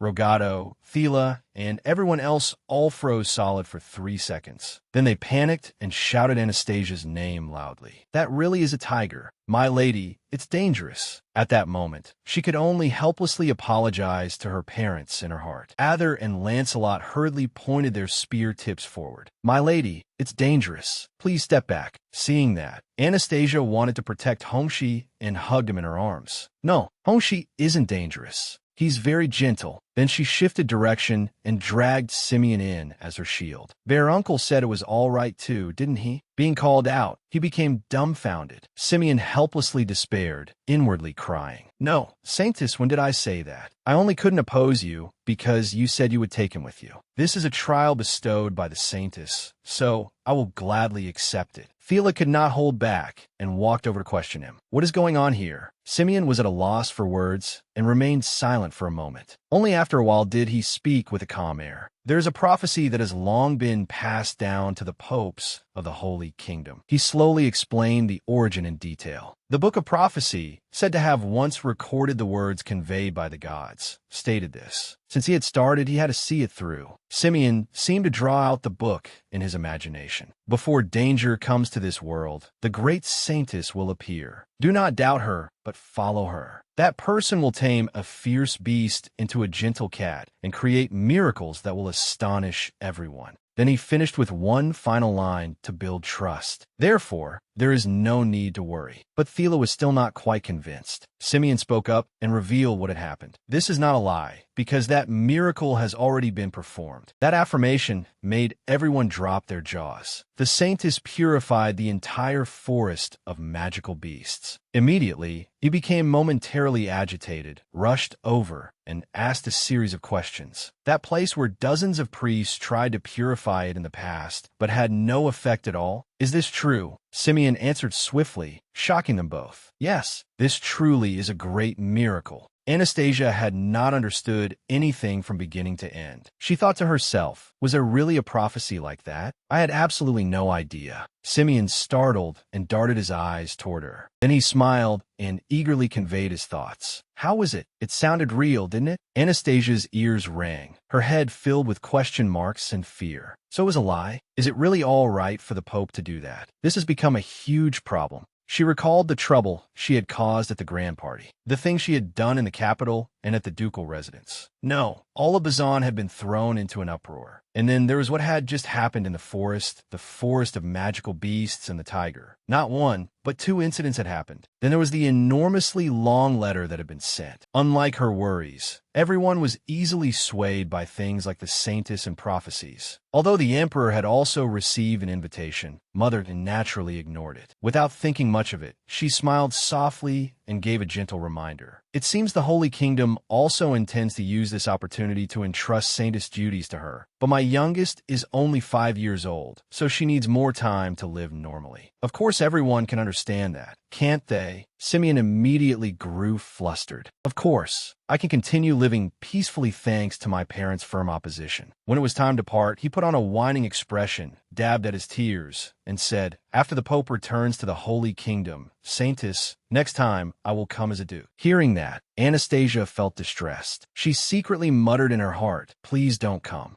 My family finally prepared to return to the Enderblink mansion. At that moment, in another room, everyone was drinking tea and chatting together. Rogado and his children talked about all sorts of things. Suddenly, he suggested, when we return to the ducal residence, Father will make Hongshi a very large house. Anastasia had no objection and politely answered, yes. Rogado's mention of Hongshi made Laurencia extremely excited. Hongshi really is very gentle. Lara petted him, and he stayed still and let me pet him. Damien cheerfully suggested, when we go back, let's feed Hongshi. Thela stood up and interrupted. Her soft, gentle voice rang out. Until Anastasia grows up, I hope we will not go to the capital again. The child has already experienced something terrible once, so she won't want to return. Rogado, sitting across from her, also agreed strongly. That's right. I don't want the children to have the same childhood I did. Anastasia simply sat silently, taking every word in, her subconscious thoughts growing deeper. Father also went through a lot when he became Duke Enderblank as a child. That must be why he cares so much about a child's growth. She thought for a long time, while also reflecting further on her previous lives. I can grow up as an ordinary 5-year-old child, not as the Saintess. Anastasia's clear eyes lowered slightly. I have always been grateful for Mother and Father's affection.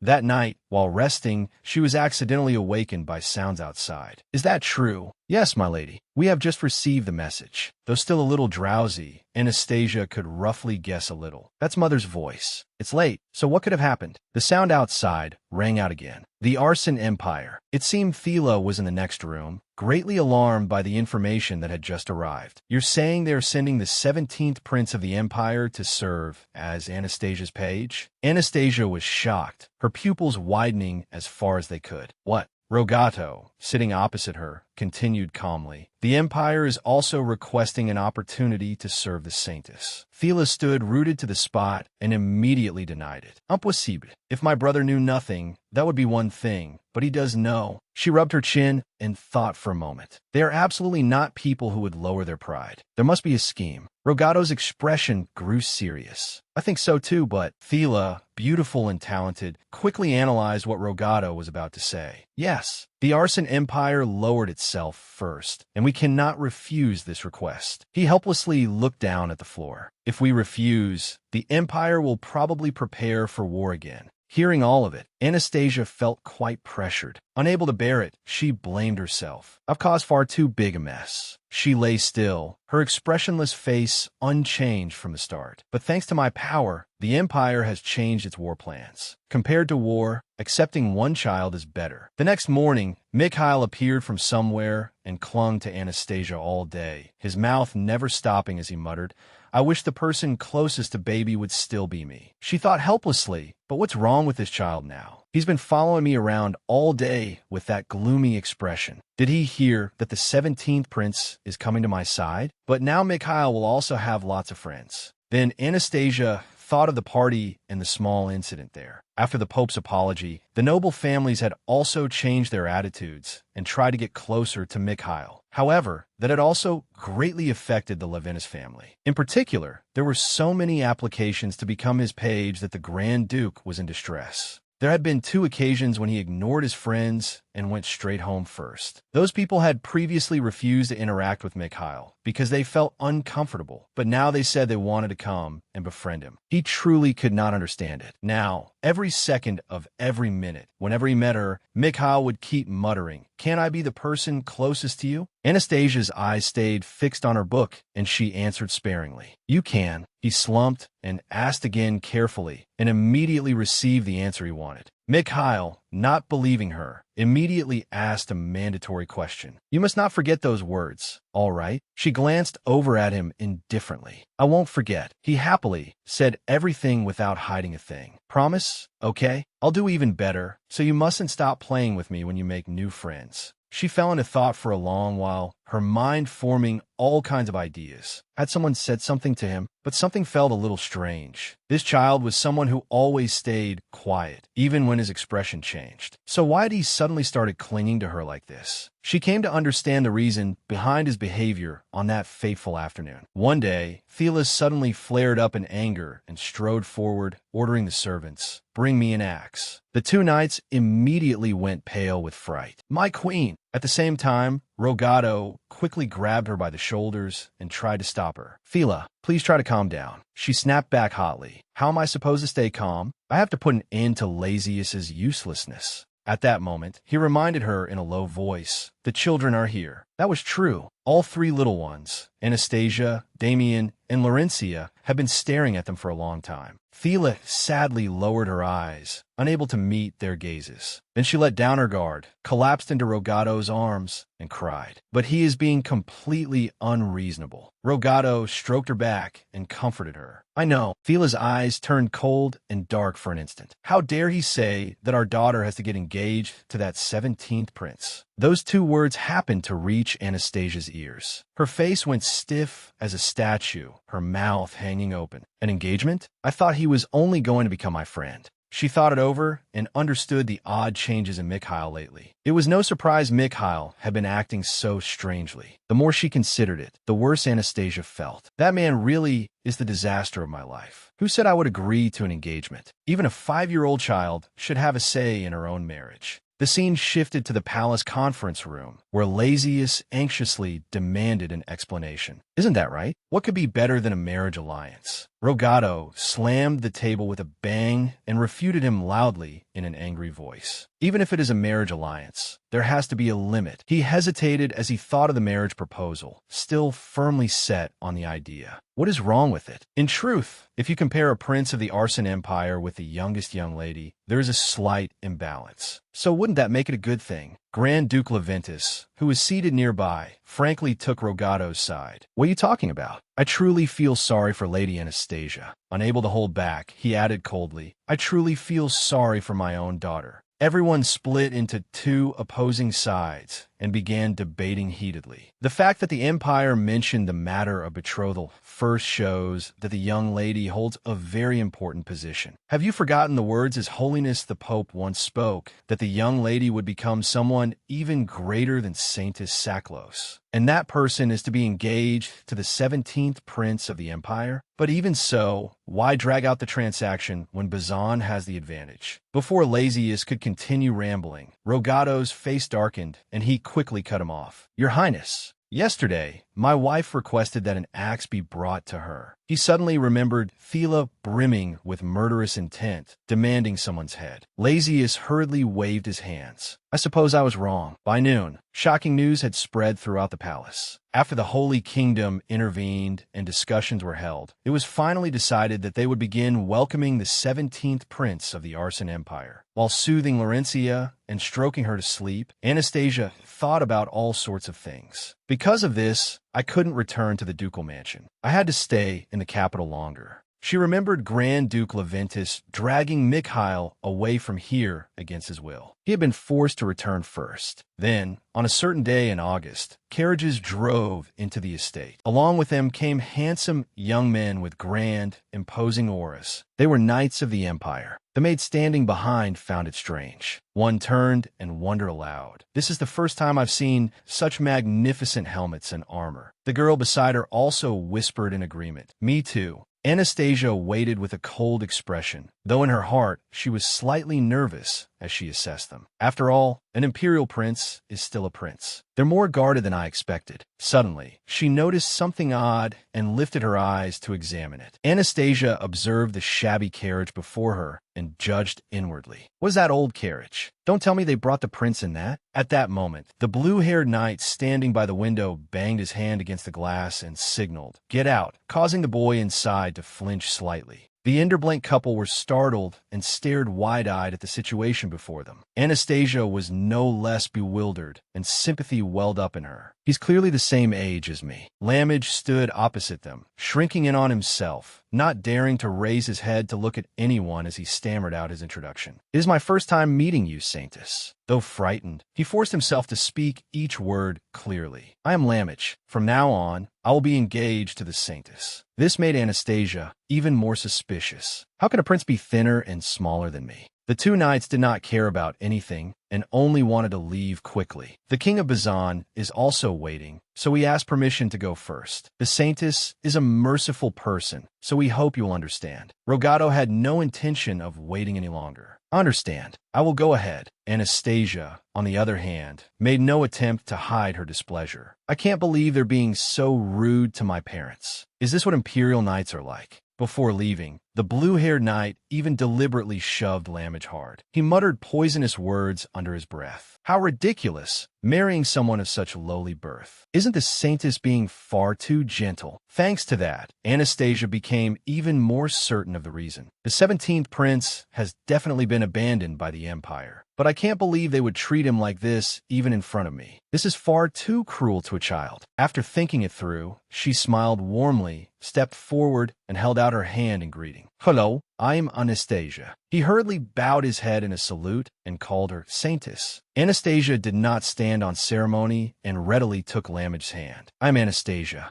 He panicked and tried to pull his hand back, but failed, repeatedly murmuring, My hand is very dirty. But she immediately brushed those words aside. It's all right. It isn't dirty. Then she thought to herself, although this isn't something I usually do, I can't just leave him like this and watch. Anastasia approached him slowly, then even made a proposal first. Since we know each other's names, introduced ourselves, and shook hands, we're friends now, all right. Day after day, she kept observing Lammage's every expression and action, and of course, Lammage did not open his heart easily. Anastasia understood him very well, especially when she remembered her past lives. She could understand it, because even when they receive goodwill and help, people who have lived surrounded by malice find it difficult to accept them. I used to be like that too. She also ordered more information to be gathered for her. The past Lammage she learned about was truly terrible. In the end, Anastasia came to know a great deal about his origins. Lammage's mother had been a dancer who spent one night with the emperor.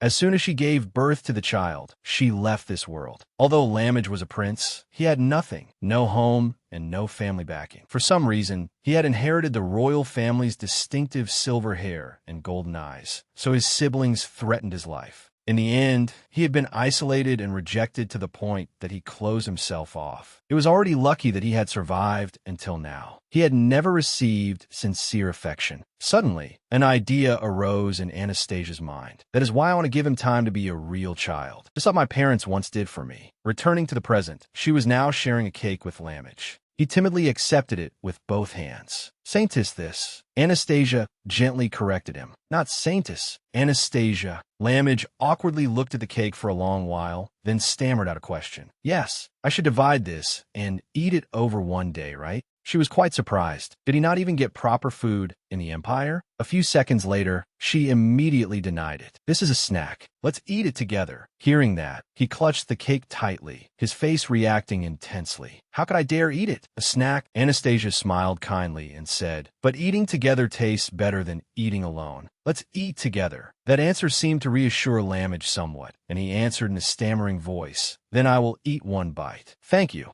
Next, he boldly took a big bite. The taste of the cake left Lammage frozen on the spot. Too excited, he exclaimed in delight, it's so delicious. Is it all right for me to eat this? As she confirmed it, she placed another one in his hand. Of course. Now eat it all. Lammage cried out in confusion. What? Anastasia interjected. Eat more. He hesitated, then stopped himself. Saintis, but as time passed, she and Lammage grew closer and closer. After returning together, I taught Lammage little by little. Moreover, I also invited little Laurentia to come and play with us. I try to create the same attention and love as the affection I receive from my family. 2 weeks passed just like that, and from time to time, Lammage began to look like a child. At that moment, he came in with a maid carrying refreshments. Anastasia, today's snack is Madeleine's. Anastasia smiled as she watched Lammage's shy expression while he ate and thought to herself, raising a child is rather interesting. She began the conversation. It would be nice if we could go to the ducal mansion soon. It will be much more comfortable there. He hesitantly replied, is this Anastasia's cat? Anastasia slowly added more. I hope Lammage likes it too.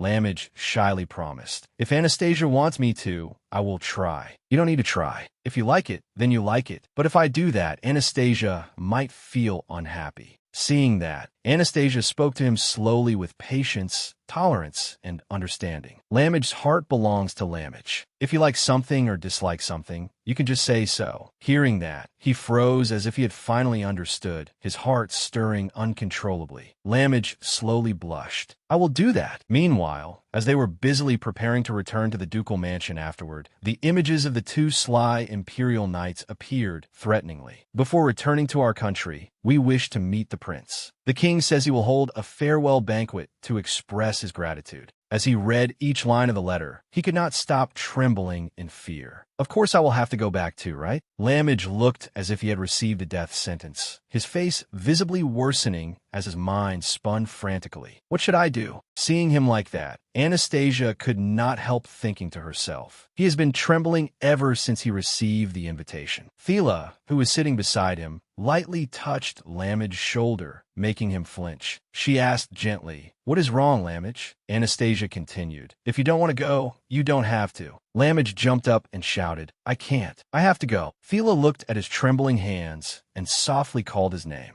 Lammage, Lamage clenched both hands in his clothes, his whole body still shaking violently. Please let me go. I have to go. If I don't, everyone will be punished, even if it is Saintess Anastasia. Anastasia quietly watched him and thought to herself, he is so frightened, yet he cannot refuse. Just how badly did those imperial bastards abuse him? Thela, beside him, spoke sternly. They would not dare lay a hand on Lamage as they please, nor on my daughter. Anastasia had truly become angry. I will take this opportunity to teach them a lesson. She walked up to Lamage and suggested, then let's go together. I will hold your hand tightly. Hearing that, he hesitated. What? But Lamage lowered his head and tightly grabbed his faded clothes, wrinkling them. If I go with Lady Anastasia, I will look far too poor and shabby. Thela bent down and spoke gently to him. There is nothing to worry about, Lamage. He looked up with a face full of questions. She continued, this is Enderblank. After some time spent choosing suitable clothes, Lamage placed a hand over his chest, his voice filled with nervousness. I truly do not know how to wear this. Is it all right? Anastasia immediately reassured him. It's all right. You look very handsome. He blushed shyly.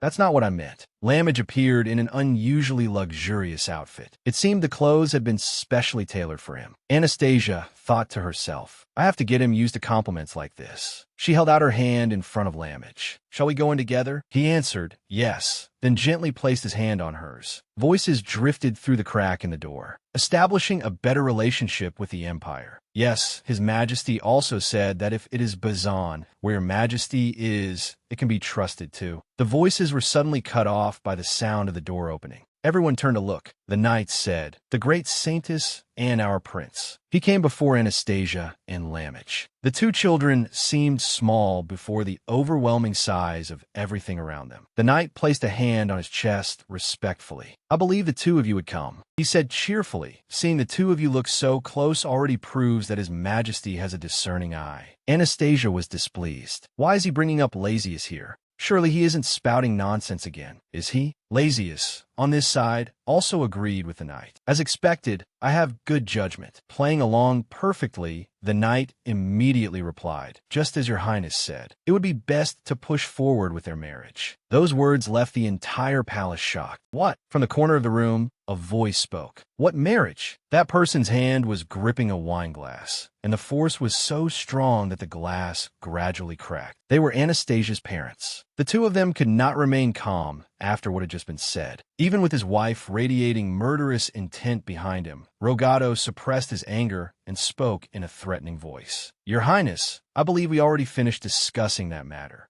Lazius turned away, his face pale with fear. He made an excuse. No, this is for the peace of the continent, so? The knight on this side thought to himself, the king is not that capable. Only then did Lamage speak in confusion. I cannot. Hearing that, the knight questioned him. What do you mean you cannot? Are you saying now that you do not like the Saintess? Lamage's whole body trembled. He did not dare look straight at him and stammered, that. The knight continued to press him. If you say such sorrowful things, just how deeply will the Saintess be hurt? Anastasia spoke up for him. Her hand gripped Lamage's tightly. Lamage never said he disliked me, and if an engagement is so wonderful, then you and His Majesty can do it. Hearing that, the knight sneered. He said contemptuously, the Saintess is still too childish. The king and I cannot get married. Anastasia asked in an innocent voice. Why not? The question made him let out an irritated laugh. First of all, the king is already married. She asked again, so what? That is obvious. Why is it obvious? Faced with so many questions, he could no longer laugh. I said it is obvious, so it is naturally so. Can someone like you truly be called Saintess? You are like people living in a backward country. At last, Anastasia caught the words that had just slipped from the knight's mouth, and her eyes flashed. She turned and asked with an innocent look, Mother, Father, what does backward mean? This man said this is a backward country. Realizing he had misspoken, the knight became flustered. What? Did the Saintess not just lie? Thela asked Anastasia in a stern voice. Did he say anything else? She answered sadly. He said I was not like a Saintess. And also, Thela pressed her again. Also what? Anastasia lowered her head, her face appearing troubled, and softly murmured,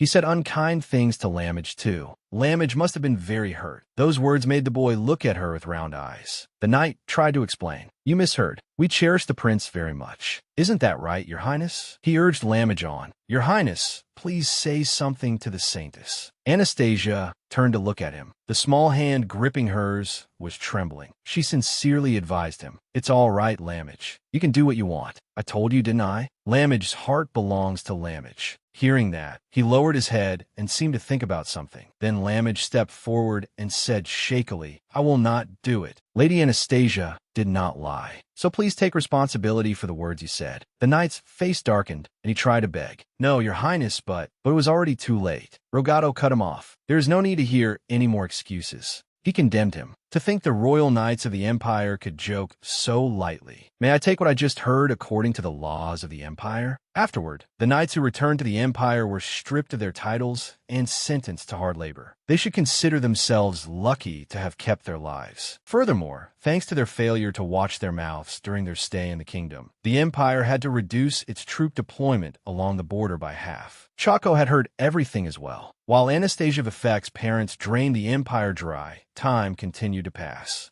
It was not until winter that Anastasia's parents returned to the ducal estate. In the pure, white scenery, Laurencia cried out loudly, It's snowing. Far away. It's the first snow of the season. Damien called from a distance. Anastasia and Lamage, be careful not to fall. Anastasia turned back and confirmed that she would be careful. Lamage stood quietly behind her, his head lowered as he thought about something. He began to speak in a stammer. Anastasia, there's something. His hand clenched tightly. Anastasia turned back and said, He continued, Actually, coming to meet the saintess was the first time I stubbornly insisted on doing something my own way. Anastasia was confused. She had thought Lamage had been forced to come. He confessed to Anastasia, originally, it wasn't supposed to be me, but one of my younger siblings. Back then, I was stubborn because I was worried about my sibling. But now, he wanted to apologize to her. That left Anastasia puzzled. Why? Lamage answered, Because I really like this place. Everyone treats me so kindly. So no matter what, I feel very happy. Because I was able to meet you, Anastasia. His small face flushed red, and his eyes shone like stars in the sky. Those sincere words touched Anastasia's heart. She looked at him with wide eyes.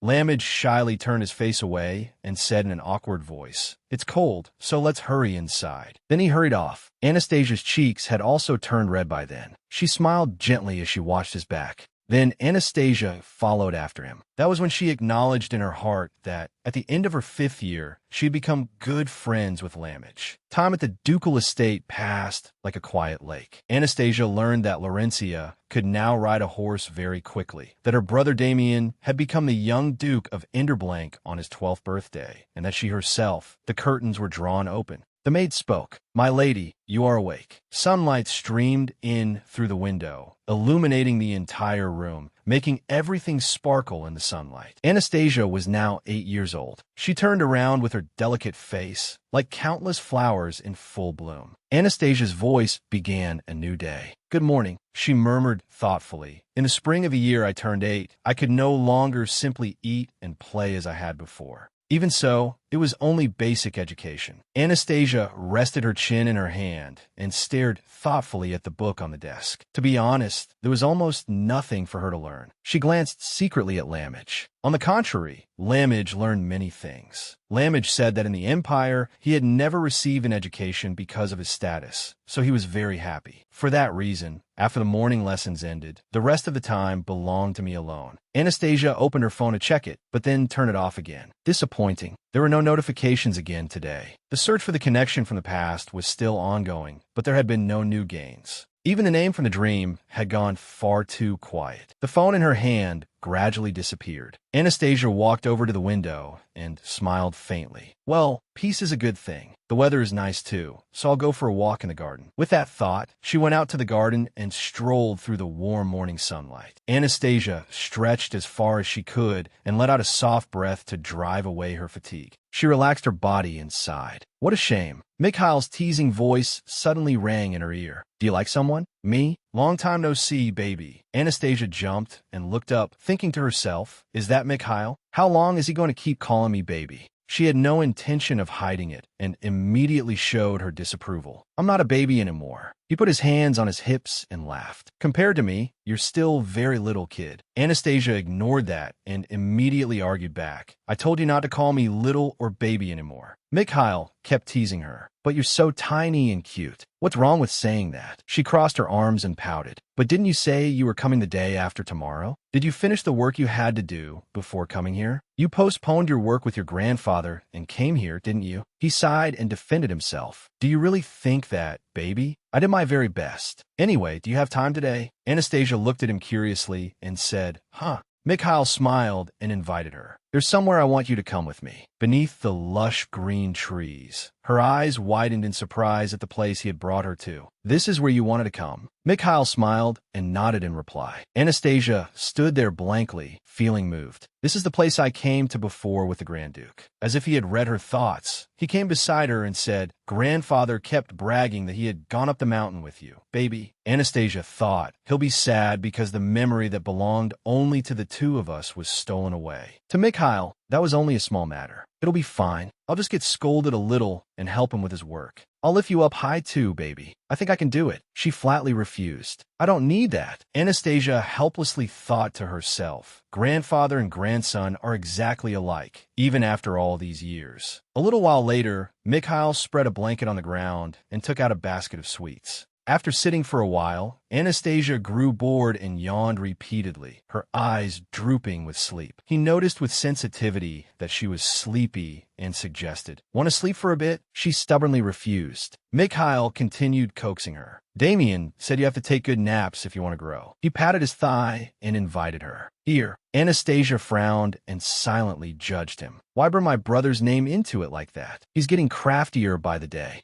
In the end, she could not resist any longer and lay down on Mikhail's lap, though she still spoke toughly and scolded him. You really are wicked. He could not hold back his indulgent laugh. I'm trying hard to be loved by you, but you don't know anything at all. Anastasia blinked drowsily, her eyes half-lidded as though she were about to fall asleep at any moment. A thought appeared in her mind. Time alone isn't bad, but, as expected, being with someone else is better. But then, Anastasia suddenly discovered a dark figure lying on the grass nearby. What is that over there? Startled, she hurriedly sprang up. A corpse. Mikhail was surprised by her sudden movement and asked, What is it? Anastasia tearfully pointed toward the person lying there. There's someone collapsed over there. Hurry, let's go over there. Mikhail worriedly ran after her and called, Wait, I'll go with you. Because she had run across the hill with all her strength when she arrived, she had to pant hard to catch her breath. Anastasia hesitated in surprise as she looked at him calmly, sitting beside the collapsed person. He started later than me. So how did he get here so fast? She asked worriedly. How is that person's condition? Mikhail shook his head and answered, He isn't dead. He's alive, and there aren't any injuries anywhere. It's just Anastasia pressed anxiously. Just what?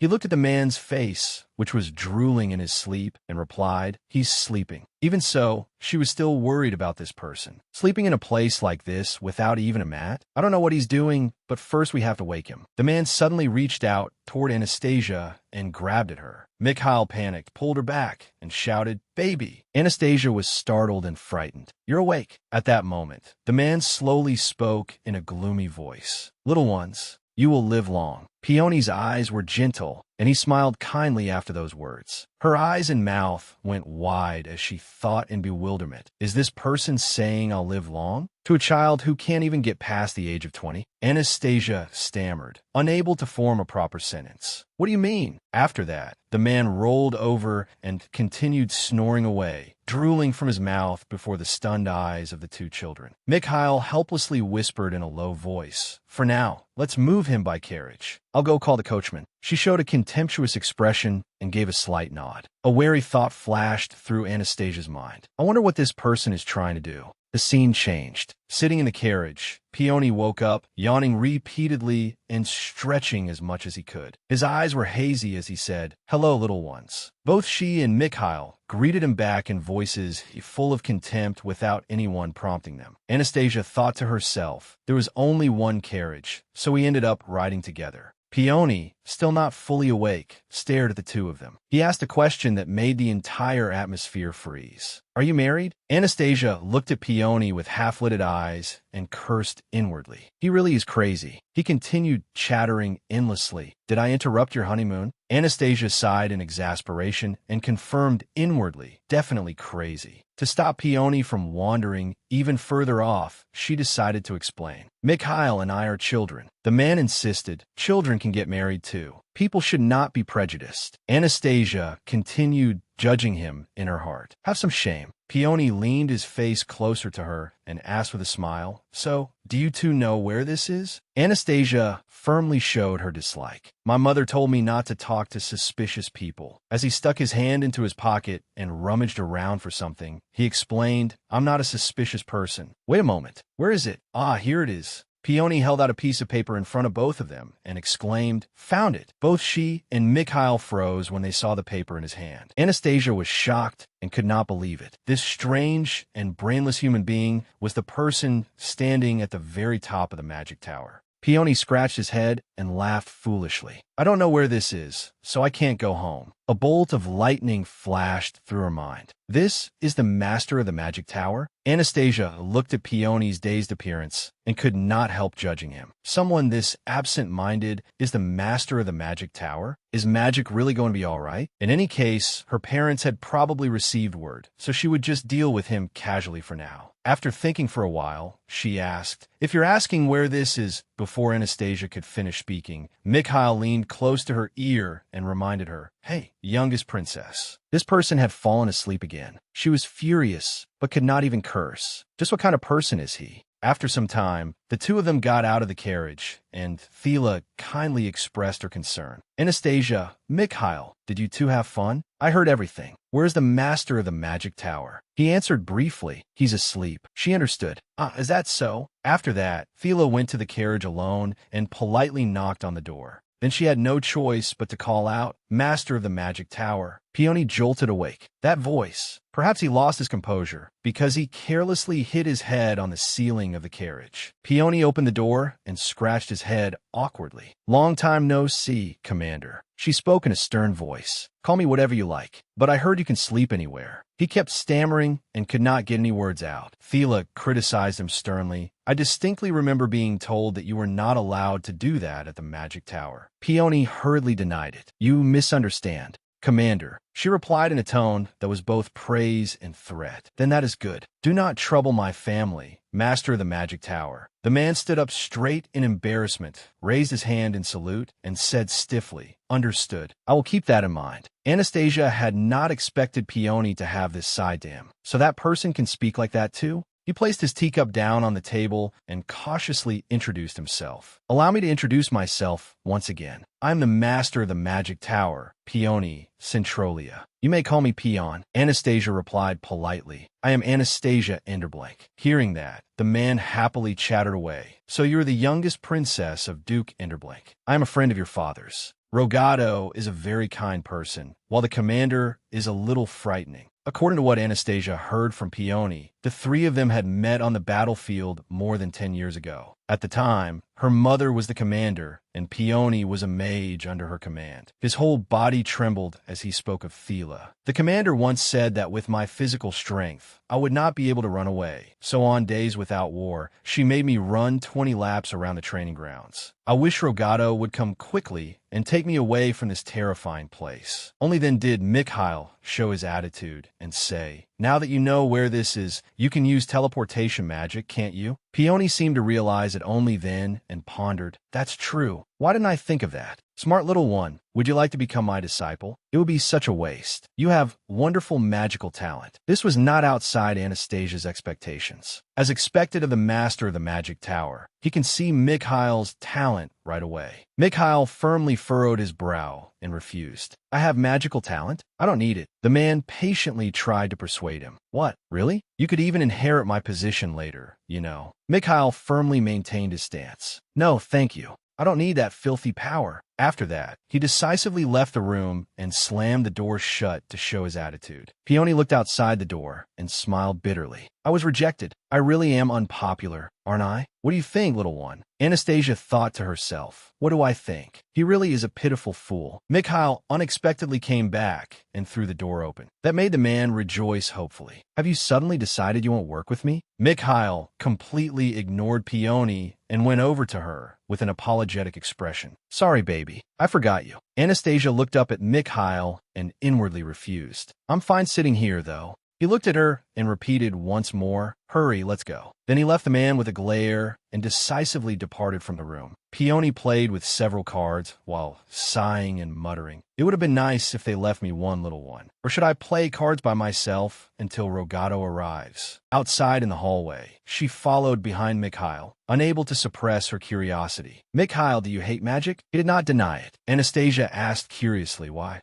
Mikhail looked into the distance and answered, I'm afraid people will say again that I'm a cursed child. That's why I hate it. And I hate the idea of becoming that strange person's disciple even more. Her eyes filled with sadness and thought as she listened to him confide in her. He hasn't shown any discomfort over the past few years, so I thought he was fine now. Of course. How could that be? Wounds from childhood are hard to heal. Anastasia suddenly took Mikhail's hand and pulled him down. Mikhail. She stood on tiptoe, reached up, and lightly patted his head. Before Mikhail's surprised gaze, Anastasia only gently stroked his head to comfort him. After a while, she finally spoke. I checked. Mikhail was puzzled and did not understand. Checked what? Anastasia declared firmly, I'm the saintess. I just proved that Mikhail is only an ordinary child. Her words eased his mood somewhat, and his cheeks unconsciously flushed faintly. Mikhail replied shyly, You're just teasing me. Anastasia laughed mischievously. I'll tease you from time to time from now on. After that, at dinner time, the table was already filled with food.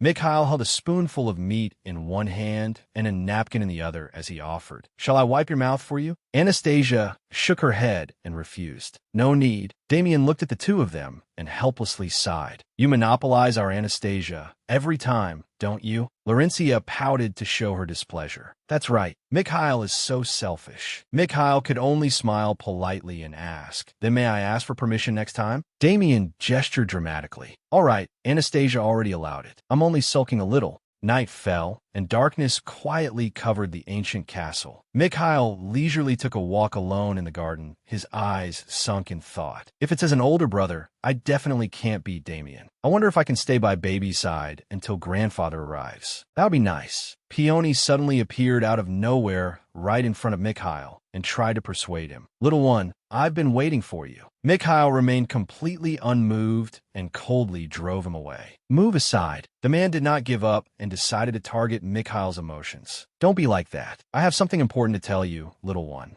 It concerns the youngest princess you like. Aren't you curious? I will keep it brief. I have the power of prophecy. The youngest princess has the fate of a short life. If you want to change that fate, only you can save her. Mikhail stubbornly refused to believe it. What nonsense are you talking about? Peony laughed confidently and reminded him, Fate is absolute. So think carefully, little one. I saw it. Before long, you will come to me and ask to become my disciple. Then I'll see you later, little one. The man floated into the air and left. Mikhail watched Peony's back and murmured, What a blatant liar. He clearly said baby would live long. But in his heart, he was still constantly worried, his heart pounding. So what if that advice was too absurd? Even though he knew it was nonsense, why did his heart feel so uneasy? A new day began. The next morning, Thila's sweet voice rang out. Youngest child, can I ask you a favor? Anastasia picked up the basket and asked, What is this? She bent down and instructed while requesting. Mikhail went out without eating breakfast. He looks like he needs our youngest help. A question popped in her head. Did something happen last night? Why would he skip a meal? Seeing Anastasia's thoughtful expression, Thila revealed, Mikhail was probably teased by the master of the magic tower again. She asked in surprise, teased? She explained in detail, Peony has the ability of foresight. Sometimes he makes unauthorized predictions about the future of people around him. The problem is his accuracy rate is not even half. Anastasia showed disdain toward Peony. Then you shouldn't call him a prophet. Thela patiently explained,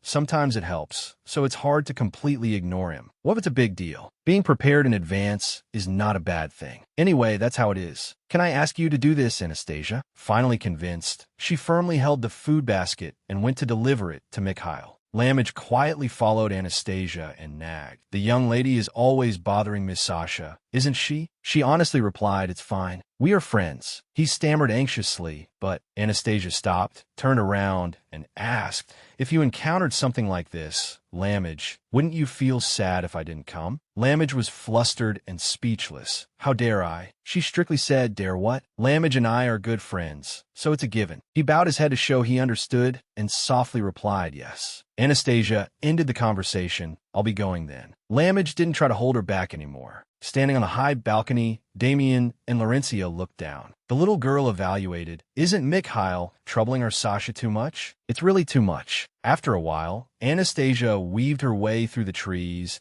and finally saw Mikhail sitting in the middle of the forest. Looking at his back, she dazedly wondered, found him. Why is he sitting alone over there? He's making people worry. Mikhail startled and turned around when he heard Anastasia calling his name. He laughed and teased. The youngest lady finds me so easily every time, right? Anastasia corrected him. You should thank me for coming. Mikhail sincerely said, thank you. Knowing he had something on his mind, she chose her words to soothe him. Mother told me a very interesting story. What the master of the magic tower said might not even be half right. Mikhail looked up and asked in surprise to confirm, is that true? He originally didn't believe Peony anyway. As expected, the master of the magic tower made a nonsense prophecy again. Anastasia smiled brightly to comfort him. So no matter what the master of the magic tower says, you shouldn't worry too much. His mood had improved. His emotionally flushed face turned rosy as he replied, thank you. Suddenly feeling very hungry, his stomach growled. Hearing it, she handed him the food basket and passed on the message. She knew this would happen, so Mother asked me to bring this along. He opened the food basket and cheered. I must thank both the Duchess and Baby for bringing this here. Anastasia immediately changed her attitude, her voice becoming cold. Then stop calling me Baby. I'm really embarrassed. Mikhail still stubbornly insisted, but Baby is a baby. If I don't call you Baby, what should I call you?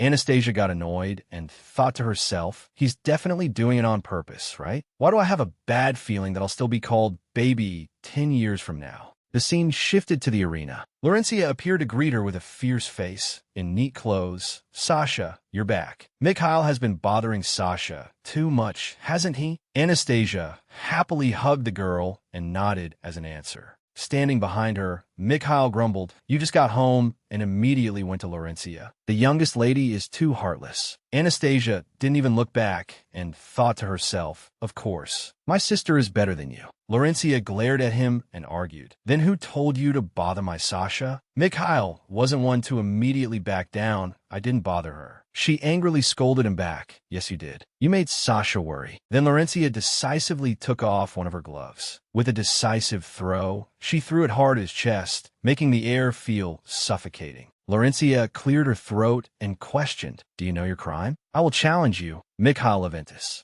She marched straight into the arena like a proud warrior. Mikhail accepted the challenge and stepped in to face Laurentia. Neither of them would yield, and Anastasia stood in the middle as the referee. She gave the order, because Mikhail did something wrong today, you can only use your left hand. Of course, he refused and corrected her. This is really despicable. I'm right-handed. Laurentia didn't back down exactly. On the contrary, Mikhail is the one who has always been right-handed. Right, Sasha? She nodded in agreement, cheering enthusiastically for Laurentia in her heart. If she says it's despicable, then it's despicable. What's the problem? Mikhail picked up the sword and retorted, what? Laurentia and I are only 1 year apart. She raised her spear provocatively, but the number of years we've been learning martial arts is very different. Therefore, using both hands is despicable. Besides, Lara must win today to be Sasha's dance partner on her birthday. He pointed his sword at Laurencia and replied, "Dance partner? That's a little hard to yield." As soon as the two wooden weapons crossed, accompanied by her determined voice, "If Mikhail doesn't yield, then Lara will win on her own." Anastasia stood outside and secretly evaluated, even using only one hand. Mikhail still has the upper hand. The learning time is so different, so there's no other way. Maybe because it's spring, I just feel an itch. Just as she sneezed, Mikhail immediately dropped his sword to the ground. He was anxious and hurried over to Anastasia, asking, "Baby, are you okay?" She was dazed, not understanding what was happening, and thought, huh?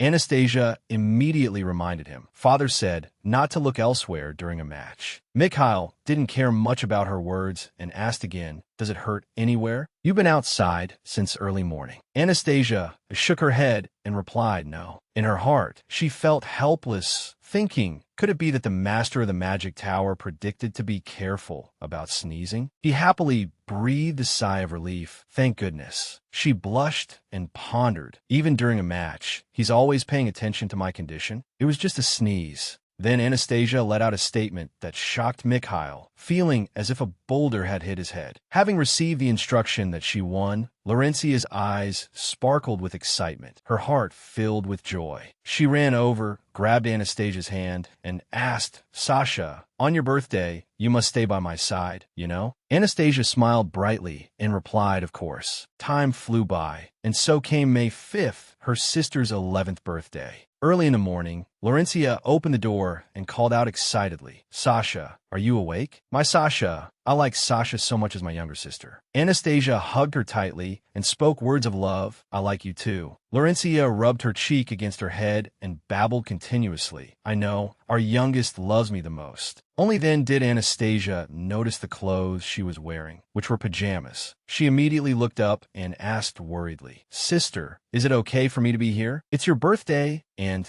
you didn't change your clothes?" Laurencia replied, "It's fine. I came to pick up Sasha." Anastasia was surprised and confused. "Pick me up?" She laughed heartily, her eyes sparkling with excitement. "Because today Sasha will be Lara's dance partner." In the dressing room, Laurencia put her hands on her hips and said with certainty, "Of course, that also suits our Sasha, but today I think a red bow will look better." The maid had to agree. Indeed, Lady Lara always knows best. Laurencia excitedly twirled around Anastasia, and she replied proudly, "Of course, I am Sasha's older sister. Do this hairstyle for her, this one." Anastasia thought to herself, "It's been a long time since I dressed up like this. There was a time when I had to worry about my hair, makeup, and clothes every single day." Suddenly, her eyes darkened. When was that? She must have hesitated for a moment. Anastasia recalled, in her 45th life, the place where she was born was a notorious villainous family. She had a twin brother who was a few minutes older than her, but because of his weak body, she became a doll that was overly exploited. Beautiful and gorgeous, an existence so powerful that no one dared to oppose the family. Therefore, her twin brother was always compared to her. From the bed, he yelled, "Do you think you can have everything? If only my illness is cured." Anastasia coldly interrupted, "I know, so get well soon, brother." Then remembering, she thought to herself, "Was that my final greeting before I died?" At that time, she also said, "If you weren't sick, there wouldn't be any room for me to show off." A word like a knife, cutting into the heart. She wondered, why did I suddenly say such things, making me feel uncomfortable? While immersed in memories, a voice woke her up. "It's done." She startled, as if waking up from a dream.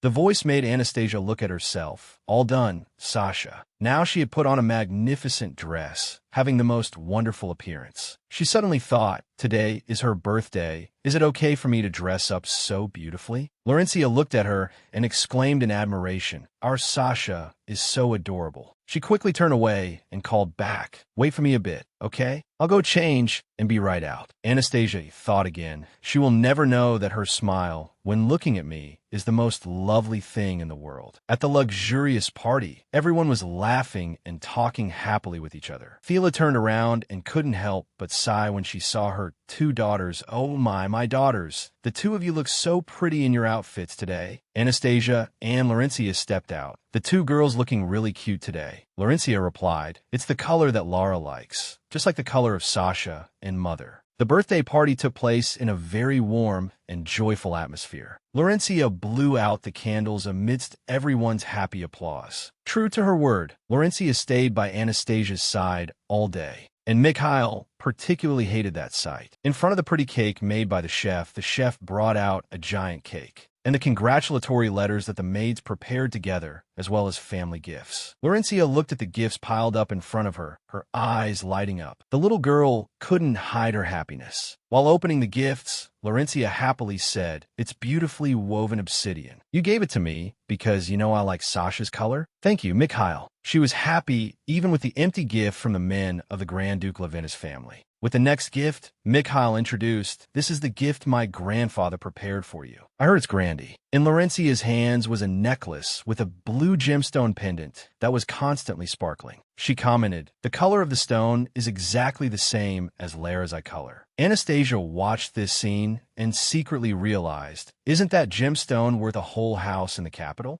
It's really impossible to keep up with his spending. The father, who had been silent for a long time, now spoke up, drawing Laurencia's attention. Our Laurencia. Rogato pulled out a long gift decorated with a pretty flower on the outside and introduced, "Here's a gift from father." The little girl looked at the gift and couldn't help but exclaim, "It's so big." "Thank you, father." Laurencia excitedly and quickly opened the special gift box. She exclaimed, "Is it a real sword? So Lara can also use a sword like a real knight." Anastasia looked at the sword and couldn't help but think, "But this, isn't a bit too big?" "It seems so." Laurencia struggled with difficulty, unable to lift the sword. Rogato was extremely flustered and called out, "Laurencia." The little girl teared up as if she was about to cry. Looking at her small hands, father gave it to Lara, but Lara must be too weak to hold it. Seeing this, he became even more anxious and hurriedly suggested, "How about father hold it for you, my daughter?" Fila spoke up, "Stop it, honey." She gently coaxed her child, "Daughter, come here to mother." Fila bent down, placed her hands on Laurencia's shoulders, and comforted her. "When mother was Laurencia's age, I couldn't even lift such a big sword." The girl was still a bit emotional. She hesitantly asked, "Really?" Fila smiled and gently told her daughter, "Of course." Mother grew very slowly. "My daughter is also still growing, that's why." Laurencia looked at her, her eyes sad. "It's not because Lara is weak?" Fila slowly explained, "Laurencia, strength isn't everything.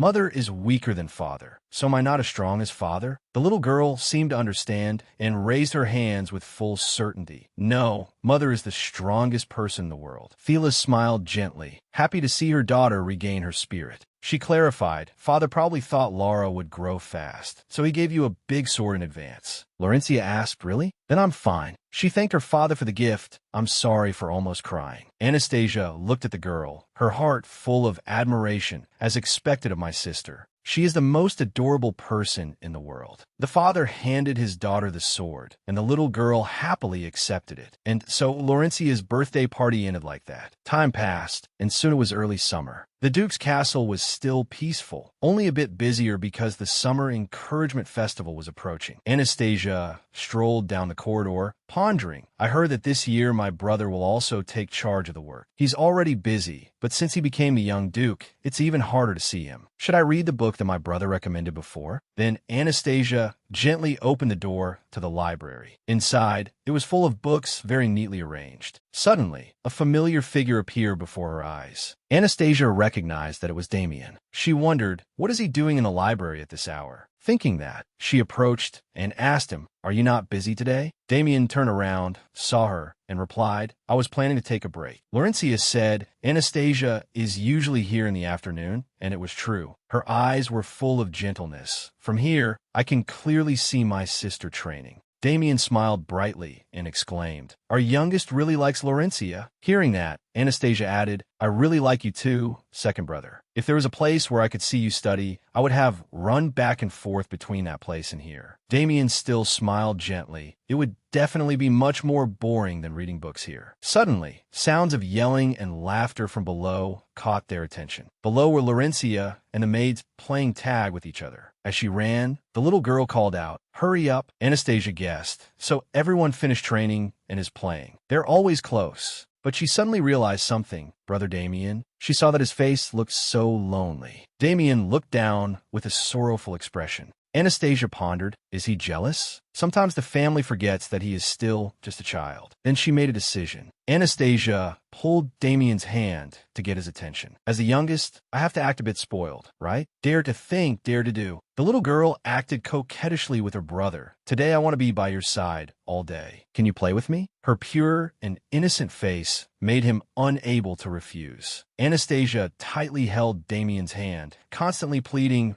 Brother, don't study today, play with me. He looked at his sister, his heart full of hesitation. Anastasia continued, but so you can rest assured, she suggested, if the teachers or parents say anything, I'll take all the blame. Seeing that, Damien smiled and said, Is our youngest trying to protect me now? The girl replied confidently, That's right. Finally, the boy agreed with his sister. Since you've said that much, I guess I should play with you today. But suddenly a voice interrupted young Master Damien. As soon as the voice rang out, Anastasia recognized it immediately, this voice. Out in the corridor, there were two people taking turns calling his name. Young Master Damien, where are you? You need to check the assigned records. Anastasia guessed, are those his guards? Because most guards will later become close assistants, there's always fierce competition between them. Even something as small as who he called by name first made them displeased, and Damien's face had grown awkward. Anastasia realized, so they're the ones troubling him? As soon as the thought occurred to her, she darted off, leaving Damien standing there calling after her. The little girl opened the door and said loudly, Hey, you two. Mother said not to make noise in the hallway. Didn't you know that? One guard answered, Yes, we know. But since we couldn't find the young master, we had no choice. The bespectacled one beside him agreed. The youngest princess may not know, but this matter is truly important. Anastasia questioned them sternly. I've seen father's assistants come looking for him many times too, but they never made as much noise as you. Is my brother's work even more important than my father's? They flinched and tried to argue. That's not what we meant. Without giving them a chance to say more, the little girl continued. Besides, this is in front of the library, and you're being far too loud. I can't read it all. The two knights on guard immediately shouted, We will handle it once, my lady, frightening the two guards. Lancelot, standing to one side, said, The young master has never come here before. You two should withdraw. They hesitated. But he narrowed his eyes. Do you not believe me? The two guards trembled and stammered. That is not it. We will leave now. Goodbye, youngest princess. The two guards hurriedly ran off. Only then did Anastasia feel relieved. So the troublemakers had all been driven away. She said to the two knights, standing guard, There is something I would like to ask of you. The two of them replied cheerfully and eagerly, Anything at all, as long as you command it, my lady. After she gave them instructions for a while, the two were ready. Leave it to us. We will prepare everything without the slightest mistake. Anastasia smiled inwardly. Good. The preparations are complete. She opened the library door and spoke up, Listen, brother. Damien scratched his cheek in confusion. Anastasia, anyway, The little girl suddenly clasped his hand tightly. I want to play hide-and-seek with you. Anastasia decided she would hide Damien from those people. Those naive fellows had all been lured over to the training grounds. The snacks she had asked Lancelot to prepare had been brought along as well. Now it was time to go to Anastasia's secret hiding place. Damien held the basket tightly and slowly followed her. He realized it was a cave. How deep does it go? After taking a few more steps, he saw something, his heart filled with amazement. Above the cave was a clear blue sky, making Damien unable to help exclaiming in wonder. How did you find this place, Anastasia? The little girl said, Last time, Homsey brought me here. Do you like it? Damien answered excitedly and happily. I love it. It seemed he had been invited into Anastasia's parlor. The little girl silently felt grateful. Thanks to the knights providing the necessary things, this place had been decorated like a room. Damien looked around. But is it all right for you to tell me about this place? Anastasia said. Then who should I tell besides you? Coming here alone isn't any fun. He asked, What about Laurentia? The little girl raised her index finger to her lips, signaling for silence. I still haven't told her yet, but I might tell her later, though I won't reveal it to Mikhail. Damien made the same gesture. Then this is a secret between only you and me. Anastasia went over and hugged him tightly, softly answering yes.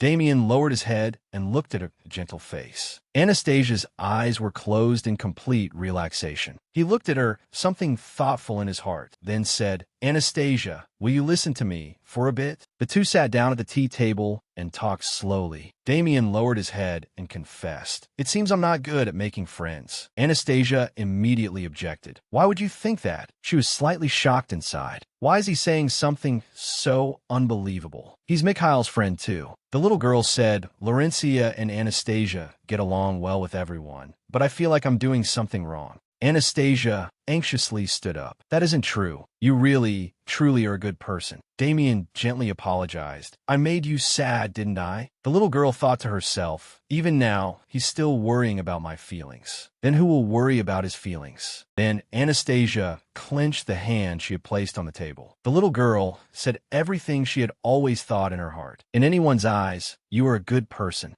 But bad people tend to look down on things like that. So what would happen if, sometimes, we acted a little more firmly? The little girl answered herself as well. Then, naturally, good people who accept that side of us will stay by our side. Hearing that, Damien froze, then slowly called Anastasia's name. These words of hers did not sound like something a child would say. Knowing that well, Anastasia hastily covered for herself. Mother said that. She reminded herself, I suddenly sounded too much like an adult. Damien said nothing and merely rested his chin on his hand, thinking for a while. Then he made his decision. Thank you. I'll do that. The scene shifted to Damien's room. The very next day, he immediately put Anastasia's words into practice. Damien sat in a chair and said to the two guards, I will assign you 2 homework. I will review the results and decide who should be assigned what and whom I should keep on my side. In the hallway, the 2 guards whispered to each other. Aren't guards supposed to be close playmates? The young duke himself said so. The other continued, What is this? He's suddenly treating us like subordinates. Anastasia stood in a corner and heard everything. Only she understood. They suddenly said he had changed and acted very dissatisfied. However, when Damien received their assignments, he said sternly, Strange. You only needed to correct the parts one pointed out. The red-haired one could no longer endure it and blurted out, You're being too much. I'm still in the process of learning. You don't need to speak so harshly, do you? The 4 eyes beside him also agreed. Damien only replied calmly, Until now, it seems you have always been dissatisfied because I did not acknowledge your abilities. The 2 were left speechless. That, he continued, no matter what I say, you 2 are not satisfied, so there is nothing I can do. Go home. Now, there was nothing to worry about, because Damien had become aware that he was his parents' son. Hearing his strict words, the 2 guards trembled continuously. Young Duke, it was because we were shallow-minded. You have treated us very well all this time. Please forgive us just this once. The scene shifted to Anastasia's bedroom. She was lying on the bed, one hand clutching the blanket. Anastasia happily thought, that felt so satisfying. He must be feeling much more comfortable now too, right? While she was thinking halfway through, a new notification from the system suddenly appeared before her eyes. Anastasia let out a startled huh.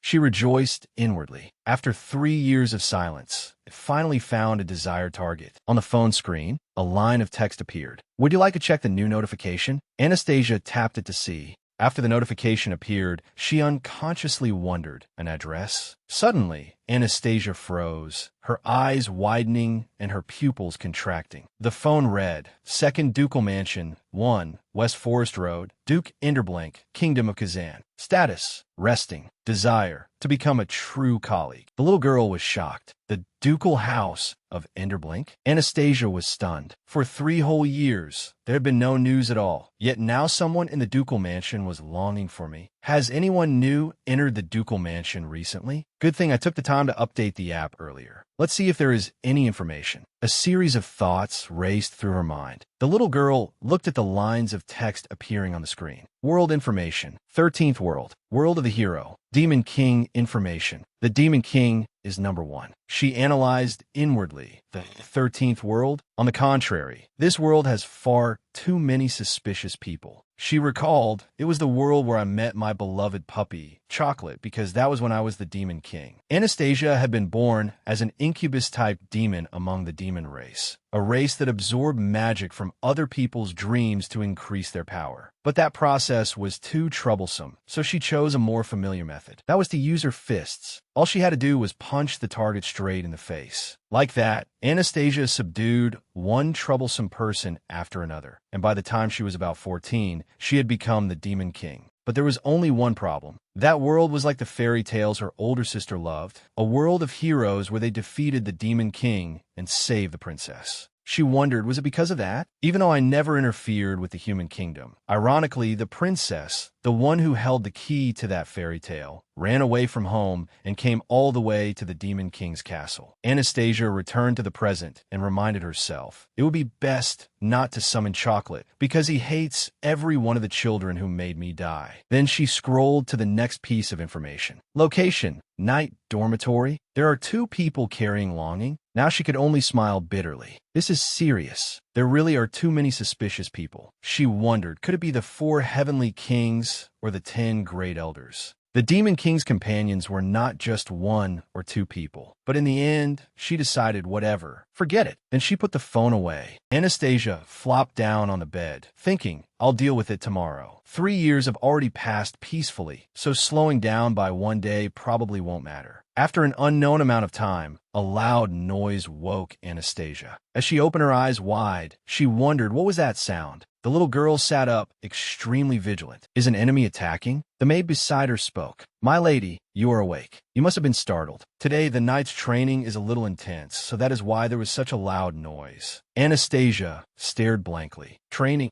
She complained. What kind of training sounds like a bomb exploding? I need to see it with my own eyes. Anastasia quickly changed clothes and ran outside. Before her eyes were Laurencia and Ken. Laurencia turned and saw her. Sia, you're here. I was just about to wake you. The little girl cheerfully explained. Listen, the Demon King just learned martial aura. Anastasia recalled. The Demon King is the knight who once kidnapped me. The little girl asked back, really? Being able to use martial aura was no different from proving that one had reached the peak of strength. Therefore, most people could only bring out martial aura on the battlefield, like her parents and the Grand Duke, those who had once fought on the front lines during the war. Images of the little girl's parents appeared in her mind. She recalled the figure of the Demon King again. But the Demon King isn't the kind of person who often stands on battlefields. He is only in his early 20s, yet he can already emit martial aura. He really is a genius. Suddenly, a loud shout startled Anastasia. Ginevra, today I will defeat you and make you say I was wrong. Before her eyes was Ginevra. She wondered, why is my knight fighting my sister's knight? And the opponent can even use martial aura. Shouldn't someone stop them? Anastasia panicked at the scene unfolding before her. Ather created a ferocious dragon with his martial aura. The question in her mind now was, why are those skills appearing here? Dust flew everywhere. From within the cloud of dust, a figure spoke. Don't cry. Ginevra said that she had still not forgotten how he had stolen her master from her 5 years ago. Seeing that Ginevra was now completely unharmed, Anastasia was unconvinced. She blocked that attack? Let's put that aside. Then she continued, surely you don't think you are the only one who can bring out martial aura today, do you? As she spoke, her hand emitted a dazzling ball of fire. Then it swiftly launched into missiles that tore through space, making Anastasia panic. Wait, could that be? That is a skill I used when I was the Demon King. Thinking back now, Anastasia could not help feeling embarrassed. Why did I give that skill such a weird name back then? The little girl covered her flushed face with her hands. Just remembering the name was embarrassing. Ken, standing beside her, spoke. Those 2 train together every day. They truly are rare talents. Lancelot continued, indeed. This is my first time seeing people use martial aura so skillfully.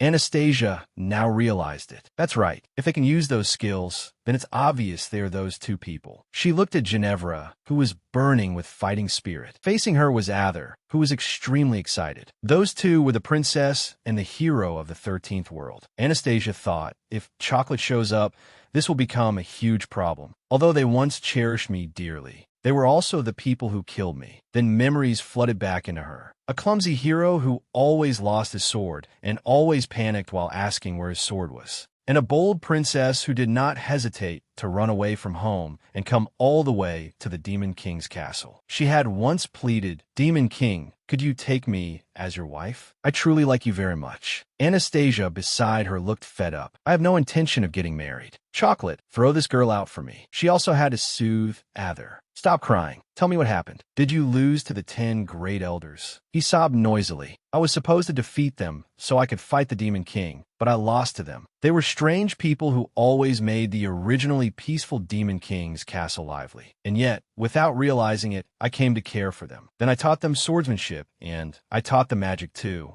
However, that peaceful time did not last long. Perhaps it was because this was the 13th world, a number that carried an ominous sign. In this place, Anastasia was destined to die at the hero's hands, because this was a world where the hero was the protagonist. She recalled that moment. The two people she cherished most were the very ones who struck her down. And on that day, Ather raised his sword high and shouted at her, "If only you alone did not exist." Although Anastasia had known beforehand that fate would turn out that way, her heart still found it bitter. Like in every other fairy tale, the hero defeated the Demon King, and everyone lived happily ever after. It was exactly the ending the 13th world wanted. She returned to the present and looked at the two people fighting each other. "And now you say you miss me? Why? Didn't you kill me because you needed to?" She lowered her gaze. "You say you want to truly become comrades? How am I supposed to do that?" From behind, Thela gently patted the little girl's shoulder, startling her. "Hey, my little one, why do you look so troubled?" She smiled gently at her, a tender smile filled with love. Anastasia turned to look at Thela and softly called, "Mother." Then she threw her arms around her and answered, "It's nothing. I was just wondering what to eat this morning." Of course, that was not true. Thela also accepted the little girl's hug. "Is that so? Then let's go eat right away." Yes, even while in her mother's warm embrace, Anastasia remained deeply troubled. If we truly become comrades once more, will I be able to understand? She did not know whether she could understand why. At the moment they killed her back then, they had worn those expressions. The faces of those two people surfaced again in Anastasia's mind. She wondered, why do you still long for me, even though you killed me? The scene shifted to the garden by the veranda. Ather's face appeared, full of anger. He held a tree branch in his hand. "So, now you want to test your strength?" Opposite him, Ginevra frowned, her gaze irritated. "Fine, go ahead and try. Let's see who is stronger." Elsewhere under the veranda, Anastasia sat in a chair reading a book. Beside her was Hongxi. She ordered Hongxi bite. It immediately obeyed, springing up and preparing to attack. No longer looking innocent, Hongxi opened its mouth and growled, revealing sharp teeth. Saliva dripped from its throat. Ather and Ginevra immediately panicked. "We are sorry, youngest princess. We will fix it." Anastasia, of course, was not satisfied. "I have heard that sentence 3 times here." She raised her eyes to the sky. If one asked where here was, this was a forest about a day's carriage ride from the ducal estate. It was where I was acting as supervisor to ensure that the two of them carried out their punishment properly. Hongxi stepped forward, frightening the two of them. Recalling a few days earlier, the two had destroyed the training ground and were punished. They had to clean up the nearby forest that had been ravaged by monsters. At that time, Anastasia's father had led the way, pointed at them, and ordered, "Both of you, go cool your heads." I volunteered to act as supervisor to soothe my longing. Although my parents were still worried, Thela had bent down anxiously and asked, "Our youngest baby, this is not a picnic. It will be hard. Will you be all right?" Anastasia's face was serious. "Yes, I want to help father and mother too, like my brother." She looked back on the past. Before I knew it, this was my 8th year at the Interblink Mansion. I knew very well how to win over my parents. Hearing their youngest daughter say that her parents were deeply moved and covered their mouths with their hands, Anastasia thought to herself, since there are 2 martial aura users with me, they probably think there won't be any problem. Back in the present, 5 days had already passed like that. Anastasia came over and lowered her head in exhaustion. She still could not understand it. What exactly was she supposed to do to become true comrades? They said they were on my side and called me their master. Yet in the end, they resented me and betrayed me. The images of Ather and Ginevra standing solemnly appeared in her mind. And now they wanted to become true comrades? Sitting there gloomily, Anastasia used a technique that made a phone appear before her. She took the phone in her hand and checked the locations on the map. They're arguing again. Hundreds of years passed so quickly, yet nothing changed. Anastasia propped her chin on her hand, her eyes following the screen. Her finger moved across the locations. Suddenly, a drop of water fell onto the screen. Looking outside, she saw that a shower had begun to fall. Anastasia sat there watching it. I don't know what to do anymore. Elsewhere, a hand suddenly picked up a stone and set it down firmly on the ground. Adler stood in the rain, hands on his hips, exhausted. He paid no attention to the downpour. That takes care of clearing the road. Ginevra, holding a bundle of dry firewood, turned back in concern. Hey, hurry back. Master is worried. Hearing that, he answered, let me finish this first. Wait a moment. She shielded herself from the falling rain with her hand and softly said, all right. Ginevra looked up at the sky. The rain was gradually growing heavier. She felt that the falling rain was frightening. Inside the house, Anastasia stood silently on the balcony, her hand resting on the wooden railing, looking extremely uneasy. A maid approached from behind. Carrying a glass of milk, she pushed the door open and entered, then called softly, my lady, please come inside. You'll catch cold out there. Anastasia turned around and thought worriedly, those two still haven't come back. The maid smiled brightly. The milk has been warmed as well, so please come in quickly, my lady. Hearing that, Anastasia turned and stepped inside, having no other choice. Behind her, lightning struck fiercely down into the forest. She flinched in terror, her pupils shrinking. In that forest, Ginevra held the bag of dry firewood and looked up. She had heard a cracking sound above her head. Her eyes filled with fear, and her face went pale. Suddenly, Adler rushed in from behind as fast as lightning and shoved Ginevra away. She had no time to react. Ginevra fell headlong to the ground, clutching her head in pain. What was that? Then, beneath the increasingly heavy rain, she opened her eyes wide and suddenly realized something. A blood-stained hand lay motionless on the ground, making Ginevra's whole body stiffen. Her eyes filled with horror, and cold sweat ran down, mingling with the rainwater. Ginevra screamed in fear. A little while later, at Anastasia's house, blotchy trails of blood stretched from the front door all the way into the bedroom. Behind the tightly closed door, a series of anguished cries rang out. Hey, open your eyes! Open your eyes! Where's the towel? Don't fall asleep. Anastasia slowly walked down the stairs, glancing over anxiously. Just then, the maid came out in a panic, carrying a basin of water. My lady, what is it? Anastasia carefully asked. Is the Demon King badly hurt? The maid immediately smiled to reassure her. It's all right. The priest will be here soon.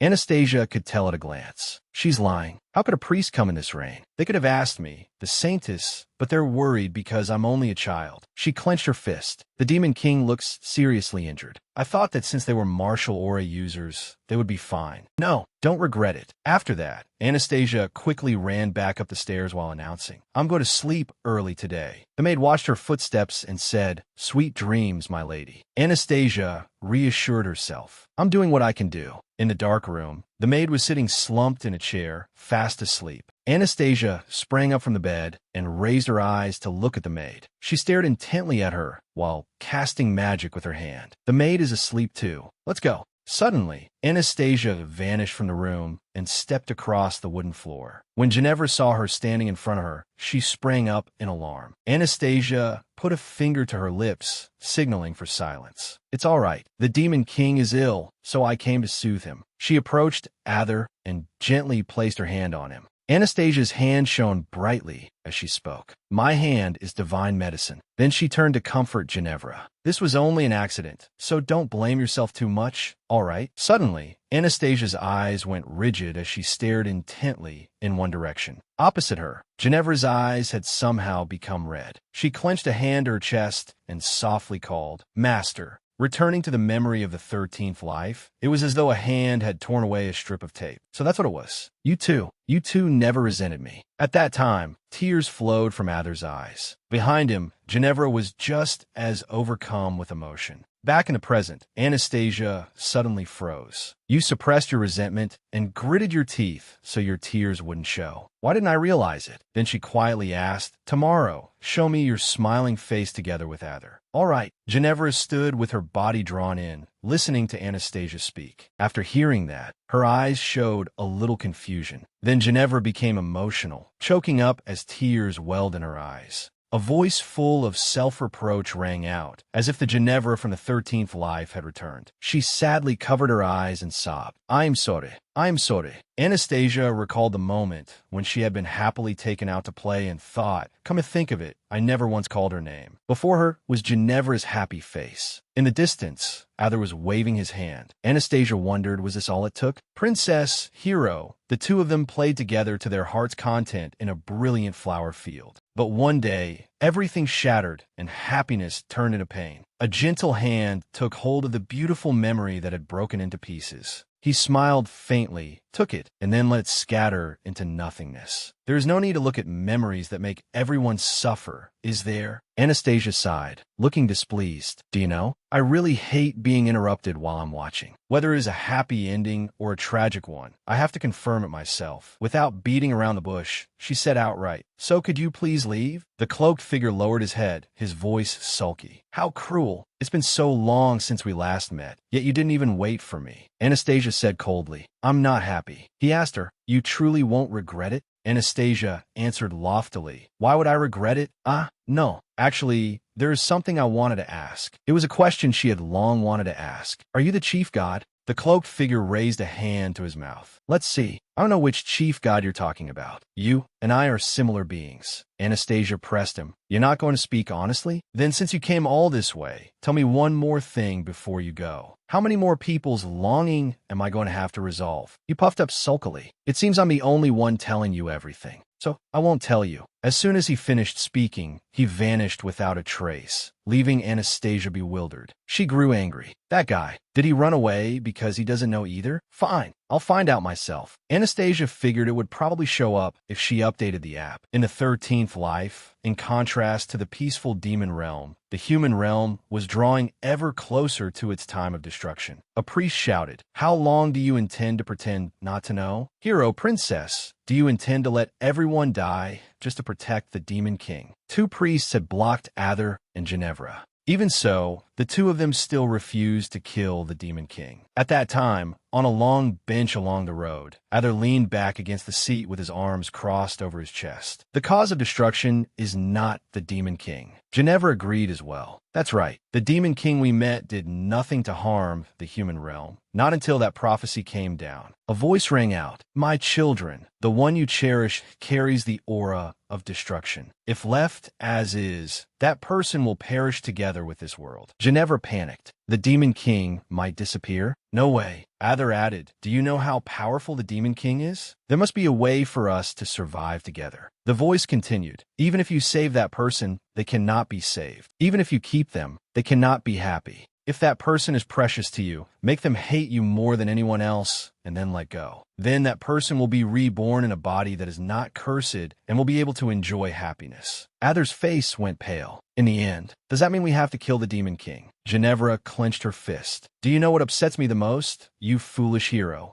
We don't have the power to kill the Demon King, yet that person is willing to sacrifice themselves. Adler agreed. That's right. It would be less painful if that person were truly evil. Then, with a sharp slicing sound, Anastasia, her body covered in blood, left that life forever. Adler held the blood-stained sword in front of him, panting several times. Then he let the sword fall, and its clang seemed to tear at the heart. Ginevra said bitterly, you must hate us a great deal. Never forgive us for the rest of your life. More than anyone else, they were the ones most heartbroken by this decision. Adler trembled, covering his face tightly with both hands as he tried to keep his tears from spilling out. We will not say that we did this for the Demon King, because we could not protect you until the end. So next time. At that moment, the entire demon realm collapsed. Watching everything unfold before her eyes, Anastasia clenched her fist. So that's what it was. The two of them didn't do it happily either. Even if the time of destruction came, they wanted us to look in the same direction and become true comrades.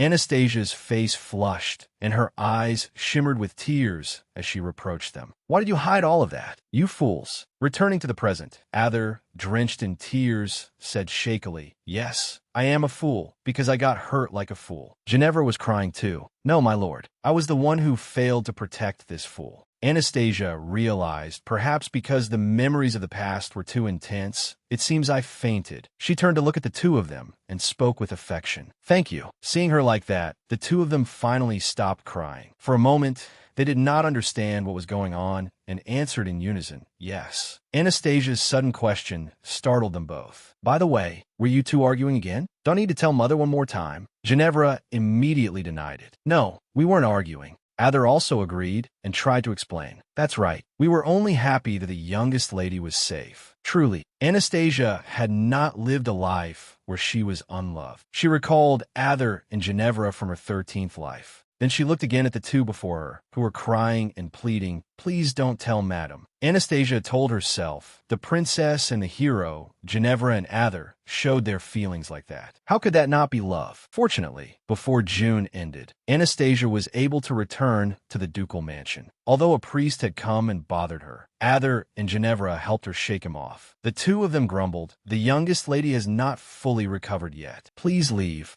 And through this matter, Anastasia gained a clue. Ginevra was 22, Adher was 21 in the 13th world. Ginevra and Adher had killed her at exactly those ages, on the 6th day. In other words, longing would appear when Anastasia and they parted. She smiled faintly. Anastasia did not know what kind of clue this would become, but she had obtained information. The maid sitting opposite Anastasia asked, "Now that you think about returning to the ducal mansion, you feel happy again, don't you, my lady?" The little girl answered cheerfully, "Yes. I miss my family too, and the maids in my room." The maid looked visibly moved. "Our young lady is saying such happy things." Anastasia replied, "I mean it." She thought, "So whether it's the chief god or some other bastard, I don't care who intends to get rid of me, because I'll become stronger and win." Everything had ended well, and happy days continued one after another. But it seemed Anastasia had let her guard down about that troublesome person called the Pope. As soon as Simeon saw her, he immediately said joyfully, "Saintess, first servant of God, greatest helper, this Simeon has come to have an audience with the Saintess. It has been so long, yet how is the Saintess still so holy? This Simeon's eyes feel as though they will go blind. May I circle around you once to praise the Saintess's beauty? Please grant me permission."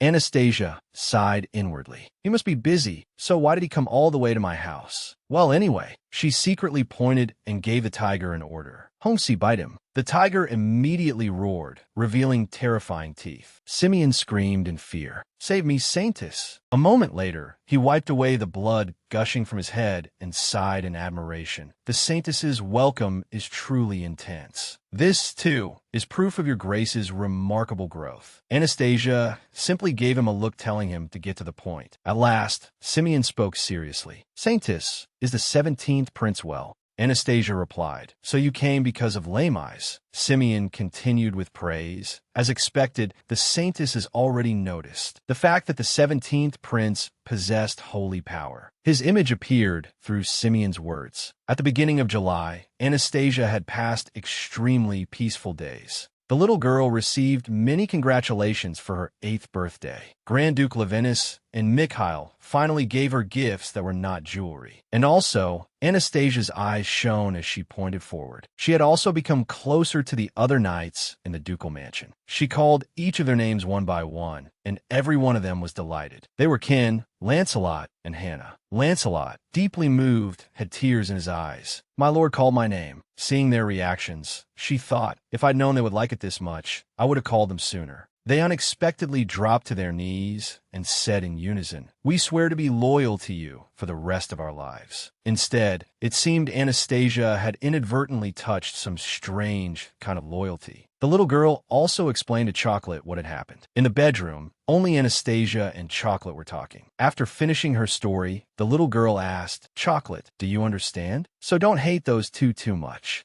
In the end, it finally understood everything. So that's how it was? Even so, Chocolate still refused, writhing again and again. "But I don't like it. No matter what, it's true that they hurt the Demon King. I can't accept it." Chocolate doesn't like it. Anastasia soothed it. "Chocolate, calm down." Chocolate looked at the little girl gloomily. She slowly reached out and held it in her arms. Chocolate said softly, "But if the Demon King says so, then I'll try to forgive them." Anastasia was secretly delighted. As expected, my puppy is so kind. Thank you, Chocolate. It curled up and acted spoiled. Chocolate only needs the Demon King. You know that. As long as the Demon King is happy, that's enough. Just when she thought everything had ended well. In the tea room, Simeon was raising both arms straight up toward the sky. Saintus, first, please hear me out. Anastasia sipped the tea in her hand and said to him, "Put your hands down, Simeon." He was being punished and had to kneel flat on the floor. Simeon complained, "Saintus, do you know? I may look like this, but I am the Pope, the head of the Holy Kingdom." She still did not care. So what? I'm the Saintus. After a moment of silence, they were finally able to speak seriously. Simeon remarked, "Possessing holy power is a great honor." Anastasia pondered and analyzed. Lamais is a prince of the empire. Right now, he is a page, but one day he may have to return. And not everyone who has holy power wants to become a priest. Simeon defended himself. "You misunderstand. No matter how simply I think, I'm not that thoughtless. I was only planning to try becoming his teacher." Anastasia blinked. "You..." Inwardly, she exposed the truth. "You skip work every day, and you intend to teach someone? I'm only afraid he'll be badly influenced." Simeon cried, "Saintus, you are too cruel. Do you know? I may look like this, but in the Holy Kingdom, quite a lot of people respect me." Anastasia still did not care much about him. She only said, "Lamais is a good child." Simeon sagged. "It is precisely because he is a prince of the empire that I want even more to become his teacher." Anastasia questioned him sharply. "Why?" "To strengthen the Holy Kingdom's influence over the empire." Simeon answered calmly, "Of course, if I said I had no such intention, that would be a lie." It made her think, if you said a little less, perhaps you would sound more credible. Then Simeon continued gently, "The battle for the throne in the empire is extremely fierce. For now, the Saintus' authority and what they did 3 years ago have made them keep silent and remain wary. But how long will that last?" He placed a hand over his chest respectfully. "Great Saintus, please make a choice for his sake. You know this, don't you? Prince Lamais greatly resembles the first emperor of the empire, who was known as a hero." Suddenly, the sound of something shattering cut off the conversation, and pastries flew everywhere from the plate. At the door, Lamais stood frozen in shock. The boy only trembled, unable to utter a word. He lowered his head, his whole body breaking out in a cold sweat as he stammered, "I will go get more. I'm sorry, Lady Sasa." Then he hurried away, leaving Anastasia standing there in a daze as she called after him. She and Simeon were equally bewildered. Simeon raised his head and pleaded with Anastasia, "Saintus, please give me one chance, will you?" Without hesitation, she immediately refused.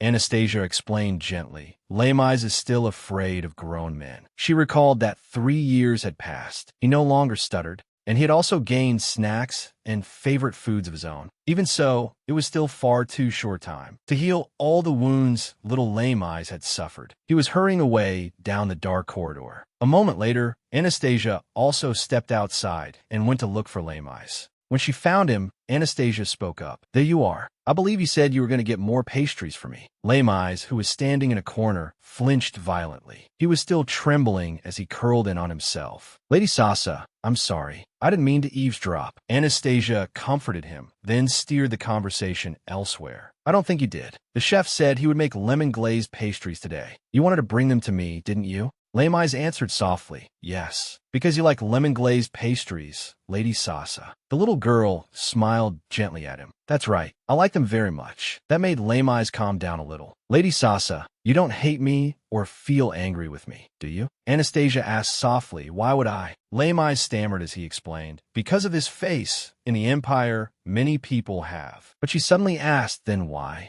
Lamais did not understand for a moment. The little girl continued, "Lamais' silver hair sparkles under the moonlight like the surface of a lake. Your golden eyes are like warm midday sunlight. That is why I like them very much." Around Anastasia, it was as if a halo shone in the quiet midnight. Lamais blushed in embarrassment and hesitantly asked her again, "Really? I could be a very dangerous person." The little girl merely tilted her head and said to him, "Right now, Lamais doesn't look dangerous at all." Lamais became cheerful again. "Lady Sasa, you are always far too kind to me. It's only natural. My sister and my older brother would say the exact same thing." He hesitated. "That is because the two of them are very kind too. The next day, the entire castle seemed to come alive in the sunlight. Anastasia, looking fully prepared, called for Simeon. He sat across from her excitedly and said with anticipation, "Yes, Saintess, have you finally made your decision?" The little girl extinguished Simeon's hopes, flatly refused, and said, "I am going to count to 3. Tell me your scheme clearly." Anastasia's expression was more serious than ever, and the atmosphere sank. Simeon kept the same expression, his eyes sparkling. "What scheme? You misunderstand, Saintess. I absolutely did not approach him with such dark intentions. After all, I am the Pope." She counted 1. He began chattering again. "Truly, do you not trust even me, the first servant of God? I am willing to become your servant." Anastasia counted to 2.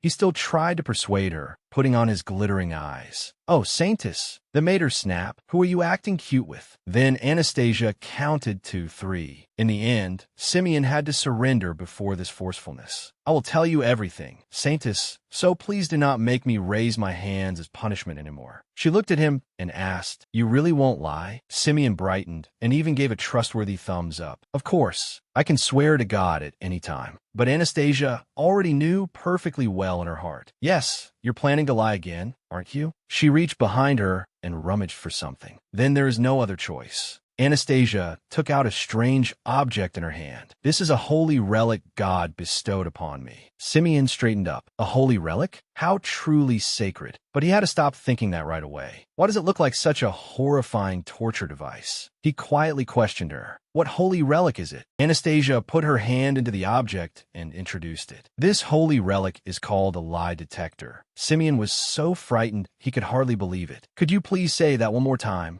The little girl kept the same smiling face and enunciated each word. "A lie detector." Inwardly, she was delighted. "To put it simply, your finger is going to hurt a lot today. Across the 99 lives I'd lived so far, I could recall 99 things. Among them, the lie detector from my first life was originally a toy used as punishment." Simeon looked at his hand and swallowed nervously. But this was a real lie detector, infused with holy power, so it could distinguish truth from lies with 100% accuracy. He tried saying something. "A lie detector? I swore to God that I would speak only the truth." Yet the machine buzzed and shocked him. "Lie." The sudden pain made Simeon jump. This is impossible. You distrust me this much? This Simeon is truly sad." Anastasia thought to herself, "You lied as soon as we started. You're not sad at all." She tilted her head slightly and asked as if it were obvious, "You only have to not lie. Why act like this? You promised not to lie, so I used this holy relic. Do you dislike it?" He confidently raised his hand and patted his chest, smiling with narrowed eyes. "No, of course not. I only have to not lie. The Saintess kindly showed me that." Anastasia asked the main question. "Then do you truly want to take Lame Eyes as your disciple for his sake?" With an expression full of holiness, Simeon answered gently, "Yes. With a pure heart, I am concerned for Prince Lame Eyes." But the lie detector did not spare him any face. It buzzed and shocked him, making Simeon cry out. Anastasia had known it. As expected, it was not a pure heart. She criticized him seriously. "Simeon, I am disappointed. You said you would tell the Saintess everything, but you keep lying." Simeon suddenly flinched. "As Saintess, that is not it." Hearing that, Anastasia brought her face close and widened her eyes. "Then speak honestly. Why do you want to take Lame Eyes as your disciple?" Cold sweat poured down Simeon's face. That is. Anastasia continued to press him. "Why?" In the end, he could only let out a sigh and say, "I received an oracle from God." Anastasia frowned slightly and repeated Simeon's words. "An oracle?" He slowly admitted, "Yes. Only, for some reason, he did not clearly state the reason. He only said that I must awaken Prince Lame Eye's power for the future. But it is true that I asked the Saintess to make a choice for the prince's sake. Although the temple's influence in the empire is very weak, having the Pope personally support him is another matter." After hearing him, Anastasia wore a cold, skeptical expression. Simeon quickly startled. Why are you looking at me with those eyes?" Simeon began rambling again. "Of course, I also want to build up a little influence, but I have no intention of seizing and manipulating the prince. Isn't it better if there is no war? I am comfortable. Enderblank is comfortable. Peace is best, and laziness is best. I follow that as I follow God." Seeing the lie detector display the word truth and hearing the confirming ding, Anastasia thought quietly. So he just wants things to be easy for himself, doesn't he? She rubbed her chin in thought. Certainly, if the Pope stood behind him, it would help ensure Lamai's safety. Across from her, Simeon pleaded in a small voice, "So please take this off me." Anastasia frowned and fell in a deep thought. But I'm still bothered by the fact that God gave an oracle about Lamais. Perhaps because I saw Ginevra and Ather's memories, it is difficult for me to trust the gods. If it were justifiable, God would not have needed to tell him to do it without giving a reason. In the end, Anastasia sighed again. Well, that is only an uncertain suspicion. In any case, this is also an opportunity for Lamais. She lifted her face and removed the device from Simeon. "I will take it off for you." He looked at his aching hand with tears of joy. "Finally, thank you." Anastasia stood up from her chair. "I will ask Lamais. So you must wait until then. If you do not, I really will tell my uncles to drag you away." Simeon's eyes sparkled with anticipation. "I understand. This Simeon will obediently wait, just like Hongsi. Then, if you adorably call me uncle again." Seeing that Anastasia turned away the moment he got that far, Simeon called after her tearfully, "Where are you going? You should listen to everything I have to say before leaving." She thought inwardly, "No. My father told me not to play with people who talk nonsense." As she walked down the corridor, Anastasia sighed. "Every time I have to deal with Simeon, my stamina drops. The mercenary vice captain I met in a previous life was also someone like that. He once said, 'If there is nothing to satisfy your life, what meaning is there in living?' To the point that Anastasia even wondered if Simeon might be that man's next life. By the time she was almost there, Anastasia's thoughts also came to an end. After learning that there really are people who reincarnate, I keep seeing everyone as a possible reincarnation. Forget it. Right now, Lamais is the top priority." Raising her hand to knock on the door, Anastasia called out, "Lamais, are you in your room?" The thudding sound of feet quickly running across the floor echoed out. Lamais opened the door with anticipation. "Lady Sasa." Anastasia stepped inside and looked at the desk. "Were you studying? Am I disturbing you?" He hurriedly denied it. "Of course not. How could you ever disturb me, Lady Sasa?"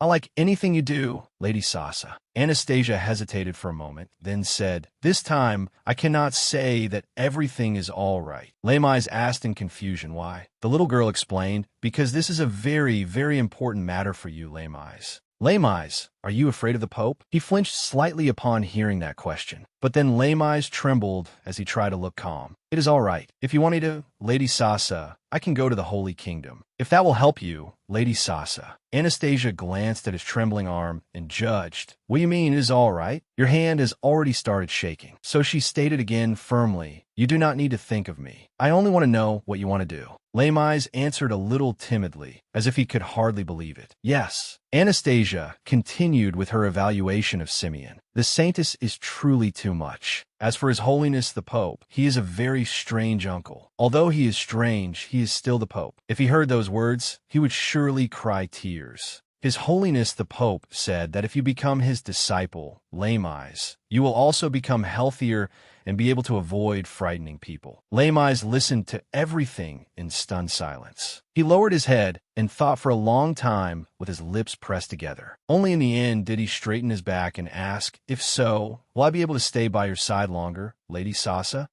Will I no longer have to obey His Highness the Crown Prince's orders?" Anastasia looked straight at him and answered honestly, "I do not know about that. But he said that with the power you have, Lamais, you will certainly be able to protect yourself." She added inwardly, "Not only Simeon, but I also think it is quite a great power." Even so, Anastasia still left Lamais a way out. "But if you do not want to, you can stay at the ducal mansion for as long as you like. I also prefer having friends." His face flushed slightly, and he smiled in relief. "I see. As expected, I like you very much, Lady Sasa." Anastasia was bewildered. All of a sudden, no longer anxious, Lamais looked straight at her. "I wondered if perhaps you wanted to send me away, Lady Sasa, but it seems that was not the case." Anastasia affirmed, a little confused, "Of course not. Lamais, you are my friend." Hearing that, he took Anastasia's hand on his own initiative. "Then I will go. If I do my very best to protect myself, then I can also protect you, Lady Sasa." She smiled with narrowed eyes and acted politely. "I do not need you to protect me." But Lamais remained stubborn. "I want to gain the strength to protect you, Lady Sasa." Only then can I remain your friend longer, Lady Sasa. Suddenly, he raised his head again and stammered, So, if I go to the Holy Kingdom, will you write letters to me, my lady? Anastasia frowned slightly, leaned her face close to Lamai's, and answered as if it were obvious. Of course. I will write lots and lots of letters. Lamai's face turned a little redder, and he did not know what else to say. He could only lift Anastasia's small hand, then place an affectionate kiss on it. And he smiled sincerely as he said to Anastasia, Thank you, Lady Sasa. That sudden series of actions left Anastasia rather stunned, and her face flushed slightly as well. Anastasia's lashes lowered faintly with a pained look. Lamai's must be very sad too, and yet he can smile like this. I thought I was the most grown-up, but it turns out I am the most childish one. The day Lamai's left for the Holy Kingdom came sooner than expected. Just as Lamai's climbed into the carriage, he turned his head back. Lady Sasa, I will write to you often. Anastasia stepped closer and promised him, ready to remind him. I will definitely reply too. If you run into hardship, you can come back at any time. Remember that. Lamai smiled brightly and nodded obediently. Anastasia watched him with a slightly pensive gaze. I suppose I grew attached to him over this time. It feels sadder than I expected. Simeon, sitting in the carriage, gently urged Lamai's, Now let us go, Prince. Damien and Laurencia had also come to see Lamai's off. Lamai's, have a safe journey. On a day in mid-August, when the fierce heat had softened, the boy from the Empire, unlike when they had first met, left for the Holy Kingdom carrying a smile. Once he had gone some distance away, Lamai's said to himself, I am leaving now, Lady Sasa.